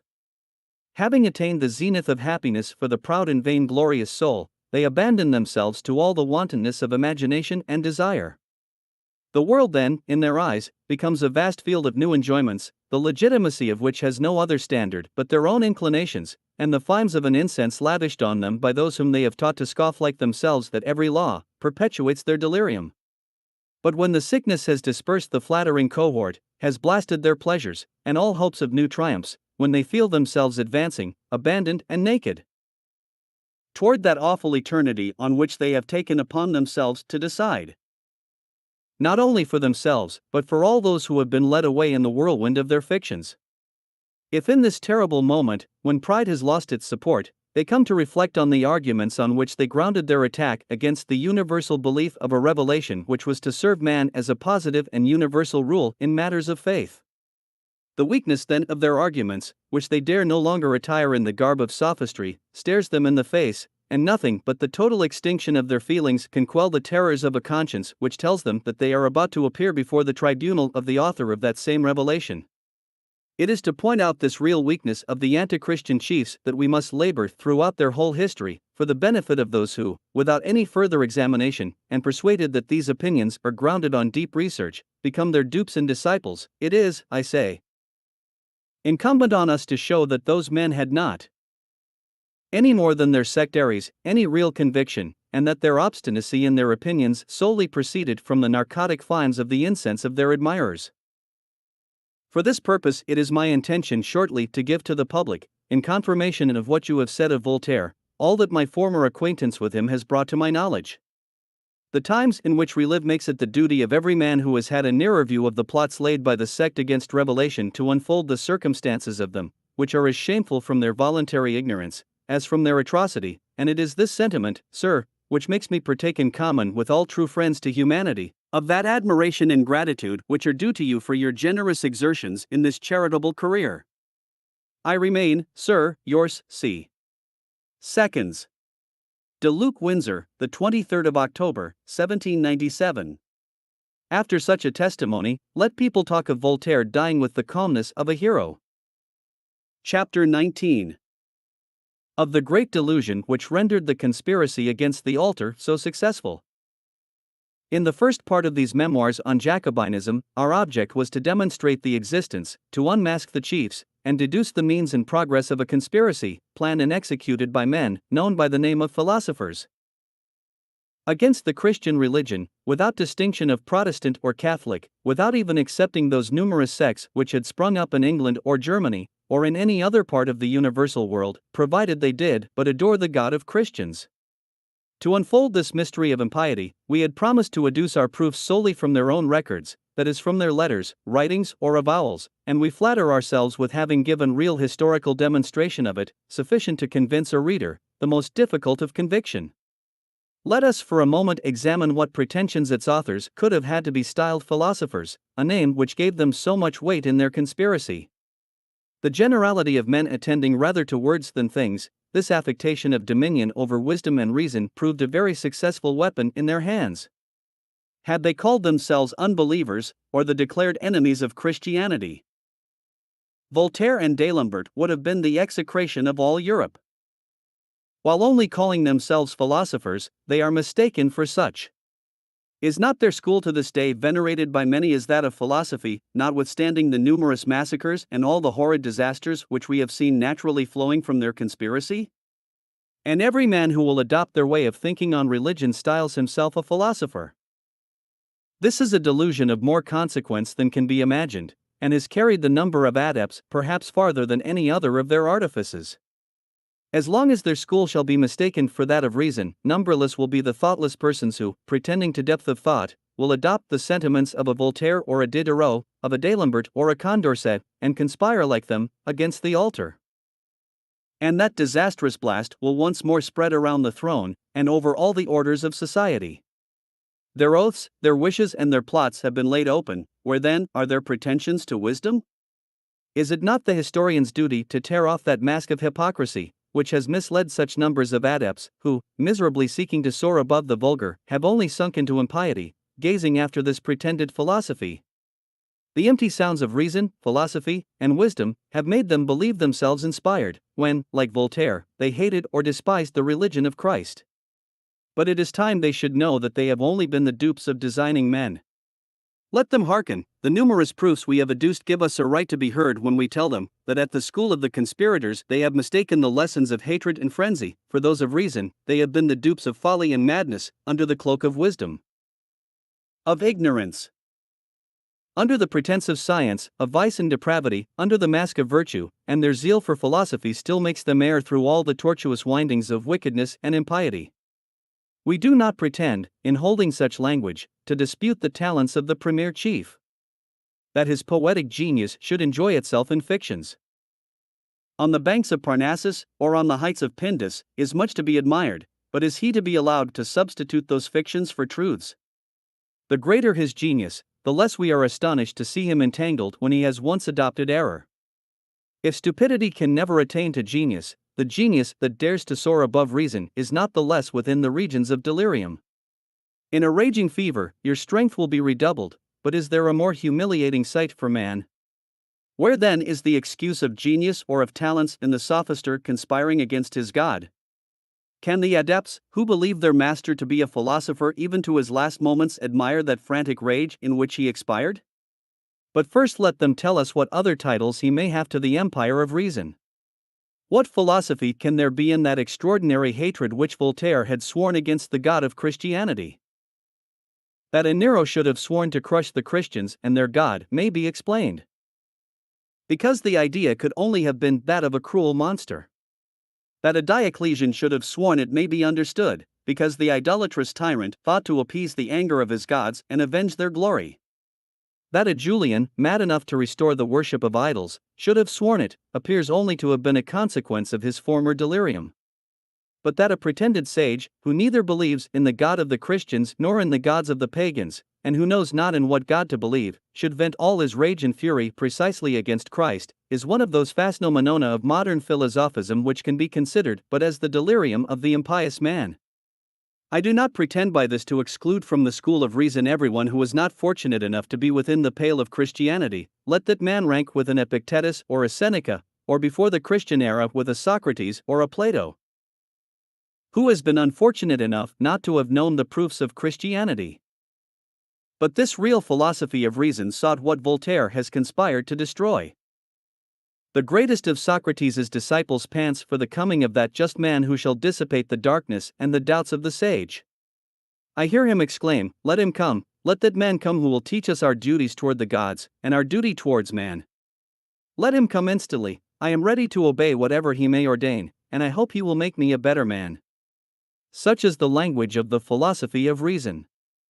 I think I behold him again, when in the bitterness of his heart he foresees that should this just man appear upon earth, he would be scoffed at by the wicked, buffeted, and scourged, in a word treated as the outcast of men. That man has appeared, so much sought for by the pagan philosopher, and the conspiring sophisters, a D'Alembert or a Voltaire, seek to crush him, and yet pretend to the philosophy of reason. Let their disciples answer for them. If in the Son of Mary they will not acknowledge the Son of the Eternal Father, let them confess him to be at least that just man sought for by Plato. What then are their pretensions to the philosophy of reason in conspiring against him? If the awful testimony of the sun being darkened, the dead rising from their graves, the veil of the temple being rent, cannot convince them, let them at least admire the most holy, the justest of men, the prodigy of goodness and meekness, the apostle of every virtue, the wonder of oppressed innocence, praying for his executioners. Where is their philosophy when they conspire against the Son of Man? Yes, philosophy they had, but it was that of the Jews, that of the synagogue, whence issued those blasphemous cries of, "Crucify him, crucify him." Or crush the wretch / Judas himself confesses him to be the just man, and shall he approach to perfection when compared to their school of modem philosophy? Oh, what a philosophy! That after 17 centuries repeats the blasphemous cries which resounded in the courts of Pilate or Herod against the Holy of Holies. In vain shall the disciple deny the hatred of Voltaire against the person of Christ. Does he not particularly distinguish Damolaville for that hatred? Does he not sign himself Christ moque, Christ scoffer, just as he terminates his letters by crush the wretch, or talks of the Christicole superstition? Yet while the sophister denies the power of Christ, he cannot refuse acknowledging his wisdom, his goodness, and his virtue. But they may object that it is not so much at the person as at the religion of Christ they aim their blows. Where then is the philosophy in attacking a religion whose essence is to enforce every virtue, and condemn every vice? Has there ever appeared, either before or since Christ, a philosopher who has even formed the idea of a virtue of which this religion does not give the precept or set the example? Is there a crime or a vice which it does not condemn and reprobate? Has the world ever seen a sage impressing such divine doctrines with more powerful motives? Did there ever exist, either before or since Christ, laws more conducive to the interior happiness of families, or to that of empires, laws that better teach men the reciprocal ties of affection, laws, in short, that more peremptorily command us to afford each other mutual assistance? Let the philosopher appear who pretends to perfect this religion, let him be heard and judged. But should he, like Voltaire and his adepts, only seek to destroy it, let him be comprised in the common epithet of madman and of enemy to humanity. But it is said to be only at the altars, at the mysteries of that religion, and not at the morality of it, that they aim their blows. In the first place, that is not true, as we have already seen and shall see again. Their attack was common on the morality of the gospel, as well as on the mysteries or the altars of Christianity. But had it been true? What is there to be found in these mysteries sufficient to render the Christian religion so hateful in the eyes of the philosopher? Do any of them favor the crimes and faults of men? Do any of them counteract his affection for his neighbor, or render him less attentive to his own duties, less faithful to friendship or gratitude, or less attached to his country?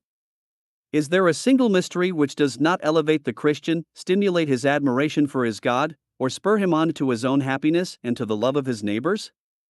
The Son of God expiring on a cross to open the gates of heaven to man, to teach him what he has to dread, should he, by his crimes, be unfortunate enough to close them again, the bread of angels, given only to those who have purified themselves from the dross of sin, those words pronounced on the man repenting of his crimes, and firmly purposing rather to die than to fall into them anew, the awful sight of a God who comes to judge the living and the dead, to call to him those who have loved, clothed, and fed their brethren, while he casts into eternal flames the ambitious man, the traitor, and the tyrant, the hard-hearted rich, the bad servant, the violator of the nuptial tie, and lastly, all persons who have not loved and helped their neighbor. Are all these, I say, mysteries against which the philosopher should direct his hatred, or can reason, on such a plea, authorize his conspiracy against the religion of the Christians? Should Voltaire and his disciples refuse to believe these mysteries, does it import to them that other people should not equally disbelieve them? Is the Christian more dangerous to them? Because he that forbids me to injure my brother is the same God before whom we are both one day to appear in judgment. Is that God less tremendous to the wicked, or less favorable to the just, because on his word we believe him to be one in essence, though three in persons? This hatred of Voltaire must be a frenzy which the very infidels themselves could not ground on such pretexts. What frantic rage must it be that blinds the sophisters, when, in contradiction with themselves, they applaud the toleration of the ancient philosophers, who, though disbelieving the mysteries of paganism, never attempted to rob the people of their religion, while, on the other hand, they incessantly conspire against Christianity under pretense that it contains mysteries. Another objection no less extravagant is that against revelation itself. It is God, they say, whom the Christians declare to have spoken, hence there can be no further liberty of opinion in man on matters of faith. The sophister of equality and liberty is then authorized to rise in arms against Christianity and its mysteries. Such are their arguments. But to what lengths does their frenzy carry them? Voltaire, D'Alembert, and Diderot conspire to overthrow every altar, Roman or Lutheran, Calvinist or Anglican, and that in order to avenge the rights of liberty and toleration in matters of faith. What a bedlamite idea is this! Can reason be traced through plots and conspiracies, of which the sole tendency is the overthrow of the universal religion of Europe, under pretense of liberty of worship? We have heard Voltaire invoking Bellerophon and Hercules to his aid, to crush the God of the Christians, and D'Alembert, expressing the frantic wish of seeing a whole nation annihilated for its attachment to that God and his worship. Have we not seen them for half a century past meanly conspiring and using all the artifice of cunning intrigue to rob the world of its religion? And because they utter the empty sounds of equality, liberty, and toleration, we must mistake their voice for that of philosophy. Far be from us the idea of such philosophy. Terms themselves must have been changed, for this must be extravagance and absurdity, and is not such reason madness and phrenzy? Such must be the explanation of these words to expound the reason and philosophy of a Voltaire or a D'Alembert conspiring to crush the religion of Christ. I wished not to have had to mention Frederick again. I reflect that he was a king, but, alas! He is also the royal sophister. Let us then examine how far philosophy misled him, and whether his wisdom extended beyond the genius of the meanest adept. Frederick wrote, but why? It is a problem. Was it to impose on the public, or to delude himself? Decide it who can. Probably for both, and he seems to have succeeded. Frederick would sometimes write in favor of toleration, and he was believed to be tolerant. In the Monthly Review, October 1794, page 154, we see him cried up as a model of toleration. And the following passage of his works is quoted: I never will constrain opinions on matters of religion. I dread religious wars above all others. I have been so fortunate that none of the sects who reside in my states have ever disturbed civil order. We must leave to the people the objects of their belief, the form of their devotion, their opinions, and even their prejudices. It is for this reason that I have tolerated priests and monks, in spite of Voltaire and D'Alembert, who have quarreled with me on this head. I have the greatest veneration for all our modern philosophers, but I am indeed compelled to acknowledge that a general toleration is not the predominant virtue in these gentlemen.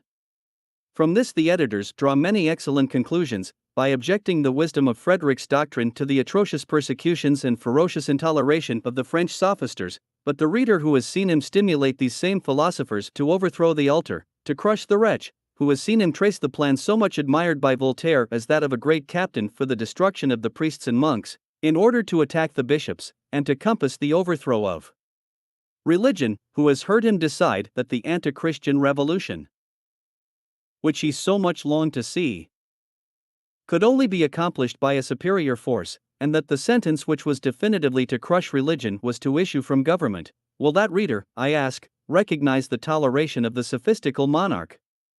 No, he will pass the same judgment on the sophister which the editors have passed on the disciples of that school. When such men tell us their object is to carry into practice all the perfection of theory, we know not which it ought principally to excite, our disgust or indignation.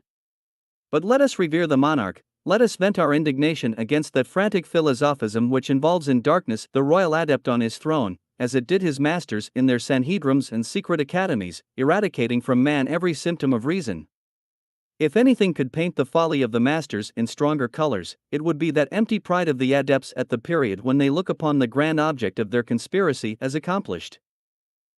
Religion was mourning over her altars overthrown, her temples profaned, when Concorset, exalting the triumph of Voltaire, exclaims, "Here at length it is permitted openly to proclaim the right, so long disused, of reducing all opinions to the standard of our own reason, that is to say, to employ, in order to arrive at the truth, the only implement that has been given us to recognize it." Man leans with a certain pride that he is not designed by nature to believe on the affirmation of others, and the superstitions of antiquity, the degradation of reason in the frenzy of a supernatural faith, are vanished from society as they were from philosophy. Condorcet, when writing these words, no doubt meant to describe the triumph of reason over revelation and over the whole Christian religion. The adepts applaud, and, like him, believe in the pretended triumph of reason. But it had not less cause than religion to mourn over such triumphs. Was it then to reinstate man in his right of bringing his opinions to the test of reason that the sophisters had with unrelenting fury conspired against the religion of Christ? What could they have intended by this test? Was it to exercise the right of only believing what their reason, when convinced, invited them to believe? If so, where the necessity of conspiring? Does the religion of Christ command man to believe what his enlightened reason does not induce him to believe? Is it not to convince our reason that Christianity surrounded itself with incontestable proofs, that Christ and his apostles wrought numberless miracles, that religion has preserved its records, and that her pastors invite the Christian to the spirit of research, that he may know what has been proved and what he ought to believe, that her apostles formally declare that his faith, his submission should be reasonable, rationable obsequium vestrum? And can the sophister hence infer that conspiracies and the darkest plots are necessary to vindicate the rights of reason believing in religion? A religion whose God is the God of reason, whose tenets are the tenets of reason, whose rights are the rights of reason, rejecting sophistry and false prejudices, but whose duty is to believe, from the numerous proofs of the power, of the sanctity, of the wisdom and sublimity of the God who speaks, and on the authenticity of his word. If by the rights of reason the sophister means the right of only believing what his reason can conceive, and that ceases to be mysterious, then these rights of reason must truly border on frenzy. The sophister is no longer to believe in the light of the day nor the darkness of the night, till fight and its action on man shall cease to be a mystery. No longer shall he believe in the oak towering over the forest, raised from an acorn, nor in the humble flower glowing in the brightest colors. No longer shall he believe in man, succeeding from generation to generation. Nature shall be denied, and his own existence remain a doubt, until all is clearly conceived by his reason, and the veil of mystery spread over these various objects shall be rent asunder. Thus, to attain the honors of infidelity, he submits to the garb of folly.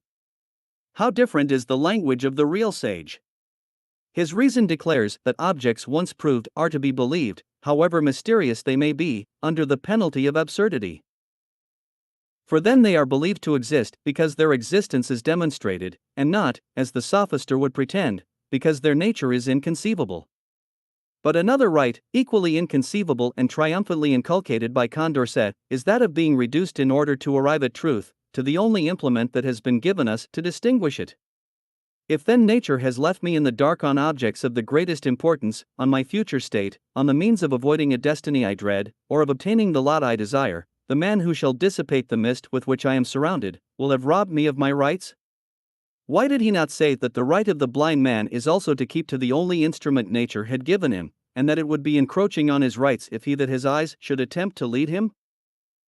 Why did he not conclude that the blind man had also learned with a sort of pride that nature had never designed that he should believe in light on the assertion of another? What philosophic pride is that of the sophister? His reason is degraded by a supernatural faith. Christianity, he thinks, has debased his reason by raising it above the sphere of this world. He thinks that the God of the Christians has vilified man by explaining to him his eternal destiny, and leaving him the memory of his miracles as a proof of his word. Such a pretense was the grand plea for the anti-Christian conspiracy, and dared they invoke the name of reason? Were they believed to be philosophers? And do many yet labor under this error? But let us return to their masters, to Voltaire, D'Alembert, and Diderot. Let us show to the adepts the unfortunate dupes of ignorance also decorated with the title of philosophers. To accomplish this, it will only be necessary to point out the most formal avowals and mutual confidences of these pretended philosophers. Does God exist, or does he not? Have I a soul to save, or have I not? Is this life to be entirely spent for my present interest? Am I to believe in a future state? Is this God, the soul, and this future state what I am told, or am I to believe quite another thing? Such certainly are the elementary questions of true science, of philosophy, the most apposite to the happiness of man both in itself and in its consequences.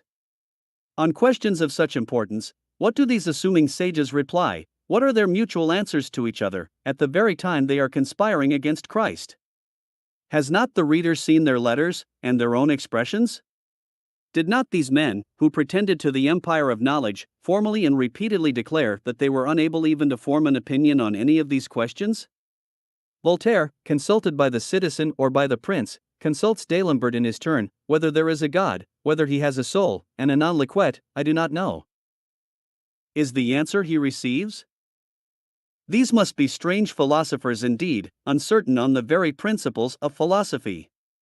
How can they assume the title of rulers of reason, who are ignorant of that science on which the morals, principles, and basis of society rest?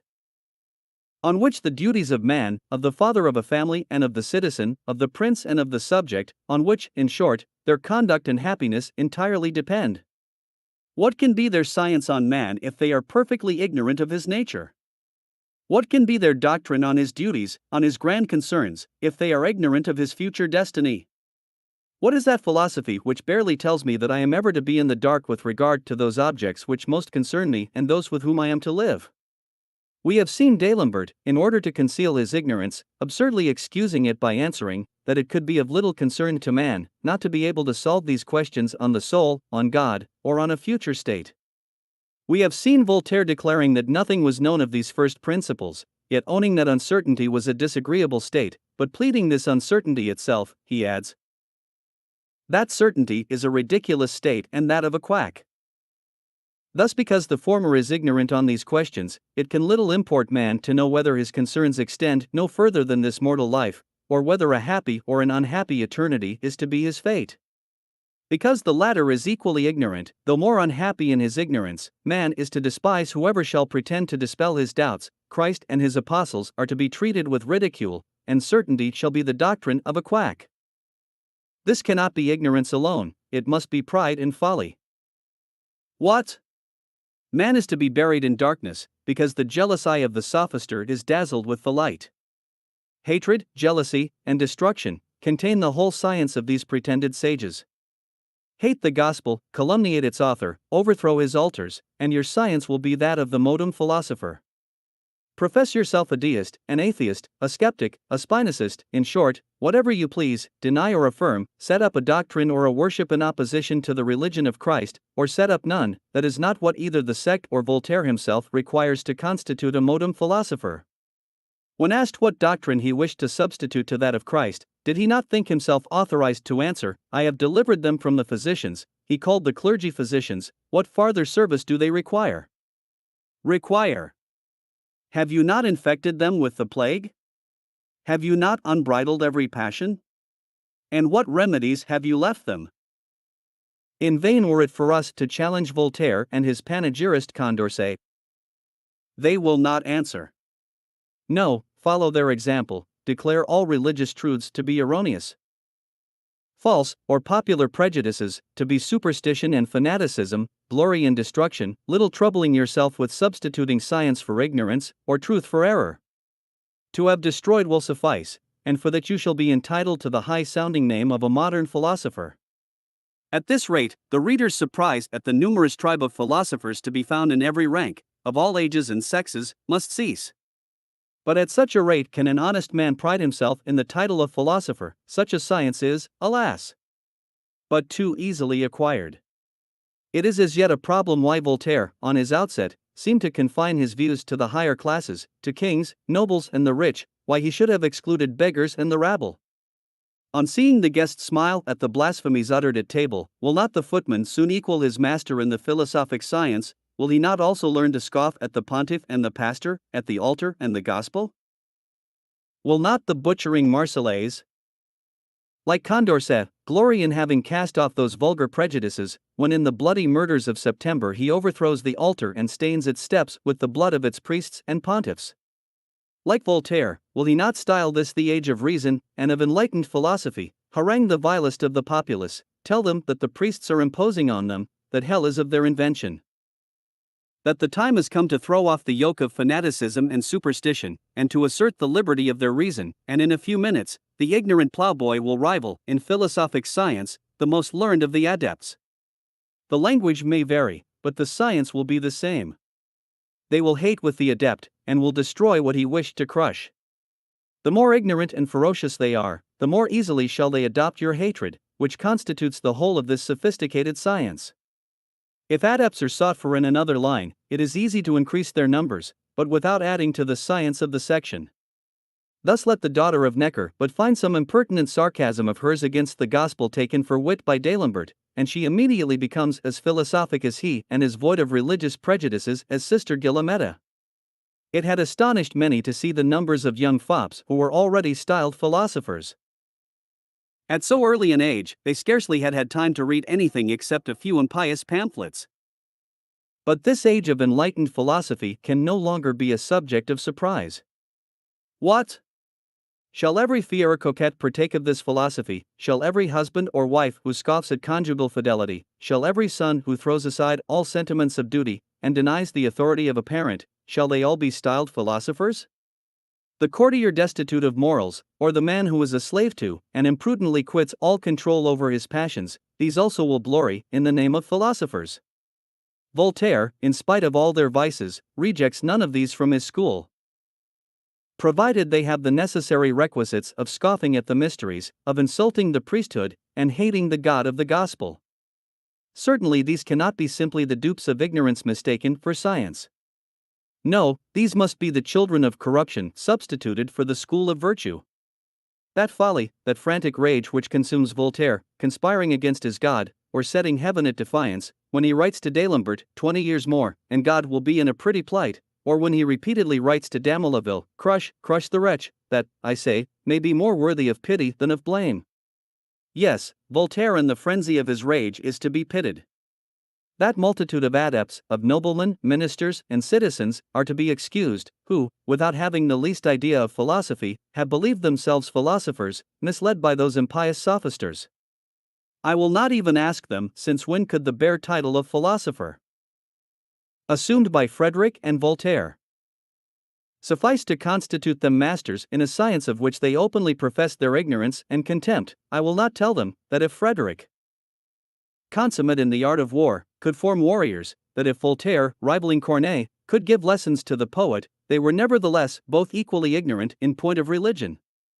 I will not say to them that this latter is a science, like all others, requiring great application and study in order to excel, that it was absurd to look for masters and teachers in men who blasphemed what they neither understood nor sought to understand, in men who, often stammering out a petty sophism which they deemed unanswerable, resembled the child who dashes the watch on the ground because the spring is hidden from him.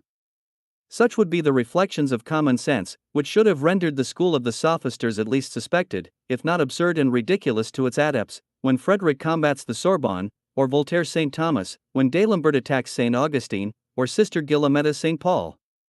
It is possible that all these great sophisters, debating on divinity, religion, and tenets, may have been mistaken by the ignorant adepts for learned doctors.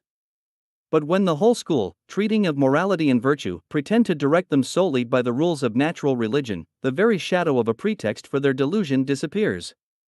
Casting an eye on the sect, could they perceive a single adept who, under the direction of Voltaire or D'Alembert, had quitted his religion to become a better father or a better son, a better husband or a better man, in short more virtuous?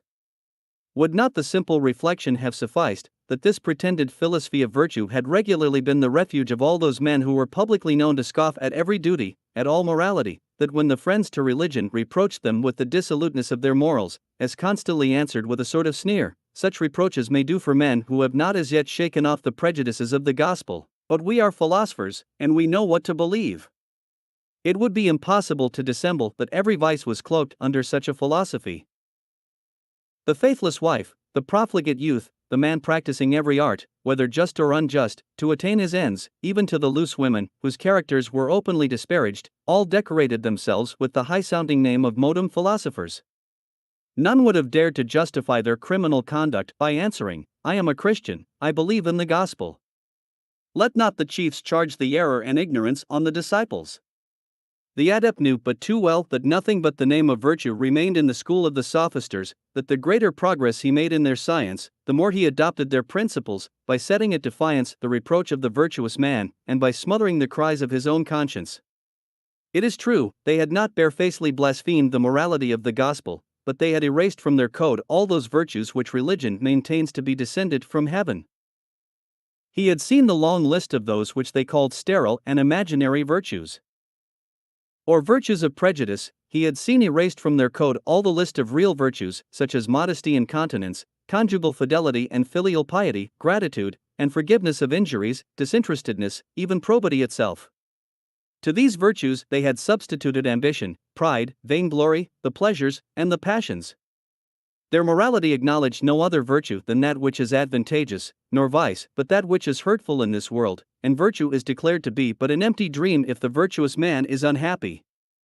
Personal interest is laid down as the sole principle of all philosophic virtues. They sometimes indeed name beneficence as one, but that is merely as an excuse to dispense them from the practice of every other virtue. "Friend, do good to us, and we will overlook everything else," is the express doctrine of Voltaire, but that was not all. It was necessary to bring the adepts to doubt even of the existence of virtue, to doubt whether in morality there existed a right and wrong. And it was to such a question that Voltaire did not blush to answer, "Non liquet, it is not known." As a further step, they were to decide that all that is called perfection, imperfection, righteousness, wickedness, goodness, falsehood, wisdom, and folly, only differed from each other by their sensations of pleasure or pain, that the more the philosopher examined the nature of things, the less he dared to assert that it depended any more on man to be pusillanimous, choleric, vicious, or voluptuous, than it did to be squint-eyed, hump-backed, or lame. Such were the lessons of the conspiring sophisters, and can it be believed that such lessons could be mistaken for those of virtue and philosophy? Had the adept been certain as to the existence of vice and virtue, of what consequence would this distinction have been to him, when his masters teach him that man is born for happiness, and that the latter consists in pleasure, or the absence of pain? When laying aside all solicitude for his soul, he is taught that the motto of the wise man ought to be to watch over his body, or that it is by pleasure that God stimulates to virtue. Such are the lessons taught by Voltaire, Diderot, and D'Alembert, the chiefs of the conspirators. What motives to virtue did these chiefs suggest to their adepts when they declared that a God neither regards their virtue nor their vices, that the fear of this God is an absolute folly, or when, wishing to stifle all remorse of conscience, they tell them that the man void of fear is above the laws? That a bad action, when useful, can be committed without remorse. That remorse is no other than the fear of men and of their laws. Or again, when, carrying their doctrine beyond all absurdity, they on one side assert the liberty of opinions in order to leave man free to choose the false, while, on the other hand, they destroy in him all liberty of action to smother all symptoms of remorse. Such was the doctrine of the sophisters. In vain would they attempt to deny it, all their writings are full of it, and particularly those which they most extolled as their principal masterpieces. What could have been the conduct of these great philosophers had they undertaken to draw up a code of villainy and depravity? What more could be required to demonstrate to the world that this pretended age of philosophy was no other than that of vice, than that of weakness organized into principles and precepts for the use of the abandoned, to whom they might be advantageous? The only plea that can be left to the numbers of adepts who styled themselves philosophers, in alleviation of their criminality, is the amazing constancy and artfulness which it required from the chiefs to propagate their principles and ensure the success of their conspiracy. But with these artifices, these intrigues, what was their philosophy? Let us suppose that during the lifetime of Voltaire, of Frederick, or of D'Alembert, and before depravity had attained to such a height, the frequent and repeated orders given to the conspirators of strike, but hide your hand had been known. Let us suppose that the people had been acquainted with all the tortuous means secretly used to seduce them. Would anyone then have traced the actions of the philosopher in such dark hypocrisy, in such perpetual dissimulation, or in the ambushes which were their only means of success? At the time when D'Alembert and Condorcet, Diderot, Helvetius, and Turgot held their sittings at the Hotel d'Holbach under the name of economists, and under the pretense of meditating on the happiness of the people, had it been known by that same people that they were only plotting against the altars of the God whom it adored, had it been known that those teachers, who had been appointed to instruct the rising generation, were only the impious emissaries of D'Alembert, sent to corrupt its morals, that all those hawkers of books sold at so low a rate were the agents of the secret academy, employed to circulate its poisons from towns to villages, and thence to the poorest cottages, would such means, I ask, have entitled the sect to that respect and veneration which it has usurped? Their wicked plots once detected, could such sages have sufficed to have given to the century they lived in the appellation of the philosophic age? No, without doubt, horror would have succeeded to this admiration, and if the laws had remained silent, public indignation would have avenged philosophy of the infamous plots carried on under the cloak of its name. Let then this age of pretended philosophy cast off the delusion under which it has been led away. A delusion arising perhaps more from its own vices and corruption than from the arts of the conspirators, let it blush and repent.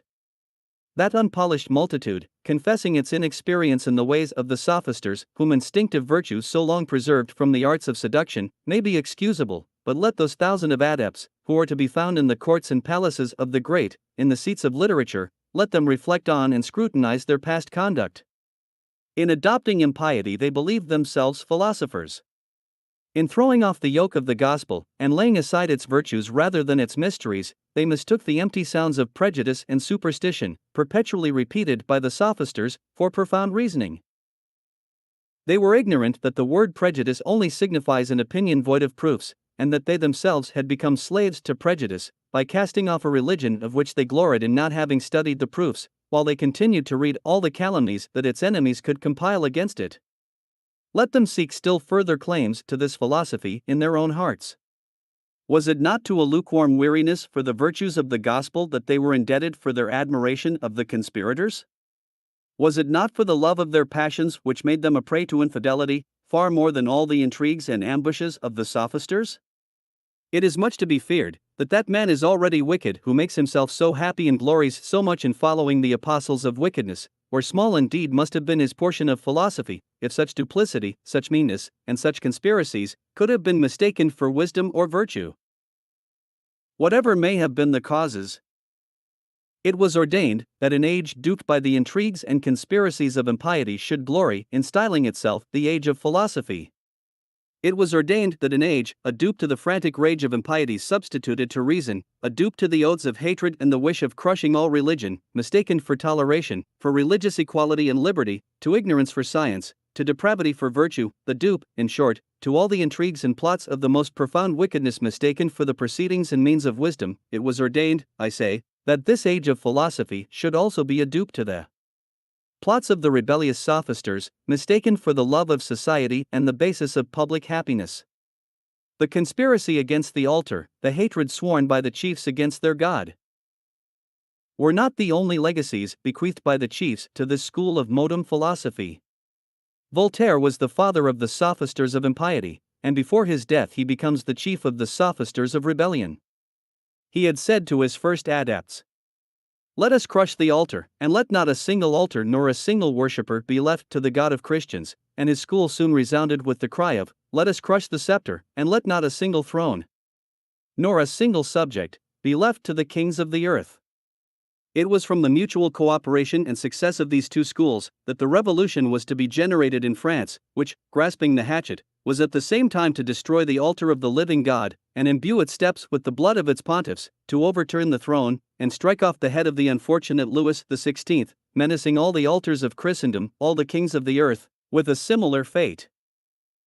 To the plots contrived under the veil of equality and liberty applied to religion, and of religious toleration, are to succeed those begotten under the veil of political equality and liberty.